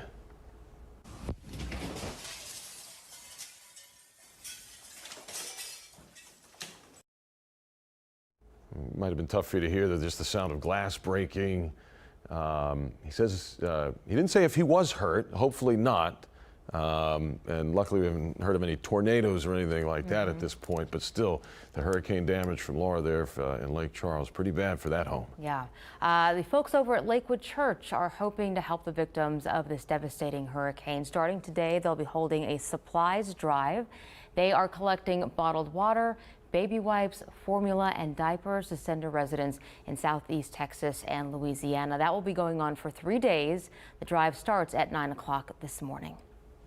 Our team of meteorologists have been tracking Laura all through the night. That's right. Britta and Cambrell are back with us. What's the story, Britta, right now? Well, here's the latest advisory just coming out at 5 a.m. from the Hurricane Center. Laura's actually maintained its strength from the 4 a.m. advisory to the 5 a.m. advisory at 110 miles per hour. So still on land. It's a Category 2 hurricane, and we haven't seen the winds come down, at least within the core of the system, over the past hour. With that said, we are seeing some improvements. You saw Robert Arnold. It's great to see him with calm wind. An unbelievable ride that he went through, and also all the folks in Lake Charles. I just put a video on my Facebook page. So if you go to KPRC to Britta Merwin, I shared Robert Arnold's video that he took right before the eye went over him. An unbelievable image. Laura's going to continue to move off to the north and east. It's going to maintain hurricane strength, though, all the way until this evening. That's when we're expecting those winds to drop below 74 miles per hour. Now, we're still seeing some heavy wind on the west side of the system, but we're seeing some improvements as we slide closer to I-10, which is, of course, where we just checked in with Robert Arnold in Lake Charles. You saw how calm it was compared to what we were tracking in the overnight hours. But on the west side, you can still see a lot of red popping up. That indicates that we still have some strong wind on the back side of the system, and we're also starting to see this feeder band develop. It stretches actually all the way from Corpus Christi and feeds right over Lafayette. So as the storm system continues to live up to the north, it's still going to tap into all that Gulf moisture. Big drop off here on the back side of the system. We have dry air filtering on the back side. That's why we didn't even pick up a drop of rain here in Southeast Texas. But if you go right into Jasper down to Orange, they're dealing with wind-driven rain, and they still have hours to get through. Here's a live look over downtown. Again, just a breeze overnight. No issues to pass along. We have temperatures around 80 degrees, and this afternoon is going to be hot. Typical August day on tap. We'll top off in the mid-90s. Stray showers are possible because we're on the backside of Laura, but mainly it's just going to be a hot and a breezy day. Some of the issues that we are waking up to in Southeast Texas is some minor back bay flooding. We anticipated that. That's happening mainly on the west end of Galveston Island. So I'm going to bring in meteorologist Cambrell Marshall to tackle that part of the weather story. Cambrell? Yeah, we've been watching Laura, of course, with the strong winds around that storm. And of course, the direction of the wind is what causes some of the issues relating to the back bay flooding. Laura going up to the north, the rotation around the center of it. You see the rotation from the counterclockwise flow, and over the Houston area has been coming from the north, northeast, northwest, and that has been pushing the wind, the water that's in the Galveston Bay into our area. So the winds that have been now, you look at the latest winds now, right now, 14 miles an hour from Galveston, coming out of the east, it's continued to push the water that's in the back bays up to the back of that bay. We had the wind coming from the north earlier, and now from the east. It's got to relax a little bit more before we lose the issues created by that high tide on one side, which is earlier this morning, and now that's relaxed, which is a good thing, but we still have the wind coming in that's helping to push that water on the backside of that bay. Until we get that wind released and diminished a little bit more and the tides continue to relax a little bit more, we're going to still be a little watchful of that flood activity that might happen on the back bays. But right now, it's not as bad as it could have been because we see those winds kind of dying down. Thank you for the update, Cambrell. So what can we expect for the rest of the work week into the weekend? Well, Laura's going to continue to move up to the north. Big ridge of high pressure, which is actually part of the steering mechanism of Laura, is going to slide into the Gulf. So around that ridge of high pressure, showers and thunderstorms are likely. So we have daily pop-up storms in the forecast. Nothing severe anticipated, but daily rain chances. As we go into the beginning of next week, which is the start of September, that ridge of high pressure is going to move right on top of us. So we're going to take out the rain chances and crank up the heat as we head into the beginning of September. So here's a full look at that 10-day forecast. Mid-90s for today. We do have a 20% chance of a stray shower, but the majority of us are going to be dry. You're going to notice it's going to be hot and breezy throughout the day. Afternoon thunderstorms very likely for Friday, Saturday, and Sunday with your rain chance at about 40%. And then as we head to the beginning of next week and kick off September, we'll drop those rain chances. Big ridge of high pressure moves on in, and we are sweltering in the mid-90s for those afternoon highs with triple-digit feel-like temperatures. Over to you. My goodness. Oh my. All right, Britta, thank you. As we head to break right now at 5:46 on this Thursday morning following Hurricane Laura, who is still battering Lake Charles right now. The wind's not as severe as we saw in the early morning hours. We'll have more live reports after the break.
Is that right? Yeah, that's right. I'm still along Stewart Road, and I found another example of Back Bay flooding. Guys, take a look to my left. You can see that there's water up against a number of homes here. Fortunately, homes in this area were built with flooding in mind. These homes also did not lose power, and hopefully the water here does not seep inside. Again, this area is under a mandatory evacuation. I haven't seen anyone all day, all night, except for some first responders who were out patrolling, making sure there was no looting going on. Now, this neighborhood, I just got here about 10 minutes ago. I want to see if the water recedes, so I'm going to stay out here and continue to monitor the situation, and I'll be back with a live report soon. For now, reporting live from Galveston, Vincent Crivelli, KPRC, Channel 2 News. Okay, Vince, thank you so much. Hurricane Laura is a record breaker. It is the most powerful hurricane ever to crash into the shoreline near the Texas-Louisiana border. The major Category 4 hurricane sustained winds of 150 miles an hour, with gusts even stronger, more than a foot of rain in some areas, and what the National Hurricane Center is calling an unsurvivable and potentially historic storm surge. And the worst may be yet to come, the storm continuing to wreak havoc as it pushes inland. We could have 90-mile-per-hour wind gusts up to southern Arkansas. So we expect millions of people to be without power by Thursday evening. And then we have to deal with possibly even some rainfall and flooding in Tennessee and Kentucky. NBC News reporter Jay Gray pummeled in the storm as it rolled in overnight. You can see the conditions he's standing right there, trying to stand in. He was giving a live report in Lake Charles when he was hit by a strong wind gust and heavy rain. After that report, he was able to run out of the wind. My goodness. All right, buddy Jay Gray, trying to stay safe out there. I understand we're going to Cambrell Marshall here at 5:51 this Thursday morning. Cambrell's got more information on Hurricane Laura. What are we checking out right now, Cambrell? Well, we're looking at some of the rain that's still an issue that's going on now. The surge is not as big of an issue as we were thinking it was going to be, but we still have some issues with a lot of the rain that's associated with Laura. Step out of the way here, you can see the track of still moving up. This is set back on the last 12 hours, moving very closely now. The west eye of that is going right near the border between Texas and Louisiana. Now, in that area, the Sabine River at Deweyville, I want you to notice that the projected amount of that is expected to go up to 26 feet. It's on its way up now as a 4 o'clock advisory, looking at the numbers that are actually flowing through the Sabine River there. And that's because it is in the western part of the eye wall as Laura moves to the north. That continues to be that trend. Here's Deweyville right now. Look at this broad area. See the reds here? That's a heavy rain that's flowing. This has not really been one of those really wet storms like we had with Harvey, which stood over the Gulf and just really sucked in all of that water and kept us in rain. In fact, today is the day, 3 years ago, that we had that 56 or 46 inches of rain that came down in that one period of time there. So this is not that kind of storm, but it's still within this eye wall with the rain and the heavy winds now down to 110 miles an hour, the sustained winds. And by the way, those are much closer to the eye itself, but Deweyville is right there, which is catching a lot of the heavier rain, and that's why we saw the numbers go up in terms of the Orange River in that area. We saw Rochelle down near Orange earlier. They're just coming out of that area. See, the strongest rain is sliding up to the north, and that's going to continue to slide up to the north. So Orange are going to be getting out of the rain part of this and still with some wraparound rain that's going to be your issue going forward. But for the most part now, the heaviest rain is going up into the north. See the edge of the eye just to the south of Fort Polk right now. Try to say that fast. This is where the eye is, and it really is starting to, there's not really much, it's not really clear. Remember yesterday, as we started to see that storm really tighten up and get really strong, we could see the really clear eye. Now we don't see that. We see this kind of elongated, it's kind of ragged right now. As it loses the strength that it once had, it doesn't have that same kind of symmetry, if you will. But as it continues to move to the north, you see where Jasper is right here. It is getting a lot of rain for you folks who are from the east part of the state of Texas, in the Jasper area, moving over toward Louisiana. This is still going to be a big issue for you, much less going all the way to Lufkin. Lufkin is still in it as well, by the way, 40 to 50 miles from the center of the storm out to the west, while it's more than almost 150 miles from the center of the storm out to the east. And you can see that when you look at this, all the way to Alexandria. Baton Rouge is getting a nice long line of this. By the way, this is all the way to the Gulf. These are part of the band system we see. A lot of times we see the bands that are flowing. I'm going to go manually here and show you what I'm talking about here. A lot of times they continue to go ahead, and you can see this really drawing in on the moisture that's still in the Gulf, curving in. And that's going to be what's going on throughout the day. In fact, as this moves up to the north, this will slide onto the north here as well. And so it's not going to be out of the question that we'll get some showers later on today from this being drawn all the way in. So Corpus Christi now getting storms related to what is Laura. And they're probably wait, why are we getting this? Well, this is the trailing edge of all of this moisture that's still being drawn in to what is soon going to be a tropical storm at some point in time. Now Category 2 from the time we came in this morning, as it made landfall in Cameron at 1 a.m. It was 150 mile an hour winds, which is now quite a bit less now, down to 110 miles an hour, weakening even more, but still a formidable storm as it moves up towards Shreveport, still causing problems along the way for the eastern part of the state of Texas as it moves to the north as well. Owen? Cambrell, thank you so much. Still a lot more time to go before Laura is completely out of the picture. Here's what Lake Charles looked like just before Laura made landfall. There was heavy wind and rain covering the area and rocking some of the trees and some of the light poles back and forth. Sustained winds were at 150 up to 150 miles an hour at one point there in Lake Charles when Laura came ashore. And more footage, this out of Hackberry, Louisiana. A boater capturing the moment Hurricane Laura moved right over them. As you can see, that wind and rain just rocking that area. Hackberry is just outside Lake Charles. My goodness. Well, you know, the only way to get down to the Bolivar Peninsula has been inaccessible all night. Channel 2's Brittany Jeffers is in High Island near Bolivar this morning. Brittany, what are you seeing at your location there? Well, we have a big update that happened in the past 5 minutes out here on Highway 87 for hours. This has been impassable. We've been seeing large rocks like this covering the roadway, but crews just arrived, like I said, within the past 5 to 10 minutes and have now cleared the roadway. You look over here, you can finally see it. This was covered with sand, with debris, with wood, with large rocks for hours out here. Of course, this was pushed onto the roadway because of water from the Gulf. And this was impassable. This was something that people could not cross. Deputies closed down the road in this area for hours. We've had several of our reporters out here were covering this as this continued. Jacob Rascone was out here, Bill Spencer was out here showing you what this looked like. But within the past 5 minutes, we just saw crews arrive. I don't know if we zoom in, if you can see the lights from the vehicle. I don't think so.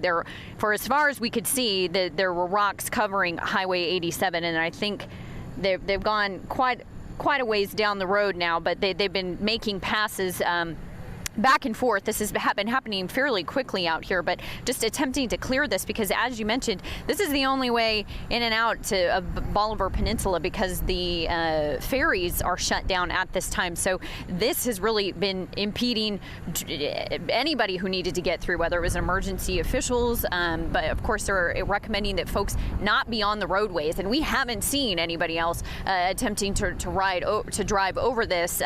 Just now seeing emergency crews show up here to try to clear the way. So this is some good news, and this was extensive cleanup out here. I'm not sure how long that they will be out here at this point. I cannot see the lights from that bulldozer that was running through. They were using a blade or like a shovel, for lack of a better word, to push this off the side of the road. But we were dealing with quite a mess out here. But so this is some good news. We are seeing the 87 clear up. The question will be on if they reopen this because for the time being, this is still closed. So I'm going to try to check in with them to try to get some more answers. We'll let you know just as soon as we find out. For now, reporting live, I'm Brittany Jeffers, KPRC, Channel 2 News. That would be a really good sign if the worst of it is just some rocks along Highway 87. If that's the only thing we have to get rid of for folks on the Bolivar Peninsula, that would be something. So Brittany Jeffers, thank you. We'll know more at first light about all that damage. Live from KPRC, this is Channel 2 News Today. All right, good morning. Tracking Hurricane Laura came ashore with massive winds up to 150 miles an hour, sustained winds along the Texas-Louisiana state line. We've got crews all over the place, from Galveston all the way around to Lake Charles, Louisiana. Our meteorologists Britta and Cambrell are in the house as well to bring you the latest information. Here's what we know about the situation out there right now. Power outages are widespread from Port Arthur to Lake Charles. More than 100,000 customers are without power right now. We know there is some damage to buildings across the area, but we will need more daylight to really see how bad things are. And we know local leaders are already taking steps to try and help those in need, with crews staging this morning to face that devastation head on. We've been on the air since 10 o'clock last night following the major impacts in Texas and Louisiana. Lake Charles was very close to landfall, one of the hardest hit areas. We saw some downed trees as our storm tracker was out and about. We will go back live to Lake Charles in just a few moments at 6 o'clock now on this Thursday morning. Good morning to you. I'm Owen Conflenti. And I'm Lisa Hernandez. We're tracking the traffic with Anna Veed, and meteorologist Britta Merwin and Cambrell Marshall are in on the hurricane. Britta, how are things looking right now? Well, things are looking very dire for Louisiana. We've had fewer impacts here in southeast Texas. We do have some active warnings to go over. Obviously, the hurricane warning in red, where we still have hurricane force winds and that rain. Laura is still a Category 2 hurricane. I do want to address the active warnings in our area. We have tropical storm warnings that continue for Liberty County, Polk County, San Jacinto County. That's because of the strong wind on the backside of the system. So there's Hurricane Laura, and we still have these very strong offshore winds, and we could see some stronger wind gusts. So that warning is still in effect. At the coast, we have a coastal flood warning until 10 o'clock in the morning for Chambers County. It does extend down towards Galveston Island and all the way down towards Freeport. Once you get closer to Matagorda Bay, that drops to a coastal flood advisory. So until 10 o'clock in the morning, we could still see issues with the Back Bay flooding and also with some high surf. Currently, Laura is a Category 2 hurricane. We just got the 6 a.m. update. Winds are now down to 100 105 miles per hour. So we continue to see the storm weaken, but it's still going to be a hurricane as it continues to blast through Louisiana. It's very fast moving.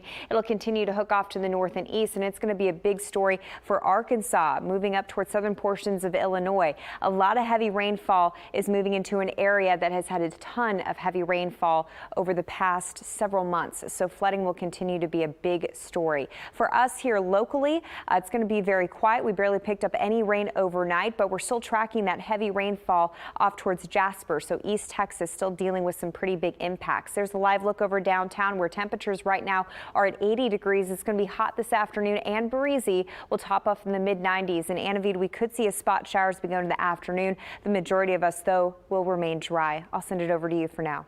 Thank you, Britta. We got really lucky. 6:01 is your time. Here's a look at the Southwest Freeway. I mean, it looks beautiful out there at Harwin. No major impacts to our roadways, as a result of Laura. Here's a look at 146, one of your main evacuation routes. Also, nothing impeding the lanes here at Fred Hartman. So thumbs up all throughout the Houston metro area.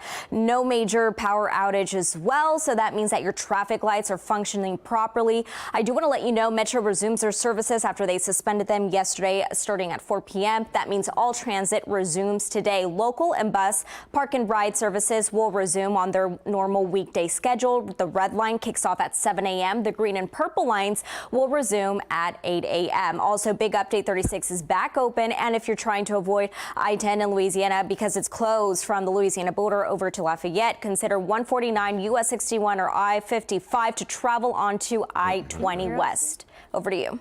All right. Yes, thank you, Anna V. Channel 2's Rochelle Turner joining us from Vinton, Louisiana. That's another town not far from where the landfall was. Yeah, Rochelle, good morning. You've been following the lead up to all this and now landfall. How does Vinton look right now? Well, good morning to you. I can tell you that this is a complete 360 from where we were at in Orange County. I can feel some of that wind and rain from Hurricane Laura. And right now we're just off a gas station off Toomey Road, and it's some incredible damage out here. Take a look at this restaurant. This is actually a Subway.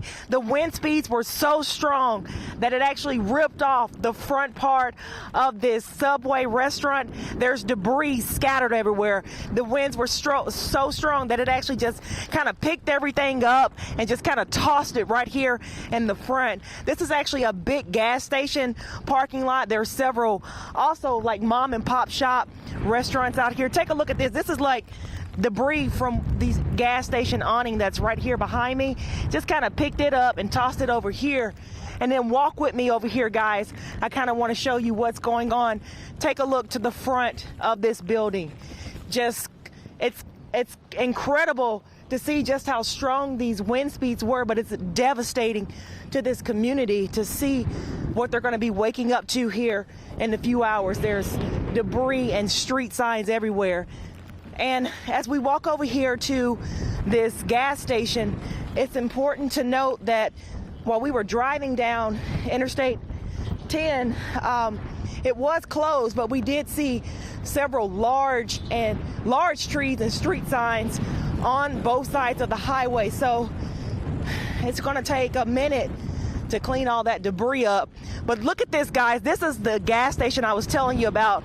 The wind speed so strong from Hurricane Laura that it pretty much is tilting. This is the awning of the Valero gas station. Some of the gas pumps, you can't even see them because they're being crushed by this awning. Just devastating. Look, everywhere you see, it's just devastation. The damage is incredible, but I've never seen anything like this before during my career, and this is just, I just have no words right now looking at some of this damage. Take a look at this gas pump. Look at how it'll hit the wind will hit it and it'll come down. And as I mentioned, the wind speed is picking up some. The rain not as much, but there's damage everywhere along this strip. We do see people out here, other camera crews, but I've never seen anything like this. So I can just imagine how tough it is in Lake Charles where Robert Arnold is. If that was category 4 or 5, this is just incredible. So we're going to continue to stay out here and see what we can track. And we're going to have another update with you all. For now, reporting in Benton, Louisiana, I'm Rochelle Turner, KPRC, Channel 2 News. And you're not far from Lake Charles at this point, as you know, Rochelle. We appreciate that. We'll let you get back to what you're doing out there. That is a lot of damage, and you can see. I mean, you get right over that Texas-Louisiana line. Yeah.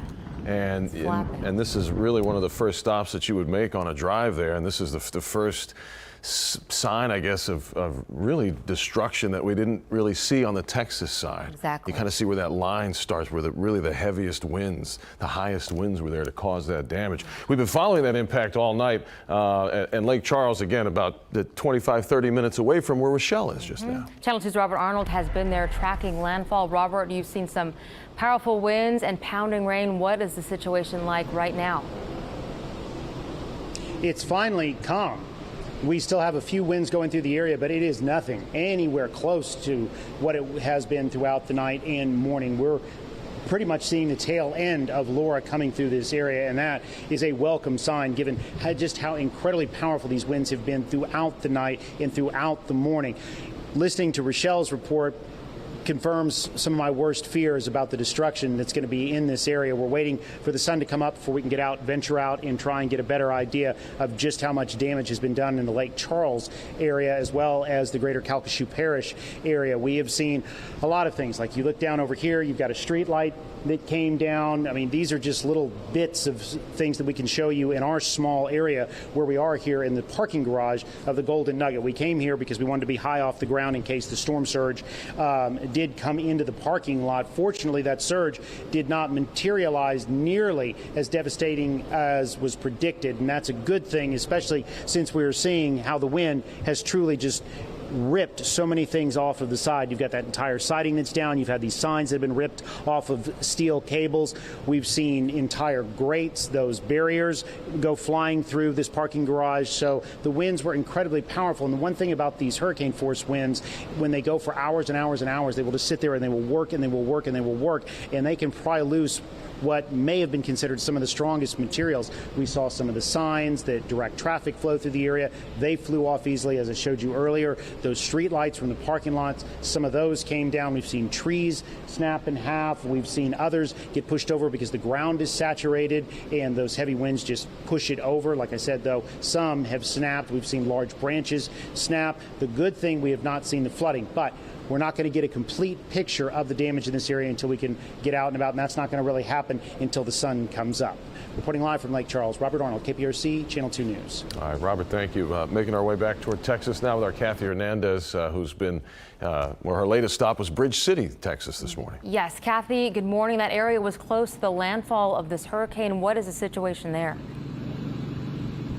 Good morning. We are seeing some damage here in Bridge City. We just drove up to this business here. You can see it's severely damaged by the strong winds that Bridge City has been experiencing all night. Take a look at the flag right here in the front of the business. You can see that is how hard the winds are blowing right now. And just minutes ago, we showed you a down power line here in Bridge City as well. It is pitch black here. Only a couple of cars you can see right beside us on Highway 87, a couple of cars passing through here, but seeing those down power lines, that was a reminder to everyone, stay off the roads. You just never know what you're going to drive up on. That is very dangerous. We've also seen police officers driving around town, making sure all the businesses are still closed. I know they're checking out for the damage, but they're also making sure that none of the businesses have been broken into during this storm, because again, the power is out. Bridge City right now is pitch black. We drove from Beaumont to Port Arthur, then here to Bridge City. Minor damage in Beaumont and Port Arthur, but now we're seeing more damage in Bridge City. So we're going to continue to drive around and see exactly what we find for you. Reporting live in Bridge City, Kathy Hernandez, KPRC, Channel 2 News. Kathy, thank you. We want to check in right now with Cambrell. You are following the area where our Rochelle was this morning in Benton, Louisiana, the eye wall there. Right. This is, I'm going to get out of the way here and show you, this is still within that area of the eye wall. So she was looking at some of the damage that was happening there. That's because she still has the rain, and you can see the rain on her face as well. Rain's still pretty aggressive where she is, and also the winds associated with it as well. The eye wall is just to the north, so they're still in the outer edges of that. It's the decreasing amount of rain and the decreasing amount of wind that's going to be there, but she's seeing what happened there as it was coming through that area. Back out a little bit, you can see the eye wall here is still ragged, drawing in a lot of moisture here. We just had a flood warning for one of the bayous near the Vermilion Bay area, where you see all of this rain being drawn into there. They're having some of those issues there with a lot of the rain that's been coming in that area, piling up, if you will. I want you to know that what's been happening here in our area, as Britta said earlier, we barely got any rain. The last 24 hours, we get thunderstorms that give us a lot more rain than what we got over the last 24 hours here. Caney Creek, just under a 3/4 of an inch, a half an inch at Lake Conroe, Prairie View, a half an inch, Western Lakes, Galveston only about 1/1600ths of an inch, so not very much rain at all. And over the last several hours, we've been watching the numbers go down the last 15 miles per hour. Since we were at 4 a.m., we were 120 miles an hour, at 5 a.m. 110, at 6 a.m. 105. So as the storm moves further inland, you can see it decreasing in strength, and that's what's going to continue for the next several hours here. This whole system continues to slide up to the north. It will do so slowly, but it's going to be an issue for all of the state of Louisiana. Shreveport, you can see the either direction starting to make a little bit more of a turn, not only to the north, but to the north and west, and that's going to be the trend going forward. So Alexandria, Monroe, Shreveport, all of those areas. The Lufkin area is still getting the rain here in East Texas. That's starting to slide off a little bit, so the East Texas region is going to be seeing a little less of this. We still got several more hours before we get out of that, and we'll see light within the next half hour, sunrise officially in a half hour. We'll start to see the daylight coming up here even more soon than that. So we'll start to see some of the damage. Lots of trees will be down, and we'll talk about the fact that when people wake up, they'll be waking up to a different reality of their lives going forward. Many of those folks who are within the eye wall of this almost Category 5 storm that came through this morning. Lisa? Yeah, it's devastating. Kimbrell, thank you. This morning, we're following power outages across parts of southwest Louisiana and East Texas. Energy's outage map covers that region and shows widespread outages from Port Arthur to Lake Charles. Right now, they're reporting more than 75,000 customers without power. All morning long, we'll be tracking Laura and her aftermath. That's right. Now, you can also closely track the rest of Hurricane, plus any future storms, by downloading our KPRC Hurricane Tracker. And be sure to bookmark our hurricane coverage online for all our latest updates. We've got maps and forecasts, plus evacuation orders. That's at clicktohouston.com/hurricane.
Hurricane Laura. Vince, good morning. We know the island didn't take a direct hit here. What are you seeing exactly?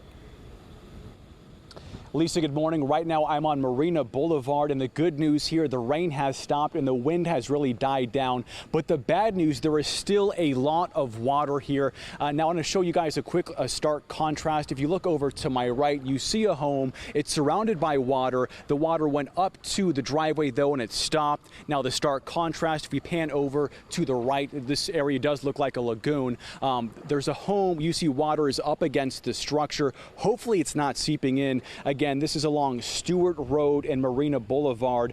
This is a good example of that back bay flooding. Again, this area is under a mandatory evacuation. I haven't seen anyone in this area except for a couple first responders who are just checking out the area, making sure everything was okay. Again, that's good because people took the advice of officials. They got out, and when they come back, they will of course assess the damage here. The good news in this situation, though, these homes were built to withstand flooding. To what degree, of course, we don't know. The homeowner will have to assess the damage. Now, another tidbit of good news. I've been here for about 45 minutes now, maybe an hour, and the water has gone down just a little bit, but hopefully that momentum continues and the water continues to decrease. For now, reporting live from Galveston, Vincent Crivelli, KPRC, Channel 2 News. Thank you, Vincent. Yeah, and it bears worth repeating that sort of the one issue, if there was one, for Galveston overnight was you had the wind from one way, you had the water from the other with high tide, so there is some of that street flooding that we've been seeing, but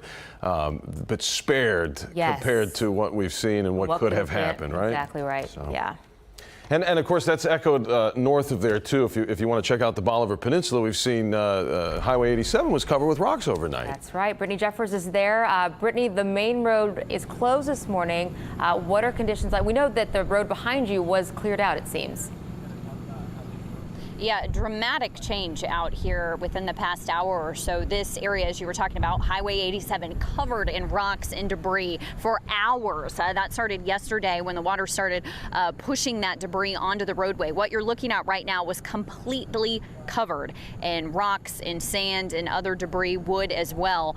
But in the past hour or so, TxDOT crews arrived out here. There were two different machines working to clear that debris off of the roadway. They've been moving pretty swiftly out here as well. But this particular spot right now, even though it's passable at this point, it's still closed down. I did briefly ask one of the crews if they could tell us a guesstimate, a time frame, if they know when this will be reopened. I was told sometime today, so we don't have a full look at when that will reopen. But at this point, we haven't seen anybody attempt to try to cross this, which is good news because there are many curfews in place trying to keep people away from being outside at this point just for safety precautions. But a big change out here this morning. The biggest issue right here that we were seeing was just the fact that debris was clearing the roadway, and this is the main way to get into Bolivar Peninsula because the ferries are shut down right now because of the hurricane. But this is not reopened, excuse me. This has been cleared and expected to reopen sometime later today. We're going to keep checking in with people who are out here on the scene, and as soon as I find out more, when we get a better timeline on that, of course we will update you. Reporting live, I'm Brittany Jeffers, KPRC Channel 2 News. Brittany, thank you very much. All right, Britta's back with us right now. We were just talking with Vincent down on Galveston and sort of mentioned what the experience was from Laura overnight. Obviously, we were spared a direct hit, which was nice, but what was that experience like, Britta? Yeah, so this was the setup that's creating the back building that we're seeing from the bay flooding. So we had high tide around 1:59 a.m.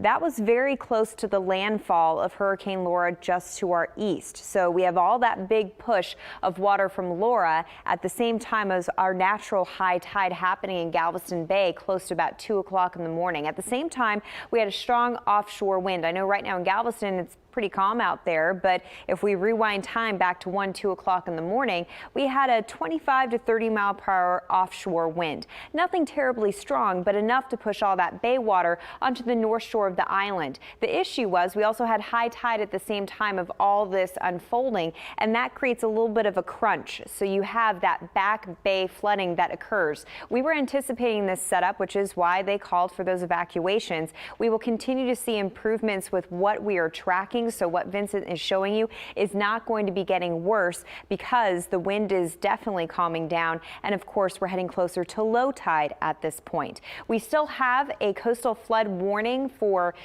Chambers County, High Island, and Galveston Island until 10 a.m. If you slide down the coast all the way down towards Matagorda Bay, that drops to a coastal flood advisory at a lower level. This is a photo that came in overnight. This is 25th and the Strand. Again, once you got into the heart of Galveston, that back bay flooding was not as impressive by any means. Definitely a larger issue for the west end of the island, closer to Jamaica Beach. And you can see in this photo, you can clearly see the curb. So no reports of water going into the businesses by any means on the Strand, but definitely a photo to pass along. Here's a wide look at Hurricane Laura. It's still a Category 2 hurricane. Notice that we're starting to see this feeder band set up that connects all the way down towards Corpus Christi. So although we have landfall, it's still going to tap into the Gulf of Mexico. On the backside of the system, still a lot of impressive wind and rain. That's what we're seeing in Jasper all the way down towards Orange. That's going to continue. The system's going to be lifting up to the north. So Jasper still has hours to get through. I know a lot of you watch us. You just got to get through some more. I'm sure there's power outages in the area, but if you're watching us on your phone, we will see some improvements as we get closer to the middle part of the day. I'll be back with a full look at your forecast of what we can expect here in Houston for the rest of the work week heading into the weekend coming up. Over to you. Thank you, Britta. This morning, Harris County is getting ready to respond wherever the help may be needed due to Hurricane Laura. Channel 2's Amy Davis is at NRG this morning, where the county has set up a staging area. Amy, what's the plan right now? So, you know, a lot of these crews are just starting to move around. We saw about a dozen ambulances leave NRG Park just a few minutes ago. So they have used this as their staging area. And basically, Harris County just allowed them to use the NRG Park parking lot. All of these ambulances set up by FEMA under federal contracts. And the fire and emergency personnel and services are set up by the Texas Emergency Medical Task Force. So they say the last time that they had a staging area of this size here at NRG was during Hurricane Harvey. And they say, you know, you never know what is going to be needed and where it's going to be needed, but they strategically sort of place these crews where they think they'll be needed. They believe now that a lot of these ambulances are headed to the Beaumont-Port Arthur area. And just a few minutes ago, we were able to speak with the fire chief from Sweetwater, who helped plan a lot of these crews and organized getting them here. Here's what he had to say. They're moving, my understanding is they're moving a lot of these up to Beaumont to help with the missions that are up there, but they're not doing it until they've made sure, you know, like the sun comes up and they make sure the roads are open and everything else is good. The last message I got was that electricity's on and cell towers are up. That's great, right? That's all I know. I don't know. You knew. I've been asleep. All right, so we know that we're hearing from some of our crews out of those smaller cities around Beaumont-Port Arthur area that I heard Kathy say in Bridge City it looked completely dark, like they don't have electricity here. So as that information makes its way to these crews, if there is any need for ambulances here, they will go. So that chief told us there are about 80 ambulances and they never know. You know, I mean, maybe they'll send a lot of these back to the cities where they came from and they won't be needed, but better to be safe than sorry. If the resources are needed, they are here staging at NRG. I'm Amy Davis, KPRC, Channel 2 News. Yeah, Amy, I mean, you can see a distinct line from Beaumont heading north, where to the east the power outages really kick in big time and don't stop till past Lake Charles. So there's no doubt that's going to be the area. Yeah, and they may send these guys into Louisiana. I mean, they just stage them here, but they'll go where they're needed. Thank you, Amy, for that. Really do appreciate it. There was a lot of help on standby from a lot of places. That's good to see. Unbelievable video we want to show you if you weren't awake overnight watching the extended coverage as our reporter Robert Arnold, one of our veteran storm reporters, out in the thick of things, waiting for the eye to come through in Lake Charles. And my goodness, you know, the big danger of flying debris with these reporters standing out like this, you always worry about them. And Robert survived the night. He's doing well. He's waiting for the light of day to go and check things out. He said it was strong, like someone trying to push him off his feet. And for a guy who's been used to that in his career, this one will stand out, he said. Here is an updated look at what Hurricane Laura looks like from the sky. A NOAA satellite capturing the moment that storm made landfall at 1 o'clock this morning. The Category 4 hurricane packed maximum sustained winds of 150 miles an hour and a minimum central pressure of 938 millibars. Channel 2's Roseanne Aragon's been in Beaumont all night, another place waiting for Laura. Yeah, Ro, what are you seeing this morning? Well, actually, what I'm seeing is one thing we always see after a storm event, and that is good hearts and helping hands. We're actually joining you from an HEB just a couple miles from where we just were. I'm joining you here with Mike and John. Mike and John are with the Cajun Navy. Can you talk to us about what is your mission right now? Well, we're just trying to get as many people together as we can so we can go out and see who needs help and try to get some rescues out there. We're hoping to get into Cameron and down there where we think people are going to need it and have it the worst, and see what we can do to help them out and get them out of there. Simply incredible. There's so many things you could be doing, but you are here to help, and you're also here with John. You know, John, can you talk to us about what you brought with you and why are you going over there? I know you're from Orange County. Yeah, I live in Orange, kind of evacuated out of there and make sure I wouldn't have any problems, and that I'd be able to use my equipment for what's needed today. And yeah, we're going to try to make a trip down through Hackberry and hopefully Cameron, and see if there's anybody down there who needs help, bring them some supplies, evacuate anybody that needs to come back. And you know, the truck's ex-military. Go ahead and show it to us. Bought it, off-road truck, good for like 6.5 feet of water with a snorkel. Yeah, I want to go over here, and you could show us that intake over there. Yeah. Now, you don't know this, but John here is a veteran at helping people, especially in times of need. John, can you just talk to us about, you were telling me that you wanted to get there quickly because you know how this works. Right, yeah, I mean, the way Cameron's gotten it before, they're basically going to be trapped down there for a while, and it could take days for people to get down there. So we've got to start trying to make the effort to get down there as soon as possible. And, you know, in talking with John and also Mike here, Mike, if you wanted to come join us as well, you were telling us where you guys are going to go. Where do you even start to try and help people in Cameron? Well, once we get there, John's a little familiar with the area, so we're going to try and go to some of the buildings and bunkers that we think people might have held up in. And if they're there, that's where we're going to start. If not, we're hoping to see people along the way that have grabbed hold of whatever they can to stay afloat until somebody can get out there. Thank you so much, and thank you for everything. This is just one of the vehicles. They will be coming here to HEB within the next hour. We will keep you updated here from Beaumont. But again, helping hands and good hearts here in Beaumont. Roseanne Aragon, KPRC, Channel 2 News. I always appreciate their effort. Yeah, thank you, Ro. Cameron, one of those far out places surrounded in some ways by water. 6:28, a quick break here on Channel 2 News Today. We'll have more coverage right after this.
Morning breaking this morning. Hurricane Laura carves a path through the coast, making landfall as a powerful Category 4 hurricane. We're tracking the latest coverage from our Channel 2 Severe Weather Center. This morning, the situation is still developing, but here's what we know right now. Hurricane Laura made landfall with historic power, tying the strongest landfall in Louisiana since 1856. Power outages continue to be widespread along the Texas-Louisiana border, and now teams from across the area are gathering to head east to help those impacted most by this powerful storm. As the sun begins to rise, we'll start getting a look at the damage caused by Laura. We already know some homes have sustained damage and businesses as well. And we'll continue our coverage here at 6:30 on this Thursday morning. I'm Owen Conflenti. I'm Lisa Hernandez. We're tracking the traffic with Anna Veed, and meteorologist Britta Merwin and Cambrell Marshall are in on the hurricane. Britta, we'll start with you. Yeah, and Cambrell, we're just looking at the recording site for the airport in Lake Charles, a wind gust of 132 miles before the sensor was just taken out. That was right before 2 o'clock in the morning. Right now, Hurricane Laura, Category 2 hurricane, winds are down to 105. So we continue to see the hurricane weaken, but this is still a very powerful storm, and we still have a lot of issues to work our way through. It's going to be a story even moving into Arkansas, where it's still going to be a tropical storm, and flooding will be a large issue moving into the Midwest. Right now, the eye is starting to collapse. We still have some strong winds on the backside of the system, and we're starting to see a large feeder band develop that starts in Corpus Christi and goes all the way up towards Lafayette. So it's still tapping into that Gulf moisture, and we'll continue to see that feed in throughout the day. As I said, on the backside, we still have a lot of strong wind and also some heavy rainfall right over Jasper, where you see the red popping up. That indicates that stronger wind. Finally, Warren is out of it, and we'll continue to see that taper off. But right now, they're still in the thick of it as we look at East Texas. At the coast, we have a coastal flood warning in place for Chambers County and also Galveston Island. We've had some back bay flooding in the early morning hours. That's still continuing on the west end of Galveston Island, but what we are dealing with is not going to get worse. The winds have calmed down, and also we're heading into low tide, so that's going to be helping us out in that location. Meanwhile, we still have tropical storm warnings for Liberty County, Polk County, San Jacinto County, because that strong offshore wind that still remains in place, so we could still have some stronger wind gusts. Here's a live look over downtown. We barely picked up any rain, just a breeze overnight for the metro area. We got really lucky with this one. Temperatures right now around 80 degrees this afternoon. It's going to be hot. We'll top off in the mid-90s, and we could see an isolated shower on the backside of Laura. Your rain chance is about 20%. Coming up, I'll take a look at what we're expecting for the rest with your 10-day forecast, and also have more information on what we are tracking with Laura. Let's get you over to Anna Veed, though, and get the latest on traffic. Actually, Britta, we'll take it for now. We'll check in with Anna Veed in a little while at 6:33. We want to check in with our Rochelle Turner, who's been in Vinton, Louisiana, another town not far from landfall. And Rochelle, the last time we talked to you, the winds were still fairly strong. What can you tell us about the conditions right now? Well, those wind speeds are still strong right now. We're actually at a Valero gas station off Toomey Road in Vinton, Louisiana. The damage left behind from Hurricane Laura is incredible. Take a look at this. You're looking at a gas station awning tilting back and forth on these gas pumps, and the wind speed is kind of picking up a little bit as I speak to you guys right now. But this is just one of the many sites we're seeing out here in this area. There's power lines down. There's several debris everywhere. And if you take a look right over here, we're going to walk down here and look at this casino. This subway. There is a casino right over here. It seems to be okay for the most part, but the most damage is over here. The ditches are covered with water. I tried to just kind of walk out there and see how far I could get, and it's just way too deep. So that tells you just how much rain came through this area. But you're getting a better look of this subway, and as I said before I spoke to you guys, the damage is just incredible. There's debris scattered everywhere, and just inside just looks a complete mess. Most of the front was just tossed right here in this area, and we have started to see more cars come out here. We've seen some workers, but no one really we don't know if we've seen anybody that lives out here that's trying to look at some of this damage. But you're seeing this part of this subway that just got dismantled during Hurricane Laura last night. Just incredible damage. And it's really hard to see, but where our live truck is, there's actually a car stuck in the ditch. It's just the front end is just covered in water. So we're going to continue to stay out here as Britta mentioned, we do see some of the stronger storms moving in. The wind is picking up. It's raining on and off, but we're going to continue to update you guys. For now, reporting live in Benton, Louisiana, I'm Rochelle Turner, KPRC, Channel 2 News. Rochelle, thank you so much. And as you can see in her live shot, for the first time since the storm made landfall, we're getting to see some of the light of day. We've been following this all night long. One of the areas we've been focused on is Lake Charles, hard hit by Hurricane Laura. Channel 2's Robert Arnold has been there tracking that landfall. Robert, what's the latest at your location? Finally, we really don't have much wind. There's just a slight breeze. We've got a little light rain, but it is remarkably better conditions here than we've seen all night long.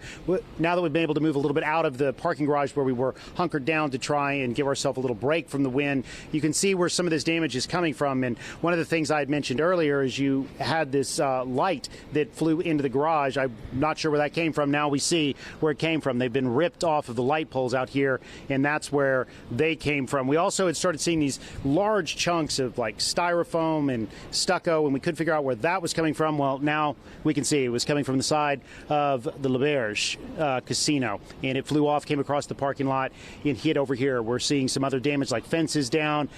We're seeing some other structures down. It's hard to make it out because until the sun comes up and we can get a really good look at it. We're seeing a lot of light poles down. We're seeing a lot of trees snapped over there. We also see this box truck that was just flipped on its side by the high winds in this area.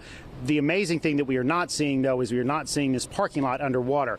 We thought that was going to be a very real possibility because of the storm surge that was predicted. Thankfully, as you've been hearing Britta and Cambrell talk about, that storm surge that was predicted did not quite come to fruition. So we've got that. That is one saving grace. But given what we're seeing out here, we've got to imagine that there's going to be that kind of damage throughout the Lake Charles area and throughout Calcasieu Parish. And so as soon as the sun fully comes up, we'll be able to get back out. My colleague, Bill Barajas, he's also going to be coming out and going out and checking the damage through this area. Going to be a long way to go and a lot of cleanup. Now, and you'll have to forgive me, and when I end this report, we use cell service, and I know my call is dropped, so I'm no longer able to hear the station. So I'm going to go ahead and wrap up my report now. And again, my colleague, Bill Barajas, he's going to be picking up coverage now, and he'll be getting out and trying to survey just how badly damaged the Lake Charles area and the Calcasieu Parish area has been impacted by Hurricane Laura. Reporting live from Lake Charles, Robert Arnold, KPRC, Channel 2 News.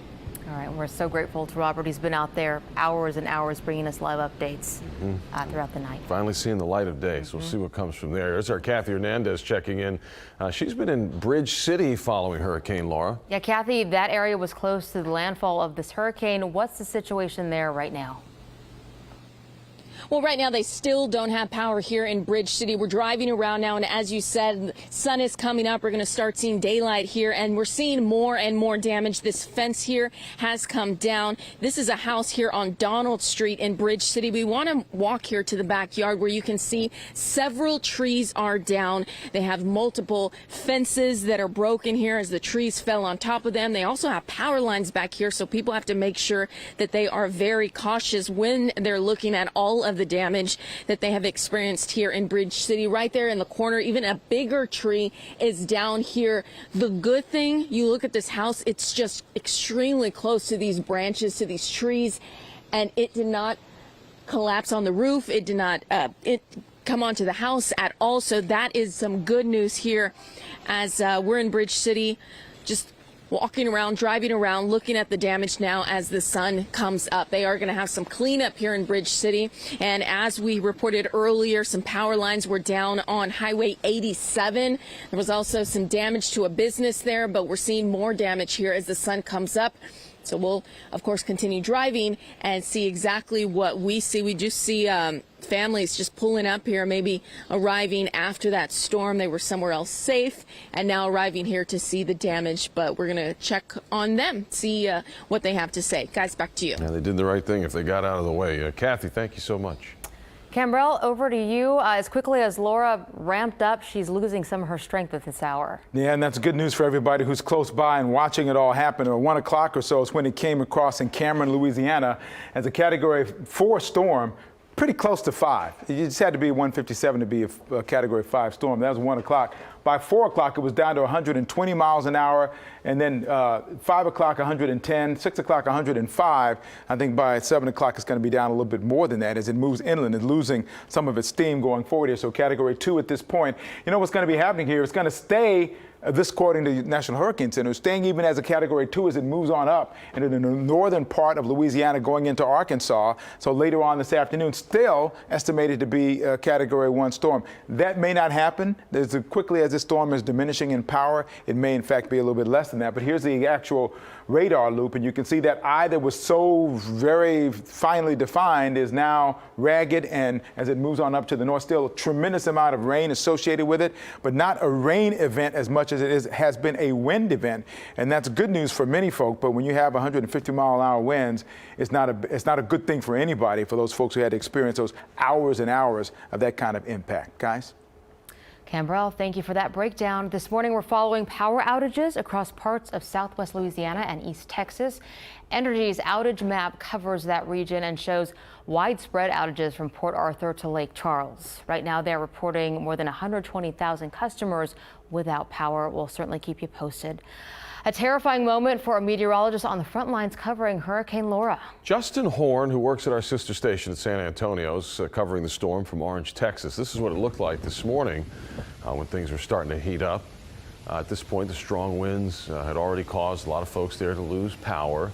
And then a scare for Mr. Horn during his live report. A big, massive flash was caught on camera. Looks like a transformer blew or something right behind him. And he was thankfully not hurt, was able to get out of the way, but it's just a look at some of that live you don't always get to see when it happens. A new look at the chaos of Hurricane Laura as it makes its way up from the Gulf Coast. Here's a look as it made its way through the Lake Charles area. As you can see, there was more heavy rain and strong wind there as well. Channel 2's Brittany Jeffers is on High Island this morning. That's on the Bolivar Peninsula. That is where the main road there is closed this morning. Brittany, give us an update, please.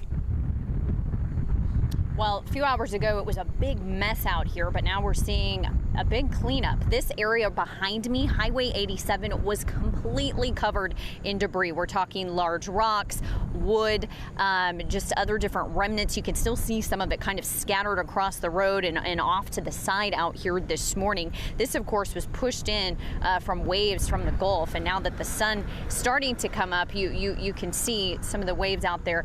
But again, emergency crews have been out here this morning. TxDOT is well, 2 different machines working to clear the roadway to get this rock off of Highway 87. It's been out here for hours now, just collecting. I asked, at what point do we know, this is passable, but when will it be open to the public? And they don't know at this point. They told me likely sometime today, but we do not have a firm timeline as to when that will be. This has been closed down because this is dangerous for people to cross at the time. We're seeing large rocks out here, but again, things are cleared up right now. So we're going to keep checking in with them to try to find out exactly when this will reopen. This is important because this is a major, the only thoroughfare really to get to Bolivar Peninsula because the ferries are now closed. So of course, when we find out, we will let you know. Reporting live, I'm Brittany Jeffers, KPRC, Channel 2 News. Glad to see some progress anyway out that way. Brittany, thank you. 6:44 here at Channel 2 News today. Our David Reyes is checking in on traffic this morning. That's right, letting you guys know that the tolls still remain waived here on the Grand Parkway. So TxDOT still remains waiving those tolls all throughout Texas, and those toll roads for the Harris County Toll Road Authority, those tolls also remain waived. I'll bring you the latest updates as soon as they come through. This is a live look at what you can expect along the West Beltway. Man, Houston got very lucky overnight. We are not seeing any power outages. Most of Houston has power right now. No light poles or traffic lights out, so those intersections are safe right now. Want to let you know Metro resumes their services, and if you do have family or friends out in Louisiana, if they are trying to avoid I-10, parts of the I-10 could still remain closed off. So here are your alternate routes. We'll be back with more. Stay with us.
Vince, we know the island didn't take a direct hit from Laura, but what are you seeing out that way? Yeah, good morning, guys. Right now, I'm at Jamaica Beach. I'm back by the Gulf, and I want to show you the water is still creeping up here a little bit. I want to show you some of the damage the storm surge did do, but first, take a look at this home. You can see for the most part that it's fine. It was built to specifications to withstand this kind of flooding, as a number of homes in this area have. But the storm surge did still affect a lot of things. You can see this fence was partially damaged, and this wooden structure was knocked over. A police officer told me a lot of these wooden structures, if my photographer can pan around and show you guys, a number of these wooden structures were holding trash cans. Of course, those were blown off. I haven't seen any of those close by here. And there's a lot of bushes that were also affected by the storm surge. They were ripped out. Look at those roots. You can tell these things had been here for a while, but the storm surge, they were no match for the storm surge, and they were ripped out and pushed down this little alleyway here in Jamaica Beach. Again, for the most part, the homes here, they're boarded up. Some are protected. Again, as you had mentioned, Galveston escaped a lot of damage, as did Jamaica Beach. So good news for this area. And again, right now, a very light wind and no rain. Hopefully that continues. For now, reporting live from Jamaica Beach, Vincent Crivelli, KPRC, Channel 2 News. Yes, indeed. Vince, thank you very much for the update. Let's check in with our Britta Merwin right now. Get the latest on the track and what's happening with Laura. Yeah, so Laura's still a very potent storm. It's moving directly to the north, and we're starting to see this big feeder band develop that stretches all the way from I-10 down into the Gulf and connects into Corpus Christi. So we'll continue to see that structure throughout the day. Even though Laura's moving through northern portions of Louisiana by this afternoon, it's still going to be tapping into that Gulf moisture. Backside of Laura, still experiencing some heavy rainfall and very strong winds in East Texas. So Jasper still really dealing with it, but Corrigan and Warren, you're done. We're also seeing this extend all the way just north of the orange area. Here in Houston, barely picked up a drop of rain, just a light breeze overnight. Temperatures this morning were at 80 degrees, and it's going to be hot this afternoon. Breezy and hot with temperatures getting into the mid-90s. That's another live look at the Southwest Freeway. I'm going to throw in a chance of an afternoon shower, but those rain chances will be fairly low. We still have a tropical storm warning out for Polk County, San Jacinto County, Liberty County. That's just because of the strong wind on the backside of the system. No rain is anticipated. Laura's moving out, but it's going to remain to be windy. Also at the coast, we have a coastal flood warning for Chambers County. That does include Galveston County, where you just saw our Vincent Crivelli. And we've been having this back bay flooding issue that's been continuing, especially for the west end of the island. If you are waking up and seeing the photos of water that is standing on the west end, it is going to continue to drop. It's not going to get worse, and we haven't had any reports of water actually getting into structures. The storm surge in general with this forecast didn't really materialize. Thank goodness, especially for central portions of the Louisiana coastline. Let's bring in meteorologist Cambrell Marshall and talk about that part of the forecast. Cambrell? Yeah, the Gulf has been roiled up by what's been going on with Laura. That's why we still have some coastal flooding issues for us locally, but nothing materialized as far as the surge was concerned as the storm came into the New Orleans area, the Louisiana area, Lake Charles. Still a lot of wide area all the way out to Baton Rouge. And you see these. We saw that little Britta just showed that stretching all the way out in the Gulf. That's a part of what's causing some problems now in terms of what kind of rain there is. No surge amounts an issue, but like Lafayette, Vermilion River, for example, is a problem. Calcasieu over where it was going to Lake Charles, not a problem. The surge, if there was going to be a problem, it was going to be up to this where they had predicted it was going to be. It didn't happen at Calcasieu near Lake Charles. And over near Lafayette right now, they're getting some of that rain band. And so as a result of that, Vermilion River has gone way up and is going up toward a major flood category for them. As that band flies through there throughout the day, as that goes down, they'll lose that impact. So no issues for us at all in our area within our tributaries. Yeah, and our Futurecast model, Cambrell, just showing a slight chance of an afternoon shower. Just on the backside of Laura, sometimes you get that wraparound moisture. Most of us will be missed. We'll go with about a 20% chance of rain. For the remainder of the work week into the weekend, we have that ridge of high pressure, which was helping steer Laura move back into the Gulf of Mexico. So around that northern edge of that ridge, we're going to have daily shower and thunderstorm chances. By early next week, which, by the way, kicks off September, that ridge of high pressure moves back over southeast Texas. So that's when we'll drop those rain chances and really crank up the heat. Today it's going to be very hot and breezy. We'll have a 20% chance of a stray shower. Shower chances, though, going up for Friday, Saturday, and Sunday, up to about 40%. And then next week, as we start September, it is going to be hot and steamy, mid-90s with triple-digit feel-like temperatures. Over to you. Thank you, Britta. Kathy Hernandez is following what happened since Laura from Bridge City this morning. Kathy, good morning. I imagine people who evacuated are eager to learn what their neighborhood looks like. What are you seeing in terms of damage this morning? Absolutely, and as the sun comes up, people are arriving back here to the neighborhood. We just talked to two women here who are checking on their family members' homes, saying they are blessed. They didn't see any damage to homes. They are seeing some trees down, like this one here at this home in Bridge City. We noticed several trees down here in this backyard. The good news, the good sign we're seeing is that the homes were not damaged here. These trees did not crash into this home. Very close, though, but they did not fall onto the house. So that is a good sign. People are going to be driving around looking for the damage, looking to see if there are any damage. We did see power lines down, so it's unclear right now how long power will be out here to Bridge City. For now, though, we haven't found any damaged homes. Reporting live in Bridge City, Kathy Hernandez, KPRC. Channel 2 News. Okay, thank you for that, Kathy. Checking in now with our Rochelle Turner, who's in Vinton, Louisiana, not far from where Kathy was. Rochelle, you are also tracking damage as the sun comes up, and there was a substantial hit in that city behind you there. That's exactly right. We're just at this Valero gas station off Gimel Road here in Vinton, and I want to point out something that Camera was talking about, the storm surge. And I'm actually standing in one of the ditches, and I wanted to show you guys just how deep it is. This is as far as I can get, where my foot can go down in the water, and it's getting up right here to my knees. But just, I guarantee you it's a lot deeper as we go down here. It actually looks like a little island with this storm surge. And then you look over here as the sun is coming up, and just take a look at that awning and all of the damage that Hurricane Laura left behind. And I want to cross over real quick, guys, and show you something else that we're seeing out here. Take a look right over here. You can see two people. They just came up on scene, but look at this car. And I actually walked up on it a couple of minutes ago, and it's just swallowed in water. That just kind of shows you just how scary this is. And you can actually see what appears to be a guy trying to open up a door and get something out of that car. I hope that he's okay, because as I mentioned, that storm surge water, it came up to my knees. I can imagine just how far it is. Let's walk down here a little bit and see what's going on. Sir, are you okay? Are you okay? Is that your car? What happened? He said he was on the road last night. He says he shouldn't been. Are you not afraid of this storm? It's extremely deep. No? Okay.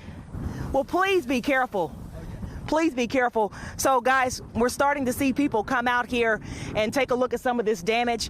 For now, reporting live in Vinton, I'm Rochelle Turner, KPRC, Channel 2 News. All right, Rochelle, thank you.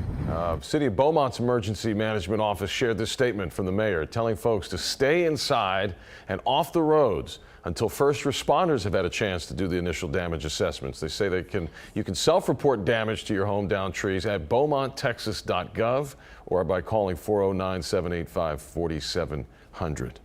We will continue to assess the damage from Hurricane Laura. Now, as the sun is coming up, we imagine to see some widespread devastation in parts of Louisiana. Before we go this morning, I want to take a look back at some of what we've seen as we continue to track Hurricane Laura, and we'll have more coverage throughout the day here on KPRC Channel 2.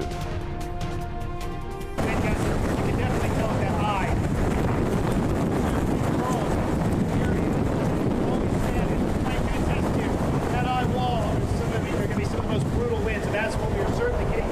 It's just continued to get worse. They worsen out here at this point. So we're just going to kind of walk around a little bit out here. You can see, I mentioned some of those rocks about the size of softballs, but some a lot larger. That looks like it weighs about 20 pounds. This area has flooded. Right now, I'm on a thin strip of asphalt that's surrounded by water, and that's pretty much the norm going down for the next 300 yards on the west end of the island here. The damage is just incredible. There's debris scattered everywhere, and just inside just looks a complete mess. Most of the front was just tossed right here in this area. Just drove up to this business here. You can see it's severely damaged by the strong winds that Bridge City has been experiencing all night. Take a look at the flag right here in front of the business. You can